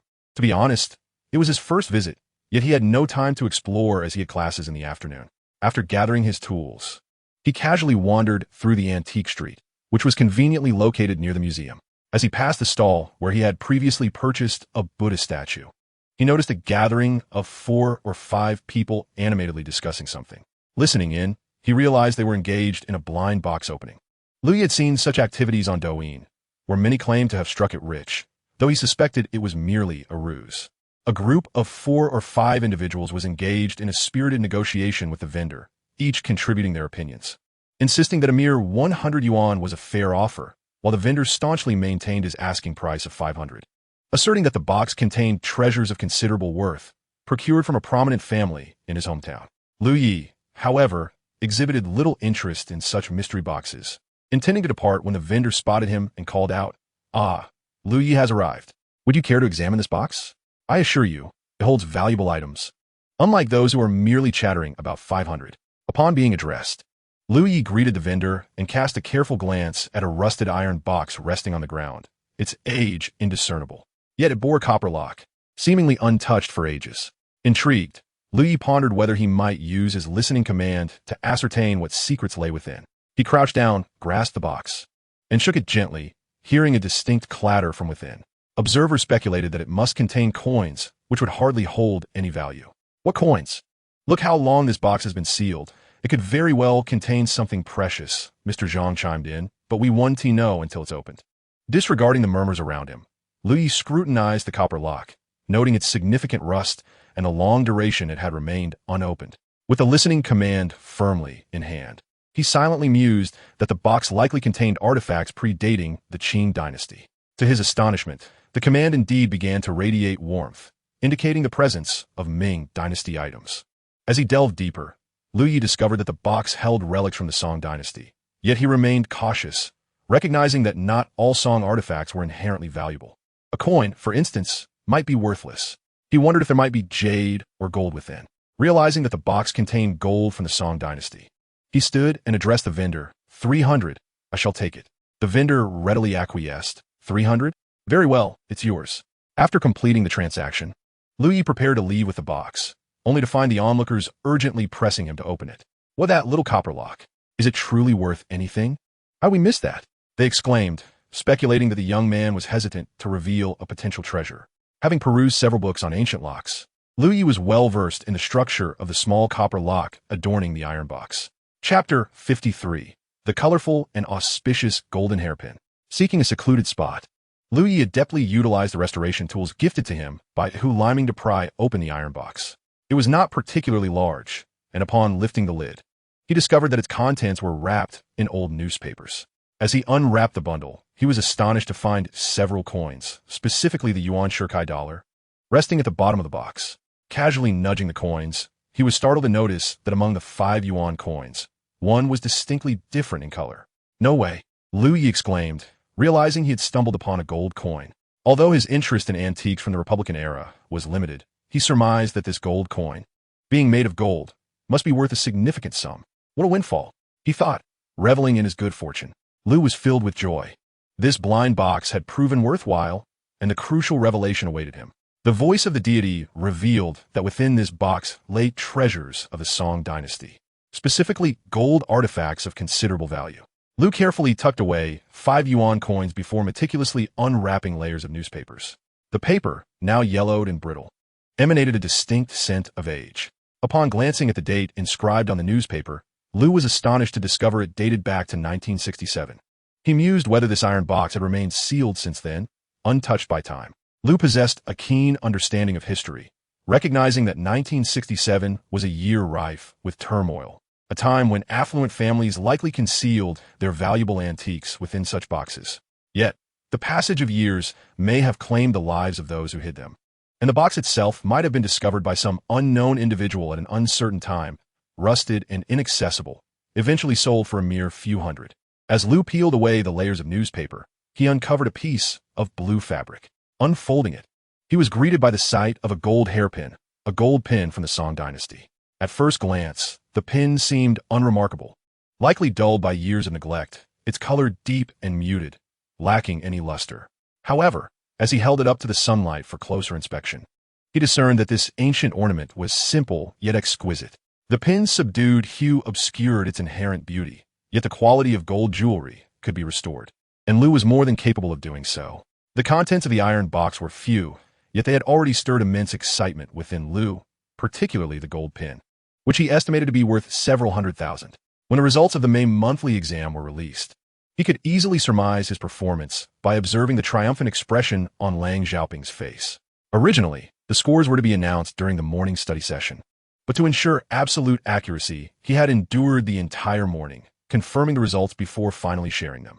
Lang Xiaoping stood at the podium, beaming, holding a sheet of paper, undoubtedly the statistical report of the monthly exam results. Our class had achieved an impressive second place overall in the school, and the top individual score belonged to one of our own. Congratulations to Lu for attaining the highest score in the school. Lang Xiaoping paused, her smile broadening as she addressed the sea of eager faces, announcing that Lu had secured first place in all 9 subjects. A wave of excitement erupted in the classroom, exclamations of awe and disbelief filling the air. Shall we invite Lu to share his study insights with us? Lang Xiaoping led the applause. Lu was momentarily taken aback. Share his study methods? As the applause swelled, he found himself reluctantly stepping onto the stage. Please share with us how you transformed from the bottom of the class to the top in such a short time. Lang Xiaoping encouraged. Fellow student sigh. I'm Lu, he stammered, struggling to find the right words. Finally, he exclaimed, enough with the pretense.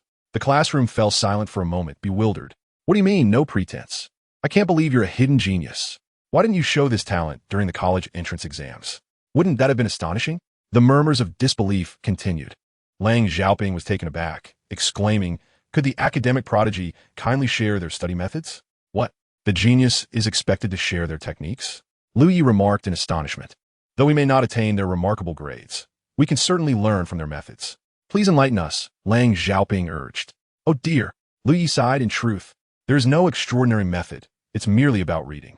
One must continuously read. To elevate your grades, you should meticulously study every book from primary school to high school, ensuring full comprehension of each volume. By progressing through them one by one, your academic performance will naturally improve.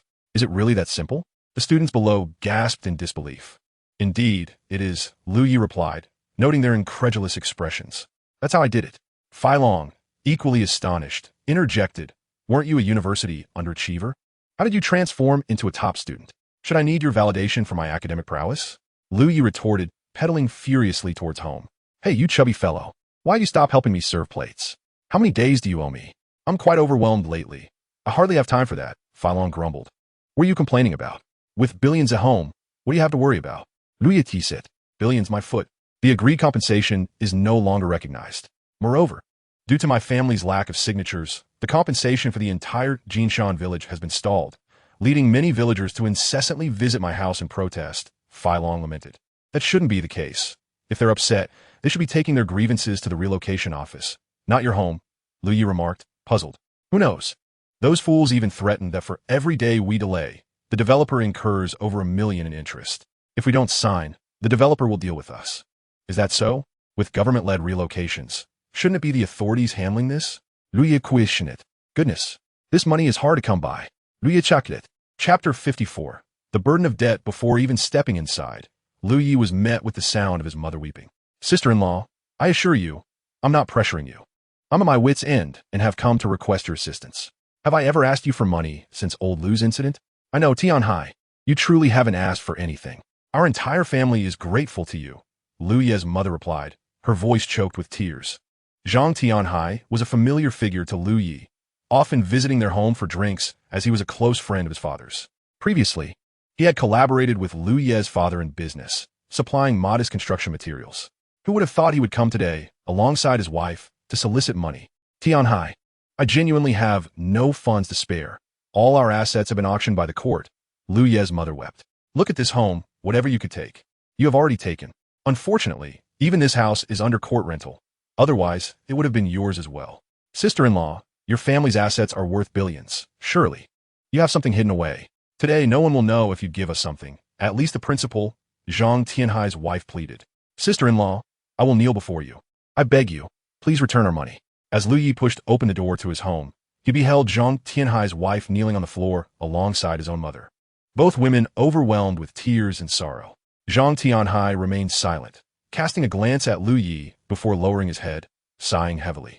Lu Yi gently closed the door, grappling with a surge of anger that he fought to suppress. He understood that expressing fury was futile. After all, who could he blame? It was only natural for them to seek repayment, and the troubles that had befallen his family were not the fault of others. Stepping closer, Lu Yi addressed Zhang Tianhai. Uncle Zhang, how much does our family owe you? Without lifting his gaze, Zhang Tianhai murmured, 500,000. Very well. Please provide me with your bank account details, and I will transfer the sum to you, Lu Yi replied. Taken aback, Zhang Tianhai raised his head to look at Lu Yi in astonishment. Lu Ye's mother, equally shocked by her son's words, exclaimed, Xiao Yi, what are you saying? It's 500,000, not 500. Mother, please sit down for a moment. I will explain shortly. Lu Yi spoke softly to her. Explain? What is there to explain? You are just a child. How could you possibly have 500,000 to give to Uncle Zhang? His mother retorted. Mother, I am no longer a child. I have turned 18, Lu Yi asserted. Zhang Tianhai was bewildered by the young man's intentions, pondering whether he truly possessed such funds. Xiao Yi, I am not jesting. I have come to you out of sheer necessity, Zhang Tianhai replied. I understand that repaying debts is a matter of principle. I will give you 500,000. Just provide me with your account details, Lu Yi insisted. Zhang Tianhai, taken aback by Lu Ye's earnest demeanor, was momentarily at a loss for words, turning his gaze toward Lu Ye's mother. Uncle Zhang, you need not look to my mother for assistance. She works tirelessly selling fried rice every day and earns very little. She's exhausted. From now on, I will take charge of our family. I will bear all debts. You may come to me directly. Of course. Once I repay you the 500,000, you need not seek me out again, Lu Yi declared. His mother, unsure of her son's intentions, was momentarily speechless, taken aback by his resolute demeanor. Very well, Zhang Tianhai said, genuinely pulling a bank card from his wallet and handing it to Lu Yi. Lu Yi accepted the card and inquired, Uncle Zhang, do you have the IOU? I'm afraid I do not, Zhang Tianhai replied awkwardly. In the past, when I lent money to your father, it was never customary to ask for an IOU. Our friendship ran deep. Nodding in understanding, Lu Yi recognized the truth in Zhang Tianhai's words. His father had once been quite prosperous, and it was common to lend substantial amounts without requiring formal documentation among close friends. Although lacking an IOU meant Lu Ye's family could technically evade repayment, given that legal matters demand evidence, he had no intention of doing so. After all, the initial lending had stemmed from goodwill. That's all right. I will acknowledge it, Lu Yi stated. However, Uncle Zhang, could you please write me a receipt confirming that I have repaid you, thereby settling any financial obligations between my father and our family? Certainly, that is a must, Zhang Tianhai affirmed. Lu Yi took out his mobile phone and, using mobile banking, transferred 50,000 yuan in installments to Zhang Tianhai. As the notification chimes of incoming messages echoed from his phone, Zhang Tianhai stared blankly at the screen, astonished that this young man possessed such a substantial sum. Perhaps, before the incident, old Lu had entrusted the money to his son for safekeeping, as children seldom attract the attention of courts. Consequently, a twinge of regret surfaced in Zhang Tianhai's heart. He lamented that he should not have stated he only wanted the principal without interest. Even a mere 0.5% interest over several years would accumulate to over 100,000. However, having spoken those words, he could not retract them on the spot. Thus, Zhang Tianhai accepted the paper and pen handed to him by Lu Yi and wrote a receipt. I told you, a starving camel is larger than a horse. This must be what your father left for you, Zhang Tianhai chuckled. Uncle Zhang, you are mistaken. This money has nothing to do with my father. It is my past red envelope money, combined with earnings from my previous street racing ventures, which totals exactly 50,000. I have given it all to you today. Please do not speak of this outside, Lu Yi responded. Of course, we cannot meddle in others' affairs. Zhang Tianhai smiled as he left, content, alongside his wife. Lu Yi's mother gazed at her son in bewilderment. Xiao Yi, is this truly money you saved from past red envelopes? She inquired, perplexed. In truth, if Lu Yi insisted it was red envelope money, his mother would likely believe him, as he had received at least tens of thousands each year, making the accumulation of 50,000 rather unremarkable. However, Lu Yi was reluctant to resort to this excuse. After all, while he might evade suspicion today, what about the future? With the family burdened by debts of 3 to 4 million, what rationale could he provide each time a payment was made? It was far better to resolve everything in one fell swoop. Lu Yi gestured for his mother to sit on the sofa and said, Of course it's a fabrication. How could I have saved that much? Indeed, I was wondering how you managed to save 50,000, his mother replied, intrigued. But where did this 50,000 come from? What is this? His mother queried, puzzled. This is a custom restoration tool from the Provincial Museum. See? Lu Yi pointed to the inscription on the tool. And what does this have to do with your 50,000? His mother pressed. This was gifted to me by the vice director of the Provincial Museum, Lu Yi explained, producing Hu Liming's business card for his mother to see. I am currently learning artifact appraisal and restoration from these esteemed experts. Can you really earn so much from studying this? His mother asked, even more perplexed. Collecting? You mean to say you can find antiques? You aren't engaging in some illicit activities, are you? His mother urged anxiously. What illicit activities? It's not about scavenging. It's about finding opportunities, Lu Yi replied, exasperated. Finding opportunities means purchasing something at a low price that others mistakenly undervalue, then reselling it to someone knowledgeable. At your young age, how can you discern what is valuable and what is not? His mother expressed her skepticism. See, you've become just as materialistic as others. You know, I study late into the night. It's no secret. Every weekend, I don't rest, but head to the library to learn and visit antique markets to study under various experts. That is how I've attained my current level of appraisal expertise. Do you think it's simple? Lu Yi asserted. However, how could his mother possibly believe that Lu Yi, merely through a few words, was indeed a master of antiques capable of earning hundreds of thousands in just a month or two? Noticing her skepticism, Lu Yi retrieved a gold hairpin he had found earlier that day from his backpack. Do you see this? He asked, presenting the hairpin to her. Is this real gold? His mother examined the hairpin closely, noting its tarnished appearance, and suggested it might need a cleaning at a shop. What cleaning? Lu Yi chuckled at her response. This is from 1,000 years ago, from the Song dynasty. Really? 1,000 years old? His mother was taken aback. Yes, Lu Yi replied. I bought it on Wan Street today. Can you guess how much it cost? Several tens of thousands, I suppose, for something so old, she estimated. 300. He announced with a grin. 300, she exclaimed in disbelief. Indeed, 300 yuan. Absolutely genuine, he affirmed. Is that true? 300 is such a bargain. Surely, these should sell for 30,000. She mused. Not 30,000, but rather several 100,000. Lu Yi corrected her. Oh my, this is faster than what your father used to earn. She exclaimed in astonishment. And there's more, Lu Yi continued, producing several yuan to 2 coins and handing them to her. 300, and these are included. His mother was familiar with the yuan to 2 coins, viewing them as a historical memory of their generation. These silver coins are likely worth several thousand. Oh, and their SA gold one too. That should be worth tens of thousands, right? So, is 300 a good deal? He asked. Of course, 300 is worth it. But how could one acquire so much? Others are not foolish. Everyone knows these silver coins are worth more than 300. She replied. Most blind boxes are deceptive. Finding a true gem is rare, relying on both skill and luck, Lu Yi remarked with a smile, still eager to share. He pulled his mother into his room and revealed a large blue and white porcelain bowl he had purchased days prior. This bowl cost me 30,000, he declared. Blind boxes are a matter of chance. One might wait years for a single encounter. It's akin to gambling. But this bowl is different. Its value is clear in the market. It's worth 30,000, and that's what it would sell for, he explained. If it's worth 30,000, why pay that much? His mother questioned, puzzled. This one is damaged, hence the price. If I repair it, it might fetch 300,000, a tenfold increase, Lu Yi elaborated. How does one repair porcelain? His mother asked, astonished. Oh, that's quite specialized. You wouldn't understand if I explained. But I'll show you once I've restored it, he said proudly. And please, do not touch anything in my room. It might be worth tens or even hundreds of thousands. Do stop trying to tease me. She laughed. I'm not teasing. If this blue and white bowl were intact, it could sell for 1 or 2 million. He insisted. His mother was left speechless, filled with joy and pride. I never expected my son to be so capable. It's truly surprising. If things go well, you will indeed be in charge of this household. That's a given. Once I save enough to pay off our debts. You won't have to sell fried rice anymore, Lu Yi promised. Repaying the debt is no easy feat.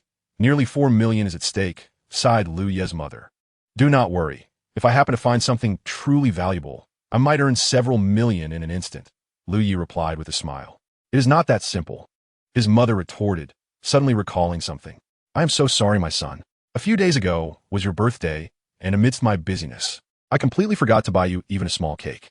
It's all right, let's dine out tonight. I shall treat you to a grand feast, Lu Yi suggested. No, we still have fried rice to sell. Everything is prepared, and it cannot go to waste, his mother insisted. Then cease selling it, Lu Yi countered. That is out of the question. Until we settle our debts, we cannot abandon the fried rice stall. It must continue to operate, or else a multitude of people will come seeking their money, she lamented. Truth be told, you should not have given Zhang Tianhai 500,000 today. You see, it will not be long before others learn of it, and they will come demanding their dues. Chapter 56, Coins. Lu Ye's bank account had originally contained over 700,000, but after transferring 500,000 to Zhang Tianhai, only a little over 20,000 remained. He recognized the truth in his mother's words. Having initiated the repayment today, it was likely that they would soon find themselves besieged by creditors once more. Yet, in that moment of repayment, he had not contemplated the consequences. It had merely been an impulsive decision. Nevertheless, the money had been repaid, and the most pressing matter was to quickly earn more, such as restoring that exquisite blue and white bowl. However, he hesitated to begin the restoration of the bowl. Though he had gathered all the necessary tools and materials, merely affixing a similarly aged piece of porcelain would yield little significance. Restoration of porcelain is far more feasible when fragments are present. Without them, the challenge becomes substantially greater. Thus, many ancient yet fragmented porcelain items remain overlooked and unwanted. At a loss for how to proceed, Lu Yi set aside the blue and white bowl and turned his attention to the Song Dynasty Rui gold hairpin, intending to restore it first and return to the bowl later when inspiration struck. A simple cleaning to reveal its luster sufficed. There is no need to overdo it and erase its original temporal marks, as that would be a wasteful act. After cleaning the hairpin, Lu Yi studied it under the light, marveling at the exquisite craftsmanship of the Song dynasty while feeling a twinge of regret. The design of this gold hairpin was rather simplistic, and he surmised it would not fetch a high price if sold. Once he finished with the hairpin, he could not help but recall the 5 yuan Shirkai silver dollars. He retrieved them and researched their value online. To his astonishment, he discovered that 4 of the 5 were silver coins from the 3rd year of the Republic of China, each valued at approximately 5 to 6,000, totaling over 20,000 altogether. This was not particularly surprising, as Lu Yi had anticipated it. The true shock lay with the gold yuan Shirkai coin. This coin, also from the 3rd year of the Republic of China, featured the likeness of yuan Shirkai on one side and the denomination of 1 yuan along with the inscription of Yitaiwa, Changsa on the other. Lu Yi learned online that such a gold coin could fetch over 1 million due to its scarcity. Lu was astounded as he gazed at the gold coin in his hand, never expecting that the esteemed figure from today's blind box was not a 1,000-year-old gold hairpin, but rather a gold coin from a century ago. This was indeed a remarkable windfall.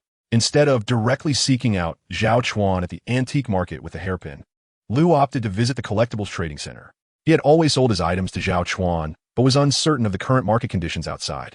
In truth, Lu had perused a plethora of information and had a fair understanding of the antique market, yet he was eager to explore other avenues. The Huaxia Collectibles Trading Center dealt not only in antiques, but also in a myriad of other collectible items. Within its confines were numerous galleries primarily engaged in the trade of contemporary artworks. Most of the auction houses in Binhai were situated here, and Lu noticed Dai Quan's auction house, though he chose not to enter. He observed that, aside from the auction houses, the trading center predominantly focused on contemporary art, while antique transactions were best pursued at the antique market, which offered a more substantial atmosphere and scale. Lu's visit was not in vain, as he gleaned some unique insights about the center, contemplating that he might one day stumble upon contemporary artworks worthy of sale. Speaking of contemporary art, Lu recognized its significance. Many modern oil paintings could fetch hundreds of thousands to millions, rivaling ancient artifacts in value. Overall, he found Zhao Chuan to be quite fair, as his pricing was reasonable. Arriving at Zhenguzhai without prior notice, Lu discovered that Zhao Chuan was absent, leaving only the beautiful shop assistant, Xiao Lu, to tend the store. Boss Lu has arrived. Xiao Lu greeted him warmly. Zhao Chuan fondly referred to Lu as Little Lu, but as a shop assistant. Xiao Lu adhered to the decorum of addressing him as boss. Though it was a customary politeness, Lu was not entirely accustomed to it and chuckled. You're older than I am. Just call me Little Lu. How do you know I'm older than you? Xiao Lu laughed. It's quite evident. Lu replied with a grin. Whereas boss Xiao, how long have you been working here? He inquired, sipping his tea. This was his first opportunity to converse with her despite his numerous visits. 2 years, Xiao Lu responded. I forgot to ask your name, Lu remarked with a smile. Lu Xin, just call me Xiao Lu, she replied, smiling back. What a coincidence. I'm also called Lu. Please don't call me boss, just call me Xiao Lu. He continued, chuckling. Every time Lu visited, he noticed Xiao Lu adorned in a qipao, her exquisite curves accentuated beautifully. Curiously, he asked, May I inquire? Do you wear the qipao as a uniform? Yes, I suppose so, Xiao Lu replied with a smile. What do you think? Is it nice? Absolutely. The qipao is quite demanding of one's figure. Not everyone can wear it well. However, you wear it exceptionally. Your figure is truly remarkable, Lu complimented. Is that so? You certainly know how to flatter. Xiao Lu laughed. In truth, Lu's compliments were sincere. Xiao Lu's figure was indeed stunning, rivaling even that of Xiao Wei. Both were beautiful in their own right, but with differing charms. Xiao Lu exuded a more classical elegance, which perhaps explained Zhao Chuan's choice in having her represent the antique shop, who was so adept at flattery. As the two conversed, Zhao Chuan entered from outside. It's Xiao Lu. I wonder which gentleman has managed to amuse our enchanting beauty. Lu? Zhao Chuan remarked as he took a seat. Let me tell you, he continued, glancing at Lu, our lovely lady happens to be single at the moment. If you're interested, do visit often and bring along some delightful treasures. At this, Lu felt a touch of embarrassment, being still youthful. In contrast, Lu Xin, seated opposite, exhibited a composure that was quite remarkable. With a smile, she quipped, I must say, it's unbecoming of a boss to engage in such banter with a mere employee like me. Trading antiques, and me alike? Oh dear, if I give you a little color. Will you open a dye house? Young as you are, can you really aspire to such heights? Dream on. Zhao Chuan laughed. If you wish. Does Lu really share your sentiments? Boss, let's get back to business and not dwell on me. With this meager salary, I might as well be sold off. It's not easy for me, Lu Xin jested. All right, business it is. Zhao Chuan turned to Lu. So, what treasures have you brought today? Lu retrieved a Song Dynasty gold hairpin, wrapped in blue cloth, and handed it to Zhao Chuan. I've noticed your packaging is always rather simple. Unlike others who use ornate boxes to appear more sophisticated, Zhao Chuan remarked, unwrapping the blue cloth. They have family heirlooms. I merely salvage what others discard. Hence my lack of presentation, Lu replied. This speaks volumes about your prowess, Xiao Lu, showcasing your exceptional ability to unearth hidden gems. Zhao Chuan chuckled. The gold hairpin, meticulously cleaned by Lu, glimmered subtly under the light, exuding a quiet elegance absent from the glaring brilliance of contemporary jewelry. Zhao Chuan examined the hairpin closely, yet to Lu's surprise, he was unable to pinpoint its specific dynasty. Lu was taken aback. How could such a simple ornament stump Zhao Chuan? It was indeed perplexing. Unlike porcelain, where the dynasty is often immediately evident, jewelry requires a discerning eye to correlate its craftsmanship with the period. Mistakes are not uncommon. Zhao boss, unable to discern? Lu inquired, astonished. Zhao Chuan shook his head, visibly awkward. I truly cannot determine the dynasty. However, I would estimate it to be post-Song. The craftsmanship is too refined to be from before that era. Zhao Chuan's overall assessment was sound, yet the temporal gap he suggested was considerable. For the layperson, distinguishing jewelry across such a vast timeline is indeed challenging. Not only Zhao Chuan, but even seasoned experts often struggle to date jewelry without a clear provenance. This is from the Song Dynasty, Lu asserted. Song Dynasty? How can you be so certain, Xiao Lu? Zhao Chuan asked, taken aback. Observe, Lu explained. The aesthetics of the Song Dynasty favored simplicity and elegance, and this hairpin embodies that style perfectly. While style alone does not tell the whole story, one can glean much from the craftsmanship. Ellie meticulously conducted a lesson for Zhao Chuan, elaborating on the characteristics and identification methods of jewelry from the Song Dynasty. He transitioned from discussing the culture of the Song Dynasty to its economy, then to handicrafts, and finally to the stark contrast with the subsequent Yuan and Ming dynasties. Zhao Chuan and Lu Xin listened attentively, nodding in agreement. To bolster Zhao Chuan's confidence, Elyi added, of course, My certainty in identifying it as Song Dynasty jewelry is also supported by another significant piece of evidence. There exists an almost identical piece in the Hangzhou Museum. As Yi spoke, he pulled out his phone to search for the museum's exhibition page, displaying it for Zhao Chuan to see. Zhao Chuan, already astounded by Yi's previous explanations, was even more astonished upon viewing the images online. I must admit, although I have always believed in your expertise, I secretly thought that your youth must mean a significant element of luck was involved. Today, however, your knowledge and skill in identification have truly demonstrated the merit of your claim to have read tens of thousands of books, Zhao Chuan remarked in admiration. Do you think I was boasting? Lei chuckled. Not anymore, I am convinced. Your proficiency is absolutely worthy of professional appraisal. In the future, I will certainly seek your assistance with anything I acquire, Zhao Chuan responded with a grin. I will be happy to learn from you as well. Yi laughed in return. So how much will this piece fetch? Zhao Chuan inquired playfully. Having brought it here, it will certainly sell. It just depends on the price. Yi replied with a smile. Please hold on. I have never dealt with Song Dynasty gold jewelry before, so I will need to inquire, Zhao Chuan said, snapping a photo with his phone and sending it out. After sending the message, he made a brief phone call in front of Yi. The conversation was succinct, and it was clear to Yi that Zhao Chuan was contacting either an expert, a peer, or a potential buyer to gauge their offering. After the call, Zhao Chuan remarked, let's be straightforward. I just inquired, and generally, gold jewelry does not command a very high price. That's fine. Just tell me the price. Lei replied. This colorful gold hairpin, while having a simple design, is notably enhanced by its 5 colorful gemstones, which significantly elevate its value, Zhao Chuan explained. Could you please finish your thought in one go without any twists? Yi laughed. However, on the whole, the intrinsic value of the jewelry itself is unlikely to be very high. Zhao Chuan continued. Just provide a price. If it works, it works. If not, we can wait for another opportunity, Yi encouraged. After a moment of contemplation, Zhao Chuan nodded and said, how about I offer you 480,000? Agreed. Yi replied promptly, though in truth, 480,000 slightly exceeded his expected price. After selling the hairpin, Yi retrieved a collection of yuan shirkai silver dollars from his backpack, 4 coins, not including the valuable gold coin worth $1 million. Having stumbled upon such a significant find for the first time, he was in no rush to part with it, preferring to hold on to it for a couple of days to determine the most suitable method of sale. Goodness, Yi, where did you unearth these treasures? This gold hairpin and silver dollars are not the sort of items one simply stumbles upon, Zhao Chuan remarked as he accepted the silver coins. To be candid, I must admit that I stumbled upon quite a fortunate find, Yi remarked with a hint of pride. Is it really possible to find such a treasure? Who could be so blind? Zhao Chuan laughed in response. In truth, it was akin to unboxing a mystery box. Can you guess how much it cost? Yi chuckled. How could we possibly guess? Just tell us the price, Zhao Chuan urged. Without uttering a word, Yi raised 3 fingers. 30,000? Xi queried. Who would spend 30,000 on a mystery box? At most, it should be 3,000, Zhao Chuan retorted. 3,000? That is quite a profit. When can you take me along for such an adventure? Lu Xin Lauget? Actually, Yi interjected with a smile. It was merely 300. What? Both Zhao Chuan and Xi were taken aback. Little Lu, your luck is truly remarkable. You seem destined for wealth, Zhao Chuan exclaimed, turning to Xi with a grin. I tell you, you need to step up your game. Don't let a person of such fortune slip away.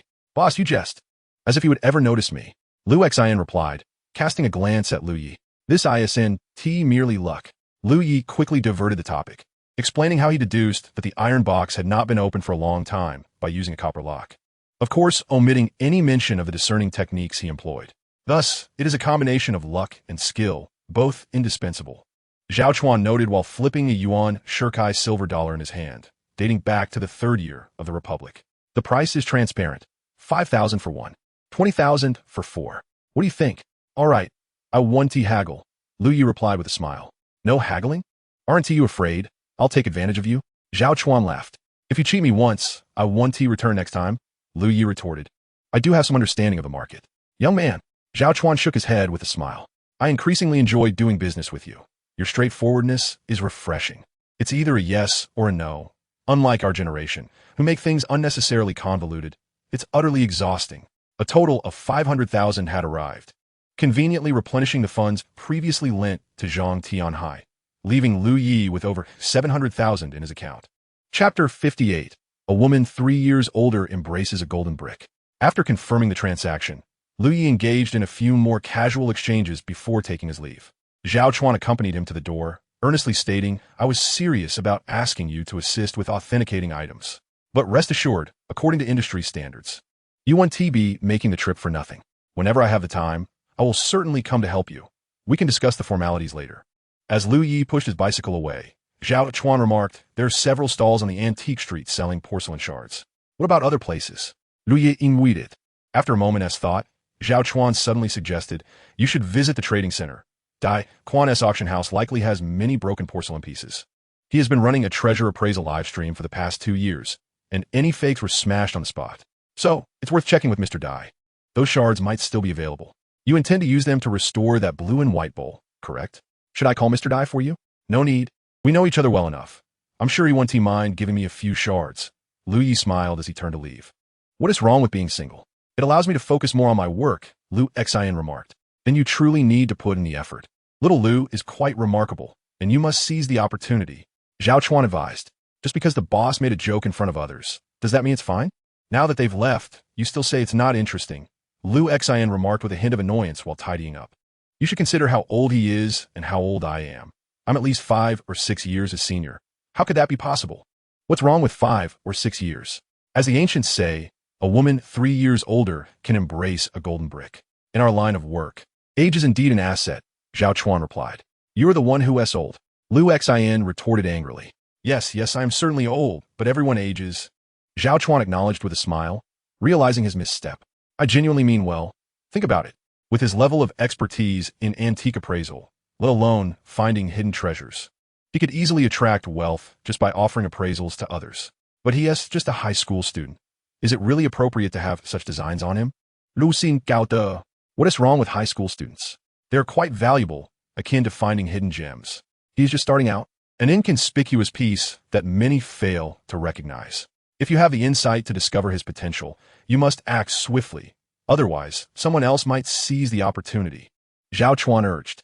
"Enough of this. If his parents hear you, they will surely come to reprimand you," Lu Xian laughed. "Why would they reprimand me? Our Lu Xian is hardly lacking. With her striking beauty and prestigious university degree, how could she not be a match for him? Perhaps he might not even qualify for university," Zhao Chuan praised. "And yet, he is still here working for you," Lu Xian shot back. "That cannot be helped. It's not my fault. You chose to study history, and since you cannot enter the museum, it's fortunate you can learn and train here. You should know that the clients who come here are affluent. You might just stumble upon a great fortune, and you ought to be grateful to me," Zhao Chuan quipped. "Forget about finding treasures. Just raise my salary a bit. I can barely afford my rent," Lu Xian replied. "Young people should be content. Inquire around, and you'll find you're the highest paid assistant in this antique city," Zhao Chuan asserted. "That may be so, but I don't earn as much as Xiao Liang from Gulaigu," Lu Xian chuckled. "Xiao Liang has been here for 5 years. How long have you been here?" Zhao Chuan asked. Lu Xian stuck out her tongue and fell silent. Dai Quan's Ichuan auction house is the largest in the province, prominently situated on the 2nd floor of the trading center, occupying the entire level. The auction house is evidently much livelier than the antique shops, a fact determined by its range of services. Ichuan specializes in the auction and appraisal of antiques, art pieces, jewelry, watches, and even the trendy live streaming. Consequently, the foot traffic at the auction house greatly surpasses that of the antique shops. When Lu Yi entered Ichuan auction house, no one greeted him as they did in the antique shop, nor did anyone inquire about his purchasing or selling intentions. The absence of such inquiries made Lu Yi feel much more at ease. He wandered through the hall, seeking the location of the manager's office. The hall was adorned with exquisitely printed large posters showcasing various antiques and art pieces, announcing the upcoming auction events. As Lu Yi browsed and explored, he felt free to take his time, for with the high school examinations over, he had no classes to attend in the coming days. As I passed by a room, I noticed a dozen individuals standing in line, seemingly awaiting something. The door was wide open, and curiosity prompted me to peer inside. A poster stood at the entrance, announcing a special appraisal event conducted by the renowned art and calligraphy expert Lu Guohua. It became evident that the individuals within were queuing to have their collections evaluated, each person clutching or cradling their prized possessions, anticipating the expert's assessment.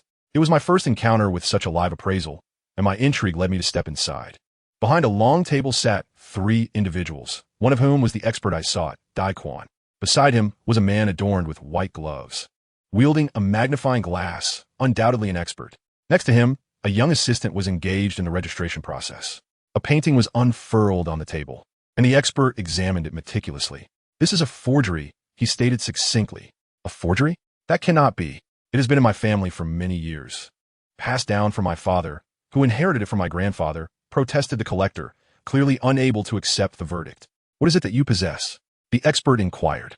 "It is Zheng Banqiao's orchid and bamboo." The speaker, a young collector, appeared to be quite youthful. "Oh," the expert chuckled. "If it were genuine, it would be worth millions." The expert gently opened the scroll and asked, "Where did you acquire this painting?" "I'm not entirely sure. My father passed away a few years ago, leaving this painting behind. I thought to bring it here since I heard you were accepting items for appraisal, and I urgently need some funds." The young man replied with a smile. The expert examined the painting and remarked, "Young man, this orchid and bamboo by Zheng Banqiao resides in an art museum in America. Your piece is identical to it. Do you truly believe it is authentic?" Chapter 59. Whose imitation painting? The young man, now visibly embarrassed, stammered, "Is this a fake?" "Indeed, it is certainly a forgery," the expert replied casually, glancing at the imitation. "It does not closely resemble the original, and is likely the work of a calligraphy enthusiast from the Republican era, lacking a signature." Being from the Republican era, could it not be worth something? The young man inquired. "Firstly, an auction house would not accept it. Secondly, even if you were to sell it, it would fetch at most around 1,000 yuan, the expert explained. "So cheap?" the young man exclaimed in disbelief. "It is still from the Republican era. Value is not solely determined by age.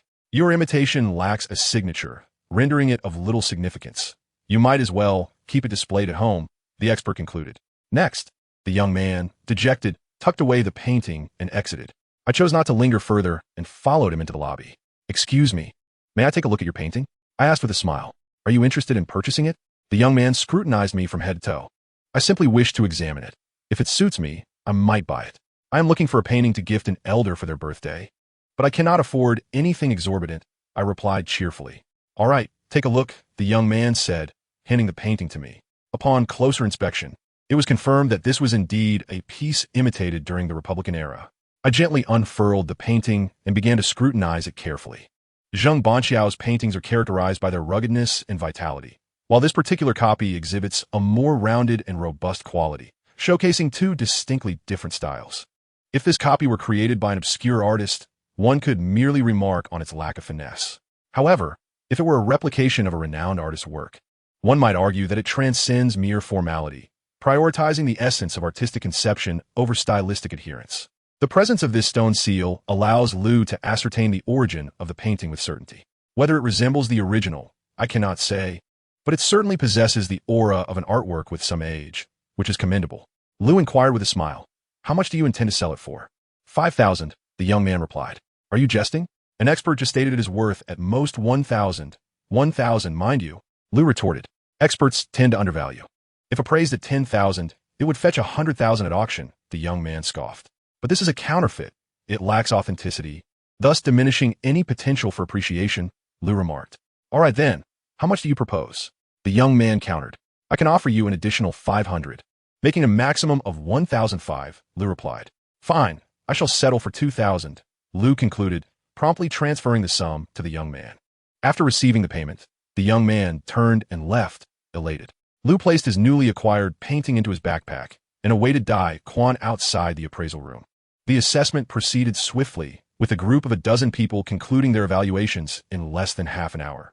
In truth, most of the items were forgeries, and only 3 pieces were registered for subsequent auction preparations.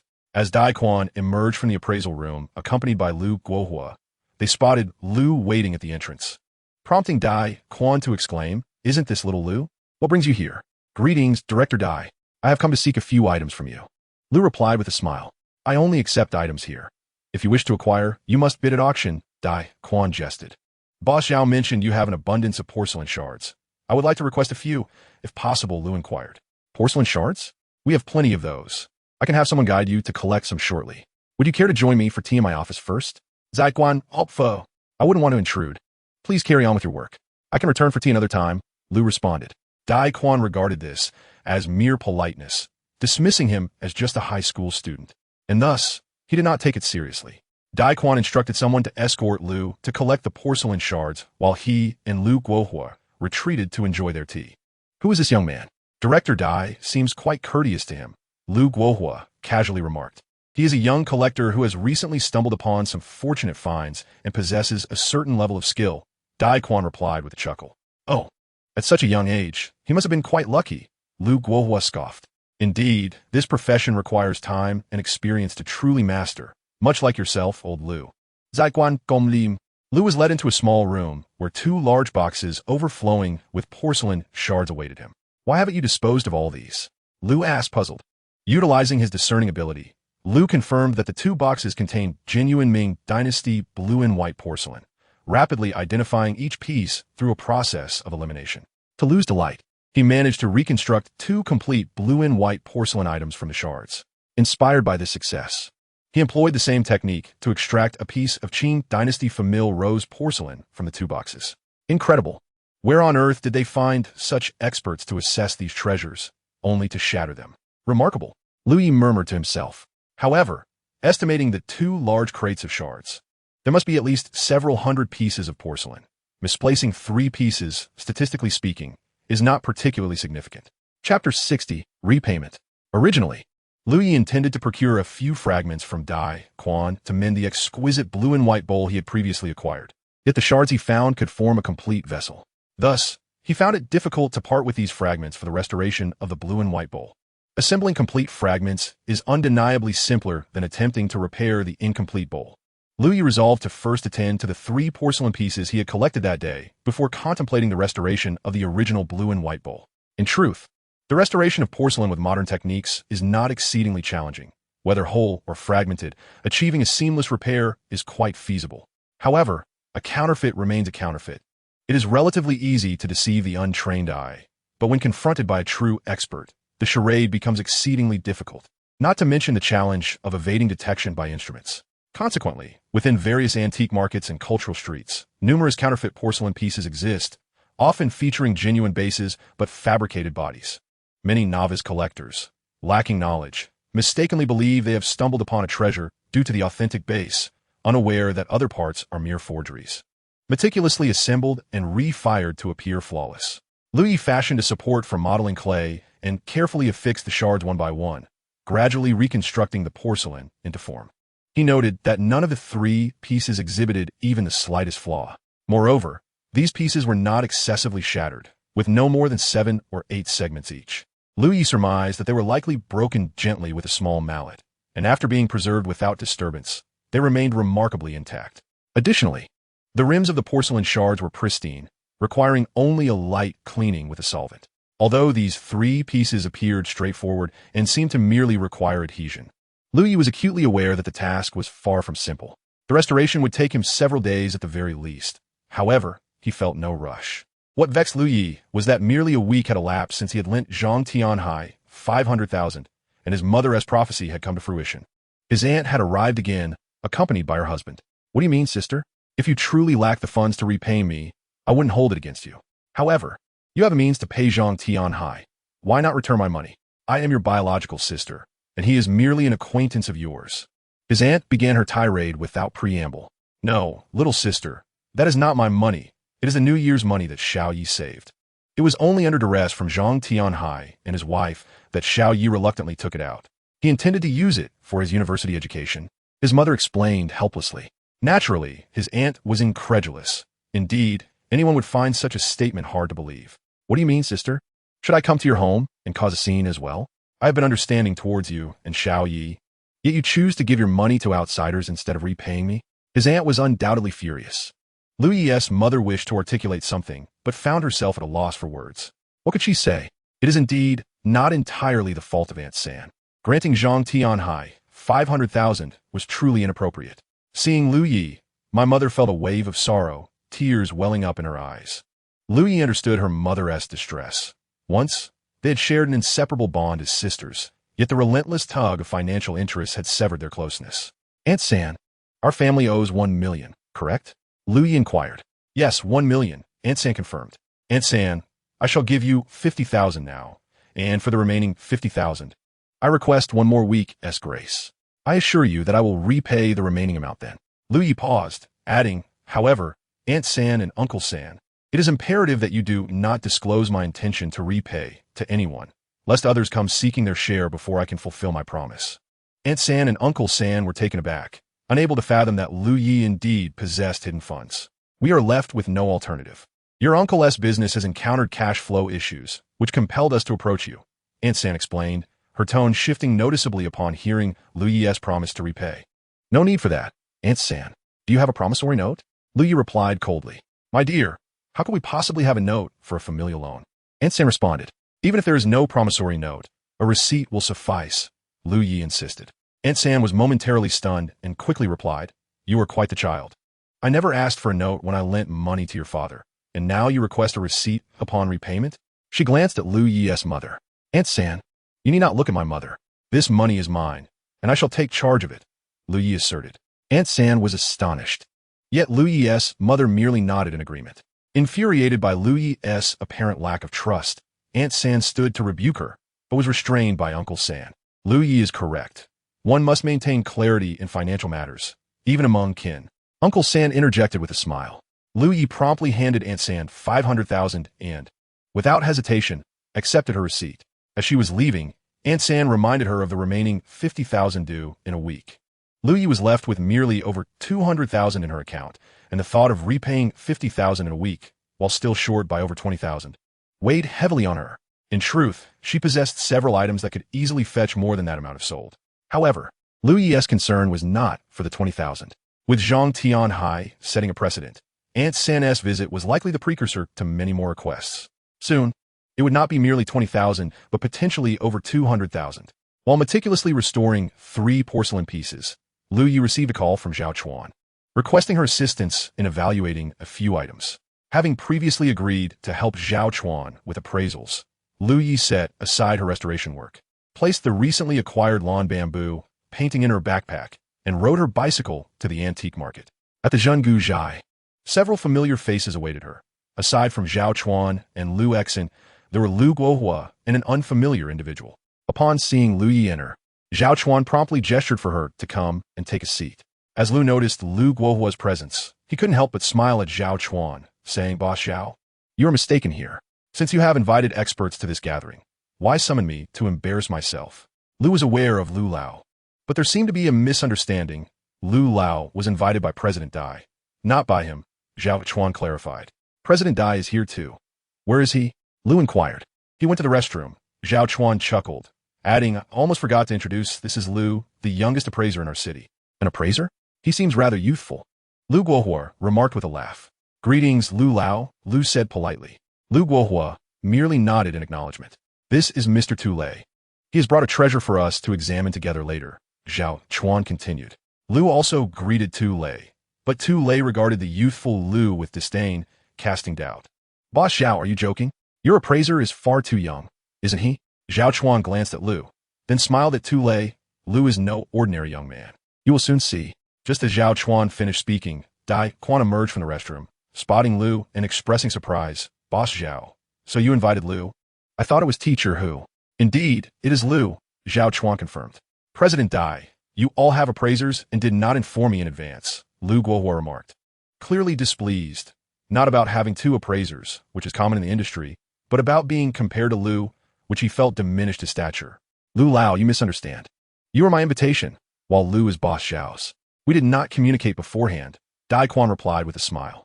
In truth, this transaction was originally Zhao Chuan's, but due to its high value, he sought Dai Quan to partner with him. Tu Lei produced a large brocade box, and upon opening it, Lu was taken aback. This was indeed a valuable item, explaining Zhao Chuan's decision to involve Dai Quan. Inside lay a rare yuan blue and white cloud dragon pattern plum vase. Although its condition appeared average, if authentic, it could be worth tens of millions. Shall I invite you to go first, Lu Lao? Lu Guohua provocatively suggested. Of course, Lu Lao should go first. I am here primarily to learn. Lu discerned Lu Guohua's disdain, but chose not to engage in conflict. Lu Guohua said nothing further, gently extracting the vase from the brocade box, scrutinizing it with a magnifying glass. Lu, feeling no hesitation, took the vase into his own hands. In truth, the yuan blue and white was not particularly visually appealing. Despite its high value, genuine fakes were rare. The Yuan blue and white is a unique artifact, historically acknowledged only in 1952 by Dr. Popper from America, and prior to that, few were aware of its existence, resulting in no imitations. Although in the 1980s and 1990s, Jingdezhen produced a batch of high-quality fakes that initially fooled many, as the quantity of authentic Yuan blue and white pieces in existence increased and research deepened. Knowledgeable individuals gradually recognized the impossibility of replicating Yuan blue and white. The exquisite Yuan blue and white porcelain remains impossible to replicate primarily due to its unique pigments, the formula of which has long been lost to time. The imitations produced in Jingdezhen during the 1980s and 1990s are now easily discernible to the trained eye.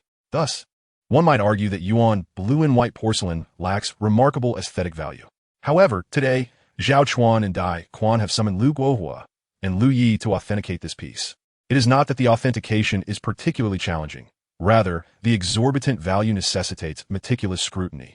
Additionally, Lu Guohua's presence serves a dual purpose, coinciding with Dai Quan's invitation for him to conduct a specialized appraisal of paintings and calligraphy. For the perspectives of color, glaze, and craftsmanship, this Yuan blue and white vase is undoubtedly authentic. Based on existing auction records, its value is estimated between 30 to 50 million.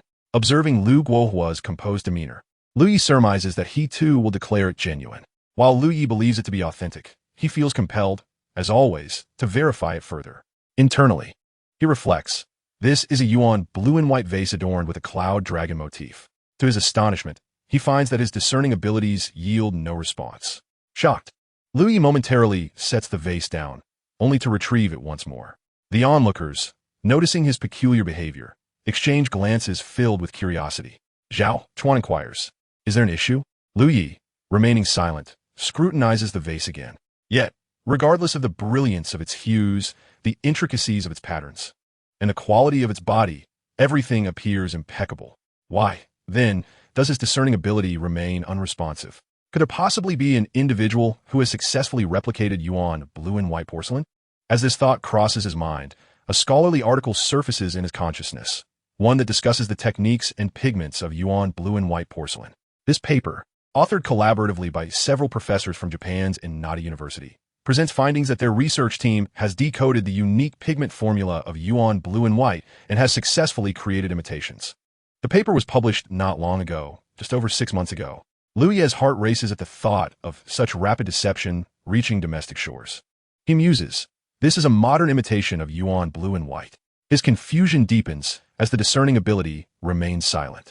He recites the eras of the Qing dynasty and the Republic of China, yet still there is no response. Could be a hybrid? Lu Yi retrieves a small flashlight, directing its beam into the vase's interior. At last, he uncovers the issue. Within the vase, he notices a subtle ring of joint marks at the bottom, a detail that is nearly imperceptible without prior knowledge of its existence. The vase's small opening allows for the seamless treatment of external imperfections, yet renders internal flaws much more difficult to conceal. However, due to its narrow mouth, such details would typically evade the notice of an untrained observer. Lu Yi concludes that this Yuan blue and white vase, with its cloud dragon motif, is indeed a composite piece. The base is genuine Yuan-era blue and white, while the body has been replicated by contemporary artisans. The craftsmanship is remarkably refined, nearly indistinguishable from the authentic article. The reason for imitating porcelain with genuine bases lies in the ease of passing instrument assessments. Typically, in order to avoid damaging the porcelain, instruments extract a small amount of powder from the bottom for testing.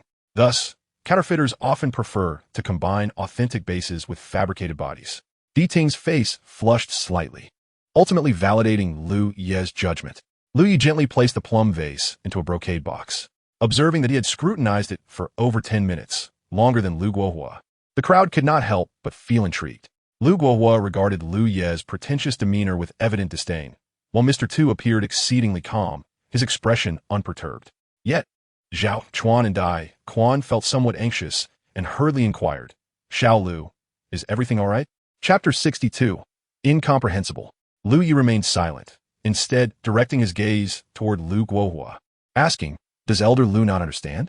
Lu Guohua did not look at Lu Yi, but turned to Dai Quan, declaring, I believe there are no issues. The color, glaze, and body craftsmanship are all impeccable. It is indeed a genuine piece of Yuan blue and white porcelain. Oh, Daquan sighed in relief and smiled. Elder Lu's expertise in the appraisal of paintings and porcelain is unparalleled in the country. If you say there are no problems, then there are none. The crowd rejoiced at Lu Guohua's words, for his reputation was a golden seal of approval. Although no one intended to solicit Lu Ye's opinion, Zhao Chuan, out of courtesy, could not resist asking, "What is your perspective, Xiao Lu?" "I cannot comprehend," Lu Yi replied softly. The crowd fell silent in astonishment. If Lu Guohua had declared it genuine, how could Lu Yi claim he could not understand? The phrase "cannot comprehend" is, in reality, a humble expression among appraisers, suggesting a lack of confidence in one's judgment while subtly indicating that the item is a counterfeit.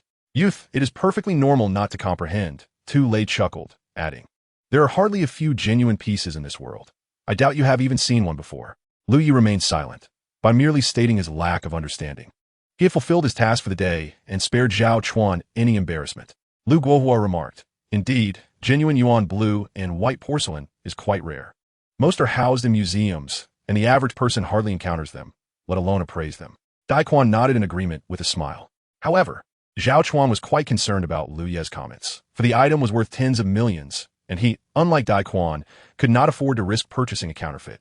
"Xiao Lu, please speak your mind. Since this is an appraisal, feel free to express your thoughts directly. There are no rigid protocols," Zhao Chuan urged with a smile. "Yes. Young man, please be forthright," Tu Lei encouraged him with a grin. Lu Yi smiled and said, "Well then, I shall speak candidly. This piece of yuan blue and white porcelain, as Elder Lu mentioned, shows no flaws in terms of color, glaze, or body craftsmanship. However, while the base is authentic, the body is a replica." Zhao Chuan and Dai Quan were taken aback, while Tu Lei's expression turned stern. "I must say, young man, one can indulge in many things, but one must not speak recklessly. I have studied porcelain for decades and have never heard of anyone being able to replicate genuine yuan blue and white. Even the masters of Jingda Jun cannot achieve that."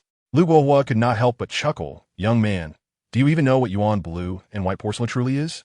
It is not merely an ordinary piece of blue and white porcelain. Its formula has long been lost. Since the Ming Xuande period, authentic yuan blue and white porcelain has ceased to exist. Who could possibly replicate something so remarkably lifelike?" Lu Guohua spoke with utmost certainty. Although few present had much experience with yuan blue and white porcelain, they had certainly heard of it.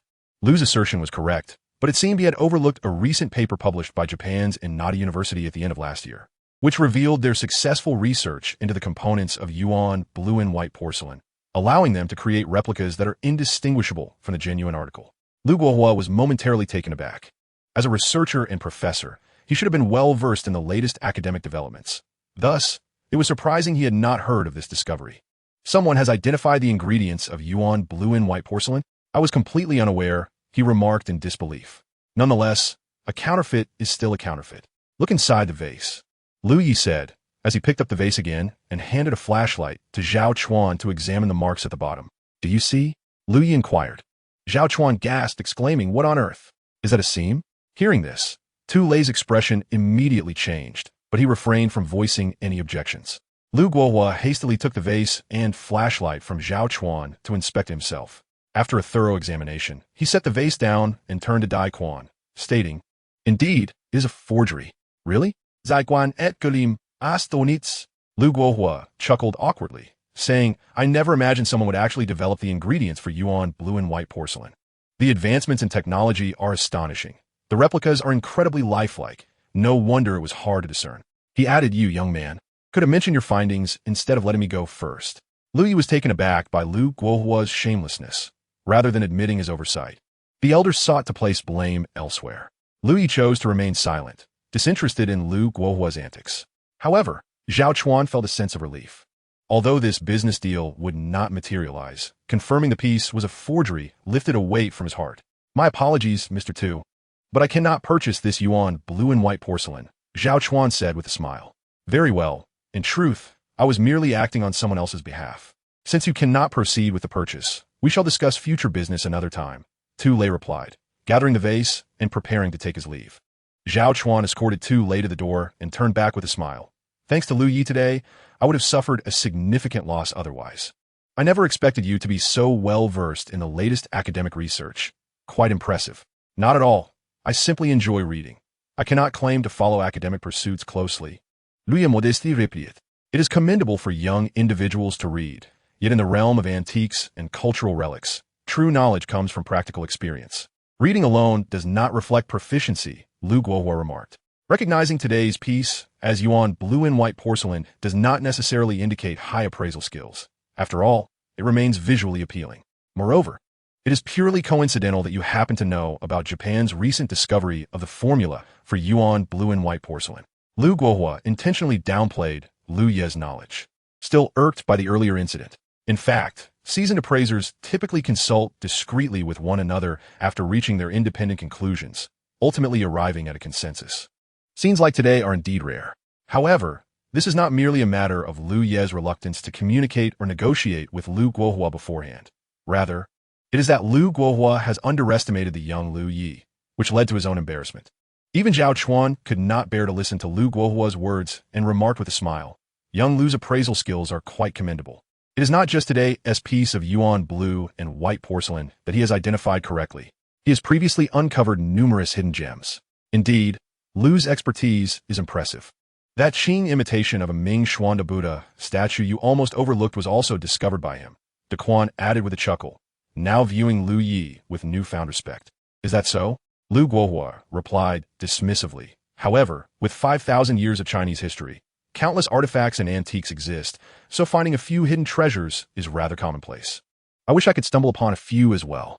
Lu Xian interjected with a laugh. Zhao Chuan shot her a brief, disapproving glance. For this was not her place to speak. Lu Yi discerned Lu Xian's intent. She could not stand Lu Guohua's arrogance. Indeed, after all, Lu Yi is still young and cannot be compared to Lu Lao. "Our profession requires time to cultivate knowledge," De Quan remarked. Suddenly inspired, Lu Yi said with a smile, "Boss Zhao, I brought a painting today. Could you assist me in determining its value?" "It's fortunate that De Quan is here as well." Zhao Chuan, filled with excitement, replied. "Lu, you haven't stumbled upon another treasure, have you?" "Sort of," Lu Yi said, retrieving the painting of bamboo and orchids from his backpack. Lu Xian quickly cleared the tea set from the table and laid down a blanket. Initially, Lu Yi intended to wait for Lu Guohua to leave before revealing the painting, as it had been acquired at De Quan's auction house, and confronting him directly might be inappropriate. However, Lu Guohua's demeanor was infuriating, and coupled with Lu Xian's earlier remarks, Lu Yi felt compelled to confront him. Upon unveiling the painting, De Quan exclaimed, "This piece looks so familiar. Zheng Banqiao's bamboo and orchid painting?" Zhao Chuan gasped. "This is the same as the one we saw at the auction house yesterday. It's a counterfeit," Lu Guohua scoffed. "To be honest, De Quan, I purchased this yesterday when I came to seek porcelain shards," Lu Yi replied with a smile. "I thought it looked familiar," De Quan chuckled. "How much did you pay for it?" 2,000, Lu Yi answered. "This counterfeit has no name and is poorly imitated. At most, it's worth 1,000. But you want to lose much. Every young person must pay a bit of tuition," Lu Guohua remarked. "Indeed, it is a counterfeit, but it is not an ordinary one," Lu Yi countered with a smile. "I suspect Lu Lao did not examine it closely. This painting is not nameless. It bears an inscription." "An inscription?" Lu Guohua exclaimed, as everyone leaned in to take a closer look. Shuren? De Quan, whose expertise was limited, did not recognize the name and glanced at Lu Guohua, who was quite renowned in the industry, particularly for his skill in identifying paintings and calligraphy. Upon examining the painting, Lu Guohua's expression shifted, and he could not help but gasp in surprise. "Wu Changshuo," Zhao Chuan exclaimed, "this is indeed Wu Changshuo's seal. Boss Zhao, your discerning eye is commendable. It is indeed Wu Changshuo's seal." Lu Yi remarked, "Ladies and gentlemen, observe the artistic style here. While an ordinary person might strive to replicate merely the outward appearance, a master endeavors to capture the essence.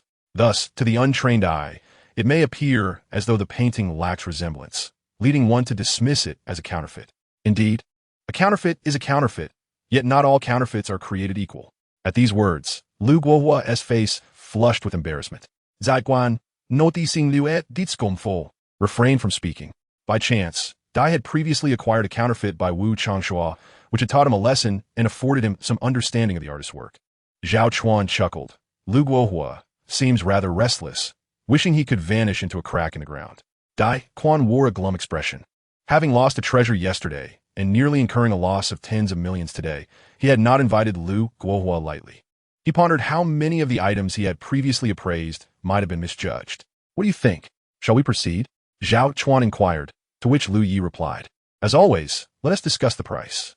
Wu Changshua's paintings typically range from 4 to 10 million, with similar works of the Three Friends of Winter auction for 6, 8 million. However, since this is merely a copy, though it bears a seal, it lacks a detailed signature. I offer you 3 million. What do you think? Zhao Chuan proposed. This figure was already within Lu Ye's psychological expectations, yet he felt reluctant to give an immediate affirmative. Initially intending to feign hesitation, he was interrupted by Zhao Chuan, who continued, "What does President Dai think? If he can offer a higher bid, I shall yield to him." It was rare for Zhao Chuan to make such an offer, clearly wishing to express gratitude to Lu Yi. If Dai could bid higher, it would allow Lu Yi to profit more, thus raising the stakes. Conversely, if Dai declined, Zhao Chuan's bid would stand as the highest, preserving Lu Ye's dignity. Upon hearing this, Dai Quan exclaimed, "Zhao, your generosity is quite rare today. You wish to let this fine piece go to me. Will you accept it?" Zhao Chuan replied with a smile, "Lu, do you believe this is an authentic work by Wu Changshua?" Dai Quan eagerly sought Lu Guohua's opinion once more. Lu remained silent, but nodded slightly.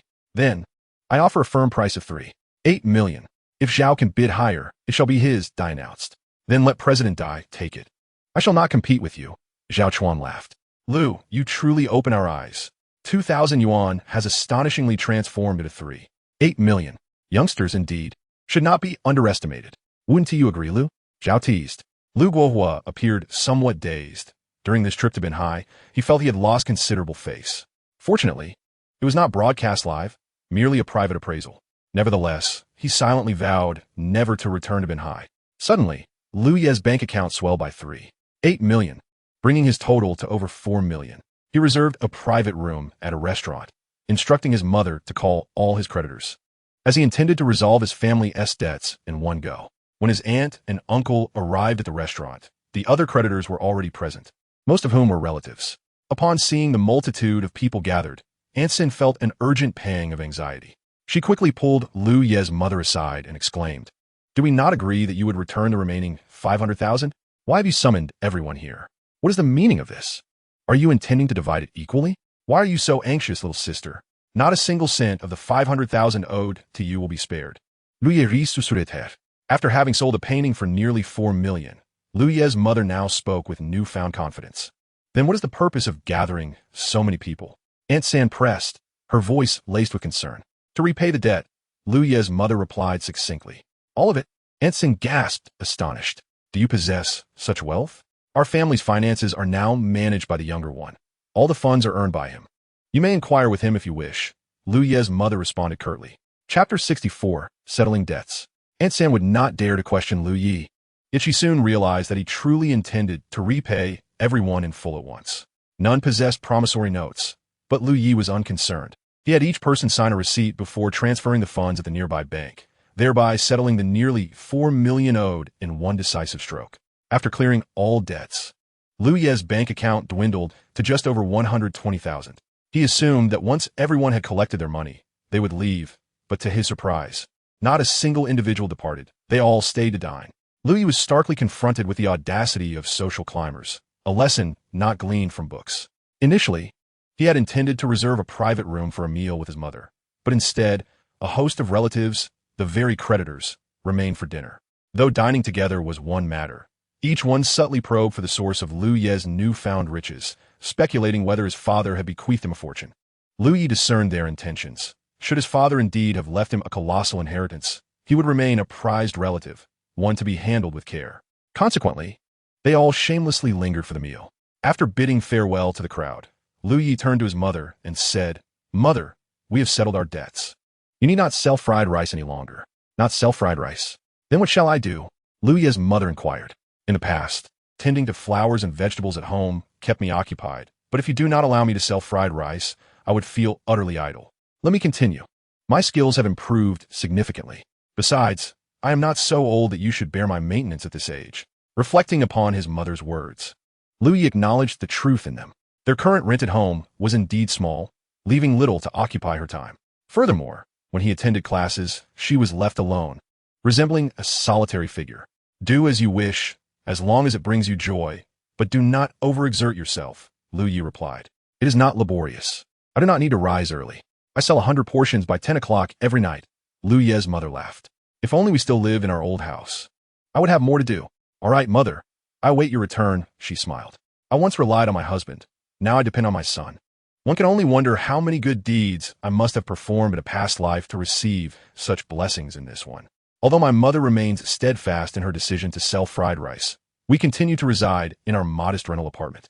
Nonetheless, the burden of debt has been lifted from our shoulders, and both of us find ourselves considerably more at ease. Moreover, there's over £1,000,000 in savings in the bank account, which I handed over to my mother. However, she insisted on not accepting it, stating that since I am now the one in charge of the household, I should keep it, and she would ask me for money whenever needed. Observing her determination, I chose not to press the matter further. As I contemplated long-term strategies, the decisions ahead awaited my resolution. After a brief hiatus following the college entrance examination, the school would soon require the second-year students to declare their subject preferences.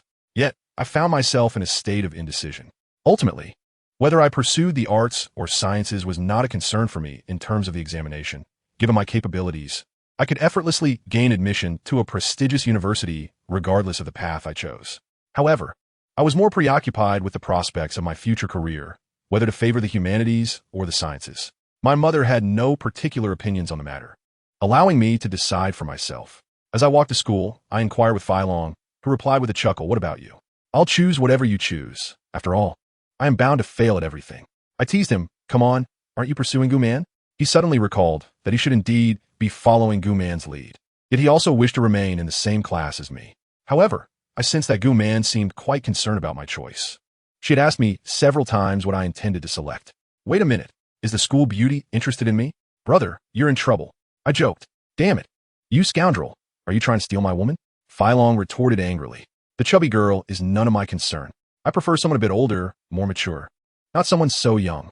I replied, "What a peculiar taste you have. I knew you were into voluptuous older women. You scoundrel." Fei Long laughed. "Listen, you better keep an eye on your school beauty. If she comes on to me, I 1T reject her." I chuckled. "Scoundrel, I'll kill you."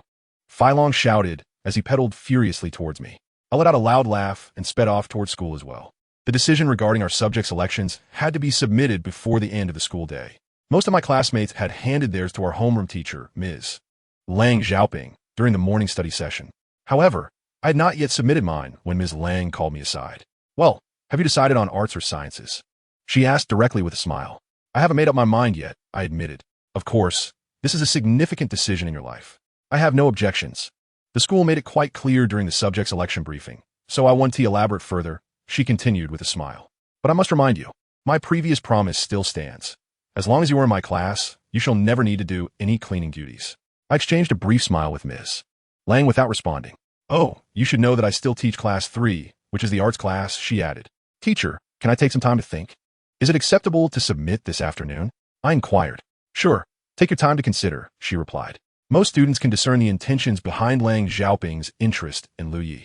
Now, Lu Yi has been designated as a focal point by the school's academic affairs office for the upcoming year, prompting all the second-year class advisors to vie for him to join their classes. However, they lack the advantageous position that Lang Xiaoping possesses. After school, Lu Yi and Fei Long stepped out of the school gate, intending to visit various bookstores, as it had been quite some time since they had browsed the latest educational materials. "Ah, that chubby fellow. I've noticed that many areas in Jinshan village have begun demolition. When will your home be torn down?" Lu Yi inquired as they walked. "Don't mention it. We haven't even reached an agreement yet.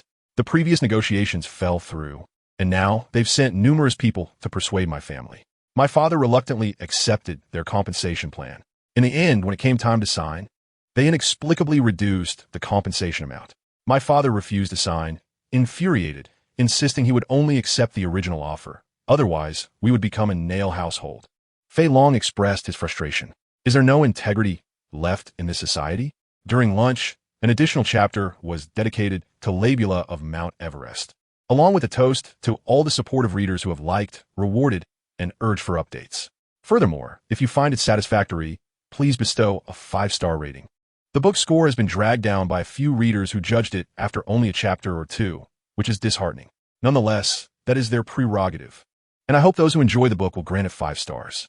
Thank you. Chapter 65. Selection of Literature and Science. Fei Long was troubled by his family's relocation issues, and Lu Yi was at a loss for words. He was aware that many residents in Jinshan village were moving, and even his mother mentioned that she would need to change locations for a fried rice business. As they conversed, they exited the school gate and spotted Gu-man waiting outside, holding milk tea. Lu glanced at Fei Long and grinned. The campus belle is waiting for us again. I believe she has feelings for me. Do you believe it? Believe at my foot. Fei Long retorted. Don't believe me? Let's approach her without speaking. Whoever she converses with first indicates whom she is waiting for. You grasp the implication, right? Lu chuckled. Get lost. I'm not as twisted as you are. Fei Long snapped. Despite his words, Fei Long felt an uneasy apprehension and found himself walking toward Lu Yi. They approached without initiating conversation. Lu Yi, would you like some milk tea? This is matcha flavor, Gu-man offered, handing a cup to Lu Yi and another to Fei Long. Wang Long, yours is vanilla flavor. The class monitor still remembers I like matcha flavor. Thank you. Lu Yi smiled, winking at Fei Long. Fei Long felt a pang of disappointment, his heart bleeding. Yet he refused to accept that the order of their conversations held significance. I'm heading to the bookstore. If you two aren't interested, that's fine. Chubby, why don't you accompany the class monitor for a stroll? Lu Yi suggested, winking at Fei Long again, intentionally creating an opportunity for them. I'll also check the bookstore to see if the latest educational materials have arrived. Gu-man chimed in. If the earlier interactions were ambiguous. Gu-man's remark about visiting the bookstore was abundantly clear. Fei Long's heart felt as though it had been pierced by a dagger, and the pain was excruciating. Is that so? Lu Yi could not help but chuckle as he suddenly exclaimed, Oh, I just remembered that I need to visit the thrift street. You and the class monitor head to the bookstore first. I shall catch up with you shortly. With that, he turned to leave. Hey, Lu Yi, hold on a moment. I have a question for you, Gu-man called out, grinning. Have you decided between the arts or sciences? Me? I haven't made up my mind yet, Lu Yi replied. You need to submit your choice before the end of school. How can you still be uncertain? Gu-man remarked. I'll think it over and let you know once I've decided. Lu Yi responded with a smile, casting a glance at Fei Long before jogging toward the thrift street. The choice between arts and sciences weighed on Lu Ye's mind. He had some inclinations, but was momentarily indecisive. For him, the college entrance examination was not the real concern. Rather, it was the future job prospects that loomed large. However, after wandering around the thrift street, he came to a realization, given his current capabilities. What major he chose held little significance. It bore almost no relation to his future. The only factors he needed to consider were convenience, how to manage the upcoming year and the following 4 years with ease. Lu Yi resolved to have a conversation with Lang Xiaoping before finalizing his choice of subject. Naturally, she was the first to arrive at the office. Upon seeing Lu Yi waiting outside, a smile crept onto her face. What brings you here? Come in and have a seat, Lang Xiaoping invited, pulling out a chair for him. Teacher, I would like to discuss my subject selection with you. Whatever you say goes. If it's possible, then great. If not, please don't be upset. Lu Yi chuckled. Are you trying to negotiate with me? Lang Xiaoping laughed. It's fine. Go ahead. I'm not upset. If I were that easy to anger, I wouldn't be in this profession. Honestly, given my grades, it doesn't matter whether I choose arts or sciences, Lu Yi stated. Lang Xiaoping remained silent, a smile lingering on her lips. She was well aware that Lu Yi was not exaggerating. His scores were nearly perfect across the board, making the distinction between the two fields negligible. Regardless of whether you teach arts or sciences, I can still choose your class. However, I have a condition that I wonder if you would agree to, Lu Yi added with a grin. Go ahead. I'm all ears, Lang Xiaoping replied. Due to family circumstances, I may need to take frequent leave next semester and won't be able to attend classes regularly, Lu Yi explained. Lang Xiaoping's smile gradually faded as she replied, Lu Yi, don't you think that condition is a bit excessive? Which teacher would agree to let you skip classes? Of course, if you can provide some kind of medical leave documentation, I could consider it. That sounds too troublesome, Lu Yi laughed. What do you think this is? A garden where you can come and go as you please? Lang Xiaoping said, visibly agitated. Don't think that just because you're performing well, you can disregard the rules. Attending class is the most fundamental rule. Moreover, you are one of the school's key students for the coming year. If you frequently miss classes, it would be problematic. If you do well on the college entrance examination, that's great, but what if you don't? How will I explain that to your parents? How will I justify it to the school? Despite her earlier claims of not being upset, Lang Xiaoping's fervor only intensified. Please don't be angry. Lu Yi chuckled. Teacher, isn't your concern my grades? How about this? I promise to score first in the entire school on every monthly exam, and in return, you allow me a few days off each month. If there is ever a time when you do not secure first place, the following month's vacation will be revoked. Do you see how fair that is? If that is still unacceptable, then I shall seek the counsel of other homeroom teachers. Hey, are you actually threatening me? Lang Xiaoping, taken aback, couldn't help but laugh. After all, Lu Yi was a prime target for many homeroom teachers, How could they allow him to slip away to another class? Very well. We shall proceed with this arrangement, but it shall not apply to every monthly exam, rather to every test, regardless of its significance. You must achieve the highest score in the entire school. Additionally, no leave shall exceed 3 days, and attendance is mandatory every week, Lang Xiaoping declared. Lu Yi checked it. Then I shall choose the humanities. Have you two finished browsing the bookstore? Lu Yi laughed. I'm going to discuss my subject selection with Teacher Lang, Lu Yi said. Have you made your decision? What subject will you choose? Gu Man inquired. The humanities, Lu Yi replied. Then I shall also choose the humanities. Gu Man replied with a smile. No, this is a significant matter. You cannot simply choose the same subject as him. Fei Long urged anxiously. I believe we should opt for the sciences. They're easier to pass, he added. I do not like the sciences. I prefer the humanities. As a girl, it is more suitable for me, Gu Man chuckled. Fei Long looked exasperated, while Lu Yi teased, Chubby, why not choose the sciences? Get lost. I am choosing the humanities as well, Fei Long retorted angrily. Fei Long was disheartened. He never expected that the school beauty he admired was interested in his close friend. What do you have that I don't? Fei Long muttered to himself as he rode his bike, feeling frustrated. Besides being slightly better at basketball and excelling academically, slightly better, Lu Yi interjected. Is there nothing else? Fei Long asked. You should also be a tad more handsome, Lu Yi joked. Handsome? Don't you know that being slightly plump is in vogue now? Just like me. Fei Long protested. Is that what you call slightly plump? Do you even weigh under 200 pounds? Lu Yi counted it. Shut it. Didn't you say you were going to lose weight? How is it that you keep gaining? Lu Yi asked. I have been at home lately, so I indulged a bit more. I'll start my diet once our house is demolished, Fei Long replied. With your current state, good luck pursuing the school beauty, Lu Yi teased. Chapter 66, A Fright in the Cemetery. If we are not setting up a stall, it might be best to take a break, Lu Yi suggested. No way. I have my eye on the Water's Edge Park. It's bustling with people. I plan to set up a stall there tomorrow, Lu Ye's mother responded. In truth, when Lu Yi selected the humanities today, he was clear in his mind. He now possessed the ability to appraise antiques, and this field not only promised swift financial gain, but also seemed a fitting path for him. Although striking gold may not happen frequently, his skills in both appraisal and restoration of antiques would allow him to earn a steady income. Thus, he felt that the college entrance examination had become less significant for him. The choice between the humanities and sciences, as well as future academic pursuits, no longer weighed heavily on his mind. When one achieves complete financial freedom, personal interests take precedence. Comfort and a fulfilling life become of utmost importance. Therefore, his decision to choose the humanities was merely a means to ensure a more convenient and enjoyable year ahead. After having dinner, Lu Yi closed the door and devoted himself to repairing his 3 pieces of porcelain. In truth, these items were nearly restored with only the last piece, adorned with enamel colors, requiring attention. If he worked diligently over the next couple of days, he would complete it in due time and then take it to the antique market to have Zhao Chuan appraise it before selling. Lu Yi was meticulously engaged in the restoration process. This task demanded exceptional precision, for any lapse in concentration could ruin a piece of porcelain. Immersed in his work, he discovered a newfound appreciation for such meticulous endeavors, relishing the solitude and the opportunity for self-reflection. Unbeknownst to him, time slipped away until he was startled by the shrill ring of his phone. Checking the clock, he realized it was already 2 in the morning. To his surprise, it was Fei Long calling.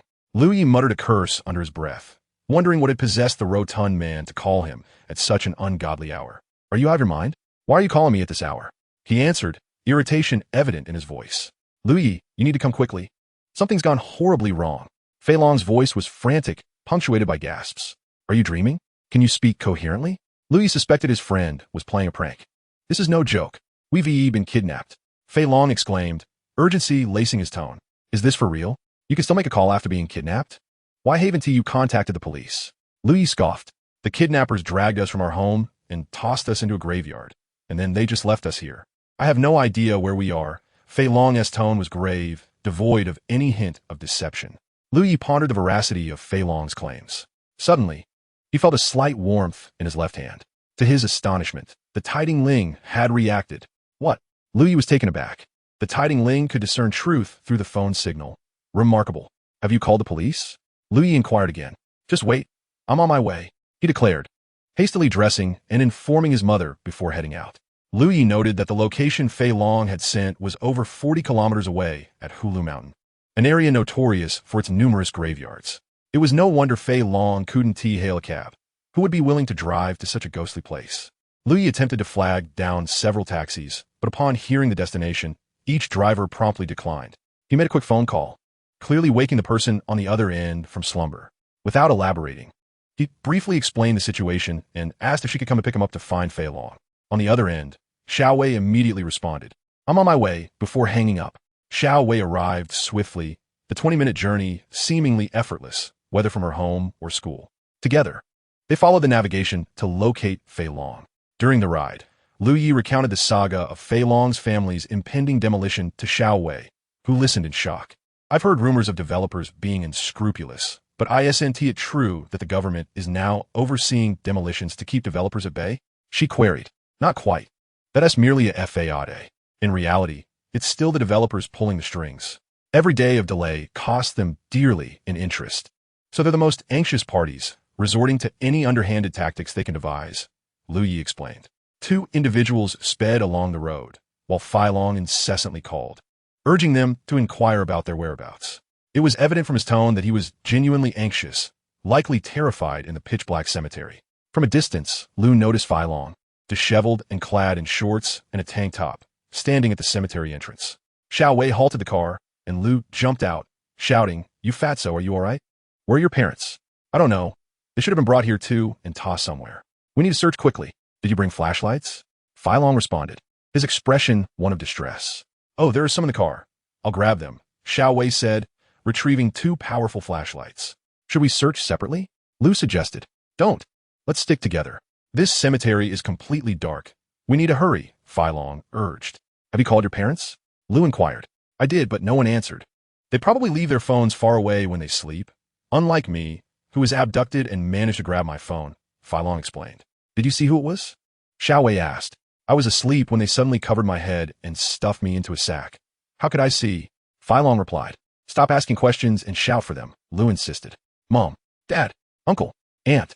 The trio called out loudly within the cemetery. Hulu Mountain Cemetery was expansive, having once been an unmanaged wild burial ground before gradually being organized. Thus, this area was quite vast and irregularly shaped. After wandering for over 20 minutes, they finally heard voices ahead. Shining their lights revealed a sack leaning against a gravestone. Fei Long hurriedly ran to the sack and opened it, discovering his father inside. His father's hands were tightly bound, and his mouth was taped shut, a far cry from how Fei Long had been merely stuffed into the sack. Upon seeing Fei Long come to his rescue, his father nearly shed tears. "Where's your mother?" he asked. "Still not found," Fei Long replied. "Dad, this is Xiao Wei." Lu, of course, was familiar with her, but it was Xiao Wei's first encounter. Fei Long provided a brief introduction. His father shyly expressed gratitude, and they quickly set off to find Fei Long's mother. Like his father, Fei Long's mother was also securely bound and discarded beside a gravestone. Upon opening the sack, she could not contain her sobs. Fei Long's father embraced her tightly, untangling the ropes while reassuring her. "It's all right. Stop crying. Dalong's friends are here. Nothing serious happened." Seeing Lu and a beautiful young woman with Fei Long, his mother quickly composed herself, saying, "Thank you for your help. I feel terrible burdening you with this." "Don't worry, Andy. Let's get out of here," Xiao Wei replied. Fortunately, Fei Long's family was unharmed, merely shaken by the ordeal. These people are truly despicable. They don't hit or curse you, just frighten and harass you, Xiao Wei remarked indignantly. "It's all the fault of those developers. If I catch them, I'll break their legs," Fei Long declared vehemently. The seasoned individuals are adept at evading capture, and even if one were to succeed, what then? Engaging them in a confrontation is futile, and pursuing legal action would yield no evidence, rendering our claims baseless. Moreover, it is evident that these individuals have connections that shield them. It cannot be so. Fat Dragon's mother lamented. "It is unlikely. This time, they merely intended to intimidate you into retreat," Lu reassured. "Xiao is correct. They would not employ drastic measures at this initial encounter. However, should they resort to intimidation again and we remain unyielding, demolition may ensue," Fat Dragon's father remarked. "What shall we do?" Fat Dragon's mother cried. As they conversed, the wailing of sirens pierced the air. The police had finally arrived, albeit belatedly. Before departing, Fat Dragon's mother clutched an officer, inquiring when the perpetrators would be apprehended. "Apprehend whom? Do you truly believe that is feasible? You know they have certainly been forewarned. They will not even be scrutinized," Fat Dragon's father retorted angrily. "Please mind your language, comrade. This is a police station, and we adhere to procedural protocols. All cases will be processed accordingly. How could we possibly overlook this? The officer replied, indignant. The group followed Fat Dragon's father out of the station. Zhao Ye. It is no wonder they say to deceive the gullible. It is common knowledge that they have already been in cahoots, remarked one. Indeed, we are left to bear the brunt of this. The higher-ups forbid any investigation, merely allowing for superficial measures to prolong the situation. After finishing breakfast, Lu departed for school early, not waiting for Fat Dragon, as he anticipated that Fat Dragon would not attend that day. However, Lu was taken aback to discover that Fat Dragon had not been to school for 2 consecutive days. Unable to contain his concern, he rode his bicycle to Fat Dragon's home after school. The surrounding houses had been largely demolished, and it was estimated that within days, the remaining structures would meet the same fate, as they were merely 3 or 4 stories tall and could be flattened with a few strikes from an excavator. Fat Dragon's residence was substantial. His father had demonstrated considerable foresight years prior by investing the family's savings into constructing 2 6-story buildings, which were subsequently divided into numerous small units for rent to local workers. As a coastal provincial capital, Binhai boasted exorbitant real estate prices, averaging over 50,000. The compensation for the demolition of a property as expansive as Fat Dragon's would surely run into the millions, making it clear why they had become targets. When Lu encountered Fat Dragon, he appeared disheveled, with dark circles under his eyes. The interior of Fat Dragon's home was in disarray, with wires strewn across the floor. "What has happened to you?" Lu exclaimed. "What do you think? Our family dares not sleep at night. We take turns resting during the day. I can't possibly sleep in the daytime. I haven't closed my eyes in nearly 2 days." Fat Dragon expressed his frustration. "Do not even mention it," he continued. "My father hired someone to install surveillance cameras, but halfway through, the installer fled with the equipment, claiming they were threatened not to proceed, lest they suffer bodily harm. Is this not akin to organized crime?" Lu gasped. "What do you think?" "My father has gone out to find someone else willing to install them," Fat Dragon replied. "Head to the electronics market. There are plenty of vendors selling surveillance equipment. Surely, if you offer more money, someone will agree to do the installation," Lu suggested. Fai Long shared Lu Ye's proposal with his father, who, lacking knowledge about electronic products, had previously hired someone nearby in Jingshan village for surveillance installation. Upon learning that many surveillance systems were available at the electronics market, he was eager to head there immediately. Lu Yi accompanied the Fai Long father and son to the electronics market, where they found a large store selling surveillance equipment. They settled on a model and discussed the price. But when the installation address was mentioned as Jingshan village, the owner abruptly refused. "I just received a notification less than half an hour ago. The police station has made it clear that we are not permitted to install any surveillance equipment in Jingshan village," the owner explained helplessly. The 3 were left in a state of confusion. "What the hell? This is ridiculous," Lu Yi thought, feeling a surge of frustration. "Let us try another shop," Fei Long's father suggested. "There's no need to switch. We're the largest surveillance sales and installation company here. If we dare not go, who would?" the owner cautioned. "For a small job like this, who wants to offend the police station? Working with security equipment requires constant dealings with them." Fai Long and his father were visibly disheartened, letting out deep sighs, uncertain of how to proceed. Chapter 68, I will install it myself. "Damn it, I will install it myself," Lu Yi exclaimed angrily. "Owner, you can sell me the equipment, right?" "The equipment is fine, but let it be clear that we want to handle the installation," the owner replied. "Lu Yi, can you install it?" Fai Long asked, astonished. "Don't worry, it's just setting up a surveillance system, a piece of cake. Just wait.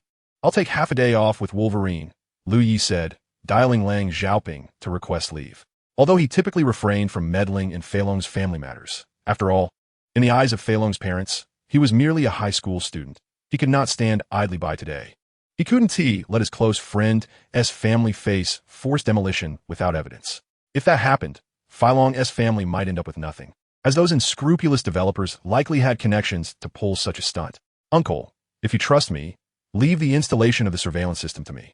I assure you I will handle it perfectly," Lu Yi assured Fei Long's father. Though Fei Long's father felt uncertain. After all, Lu Yi was just a high school student, and it seemed inappropriate to involve a child in such matters. He found himself without a better alternative, seeing his father's silence.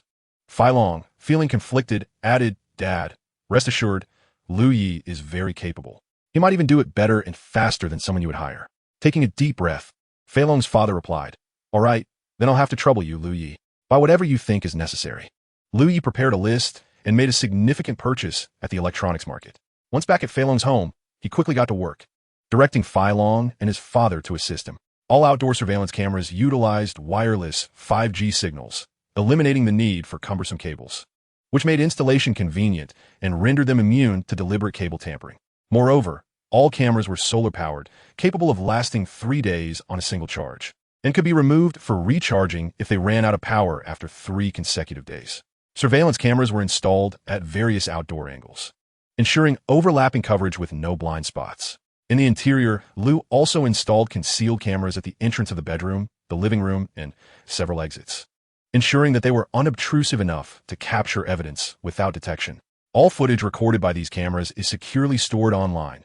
Liu procured 4 different brands of surveillance equipment, each accompanied by a subscription for 1 month of data storage. The videos captured by the installed cameras can be accessed on any mobile device within a month, provided one knows the account credentials. Liu arranged this setup to prevent seasoned developers from tampering with the surveillance storage devices and absconding with evidence. However, if the evidence is stored online, developers would be powerless to intervene. Once the surveillance system was installed and tested without issues, Fai Long and his father were overjoyed. Yet, this was not the end of Liu's preparations. He conducted a substantial procurement at the electronics market, leaving Fai Long and his father puzzled by the equipment he acquired.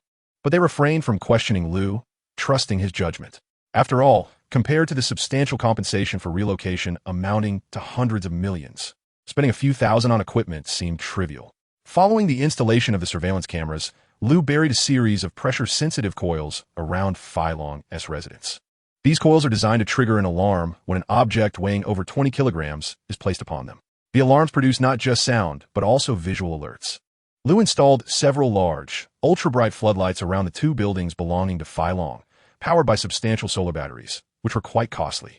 These floodlights are linked to the pressure coils, so when someone steps on them, the floodlights illuminate the surroundings, creating a scene reminiscent of a prison. The activation of the floodlights is only the beginning.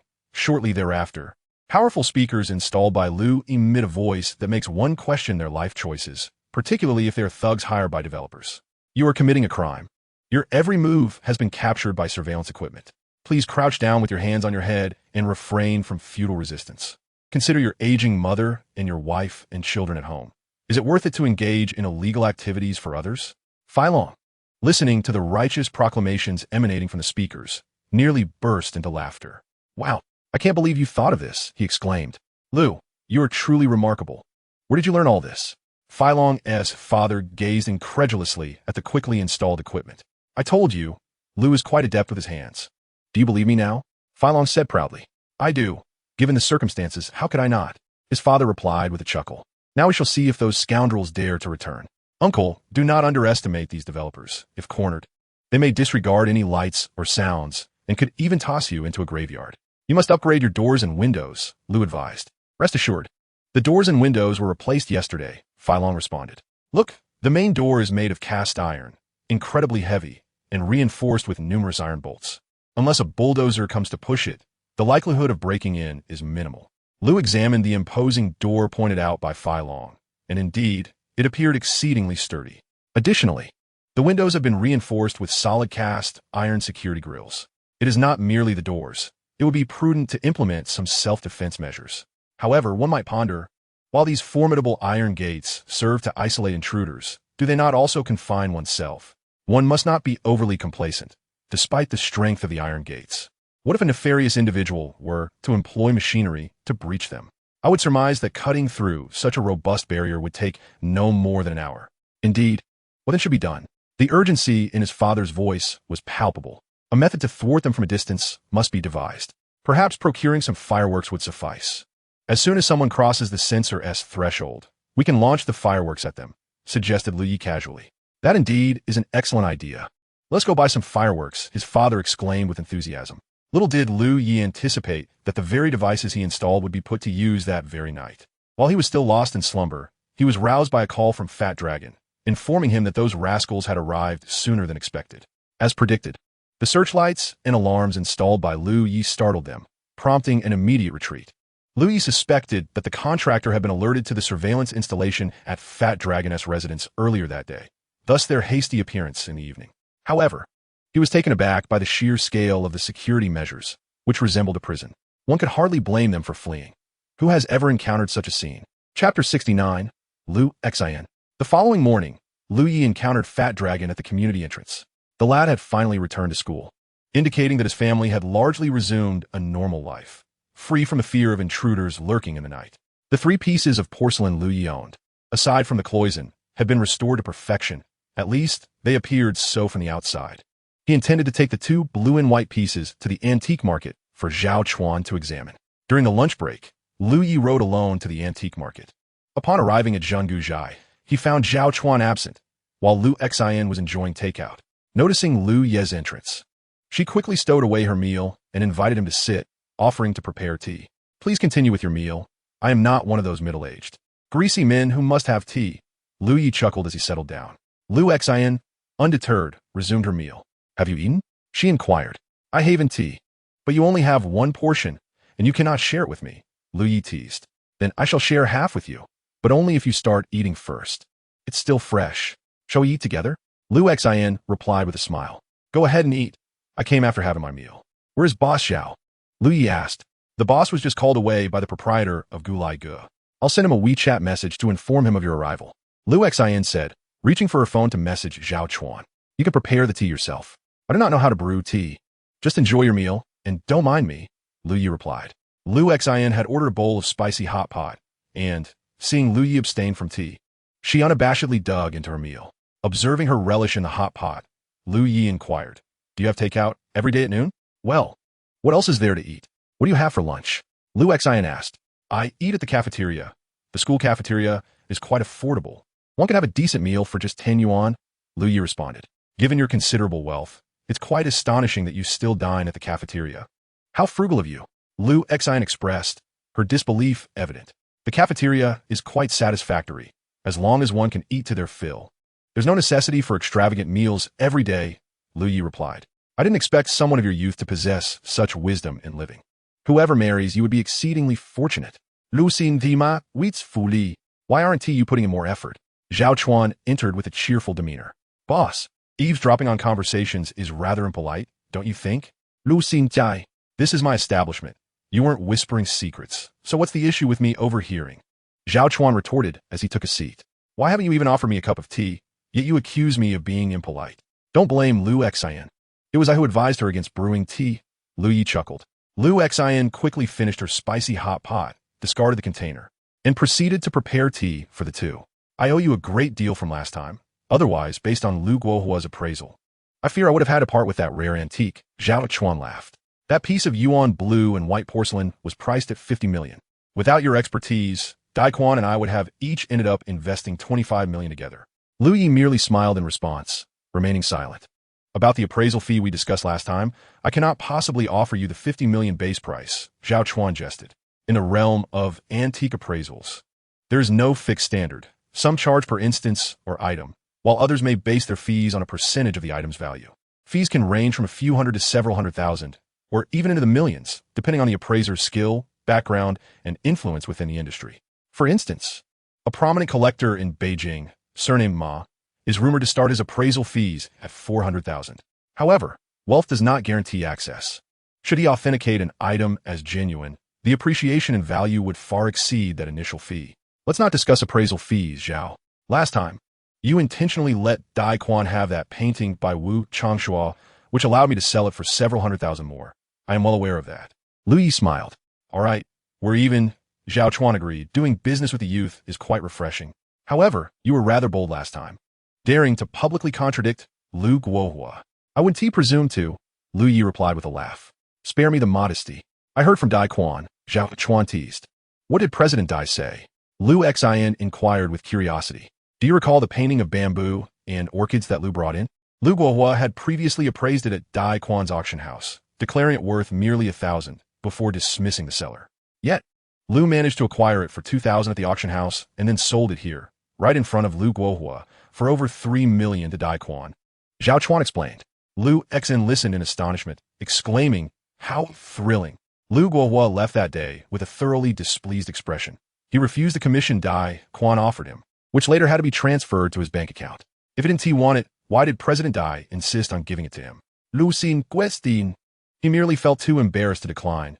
Dai Quan, running an auction house, would dare not offend Lu Guohua. Lu Guohua holds significant influence in the domestic appraisal community. However, Xiao Lu, The fact that you managed to seize an opportunity under his guidance is indeed impressive. Zhao Chuan remarked with a smile. Is Lu Guohua truly that remarkable? Lu could not help but inquire. After all, he is a researcher at a national museum, well-versed in the realms of calligraphy, painting, and ceramics, possessing considerable influence. Yet, the fact that both the calligraphy and ceramics fell into your hands suggests that fate has dealt you a curious hand. Zhao Chuan chuckled. Truth be told, his arrogance was his downfall. He merely glanced at that Wu Changshua's orchid and bamboo painting and declared a forgery. While his judgment was correct, indeed, it was a counterfeit. He failed to examine it closely.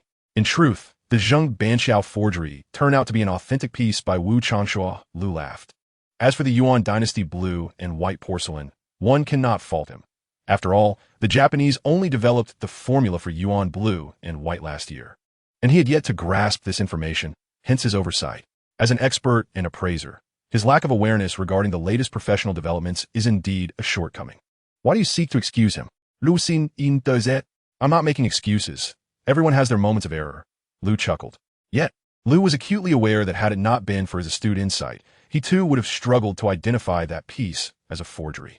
Zhao Chuan noticed a hint of interest from Lu Xian. Usually, she was a quiet presence in front of customers, diligently serving tea and performing her duties as a shop assistant. However, in Lu's company, her words flowed more freely. Perhaps it was due to their similar ages. Unlike the majority of other patrons who were typically middle-aged or older, making it difficult for her to engage in conversation with them. Chapter 70. The Fortuitous Find of Ming Blue and White. What have you brought today? Let's have a look. Zhao Chuan jumped straight to the point. I have 2 pieces of blue and white porcelain. Please help me assess them, Lu replied, cautiously extracting 2 foam boxes from his backpack. Why do you keep using foam boxes? Zhao Chuan laughed. They're economical, Lu casually replied. Surely you jest. You are a person involved in multi-million transactions. One might think you are a fishmonger. Zhao Chuan teased. Just joking. I happen to have a surplus of foam boxes at home, so I use them casually. They serve well for porcelain, Lu chuckled. Upon opening the foam boxes, 2 pieces of Ming blue and white porcelain, appearing to be in excellent condition, were revealed. Zhao Chuan couldn't help but exclaim, My dear fellow, how many treasures do you possess? We have known each other for less than 2 months, and you have already acquired so many gems. Surely, you wouldn't tell me these were also serendipitously obtained? Zhao boss, please take a look first. I will explain afterward. Lu replied. Among the 2 pieces of Ming blue and white porcelain, one was a 3-legged Qilin jar and the other a flower-patterned vase.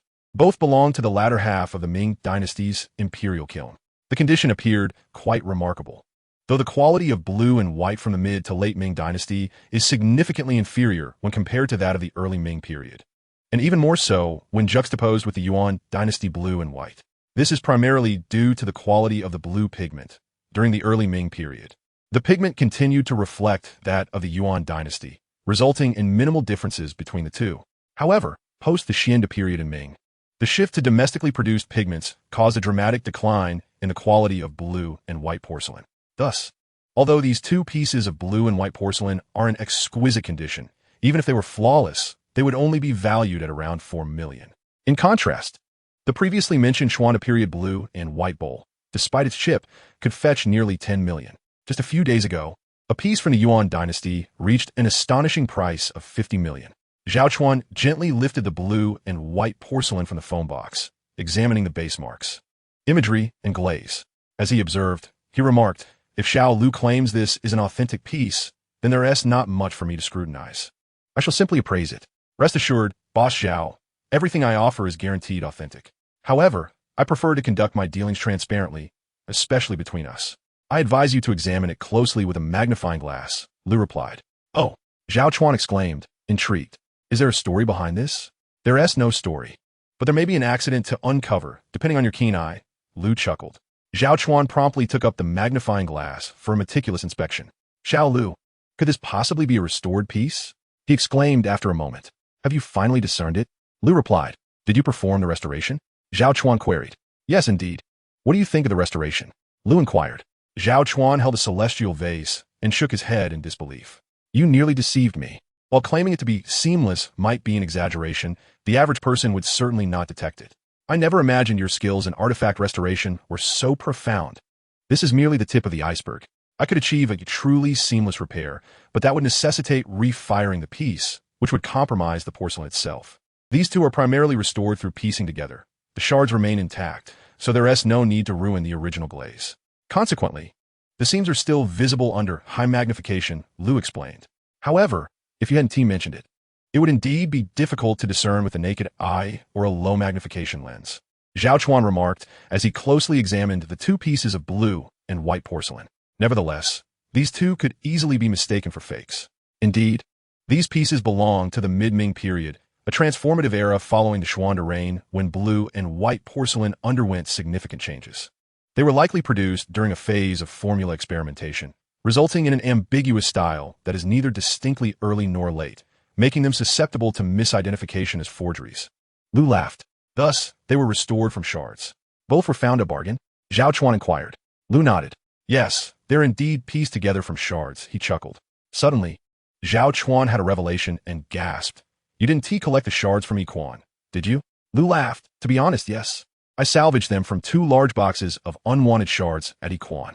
Zhao Chuan stood agape, almost speechless. Incredible, he exclaimed, struggling to find words to express his astonishment. Are you saying these pieces were constructed from scraps found in President Dai's refuse? Lu Xin could hardly believe her ears. Indeed, precisely as you described. Extracted from President Dai's garbage heap, Zhao Chuan chuckled. Wow, Xiao Lu, you're truly remarkable. Lu Xin sighed in admiration. It's bewildering that someone had these assessed at Yiquan and left them to be discarded. This cannot be allowed to leak out, Zhao Chuan laughed. And it must remain hidden from Daiquan, or he would be utterly infuriated. When will you take me to rummage through the treasure trove of the garbage heap? Lu Xin teased. It is all mere coincidence. One cannot expect to stumble upon such treasures daily. Besides, how could one possibly find time to wander about when confined to the shop? Lu also chuckled. Whenever you wish, as long as you take her out, I shall grant her leave. Zhao Chuan responded with a smile. Boss, you must keep your word, Lu Xin chimed in cheerfully. Indeed, I shall. And it will be a paid leave, provided you bring the found items here, Zhao Chuan replied with a grin. So, when will you take me out to hunt for treasures, Lu? Lu Xin Lauget. Next time, I will call upon you, Lu casually remarked. Although he himself was uncertain where to search. Recently, the items he had acquired were purely serendipitous. There was no fixed location awaiting discovery. Let's exchange WeChat. That way we can contact one another conveniently, Lu Xin suggested, taking out her phone.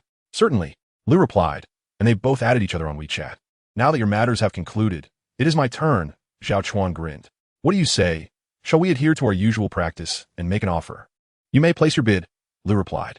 For these 2 pieces, if they were in perfect condition, the celestial vase would be valued at approximately 5 million, and the 3-legged jar slightly less than 4 million, totaling nearly 9 million, Zhao Chuan stated. However, since they have been restored, their value diminishes significantly, despite a seamless restoration. Indeed, Lu reminded him with a smile, the quality of restoration can vary greatly. True, pieces like these can appear indistinguishable from originals at first glance. One might even sell them as genuine to an untrained eye, Zhao Chuan laughed. Just name your price, Lu urged. After pondering for a moment, Zhao Chuan proposed. How about this? You can sign these 2 pieces with me, and I will guarantee you 30,000 for each. Any amount exceeding that, we shall split evenly. What do you think? Chapter 71, Consignment.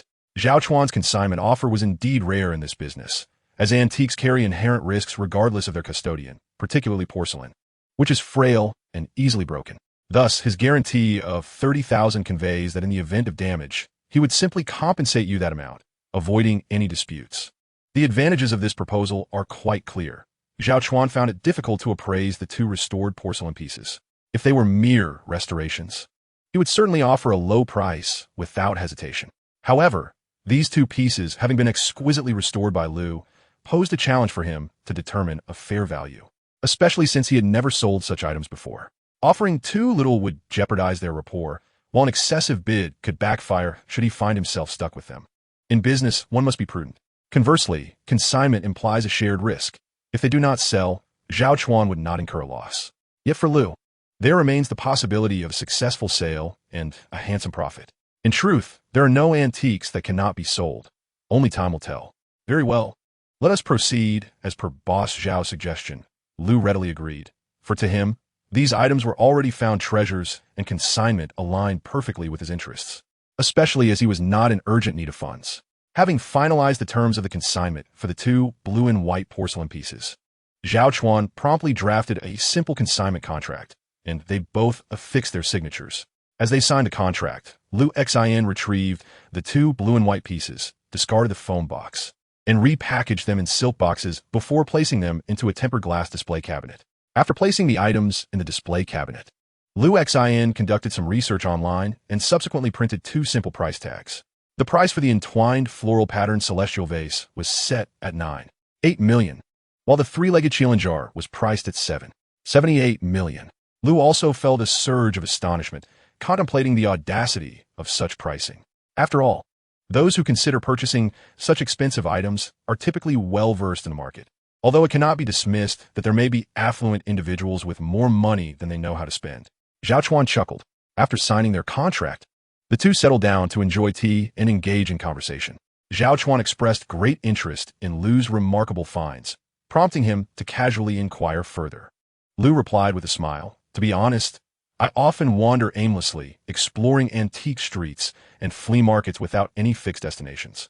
It is truly a stroke of luck to stumble upon treasures in such places. However, relying solely on chance encounters is not a sustainable approach in this line of work." Zhao Chuan responded, "I have heard that there are numerous antique exchange venues and underground auctions in the city. I wonder if you could introduce me to some of them." Boss Xiao, such venues are not easily accessible for young individuals like yourself. They're typically frequented by seasoned veterans. Unless accompanied by someone of influence, it will be difficult for you to gain entry. To be honest, I cannot facilitate your access either. Zhao Chuan laughed. Boss Xiao, your Zhenggu Zhai is the largest shop in the antique market. Surely your status is sufficient. You're being overly modest, Lu teased. I may hold a prominent position in the antique market, but in the broader realm of coastal collectibles, I am but a minor player. The true elite are the wealthy collectors who rarely make appearances, Zhao Chuan remarked with a smile. In due time, you will understand when you encounter them. However, aside from the antique street, you might also consider visiting the ghost market in the west of the city. Isn't the ghost market similar to the antique street? I have heard it is even less specialized, selling a hodgepodge of items, from sewing supplies to broken toys, Lu scoffed. Indeed, the ghost market is quite eclectic. Yet if fortune smiles upon you, you may discover newly emerged items, Zhao Chuan replied with a grin. I reside in the west of the city. You can join me when you decide to go, Lu Xin suggested cheerfully. Visiting the ghost market requires an early start. It opens at 3 in the morning and closes at 6. Are you capable of rising that early? Zhao Chuan laughed. Take me along to hunt for bargains. How can I not rise? Lu replied with a smile. After enjoying a few cups of tea at Zhenggu Zhai and engaging in light-hearted conversation, Lu Xin took his leave. He realized that he had undergone significant changes over the past month or two, now able to sit down and converse with middle-aged gentlemen like Zhao Chuan without hastily departing after selling his wares. In Lu Xion's possession was a small, yet intricate Qianlong period enamel cup depicting magpies playing among plum blossoms. Although petite, the restoration process proved labor-intensive. Due to its size and shallow rim, the visible seams in the pristine cup were glaringly apparent, making it exceedingly challenging to achieve an invisible repair, especially since Lu was reluctant to resort to reglazing and firing methods. That evening, Lu meticulously worked on the enamel cup with a magnifying glass, striving for a seamless restoration. He toiled late into the night, only to be startled by the resplendent fireworks illuminating Jinshan village. Wow, he exclaimed. Lu abandoned his work and hastily made his way to the balcony, where he beheld the two small buildings in the nearly stripped Golden Mountain village, now surrounded by a series of fireworks that burst forth not skyward, but rather towards the ground. He quickly dialed Fei Long's number, and, as anticipated, the thugs hired by the developer were forcefully attempting to breach Fei Long's front door. Discovering that the door was too sturdy to break open, they resorted to bringing in a cutting machine to dismantle it. Fei Long's father had already alerted the police, yet the arrival of the squad car was delayed, citing the impassable roads due to the village's demolition. Faced with the imminent threat of the cutting machine, Fei Long's family had no choice but to ignite fireworks and direct them towards the thugs. Caught off guard by the unexpected display, the group of black-clad assailants, fortunately wearing sunglasses, were left scrambling in chaos, their composure shattered by the onslaught of fireworks. Of course, this scene was something Lu would later witness on a short video the following day. That night, he urged Fei Long to promptly download the recorded footage from the surveillance cameras and upload it to social media. However, as anticipated, The next day brought unfortunate news. Fei Long's family was cut off from water, electricity, and gas. By noon, the footage that had been uploaded the previous night was taken down. Concerned, Lu decided to visit Fei Long's house after school, as he had not shown up for classes. Fortunately, you installed solar-powered cameras as I suggested. Otherwise, with the power out, everything would have been lost, Lu remarked. Fei Long's father fetched a chair for Lu, advising him to sit outside due to the overwhelming odors emanating from inside the house. Indeed, in the sweltering summer heat, even a single day without water had rendered Fei Long's home quite unbearable. Uncle, this is untenable. How can one endure such conditions in the summer without water or electricity? Lu expressed. I understand, but I'm not asking for an exorbitant sum. I have merely requested compensation equivalent to what others have received. Yet, these individuals believe our house is too large and the compensation too substantial. So they are unwilling to comply, Fei Long's father replied indignantly. The policy is clear. Legitimate houses built before the planning announcement are entitled to compensation. I possess the village's prior documentation, and they had previously agreed. Now they attempt to undervalue our property. If necessary, I will stand my ground. Our home is centrally located, and I will see how they proceed with their construction. Chapter 72. Zhu Yun. Lu, momentarily at a loss for words, surveyed the disarray at the entrance and pondered how they could possibly endure the summer under such circumstances. Lu, I need to discuss something. Fei Long pulled Lu aside and whispered, have you exhausted the 100,000 you won from the last street race? Not yet. Why do you ask? Lu replied, all right, I can give you 100,000. Is that sufficient? Before Fei Long could finish, Lu swiftly produced his phone. That amount is excessive, Fei Long countered. Take the 100,000 for now. If it proves insufficient, we can discuss further. I still have more funds, Lu insisted. More? Where did you acquire such money? Fei Long inquired curiously. We can address that later, Lu responded. But this situation is not sustainable. What then? The surveillance footage you had uploaded last night was taken down by noon today. Are you aware of that? Fei Long sighed. I saw it, Lu confirmed. The road must be traversed, and indeed, Zhaoye real estate is exceptionally formidable, almost omnipotent. Engaging them single-handedly is undeniably a disadvantage. I am aware of this, yet we find ourselves in a precarious position. We cannot simply allow them to dismantle our efforts without resistance. You may not know, but it is rumored that the demolition office has clandestinely assigned all demolition tasks to Zhaoye without allocating any monetary compensation, directly deducting a portion from the land price. Thus, every penny saved from demolition compensation by the developer enriches their own coffers. Consequently, they're only willing to compensate for one building while refusing to acknowledge the other. Fei Long was taken aback. He had initially thought that his family's dispute with the developer stemmed merely from a disagreement over the compensation rate. Little did he know that this developer intended to unjustly seize one of their buildings. This approach is untenable. We must expose them, Lu insisted. Expose them? That would be futile. Even calling the police is ineffective. Which media outlet in the city would dare to report on this? Even short videos have been suppressed, Fei Long lamented. This mention of media prompted an idea in Lu's mind. Fatty, do you recall the two individuals we rescued at Weiyuan Mountain last time? Of course. A man and a woman, Fei Long replied suddenly. You mean the woman, right? She seemed to be a reporter, but would she dare to expose this? Zhaoye is quite powerful. She appears to be a journalist from the provincial television station. Let's take a chance. I'll call her, Lu responded as he retrieved Zhu Yun's contact number. To his surprise, the call connected after only 2 rings. Zhu Yun was genuinely astonished to receive a call from Lu, though her delight was evident.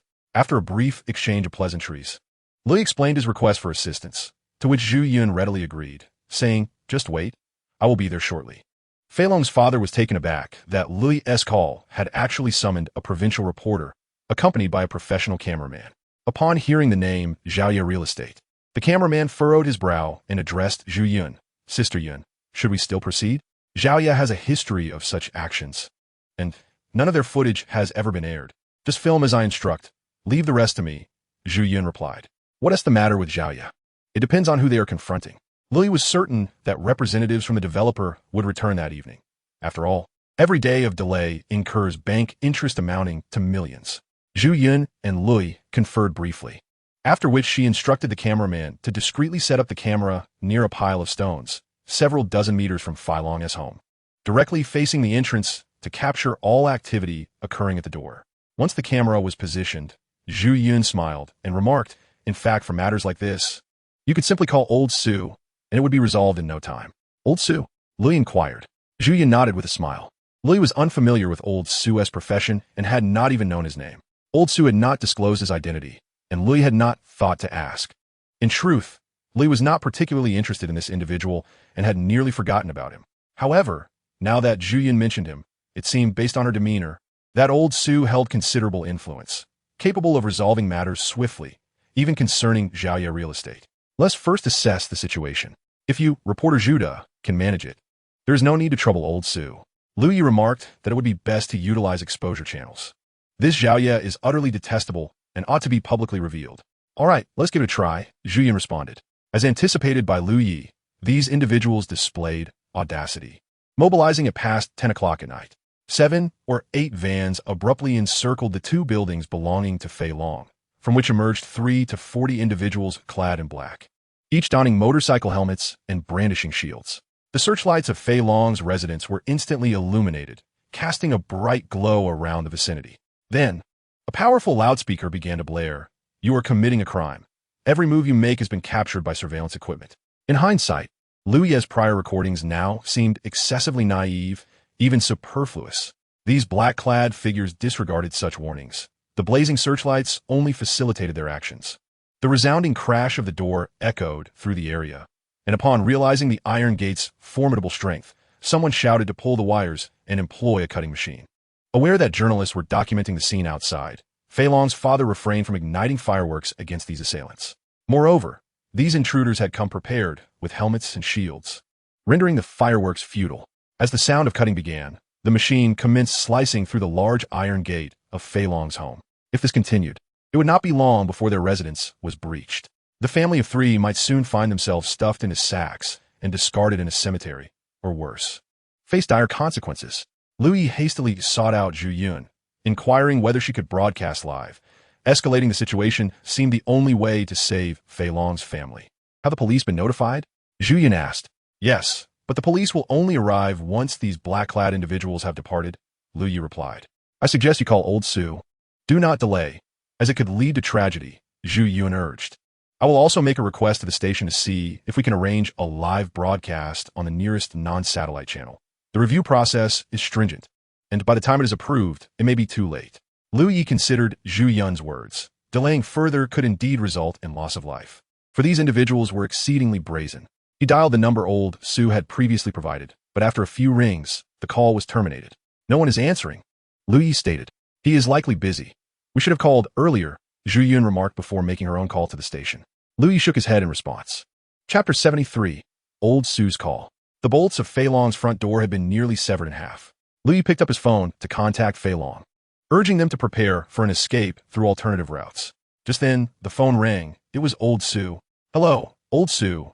I apologize for calling so late, Lu Yi said apologetically once the call connected. It is I who should apologize. I was unable to take your call earlier. I hope you do not mind. Little Lu, you called me for a reason, did you not? Please, speak freely, old Su replied. Though polite, his tone was direct. I wonder if you recall the plump individual from our trio during the last excursion to Wuyuan Mountain? Lu Yi indeed. Indeed. I still recall that you all refer to him as Fat Dragon, correct? Old Su chuckled. Lu promptly relayed the details of Fat Dragon's family's demolition situation to old Su in a succinct manner, also expressing the urgency of the current crisis, stating that failure to act could result in fatalities. Old Su was taken aback, exclaiming, Is that truly the case? I have heard that Zhaoye is somewhat arrogant, but this is simply outrageous. Are they not engaging in criminal activities? However, Zhaoye is a large enterprise within the province. To confront them, one must have substantial evidence. Lu, feeling increasingly anxious, replied, Old Su, lives are at stake here. Could you assist in resolving this immediate issue first? The police have been notified, yet they have not arrived. Rest assured, I will assist you forthwith, old Su assured him. Furthermore, the evidence you mentioned is being captured with the help of reporter Zhu Yun. Lu responded, Very well. Please pass the phone to her, old Su instructed. Lu handed the phone to Zhu Yun, who briefly explained the filming situation to old Su and mentioned the unsuccessful application for live broadcasting. After a brief conversation, Zhu Yun ended the call. Merely 2 minutes later, she received a call from the station, announcing that they were ready to commence the live broadcast. Lu immediately contacted Fat Dragon, informing him that the television station was about to go live, urging them to swiftly silence the loudspeaker and shout for help from within the house. The advancements in technology are indeed remarkable, Zhu Yun could conduct a live broadcast using just her mobile phone without the need for a broadcasting vehicle. As the on-site reporter, she began to describe the situation before the camera. Upon noticing the sudden presence of reporters and cameras, the men in black rushed forward, arrogantly demanding, "Which media outlet do you represent? Who authorized your presence here? We are from the provincial satellite TV. May I inquire who you are and what your purpose is here?"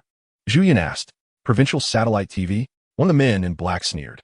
"It would be futile to film this. I will tell you directly that we are from Xiaoya Real Estate.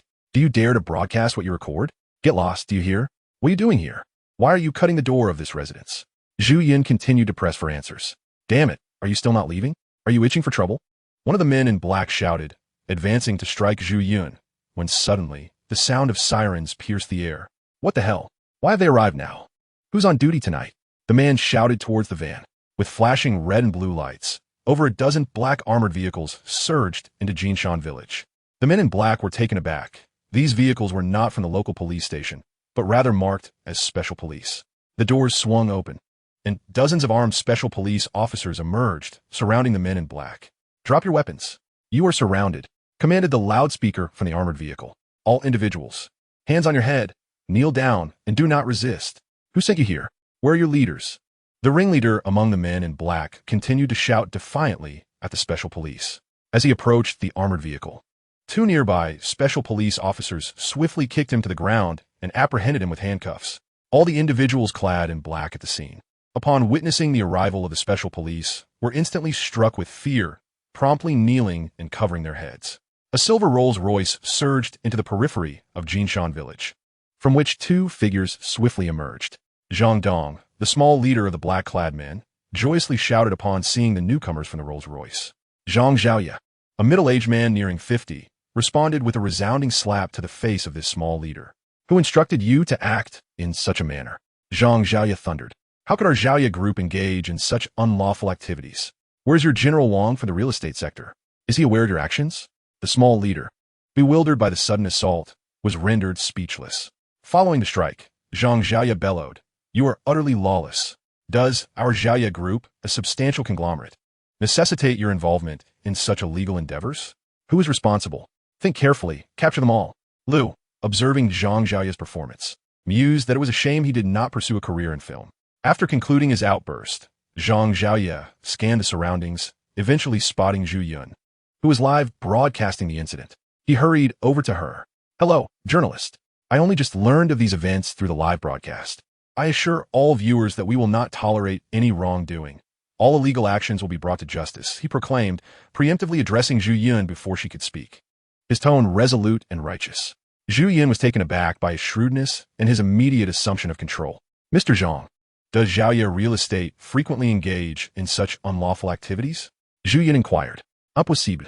This is an isolated incident, but I assure everyone that should such matters arise again, they will not be overlooked," Zhang Xiaoya replied. "Mr. Zhang, according to regulations, matters of demolition should not concern developers. Why is Xiaoya intervening in the demolitions of Jinshan village?" Zhu Yun pressed relentlessly. "I have heard that your company intends to compensate this household for only one building, denying recognition of the other. Is that true?" She continued. "I'm not entirely aware of the specifics. However, I assure you, we will adhere strictly to legal protocols and ensure that the common people do not suffer any losses," Zhang Xiaoya responded. As he spoke, two black Mercedes Maybachs hastily entered the outskirts of Jinshan village. Upon noticing their arrival, Zhang Xiaoya swiftly approached them, exchanging hushed words with the individuals who emerged from the vehicles. The figures descending from the Maybachs were evidently Zhang Xiaoya's subordinates, who greeted him with deference. Finally, Fei Long's father opened the grand door, and Zhang Xiaoya, accompanied by several executives from Xiaoya Real Estate, made his way toward him, with Zhu Yun and her cameraman trailing closely behind. "Good day, Mr. Wang. I am Zhang Xiaoya, chairman of Xiaoya Group. I wish to extend my apologies. Regardless of the circumstances, such occurrences should never transpire in today's Binhai. This is clearly contrary to the principles of our Xiaoya Group. Rest assured, I will not condone the actions of these troublemakers," Zhang Xiaoya asserted, as if the fate of these individuals rested solely in his hands. Fei Long's father, observing the unfolding situation, wore a perplexed expression, bewildered by the sudden and dramatic turn of events. Zhang Xiaoya beamed as he gazed at Fat Dragon's father, eagerly awaiting his response. However, Fat Dragon's father found himself at a loss, for the sudden turn of events left him bewildered, unsure of the underlying issues. Lu Yi, he called out. Although Lu Yi was reluctant to appear at that moment, he had no choice but to approach upon being summoned. I just made a call to a friend for assistance, and this friend, Wang Long, is also familiar to you, Lu Yi remarked nonchalantly. I know him. Who is he? Fat Dragon interjected, astonished. Old Su, the individual we rescued during our trip to Yuan Mountain, Lu Yi replied. You saved him. It has nothing to do with me. Fat Dragon retorted, but who is this Old Su, and what makes him so formidable? Let us set that aside for now. Lu Yi turned to Fat Dragon's father, Uncle. You should seize this opportunity to finalize the contract with them. It is likely they have received prior notice, especially since it was broadcasted live. They will want to resolve this matter amicably. Fat Dragon's father was certainly eager to sign the contract immediately, as such days were unbearable. Forget the trivialities. Focus on how to handle this situation. How do we negotiate the compensation for the relocation? He exclaimed. Today, Xiaoye will compensate your family for all losses incurred, and we will proceed with the relocation compensation according to the plan we previously agreed upon. We can sign right now, Zhang Xiaoye replied with a smile. Which plan was agreed upon? You've altered it several times. Fat Dragon's father replied angrily. Regardless of the version, let us sign according to the highest compensation scheme. We will sign now, and the full amount will be transferred to your bank account by tomorrow, Zhang Xiaoye stated with a grin. Why did you not do this sooner? Is it not better to conduct business properly? Fat Dragon's father asserted with newfound confidence. Mr. Wang, how does a compensation of 500,000 sound to you? Zhang Xiaoye inquired, smiling at Fat Dragon's father. I do not require 500,000. The surveillance equipment and iron gate I installed are worth about 100,000. Just compensate me with that amount. I only seek what is rightfully mine. I will not accept a single penny more, Fat Dragon's father declared generously. He meticulously reviewed each word of the contract before finally affixing his signature. Once the signing was completed, the special police had already apprehended all the figures clad in black outside and escorted them away. After signing, Zhang Xiaoye once more apologized to Fat Dragon's father before departing with his companions. As he left, he cast a lingering glance at the quiet Lu Yi. Having noticed the young man from the beginning, first standing beside Zhu Yun and later being called in for discussion by Fat Dragon's father, Zhang Xiaoye sensed that tonight's events might have stirred influential figures, possibly linked to this young man. Before leaving, he exchanged a subtle smile with Lu Yi and turned to depart. Zhu Yun's live broadcast had long since concluded, and the atmosphere returned to tranquility. Fat Dragon's father expressed his heartfelt gratitude to Zhu Yun and the cameraman, insisting on treating them to supper, but Zhu Yun graciously declined. Lu Yi escorted Zhu Yun outside and could not help but ask with a smile, who exactly is this Old Su? But the owner of the Xiaoye group personally came to apologize? He is indeed quite impressive. You will likely find out in due time. Just pay attention. And you will learn, Lu Yi replied. Zhu Yun had no intention of revealing Lao Su's identity. Lu Yi chuckled and said, next time you see Lao Su, please extend my gratitude to him. It is you who deserves the thanks. How can it be me? Lu Yi inweited, puzzled. I am grateful to you for granting me this opportunity to appear on screen. The studio just called to inform me that the live broadcast was quite successful. With exceptionally high viewership, Zhu Yun replied with a smile. The following day, Fei Long did not attend school, as he had informed Lu Yi via WeChat that the compensation for the demolition had come through, and his family was moving today. Though Fei Long would not disclose the exact amount received, Lu Yi was aware it must be substantial. Lu Yi couldn't help but lament, damn it. That lazy fatso becomes rich overnight while I toil away. Such is fate. Ever since adding Lu Xian on WeChat during their last visit to the Zhenggu Zhai, Lu Yi frequently received messages from her, inquiring when he would take her out to hunt for bargains. Bargains? As if it were that simple. In truth, there was little to discuss. Lu Xian was merely making conversation, asking whether he had eaten and what was available at the cafeteria during lunch. In the evening, she would ask if he had gone to bed and what books he had recently read, requesting recommendations. Such exchanges held little substance. The school did not break for vacation immediately after the final exams. Instead, they first explained the exam papers before granting a break. Unsurprisingly, Lu Yi secured the top position in the entire school and achieved perfect scores in several subjects, including a remarkable 150 in English.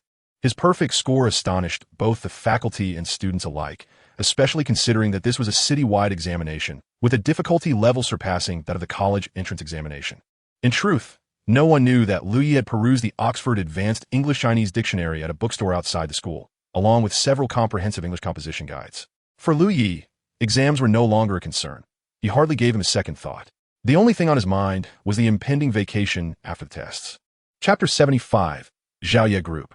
The prospect of vacation naturally brought joy, but Lu Yi was even more elated by a phone call from Zhao Chuan, who informed him that the 2 pieces of blue and white porcelain previously stored at Jinggu Zhai had been sold, and he should visit the shop when he had the chance. Although Zhao Chuan did not disclose the selling price of the porcelain, the tone of his conversation suggested that they fetched a good sum. Lu Yi still had the enamel piece he had restored, and since the 2 pieces of porcelain had sold, he decided to take it along for consignment as well. Upon arriving at Jinggu Zhai, he encountered the familiar scene.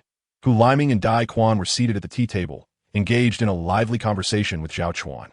The 4 had grown quite familiar, and upon seeing Lu Yi, they greeted him with cheerful smiles and invited him to join them. "What are you all discussing so merrily?" Lu Yi asked with a grin. "We were just talking about Zhaoye," Zhao Chuan replied. "Did you not see the news last week about Zhaoye Real Estate's unlawful demolition of Jinshan Village? I heard that the city issued a penalty yesterday, suspending Zhaoye's development qualifications, prohibiting them from acquiring land for development in the province for 10 years, and the development of Jinshan Village has been forcibly transferred to other developers. Serves them right. Lu Yi Chakdet. To be candid, it is a universally acknowledged truth that developers are often unscrupulous. The world is rife with deceit. Zaiguan Juke, affirming that our profession offers a semblance of safety. Every field harbors its shadows, and ours is no exception." Zhao Chuan responded with laughter, acknowledging that while Director Dai's auction endeavors may indeed be secure, the antiquities trade, upon closer examination, reveals an even darker realm, one that could rival the murkiness of real estate developers. "Zhao, you mustn't deter the youth from pursuing this vocation," Hu Liming interjected. "You are mistaken. Professor Hu, perhaps the young lad, Xiao Lu, is already well acquainted with the intricacies of this industry, which explains his elevated expertise," Zhao Chuan remarked. "I doubt that one can attain such refined appraisal skills solely through reading. Do you not agree, Xiao Lu?" Lu remained non-committal, choosing to smile in silence. "It seems Zhaoye is doomed," Hu Liming declared. "Doomed? Not at all," Dai Quan countered with a smile. "Professor Hu is unaware of Zhaoye's extensive operations. Real estate development merely constitutes one segment of the Zhaoye Group, which publicly encompasses sectors such as catering, building materials, and logistics. Rumor has it that their clandestine ventures are even more expansive, with involvements in our line of work as well. Zhaoda Auction House is part of Zhaoye. Everyone present is familiar with Zhaoda, the second largest auction house, trailing only behind Yichuan. Had it not been for my father's intervention years ago, they would have attempted to outmaneuver Yichuan in a hostile takeover," Dai Quan lamented.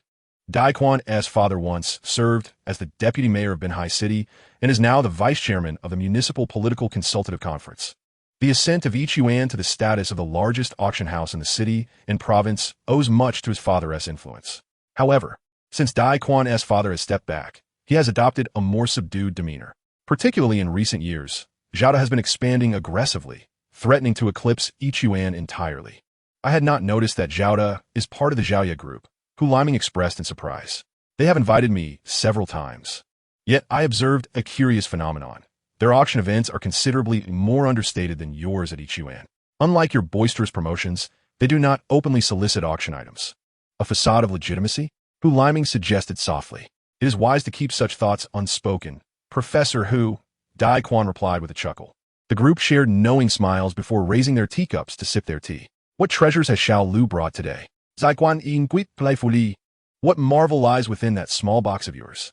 Dai Quan's gaze was fixed on the foam container resting on the tea table. Today, Lu had opted for a cab instead of cycling, as the summer sun was insufferably harsh. He carried a petite enamel cup in a small foam box for convenience. Upon entering, he spotted Dai Quan and quietly placed the foam box on the table without uttering a word, only to be noticed by Dai Quan nonetheless. It is no wonder Dai Quan's attention was captured. Lu frequently transports antiquities in foam boxes, and his current arrival with one naturally suggested something of value. "Just a cup," Lu admitted reluctantly, not intending to reveal the enamel piece before Dai Quan, but the conversation had led him to do so. "Let's take a look," Dai Quan urged with a smile. Lu couldn't help but smile wryly as he pushed the foam box to the center of the tea table. Dai Quan, intrigued, opened the box and discovered an exquisitely beautiful enamel magpie cup, exclaiming, "Oh, enameled ware.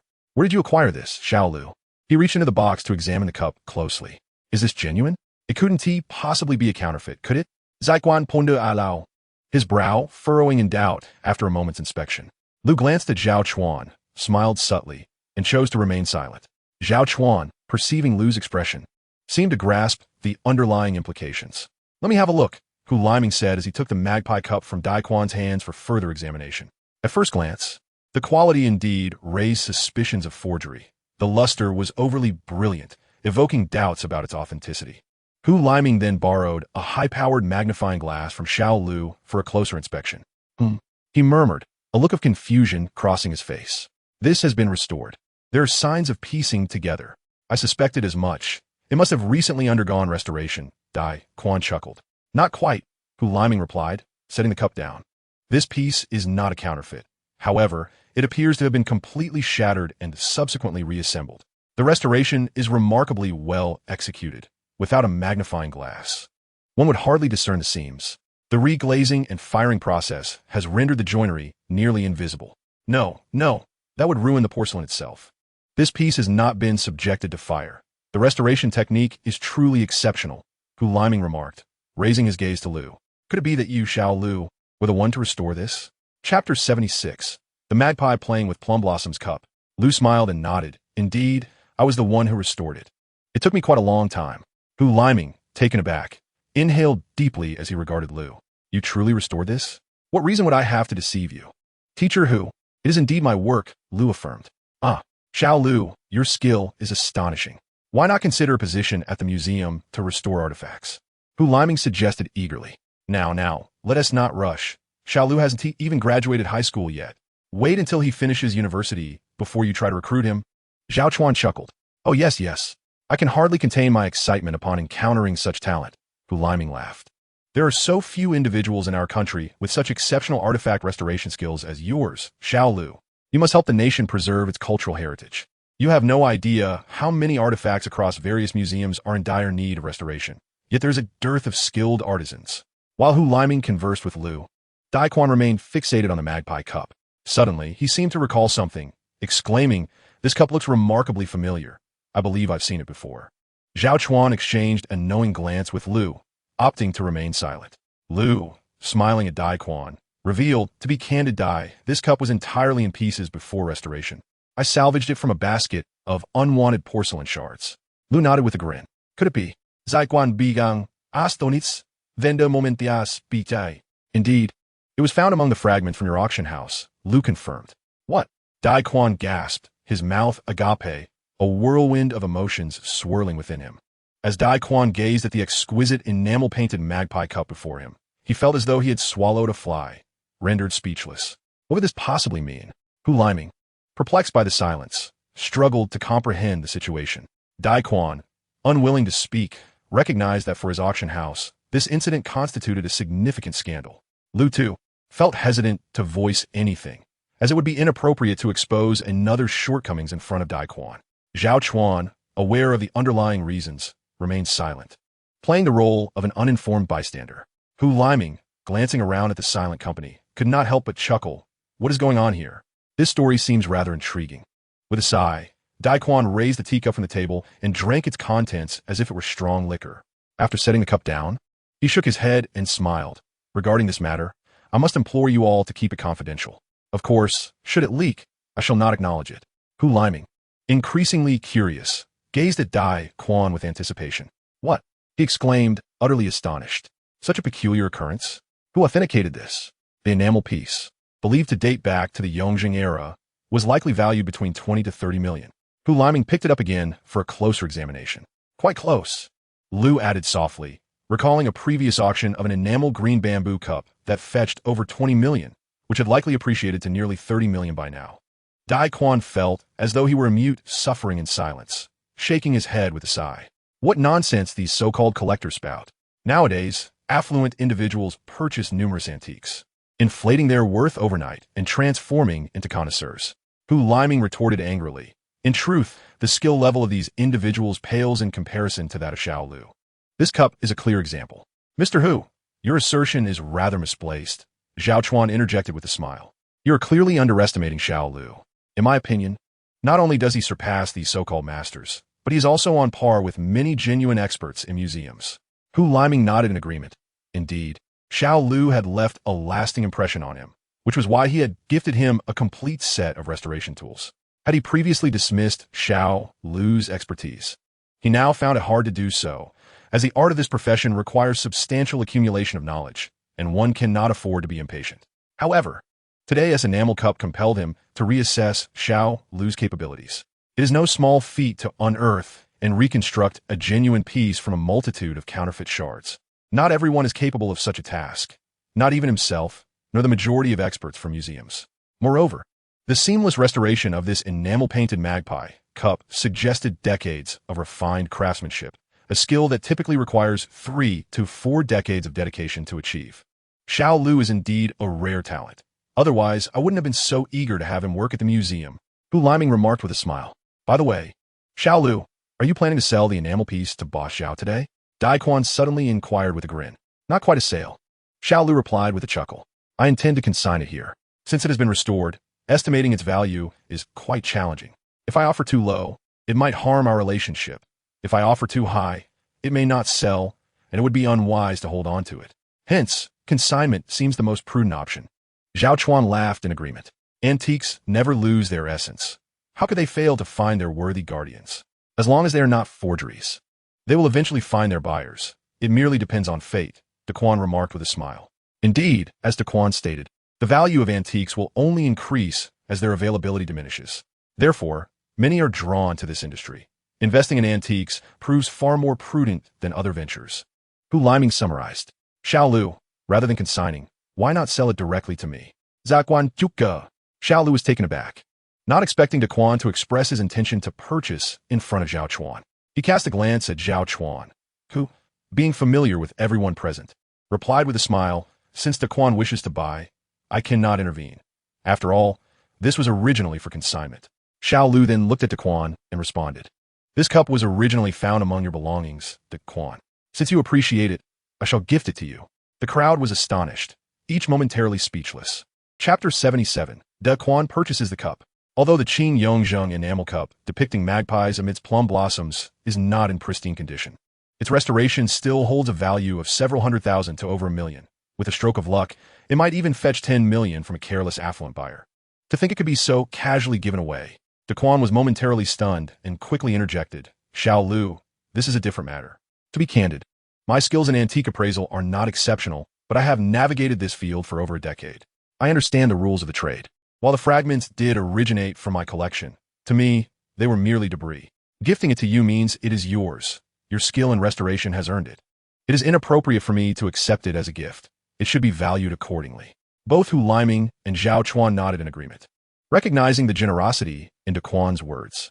In truth, the principle was sound, yet none anticipated Xiao Lu's generosity. Since De Quan wishes to purchase, please state your price. I am uncertain of its worth, which is why I brought it for consignment, Xiao Lu said. De Quan pondered for a moment, feeling a twinge of internal conflict. How about this? I shall offer 1 million. Xiao Lu, you might take a slight loss, but how does that sound? Zaquan Hopo Politili. Though he felt the weight of the sum, as 1 million was arguably insufficient, especially considering the potential for higher bids at Zhao Chuan's establishment, which could reach 70 to 80 million at least. However, Xiao Lu was unconcerned, having found it among De Quan's possessions. One should not be overly greedy and should know when to accept a good deal. Very well, we shall proceed as you suggest, De Quan, Xiao Lu replied. De Quan was decisive in his dealings, promptly making a call to transfer 1 million to Xiao Lu and taking possession of the enamel cup without signing a contract.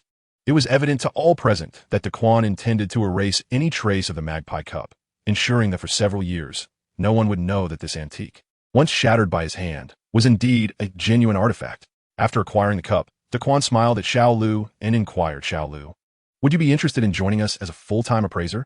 The appraiser, Lu Yi, had previously assessed Zhao Chuan's artifacts, including a piece of blue and white porcelain with a valuation of 50 million, which he identified as a counterfeit. Before Lu Yi could respond, Dai Quan cheerfully remarked, I have complete faith in your expertise, Lu. Rest assured, I shall compensate you at the rate of a top-tier expert, 10,000 per hour. Lu Yi was taken aback. That rate seemed exorbitantly high. Yet, before he could voice his thoughts, Dai Quan added, if you doubt this price, just ask Teacher Hu. It is undoubtedly reflective of a first-class expert's worth. Hu Liming nodded in agreement, stating, my fee is likewise set at this rate. Although I have taken fewer opportunities to assist with evaluations in recent years, as my role as vice director has somewhat constrained me. How's that sound? Dai Quan inquired. Sounds good. Lu Yi replied with a smile. At this juncture, Hu Liming suddenly proposed, Lu, would you be interested in delivering a lecture on artifact restoration to our colleagues at the museum? Me? Lu Yi exclaimed in surprise. The astonishment was palpable among all present. It was indeed surreal for a high school student to lecture professionals. Indeed, your mastery in artifact restoration is far too exceptional to keep to yourself, Hu Liming encouraged. Teacher Hu, let us not get ahead of ourselves. I would hardly appear like a lecturer. It feels like a jest, Lu Yi chuckled. Seriously, think it over. Hu Liming insisted earnestly. Perhaps another time, Lu Yi replied. Dai Quan and Hu Liming, seeing that Zhao Chuan and Lu Yi still had matters to discuss, took their leave. I certainly lacked such expertise. Lu Yi protested. Oh, young man, do not be so modest. Zhao Chuan laughed. While others may be unaware, I am well informed. The 2 pieces of blue and white porcelain you restored have sold as genuine. Really? Lu Yi gasped. Indeed, this only underscores your remarkable restoration skills. Zhao Chuan chuckled. The celestial vase sold for 4,200,000, and the 3-legged jar fetched 3,600,000. As per our previous agreement, I shall compensate you with 60,000 for the 2 pieces, and we will split the excess. Hence, I shall give you 420,000. It was a delightful surprise that 2 salvaged shards of porcelain had yielded such a windfall. It is a pity about the recently restored enamel piece. Had Dai Quan not seen it, I reckon it could have easily surpassed 1 million based on your restoration prowess. Zhao Chuan remarked. However, you are indeed generous. After all, they were found there, and he remains oblivious about the blue and white pieces. If he were to discover their true value, he would likely be astounded, Lu Yi replied. Initially, summer vacation plans involved another treasure hunt at Weiyuan Mountain, but Fai Long, having become a quintessential second-generation wealthier, had lost interest in such pursuits. Lu Yi broached the topic of returning to Weiyuan Mountain with Fai Long, who suggested postponing it to first enroll in driving school and obtain a license to rapidly procure a vehicle. Fai Long took Lu Yi along to the driving school. And after completing the first theoretical exam, on the very first day of practical lessons, Lu Yi demonstrated his driving skills to the instructor. The instructor was left speechless, as Lu Yi's proficiency far surpassed that of the instructor. However, Fei Long's experience was less fortunate. He faced the instructor's scornful berating, with the instructor's heavy hand leaving his thigh bruised as he lamented. Are you using a pig's brain? I speak in human language, yet you fail to comprehend. Do you? Depart from my presence and witness what I shall accomplish. Lu previously mentioned a visit to the ghost market, yet time has eluded us. With the arrival of summer vacation, time is now abundant. He arranged to meet Lu Xian at the entrance of the Confucius Temple, preparing to explore the fabled ghost market.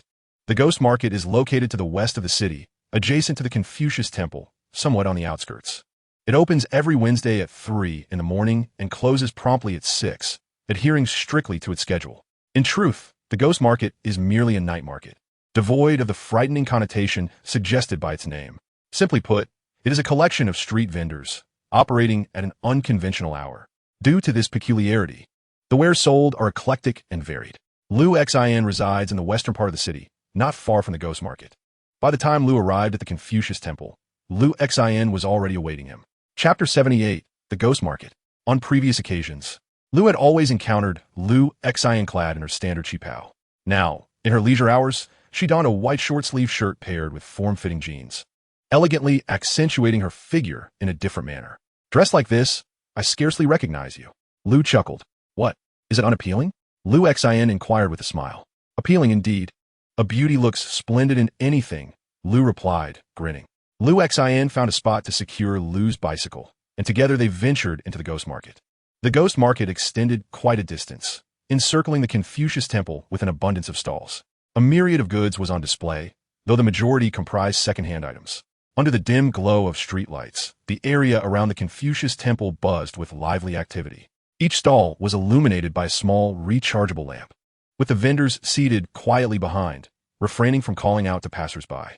If one approached and crouched down, they were free to examine the items at their leisure.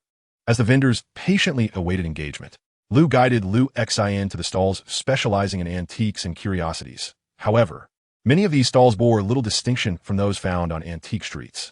After perusing for some time without uncovering anything of value, Lu Xian remarked, "Isn't this ghost market merely a chaotic jumble of street vendors? Where could one possibly find anything of worth here?" Lu laughed. The notion of stumbling upon hidden treasures is merely a saying. It is not as simple as that. If it were easy, it would lose its allure. Fear not.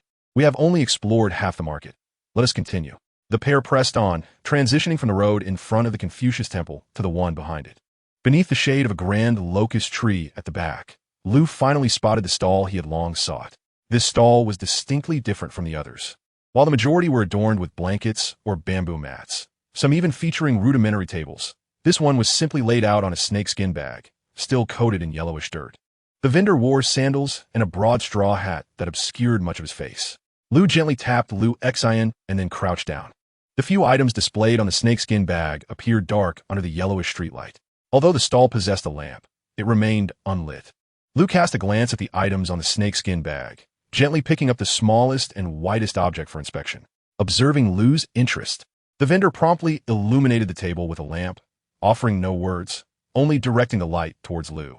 In his hand, Lu held a piece of jade, a small jade dragon, elegantly curved, with distinct signs of oxidation. Bringing the jade to his nose, he detected a pronounced earthy scent, indicating that this small jade dragon had recently been unearthed. From what era is this? Lu inquired. Unknown. You shall judge for yourself, the vendor replied softly. Just unearthed? Lu continued. With a sharp snap, the vendor extinguished the lamp, then quietly asked, Are you buying it or not? Why so many questions?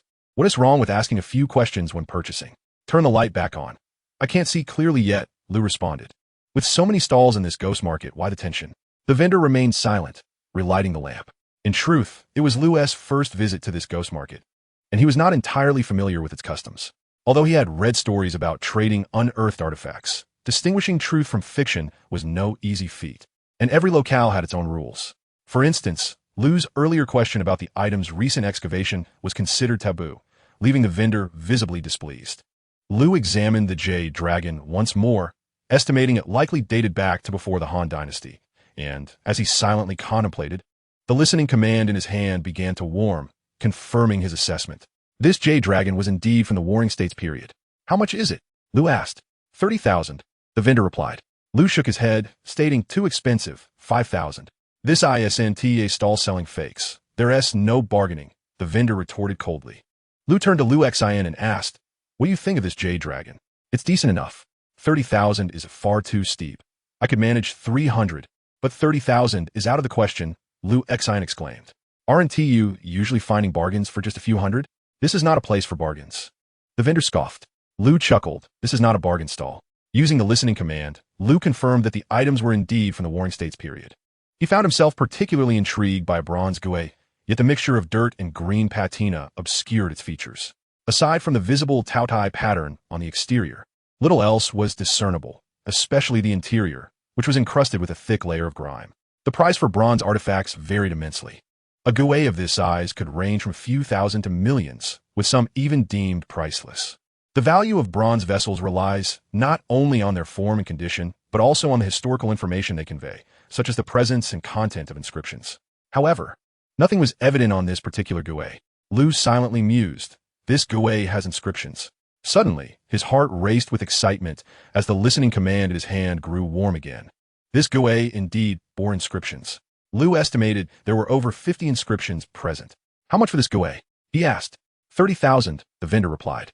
Although your stall does not sell counterfeit goods, you cannot arbitrarily inflate your prices, Lu Yi exclaimed in irritation.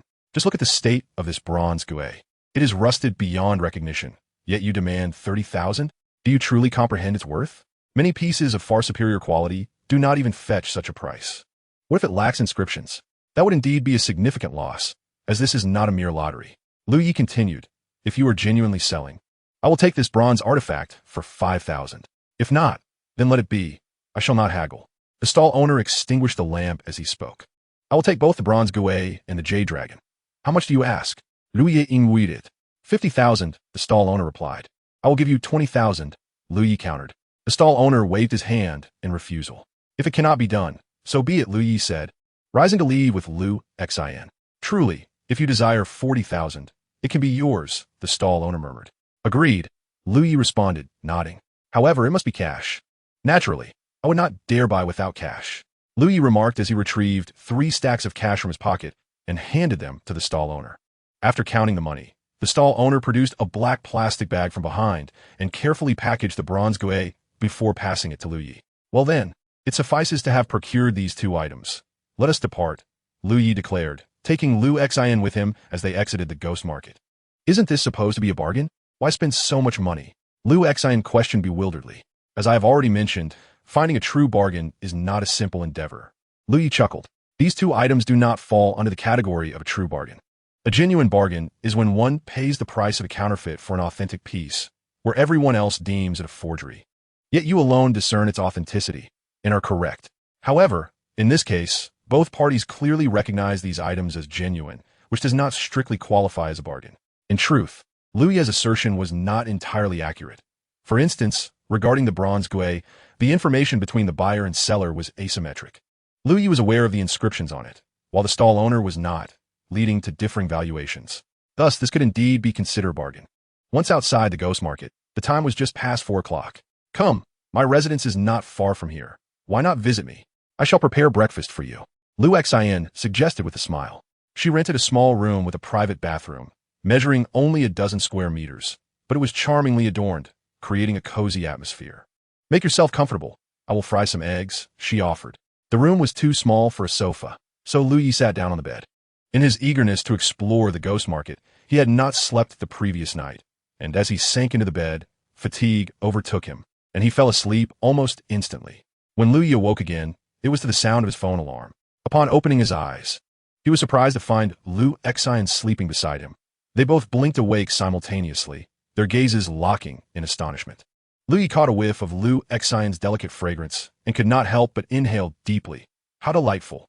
Lu Xian quickly sat up, her face flushed, and exclaimed, "How is it that you fell asleep? It is already 8:30. Breakfast has long since cooled. Hurry, get up and eat." Despite being obscured by thick layers of dirt and grime, the form of the bronze gui remained remarkably intact and discernible. As for the condition and the inscriptions, one can only ascertain their quality after the cleaning process is complete. Lu could not afford to rest and immediately set to work. Although the cleaning of bronze artifacts is not as meticulous as that of porcelain, it nonetheless requires a high degree of professionalism. Improper handling could diminish their value or, in severe cases, lead to their complete destruction. Lu began by boiling a large pot of water to produce distilled water through steam, which would be used to cleanse the bronze pieces. It is imperative that one does not use tap water for cleaning bronze artifacts, as it would cause irreparable damage. Many grave robbers, upon uncovering bronze artifacts, hastily wash them with water, believing they look more appealing, but in reality, this is the gravest form of destruction to cultural relics. In hindsight, Lu felt that the vendors in the ghost market displayed a commendable understanding of their craft. At least they refrained from washing the items directly and preserved them in their original state. The distilled water softened the dirt and grime on the bronze, which Lu gently brushed away with a soft bristle brush. For the stubborn dirt and rust in the intricate designs and deeper recesses, he delicately pried them away with a bamboo stick. After the initial cleaning, Lu was astonished to discover dozens of characters etched into the inner wall of the gui, roughly counting a total of 97 characters. However, due to the heavy rust, distinguishing the characters became quite challenging, rendering the entire inscription nearly illegible. Lu procured some oxalic acid for glass cleaning and meticulously used a cotton swab to gradually remove the rust stains from inscriptions. The detailed cleaning of bronze artifacts is a labor-intensive endeavor, especially concerning the inscriptions, which are crucial to the cultural value of the relics. It cannot be accomplished in just a few hours. Lu dedicated 3 full days to thoroughly clean this bronze gui. Once the dirt and most of the rust stains were removed, the gui appeared remarkably beautiful under the light, with the intricate Taotai designs vividly clear and, most importantly, the inscriptions on the inner wall were now distinctly visible. This bronze gui from the Warring States period bore inscriptions in the complex script of that era, with significant variations among different states. Fortunately, Lu had perused countless texts, making the inscriptions comprehensible to him. The inscriptions were in the script of the Chu state, and he could grasp their general meaning. This gui was a reward from the king of Chu to a general named Yin, honoring his significant victory over the Qin army, during which he reportedly slaughtered 7 commanders in a single battle. As Lu contemplated the identity of this general, Yin, his mind automatically began to match the knowledge stored within, leading him to exclaim in surprise, "Xiang Yin, the renowned general of Chu, the grandfather of Xiang Yu. Incredible." A sudden realization struck him, and he wondered if this bronze gui had recently emerged from a tomb belonging to Xiang Yin. What a pity! While lamenting this potential loss, Lu gently caressed the bronze guet, striving to remove its earthy scent, transforming it from a newly unearthed relic into a cherished artifact passed down through generations. As for the small jade dragon, its cleaning was comparatively straightforward. The discoloration was not severe, and after soaking it in water to expel the dirt for 2 days, Lu discovered that the jade was in quite good condition. It appears to possess a gentle warmth, likely having been cherished by someone for an extended period prior to being buried. Although the jade dragon has an admirable appearance, its value is rather modest, estimated to be around 100,000. Conversely, the bronze guet boasts a significantly higher worth, potentially reaching several million or even tens of millions. However, the challenge lies in its saleability, as it falls under the category of prohibited cultural relics. Lu Yi had previously acquired a blue and white large bowl for 30,000, which he had left untouched on the side, unsure of how to restore it to maximize its value. In truth, employing modern techniques to repair, repaint, and refire it could yield a fortunate outcome on the market, perhaps fetching a few million. Yet, Lu Yi was disinclined to pursue this route, as he regarded it as destruction rather than restoration. In Chapter 80, titled Restoring the Blue and White Large Bowl, Lu Yi continuously examined the bowl, comparing it to fragments of porcelain he had salvaged from the antique street, contemplating the best method for restoration. However, in a moment of carelessness, the bowl slipped from his grasp and fell onto the table, resulting in the loss of yet another piece from the already fractured bowl. Damn it, Lu Yi lamented, vexed at committing such a blunder, an error unbecoming of a professional.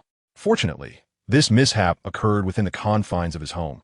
Had it transpired elsewhere, he would have become a subject of ridicule, effectively ostracized from the industry.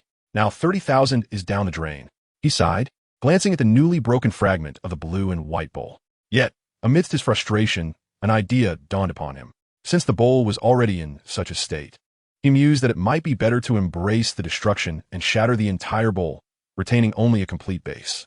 As his thought emerged, Lu Yi felt a jolt of inspiration, envisioning a wholly new blue and white bowl.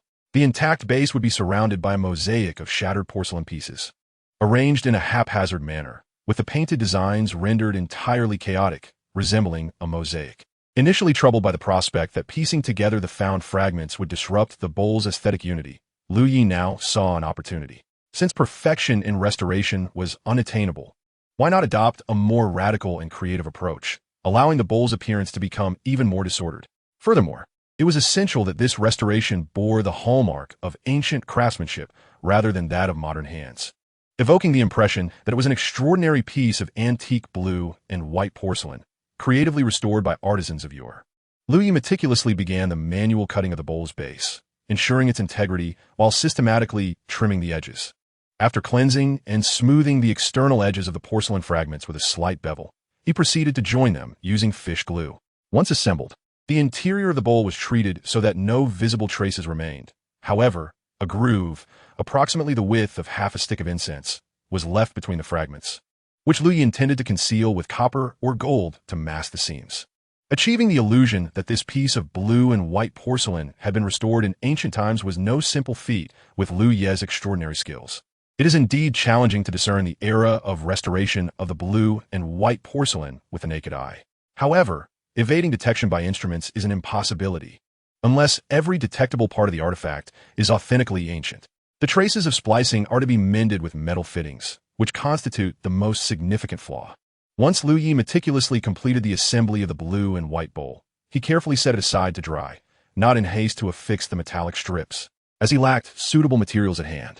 Meanwhile, the driving school notified Lu Yi to take the second section of the driving test. He and Fei Long had registered simultaneously, hence their examination schedules were aligned. Unsurprisingly, Lu Yi passed with ease, while Fei Long faced the unfortunate fate of failing twice. On his first attempt, he neglected to fasten his seatbelt, and, on the second, he forgot to engage the handbrake upon exiting the vehicle. Fei Long lamented his misfortunes, bemoaning the hardships of practicing in a coach car without air conditioning during the sweltering summer, all while enduring the relentless scorn and criticism from the instructor. Of course, Lu Yi could not relate to such torment. He merely patted Fei Long's trembling belly and earnestly remarked, "What a splendid opportunity. Do you not wish to lose weight?" He envisioned that upon the commencement of the next semester, Gu Man would witness a dashing young man in a supercar gracefully come to a halt before her and invite her, "Would you care to join me for a drive? Drive? Why don't you practice instead?" Fei Long retorted in frustration. The crux of the matter was that the instructor forbade it. Lu Yi made a jest that nearly drove Fei Long to exasperation. Regarding Gu Man, Lu Yi found himself rather indifferent. As he put it, he preferred those who exhibited a touch of maturity rather than youthful naivety. However, Gu Man held a different perspective. Just a few days into the summer break, she had called Lu Yi twice, expressing her desire to seek his guidance on study methods. Naturally, Lu Yi concocted excuses and coldly declined. As the saying goes, one must not wrong a friend's wife. Although Gu Man was not particularly significant to Fei Long, he still held her in regard, and Lu Yi felt compelled to respect that. He promptly relayed the details of both phone calls to Fei Long, which earned him 2 lavish meals in return. Lately, Xiao Wei had been in less contact with Lu Yi as she was busy filming with her classmates. She sent him a plethora of photos, showcasing her as an enchanting maid in period attire. Xiao Wei mentioned that she was shooting at the film city beneath Weiyuan Mountain and invited Lu Yi and Fei Long to visit her, revealing that the director had taken a liking to her and had added several lines to her script, promising to secure her a more substantial role next time. Lu Yi, having never visited the film city at Weiyuan Mountain, thought to wait until Fei Long completed his driving course before planning a visit. Dai Quan called Lu Yi, inquiring if he had time to assist him in appraising several items. Lu Yi readily accepted, as who could refuse a remuneration of 10,000 per hour? The venue was naturally at Dai Quan's auction house, and upon Lu Yi's arrival, he fortuitously encountered a familiar face. Although not a close acquaintance, they had met once before. A memorable encounter, as Lu Yi had won a substantial sum of 100,000 from him. As Lu Yi descended from the taxi, he coincidentally came across Jiang Zishuan, who had just parked his vehicle. "Oh, isn't this young Master Lu?" Jiang remarked. With a resounding thud, Jiang Zishuan slammed the door of his Porsche 911 and turned to Lu Yi with a mocking smile. "I heard you're just a penniless student at number 7 high school. I must have been blind to think you were a low-key tycoon.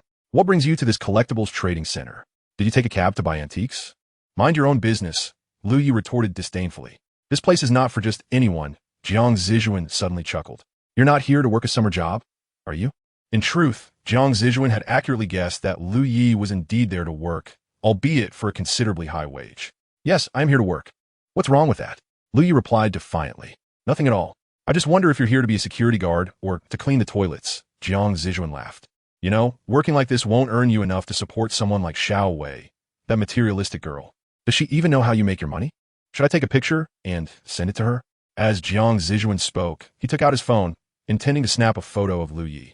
However, Lu Yi, uninterested, quickly made his way into the trading center. Jiang Zishuan, however, found amusement in the situation, chuckling, "A broke loser try to keep up appearances." Dai Quan was waiting for Lu Yi at the auction house, and, upon his arrival, eagerly explained that there were several items needing his appraisal. The most notable being a yuan blue and white porcelain piece. "Yuan blue and white porcelain?" Lu Yi exclaimed, momentarily taken aback. He thought to himself that such pieces were rare. Why were they suddenly becoming so prevalent? Dai Quan, noticing Lu Yi's confusion, quickly reassured him. "It should be different from the last one. The collector is a relative of a city official, much more reliable than the previous one. He wants to auction it through me, and regardless of its authenticity, I'll provide him with a formal appraisal." Lu Yi nodded, indifferent to the identity of the collector. He had only sipped a cup of tea in Dai Quan's office when a loud voice called from outside. "Is President Dai in?" Dai Quan promptly exited to greet the visitor, exclaiming, "President Jiang, you're right on time. Come in and have some tea."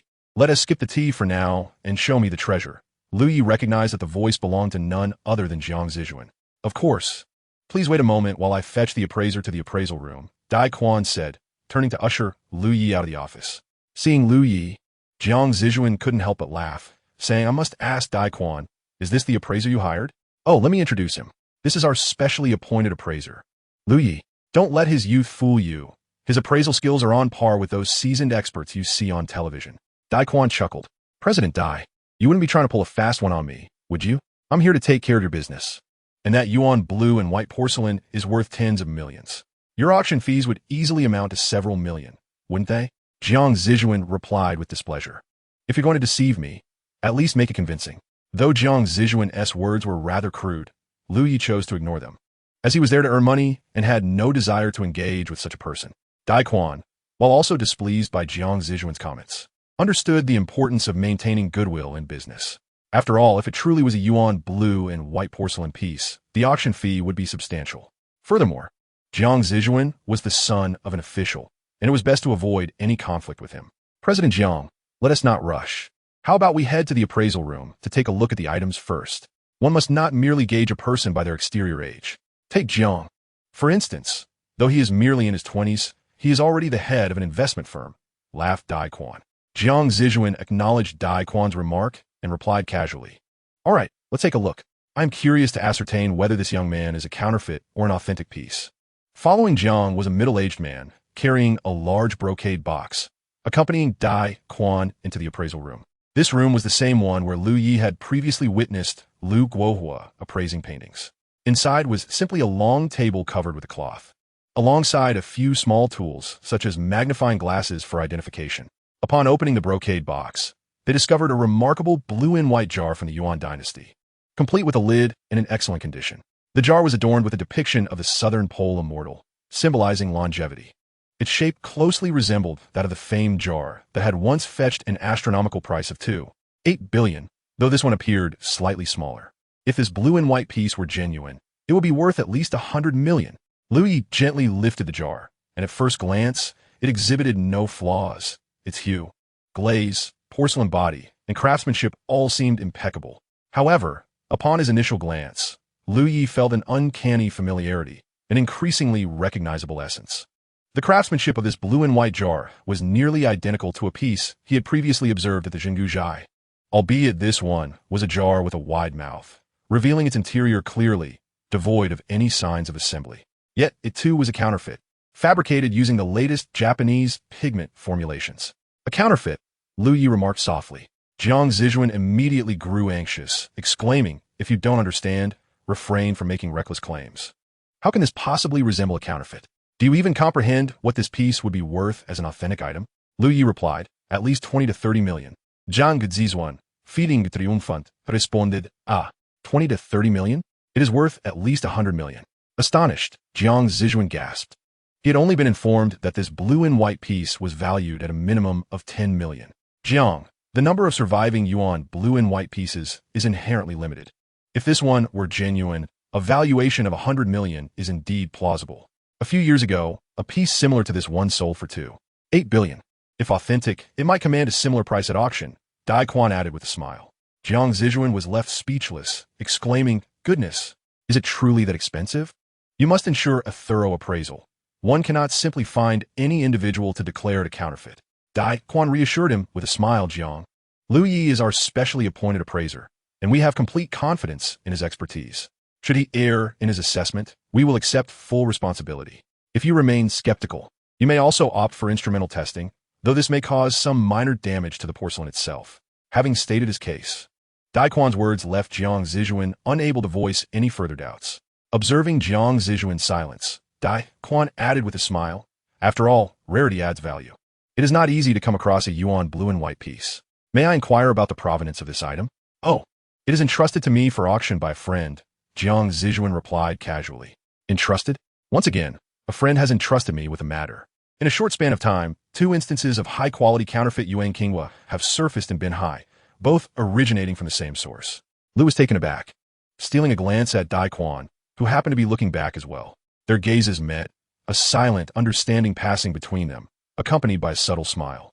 "Well then, since none of you dares to place a bid, I shall explore other options," Jiang Zijuan remarked. "Dai, you mustn't say I haven't taken care of your business. Not all. If you, President Jiang, have any valuable items in the future, please bring them to us at each yuan. We guarantee the most favorable fees." Dai Quan responded courteously. "Would you like to join me for a cup of tea in my office?" "Never mind. I have other matters to attend to," Jiang Zijuan replied, signaling for someone to swiftly carry away a brocade box. "It seems there was a small misunderstanding after our previous encounter," Lu noted. "No wonder he holds you in such low regard," Dai Quan commented. "However, given your age, it is indeed challenging for an auction house to place their trust in you as an appraiser. Yet, your skills are undeniable, and it would be a pity not to utilize them." Lu perceived the underlying regret in Dai Quan's words regarding his invitation to be an appraiser. Indeed, Lu's youthful appearance made it difficult for an auction house to have confidence in his expertise. However, private appraisals would suit him well. "If you're interested, I can introduce you to several prominent investors who adore antiques but lack appraisal skills. They often require appraisers and are willing to pay handsomely." Dai Quan suggested with a smile, as if attempting to redeem himself in some way. Liu understood perfectly. Dai Quan was implying that Ichuan would likely not seek his services as an appraiser in the future. That would be wonderful. I would appreciate your introductions. Liu replied with a smile. Originally, there were several items scheduled for his appraisal, but Dai Quan abruptly cancelled, stating that they were of little value, with the star of the day being the aforementioned Yuan Qinghua. Without lingering, Liu departed from the trading center. Zai Quan, Guai Aga de Bao, transferred 10,000 yuan to Liu despite their brief encounter lasting merely half an hour. Chapter 82, a share each. Outside a tea house near the Wunmiao in the western part of the city, Jiang Zijuan's titanium pink Porsche 911 was parked. He strode directly into the tea house and entered a private room. I say too, what do you mean by this? You give me a counterfeit to sell. Thinking I'm a fool? Jiang Zijuan erupted in anger upon meeting. Please, President Jiang, calm down. Come, sit down and have a cup of tea. I owe you an apology. The speaker was none other than Tu Lei, who had previously appeared in the antique city as Xinguzhai. Jiang Zijuan plopped down, grumbling as he drained his teacup in one gulp. Where did you take the item? How did it end up being deemed a counterfeit? Tu Lei inquired while pouring tea. Where else? It had to be Ichuan, the largest auction house in Binhai. Where else could I go? Jiang Zijuan replied. And who appraised it at Dai Quan's? Tu Lei asked. Can you believe it? Dai Quan actually hired a high school student for the appraisal. Jiang Zijuan expressed his displeasure regarding Liu. A high school student? Tu Lei paused, contemplating, then quickly asked, Is his surname Liu? Yes, yes. How did you know? Do you know him? Jiang Zijuan exclaimed in surprise. No wonder. Tu Lei sighed. What unfortunate luck to have encountered him. What happened to him? Is he truly a master of appraisal? That little brat? Jiang Zijuan scoffed. Jiang, one must not judge by appearances. This Yuan blue and white porcelain of yours is arguably the most successfully replicated piece in the world. To date, no expert has declared it a fake, not even those from national museums, except for this young man named Liu, Tu Lei remarked. Is that true? It must be a lucky guess, right? It's either true or false. Saying one or the other give a 50% chance. Jiang Zijuan expressed his skepticism. I once thought the same as you, that this kid might have just guessed right, but this time he has appraised it correctly, which cannot simply be attributed to luck. Tu Lei countered. Tu Lei spoke the truth. Previously, he had taken a Meiping vase to Zhenguzhai, which, due to its narrow mouth, left behind subtle stitching marks during its making, thus allowing Liu to identify it as a counterfeit. He had assumed that the young man's sharp eyesight had fortuitously caught those marks. However, the jar Jiang Zijuan brought this time was flawlessly crafted, devoid of any flaws that could lead to it being deemed a counterfeit.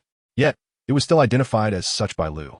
One could only conclude that the lad indeed possessed remarkable skill. I can't comprehend why you would intentionally give me a counterfeit to sell.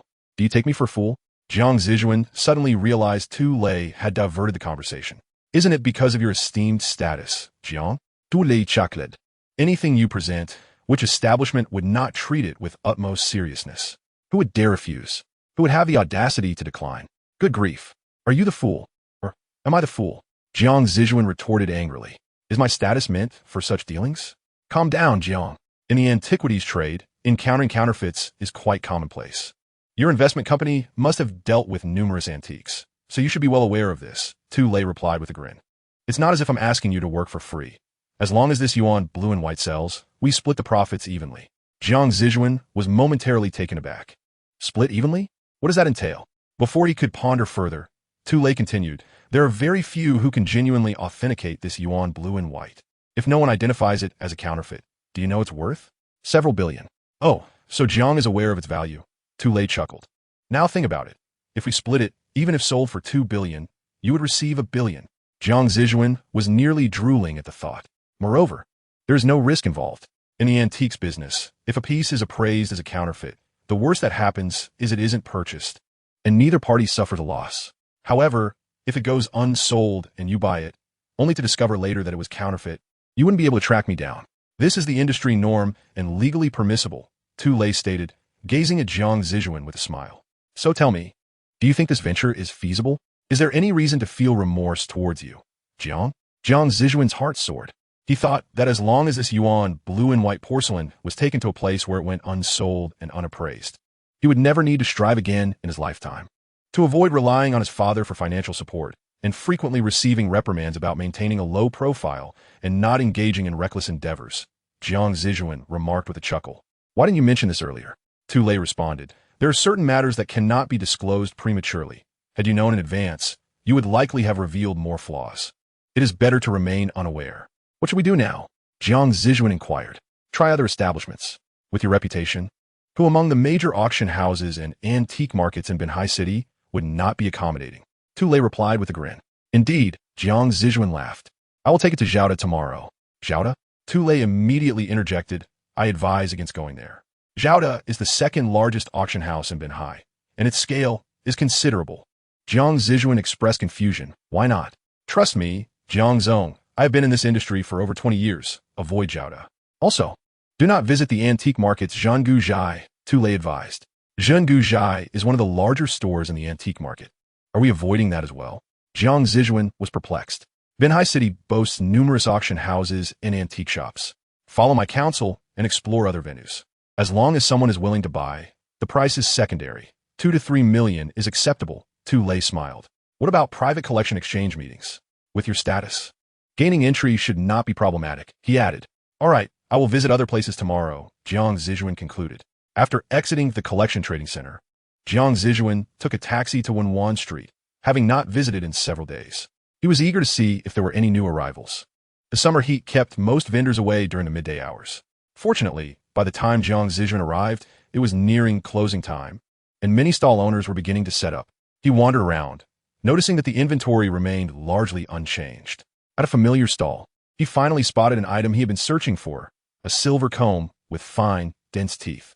Using his listening command, he verified its authenticity, dating back to the Ming Dynasty. The vendor initially quoted a price of 10,000, to which Jiang Zijuan countered with 100. This was a common tactic on Wenwan Street.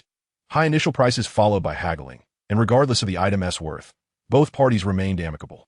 In truth, jewelry holds relatively low value among antiques, especially this silver comb, which lacked a compelling backstory, and its design and condition were quite ordinary. Likely worth only 3 to 400 yuan. After some negotiation, Jiang Zijuan acquired the comb for 500, which was already a considerable sum. The comb's timeline coincided perfectly with that of the blue and white bowl he had previously pieced together.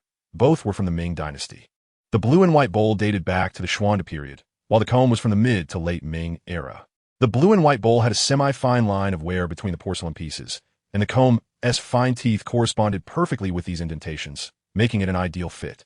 To his surprise, the comb's teeth matched the grooves impeccably, requiring only minor polishing for restoration, thus preserving the historical marks left by time.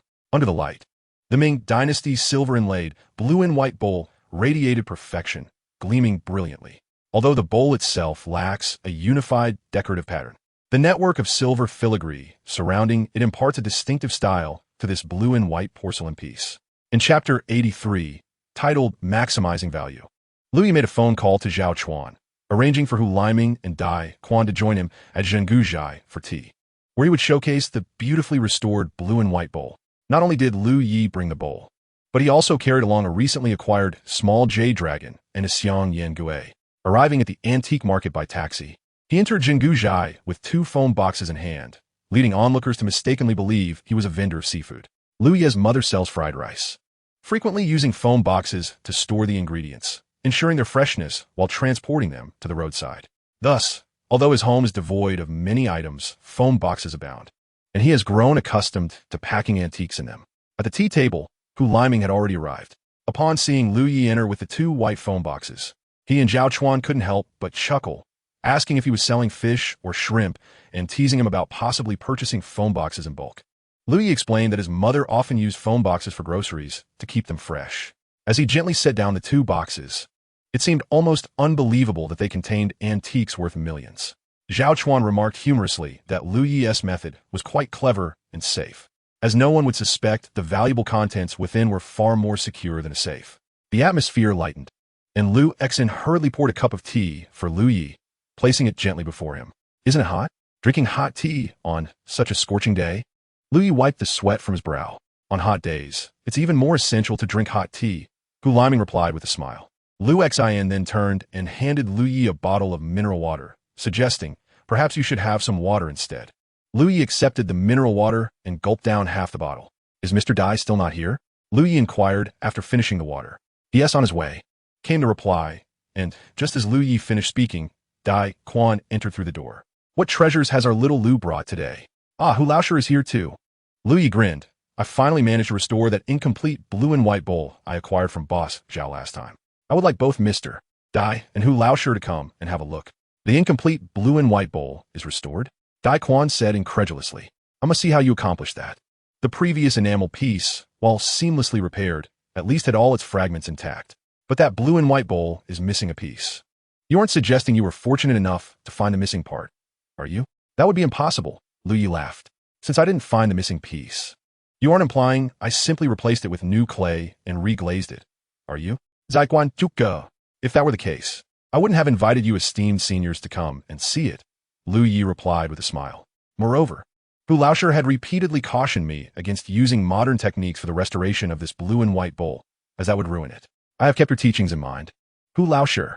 The conversation unfolded with Hu Liming expressing his appreciation for the insights shared, remarking with a smile that with your remarkable restoration skills, you would not resort to such rudimentary methods, which merely restore an item for exhibition purposes. Hu's assertion held merit. From a commercial perspective, such practices could indeed be deemed unwise, failing to enhance the value of antiques and easily leading to exposure. Dai Quan chuckled, noting that despite this, there are still many who engage in such practices, driven solely by profit. Zhao Chuan chimed in, suggesting that even auction houses cannot guarantee the authenticity of the items they sell. Can they? Zhao's observation resonated. After all, the relentless pursuit of perfection and restoration is also motivated by the desire for maximum value. While this reasoning serves to mitigate legal disputes, it is crucial to acknowledge that reputable auction houses would not willingly auction counterfeit goods unless they were intent on tarnishing their own reputation. Dai Quan emphasized the importance of appraisers in this field, acknowledging that occasional misjudgments are inevitable. As the conversation progressed, Dai Quan turned his attention to Lu Yi, expressing his intention to seek him out, only to discover that Zhao had already arranged a meeting. What brings you to seek me, Director Dai? Lu Yi inquired. Dai Quan recounted that he had mentioned introducing Lu to a private appraiser. Just prior to their meeting, a prominent client had called, requesting a reliable appraiser for an exceptionally high-value item needing evaluation. I recommended you, claiming you are a rising star among appraisal masters in the country, he declared with pride. Let us discuss this later. Our purpose here is to view Lu Ye's exquisite blue and white bowl, Hu Liming interjected with a grin. Indeed, let us uncover it, Dai Quan agreed, his excitement palpable. Oh, 2 boxes? Besides the blue and white bowl, is there another treasure?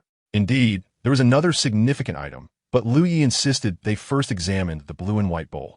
He carefully opened a foam box and gently extracted the restored Ming Dynasty silver-inlaid blue and white bowl.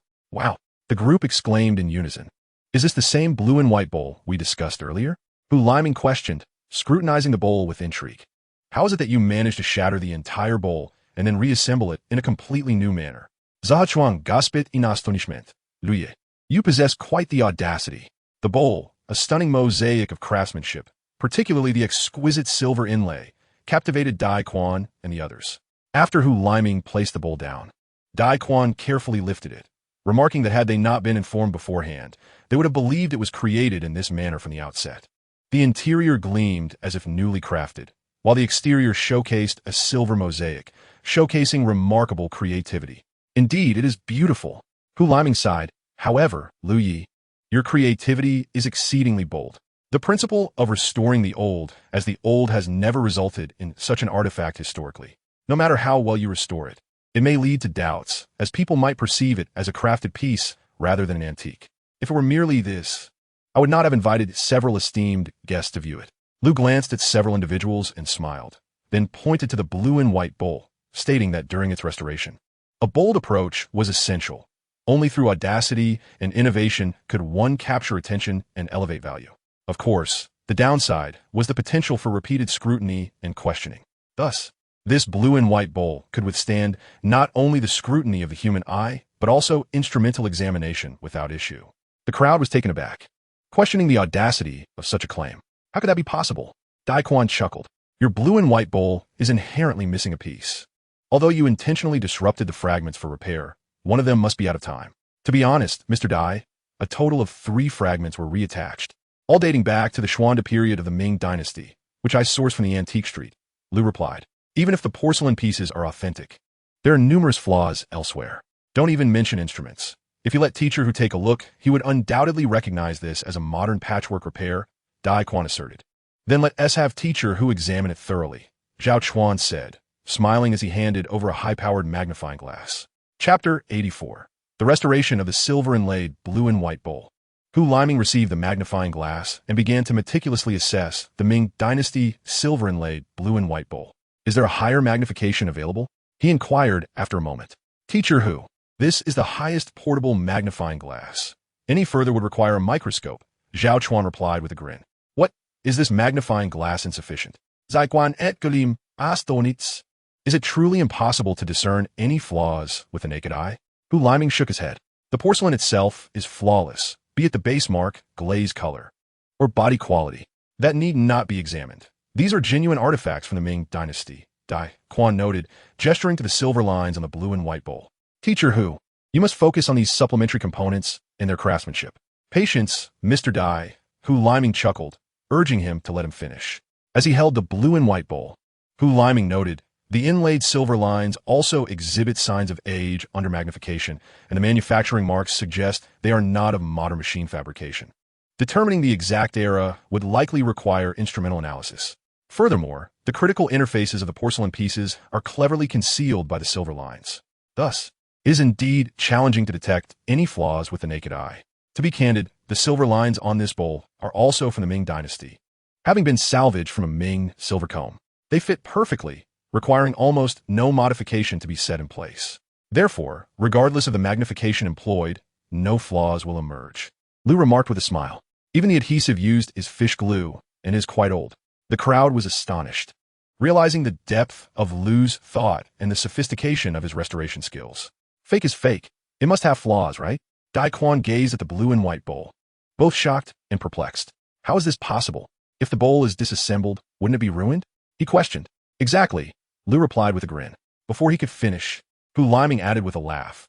Thus, this bowl is flawlessly crafted, even passing instrumental scrutiny. If that is the case, then this is indeed a genuine article. Dai Quan exclaimed. This blue and white large bowl must be worth a fortune. What do you think, Xiao Lu? Are you considering selling it? Zhao Chuan responded with a smile. To be honest, it's quite challenging to appraise this blue and white bowl, as historically, we have never encountered a similar artifact. Lu also chuckled. Indeed, there are no comparable pieces. Zhao Chuan remarked. I wonder if President Dai has any interest in featuring this blue and white bowl in a grand auction? Lu laughed. Upon hearing this, Dai Quan found himself in a quandary. This exceptionally rare Ming Dynasty blue and white bowl, inlaid with silver, could potentially fetch millions at auction. However, given that this piece is a modern reconstruction, there are significant risks involved in auctioning it off. Noticing Dai Quan's dilemma, Lu couldn't help but say, President Dai, if you auction off this blue and white bowl through my platform, I will offer you a commission of 15%. Moreover, I guarantee that if the buyer determines that this bowl is a modern restoration while remaining intact, I will refund the auction proceeds. The crowd gasped in astonishment. Zhao Chuan chuckled. Such a fantastic opportunity. Had I known, I might have opened my own auction house. President Dai, if you decline this offer, it would be better for Xiao Lu to leave it with me for consignment. I would also only take a 15% fee. Of course, why would I refuse? Xiao Lu has guaranteed this for me. It would be foolish to pass it up. Zaiguan Laoget. This blue and white bowl might indeed achieve a remarkable price. President Dai, you need a captivating name and an exquisite description. Zhao Chuan suggested. Professor Hu, please help us come up with a name. Dai Quan chuckled. Hu Liming pondered for a moment and said, let us call it the Ming Dynasty silver-inlaid blue and white bowl. What do you think? Professor Hu? That name is splendid. It sets a strong precedent and evokes a profound sense of connection. Lu laughed. No need for further consideration. That name is perfect, Dai Quan beamed. After examining the blue and white bowl, Lu presented another phone box. There is still another item. Could you all assist in appraising it? Lu said as he opened the phone box. Oh, a bronze vessel. Zhao Chuan exclaimed. Professor Hu, please take a look first.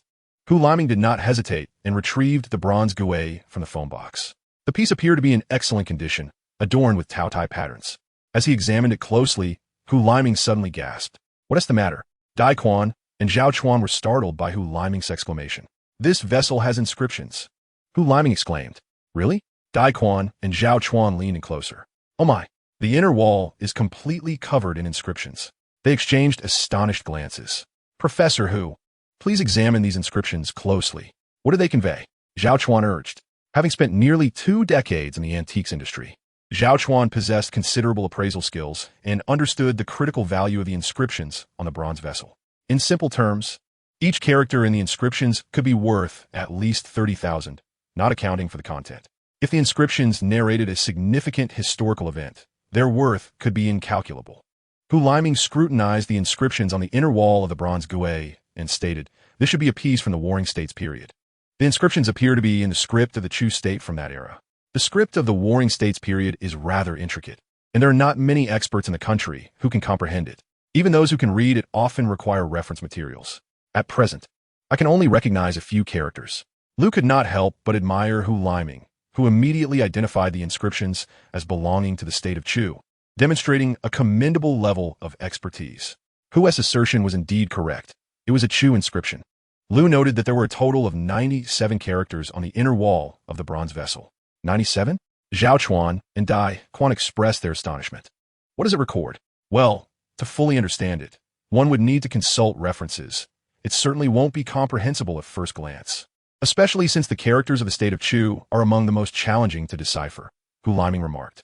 Perhaps I could take a photograph and send it to a friend of mine who is an expert in ancient scripts. As Hu Liming spoke, he pulled out his phone, took several pictures, and sent them through WeChat. Teacher Hu, I have perused some texts on ancient script studies before and can grasp the general idea of this inscription. Lu added. Oh, Hu Liming was taken aback. You can actually recognize the characters of the state of Chu? Pray tell, what does the inscription convey? This bronze vessel was awarded by the king of Chu to General Xiang Yan, Lu explained. Xiang Yan? Hu Liming was visibly surprised. Who is Xiang Yan? Dai Quan inquired. Xiang Yan was a general of the state of Chu, Zhao Chuan clarified, the grandfather of Xiang Yu. The grandfather of Xiang Yu, Dai Quan exclaimed, realizing the significant value of the artifact. Please continue, what is the inscription detail? Hu Liming was keenly interested. The inscription recounts the story of General Xiang Yan's decisive victory over the Qin army at Chengfu, where he defeated 7 commanders in a single battle. Lu elaborated. The Battle of Chengfu? Hu Liming gasped. Zhao Chuan inhaled sharply, feeling the chill from the air conditioning, and exclaimed, this is indeed a national treasure. As they conversed, Hu Liming's phone suddenly rang. Ah, it's my friend calling. Let's see what he has to say, he said as he answered the call. From across the table, the others could faintly hear the excitement in the voice on the other end of the line, speaking rapidly. After a brief conversation, Hu Liming concluded with, I'll inquire about this for you. We can discuss it further later, and hung up.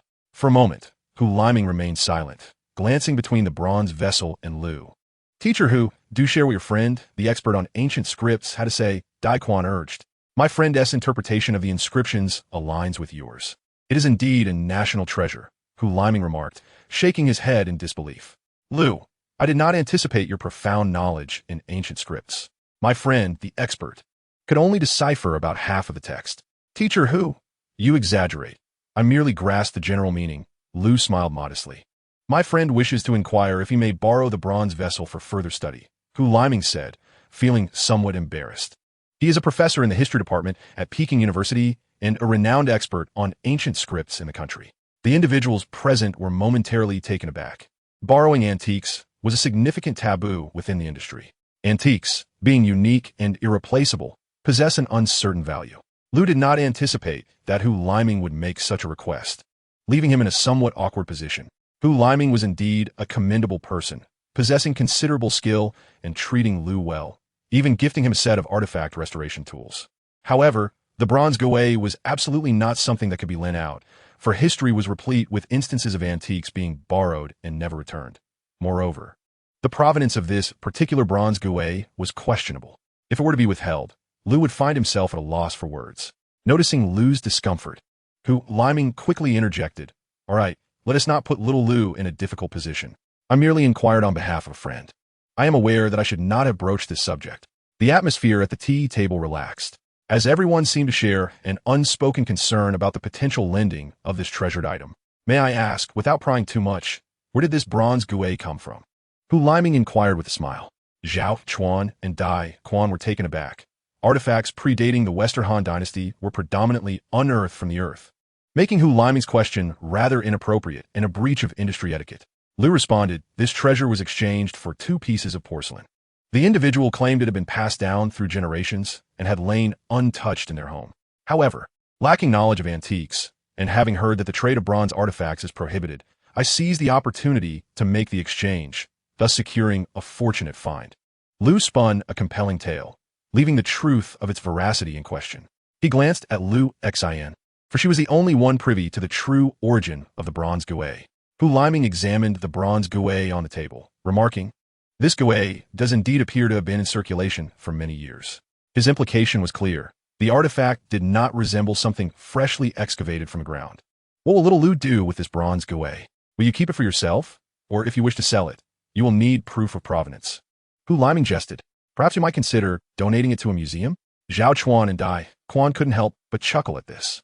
I say, teacher Hu, you've been circling around for quite some time only to arrive at this point. Dai Quan laughed. You couldn't secure a loan, and now you're suggesting a donation. Your calculations are astute. I merely suggested it. This bronze guet is a national treasure. It would be better housed in a museum than in a private residence. Especially since you cannot sell it. Hu Liming replied with a grin. Why can't it be sold? Zaiquan Vito. Teacher Hu, are you unaware?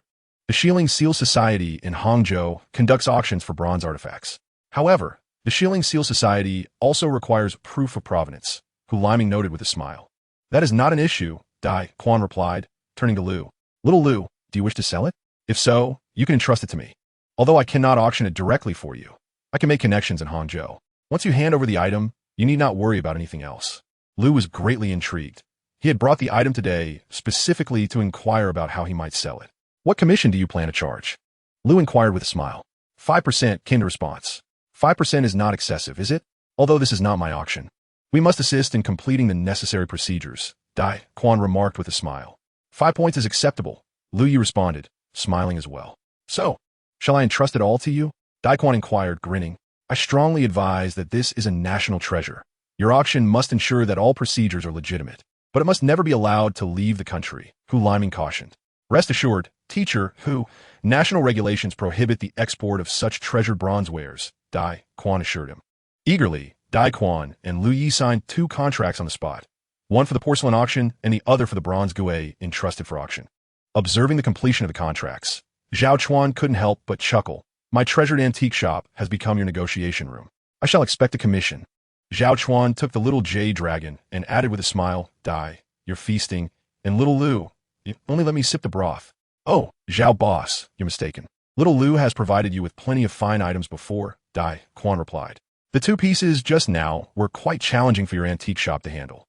It wasn't that little Lu was unwilling.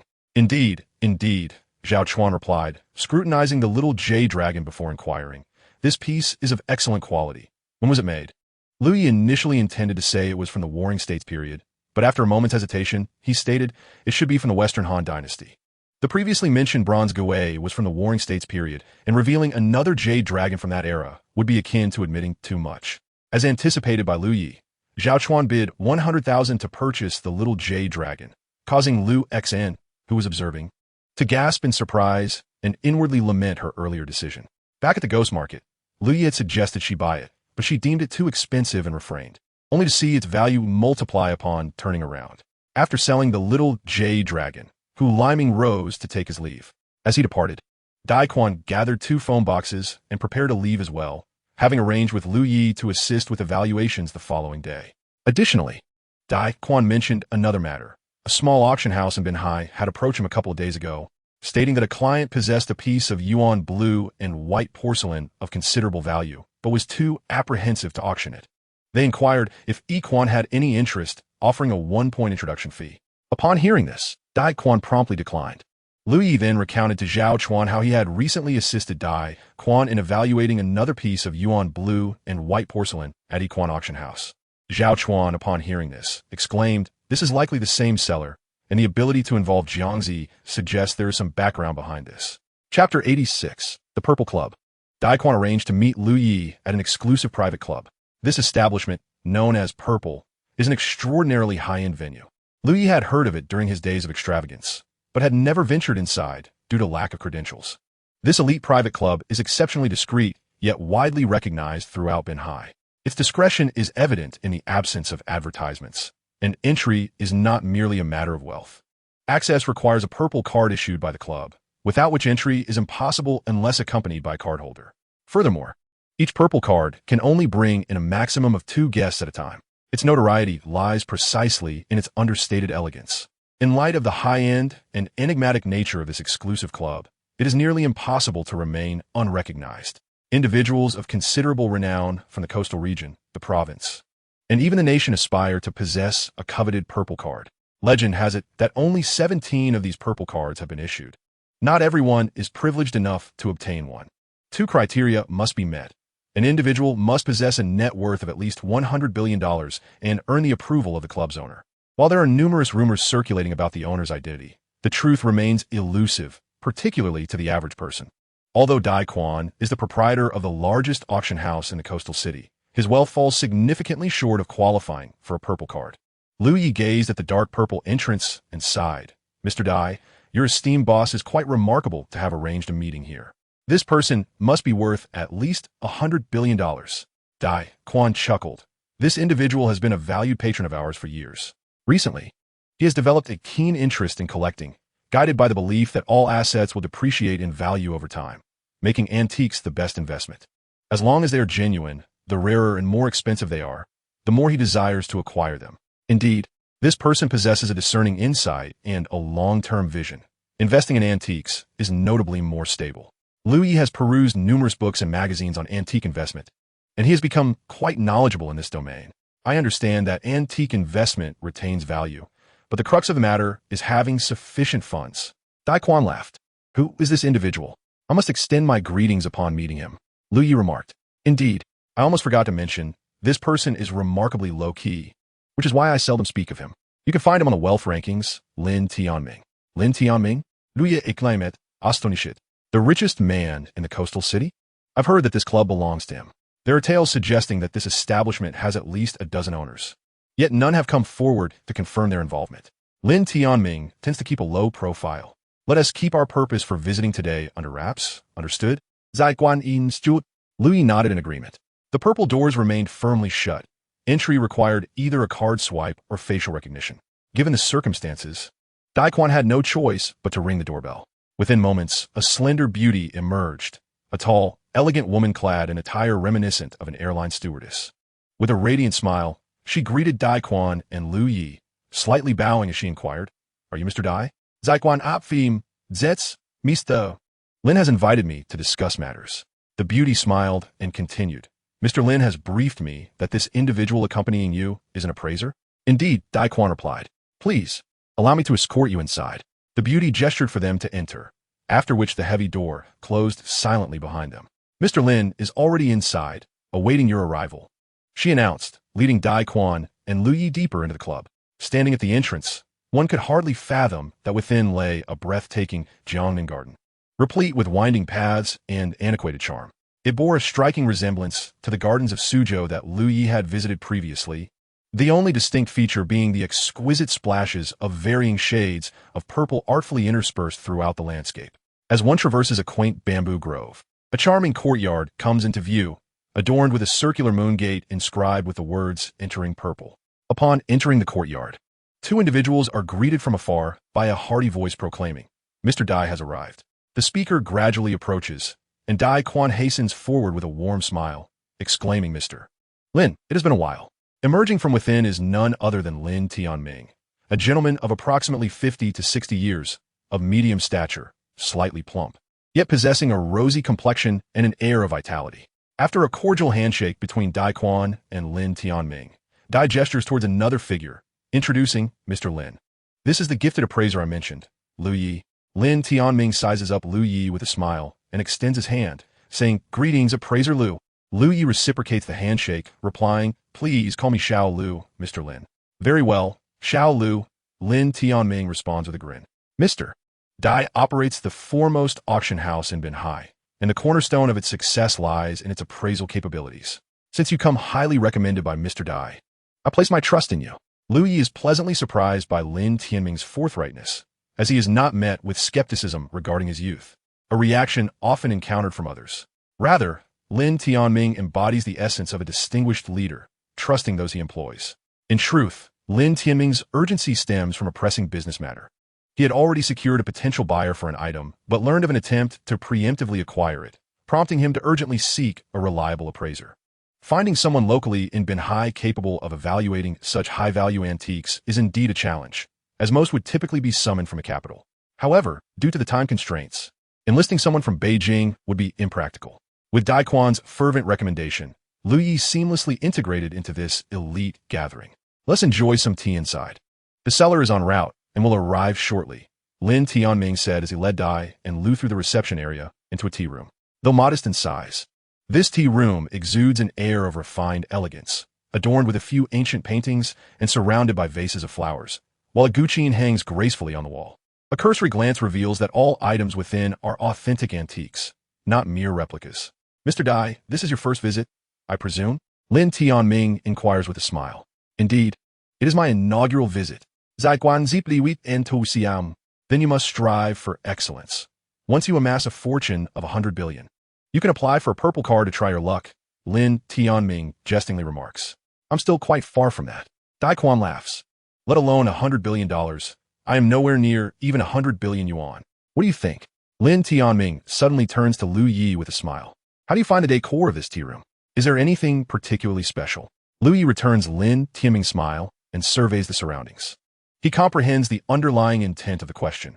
While it seems merely an inquiry about his opinion on the decor, it is, in fact, a test.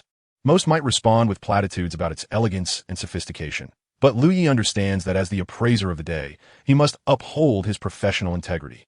The overall aesthetic indeed reflects the legacy of the Song dynasty, particularly in the simplicity of the furniture, unadorned by excessive ornamentation. Although these pieces of furniture are not authentic relics from the Song dynasty, the decorative items surrounding them are undoubtedly genuine artifacts. Lu Yi was taken aback upon hearing this, and quickly turned to survey his surroundings. These two paintings must be worth over 1 million each, casually displayed here. What a grand display. He wondered who the owner of this establishment might be. Lu, what do you think of that guqin on the wall? Lin Tianming inquired with a smile. Lu Yi rose to approach it, examining it closely before gently caressing its surface. What a fine instrument, he exclaimed, returning to his seat. This guqin was indeed from the Song dynasty, albeit slightly regrettable that it had suffered some decay, likely restored during the Kangxi period of the Qing dynasty. Lin Tianming was momentarily stunned and asked, "Is that so?" "Indeed," Lu Yi replied. "Most people would find it difficult to discern, given that the restoration occurred several centuries ago. And this guqin was restored by a master craftsman, showcasing exceptional skill. If I am not mistaken, this guqin was likely once housed within the royal family, possibly having flowed out from the Forbidden City." Lin Tianming was astonished, realizing he had underestimated this young man. However, he chose not to delve further into this topic, and instead invited them to enjoy some tea. Chapter 87. The third encounter with Yuan blue and white porcelain. Today, I have asked you to assist me in examining an object of considerable value. The seller is asking for 200 million. This is one of the rare high-value antiques I have encountered throughout my years of investing in collectibles, so I am quite eager, Lin Tianming remarked with a smile. To be candid, money is not an issue for me. As long as the antique is genuine, that is all that matters. What kind of object is it? Lu Yi inquired with curiosity, having never encountered an antique valued over 100 million. I shall refrain from revealing that for now. You will know once you see it. Lin Tianming replied with a smile. After the trio had enjoyed a couple of cups of tea, a beautiful waitress appeared at the entrance of the tea room. Nodding at Lin Tianming, he promptly stood and said, "The seller has arrived. Please continue enjoying your tea. I will step out to greet them and bring you out shortly." With that, he exited the tea room, and the waitress took his place, preparing tea for Dai and Lu. Lin Tianming, akin to how he had welcomed Dai and Lu earlier, stepped outside to usher the seller inside. The seller, accompanied by another individual, entered, the latter carrying a large brocade box. The three of them settled in the reception room. This is a secure space, considering we are dealing with items worth 200 million, Lin Tianming remarked. Now, let's see what you have brought. Ah, Mr. Lin, you are inspecting it yourself? Not inviting anyone to assist? Of course, I have engaged an appraiser. He is inside, and I will summon him shortly. For now, let us unveil it. Lin Tianming replied with a smile. In recent years, Lin Tianming had developed a keen interest in investing in antiques. To enhance his knowledge, he had studied numerous texts on artifact appraisal and occasionally consulted experts when opportunities arose. Thus, he had intentionally arranged for Lu Yi to be in the tea room, wanting to assess his own appraisal skills first. The seller opened the brocade box, revealing a splendid yuan blue and white jar before them. The seller cautiously retrieved the exquisite blue and white jar from the brocade box and placed it on the tea table, then withdrew his hands, signaling Lin Tianming to proceed with the appraisal. This is a customary practice in the industry, particularly when evaluating fragile items, such as porcelain, which must not be passed directly from one person to another. The object must be set down by one individual before another can take it. Otherwise, should an unexpected slip occur, resulting in damage, the consequences would be dire. Lin Tianming meticulously examined the stunning jar from every angle before proceeding to handle it with care. Over the past few years, he had acquired dozens of antiques, with over 20 pieces being porcelain alone. As he transitioned from novice to connoisseur, having encountered numerous artifacts and absorbed insights from experts, his proficiency in authentication had indeed improved significantly. In the realm of porcelain appraisal, one must consider the base mark: glaze color, porcelain body, painting technique, craftsmanship, and kiln variations, among other factors. Additionally, there are the subtleties of touch, scent, and sound to contemplate. Lin Tianming had developed a certain level of expertise in these areas, having learned with considerable diligence. As he completed his thorough evaluation, a wave of excitement surged within him. True treasures worth billions are not easily acquired. After scrutinizing the yuan blue and white piece, he was convinced that it held merit from every perspective. "What do you think, Mr. Lin?" the seller inquired with a smile. "Quite impressive. However, my opinion alone holds little weight. Please allow me a moment to fetch the appraiser." Lin Tianming replied as he rose and made his way to the tea room. Upon entering, Lu Yi and Dai Quan immediately discerned that the seller had arrived and promptly stood up. "Lu, could you kindly assist in the reception area?" Lin Tianming asked jovially, clearly in high spirits. Lu Yi complied and exited with Dai Quan. "I've conducted a preliminary assessment, and it appears to be without issue, boasting excellent condition," Lin Tianming remarked cheerfully.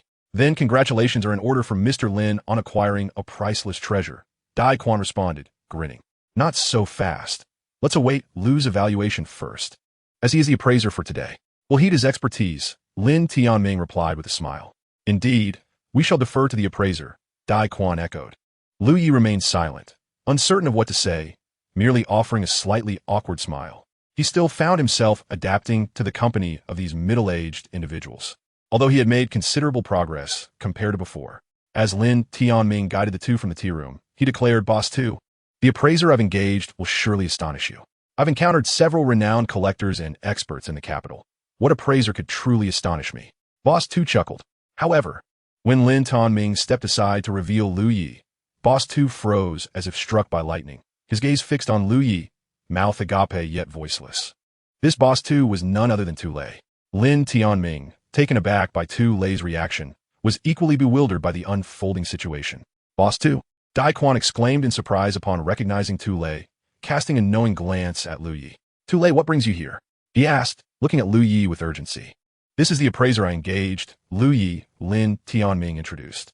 Lin Tianming found it somewhat peculiar. From Tu Lei's expression, it appeared he was experiencing a hint of trepidation. "Do the two of you know each other?" Lin Tianming inquired. "We have met once," Lu Yi replied with a smile. Tu Lei, forcing himself to regain composure, looked at Lin Tianming and said with a grin, "You saw the yuan blue and white earlier. However, I must apologize.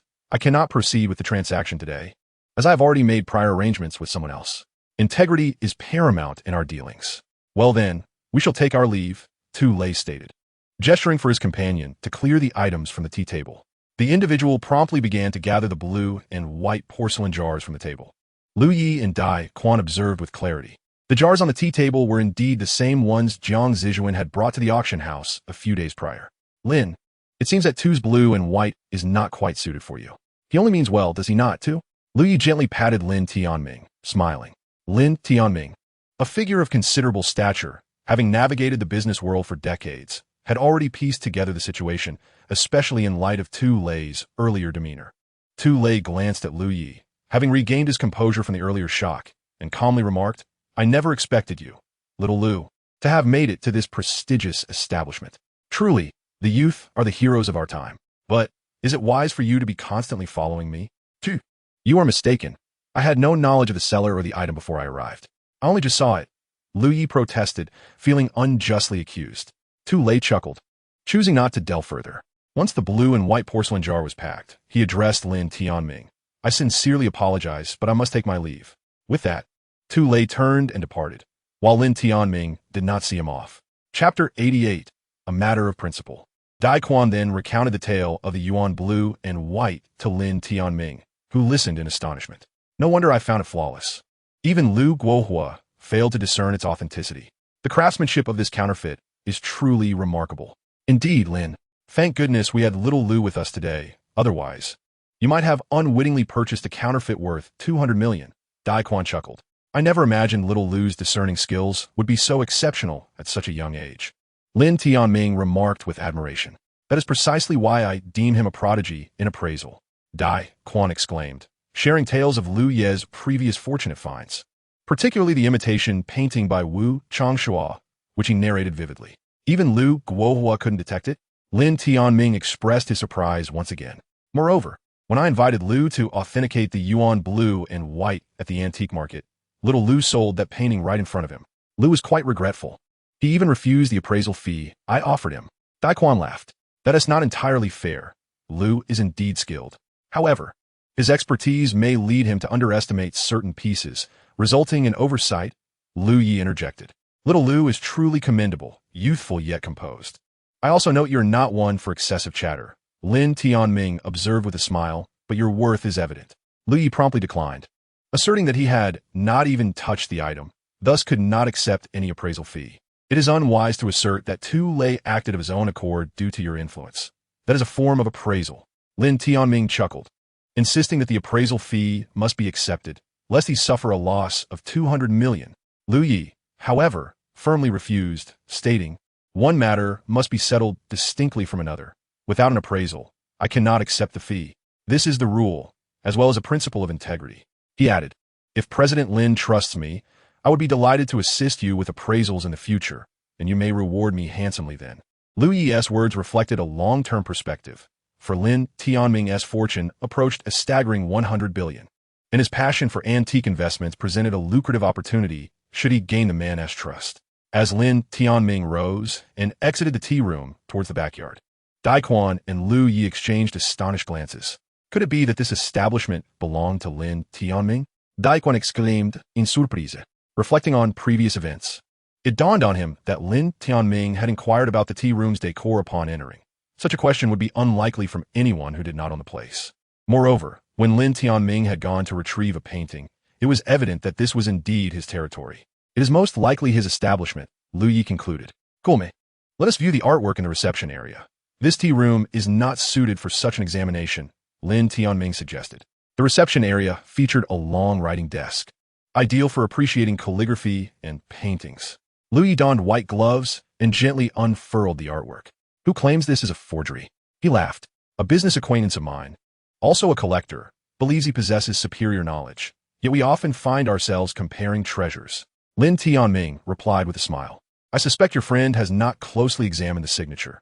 This painting is not counterfeit, merely a copy, as is clearly inscribed.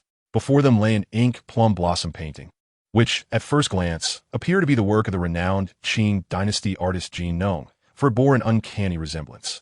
However, a closer inspection of the signature revealed it to be a copy by Luo Pin, a disciple of Jin Nong.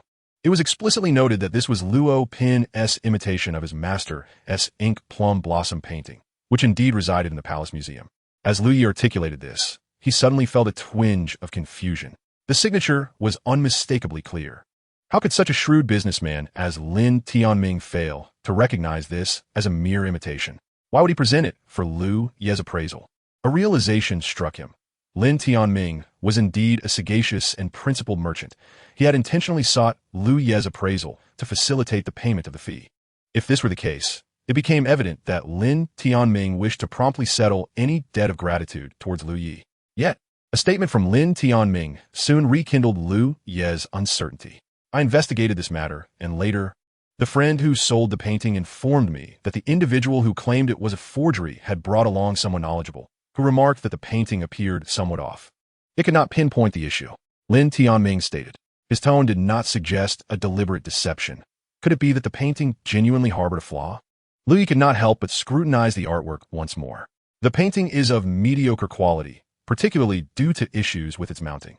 The surface has become wrinkled, and in some areas, it has even bulged. Lu lifted the painting gently, and suddenly realized that the mounting was excessively thick. As the saying goes, 3 parts are the painting and 7 parts are the mounting. The art of mounting has always been regarded as an indispensable aspect of calligraphy and painting, receiving significant attention from artists. Consequently, many calligraphers and painters are themselves masters of the mounting craft. Typically, the mounting of calligraphy and paintings consists of 3 to 4 layers and should not be overly thick, as this would hinder scroll storage and increase the risk of damage. The ink plum blossom painting before him was evidently too thick. The core of the painting was so substantial that when viewed from the side, it was noticeable that the core protruded slightly, resulting in various areas of the artwork bulging. Ancient scholars placed great importance on the mounting of calligraphy and paintings. And Luo Pin, one of the 8 eccentrics of Yangzhou, certainly would not overlook such an odd mounting, which clearly indicated a problem.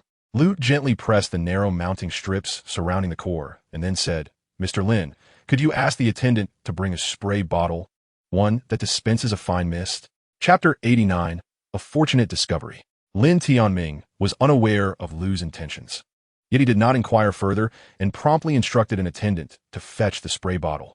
Upon receiving the spray bottle, Daiquan hastily exclaimed, "Xiao Lu, you aren't planning to dismantle this painting, are you?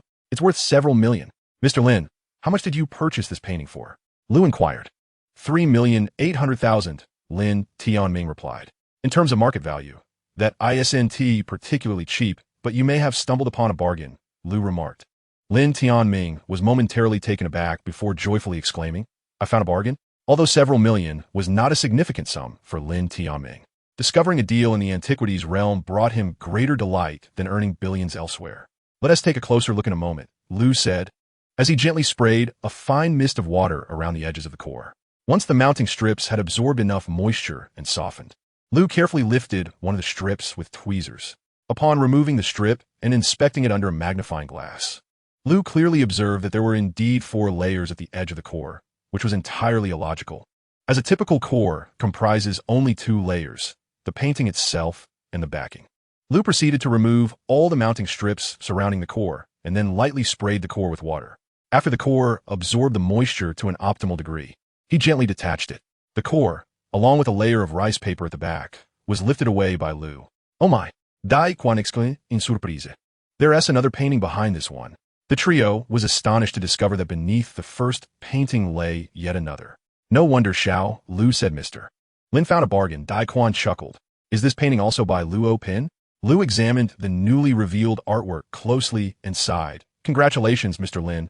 You have indeed made a remarkable discovery." Lin Tianming, taken aback, hurriedly asked, "What remarkable discovery?" "The painting beneath is not by Luo Pin, but by his master, Jin Nong." Lu explained. "Jin Nong?" Both Lin Tianming and Dai Quan were astounded. Who among them was unaware that Jin Nong's paintings fetch tens of millions?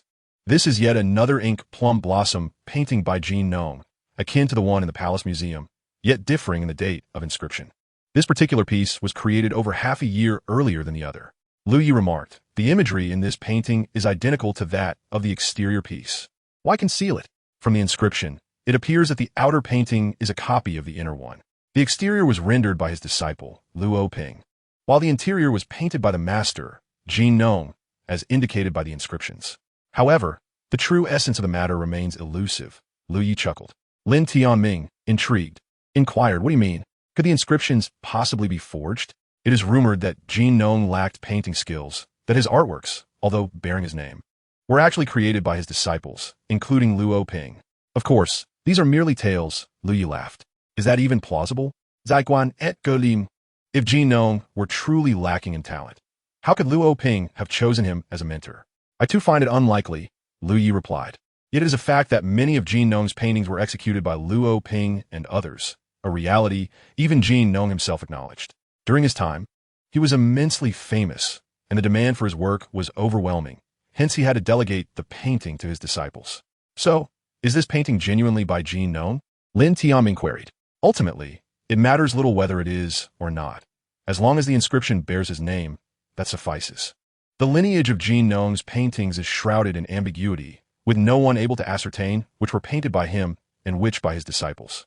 Yet, as long as the inscription asserts his authorship, is deemed his," Lu Yi articulated. Lin Tianming nodded in agreement. Curiosity piquing his interest. But why did Luo Ping choose to obscure this painting? This piece predates the one in the Palace Museum by 6 months, suggesting that it was completed first.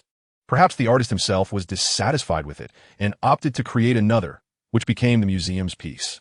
If it was indeed painted by Jin Nong, it is entirely plausible that his disciple, Luo Ping, sought to replicate it for study. However, by using his own copy to cover the original, does this not imply that the original was painted by him? Lu Yi pondered. Indeed, your analysis is astute. Typically, a disciple would not use their own copy to conceal the master's original work. It is likely that Luo Ping assisted Jin Nong in painting it.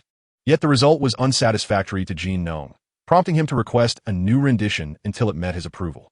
Thus, Luo Ping later used a successful copy to obscure his earlier unsatisfactory attempt, Lin Tianming surmised. Regardless, congratulations are in order for Lin. If memory serves me right, Jin Nong's zinc plum blossom once fetched a price exceeding 50 million. Daquan exclaimed with a smile. This piece should fetch over 60 million at auction now. Indeed, Lin has stumbled upon a significant treasure. Lu Yi added with delight. My fortunate discovery is merely a stroke of luck. It is you, dear Lu, who truly assisted me in uncovering its value. Had it not been for your discerning eye and insight into its intricacies, I might have unwittingly gifted it away. Lin Tianming admitted, feeling a tinge of shame.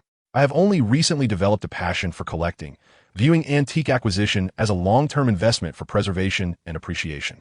Therefore, I must ensure that my collectibles are unequivocally authentic. I would never retain anything with flaws or uncertainties.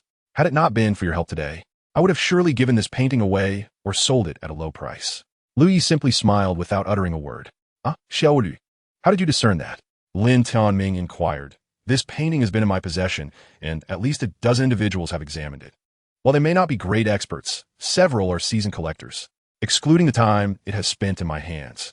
This painting has circulated for centuries without anyone uncovering its secret. How did you manage to see through it? Lu Yi found it difficult to articulate how he arrived at his conclusion.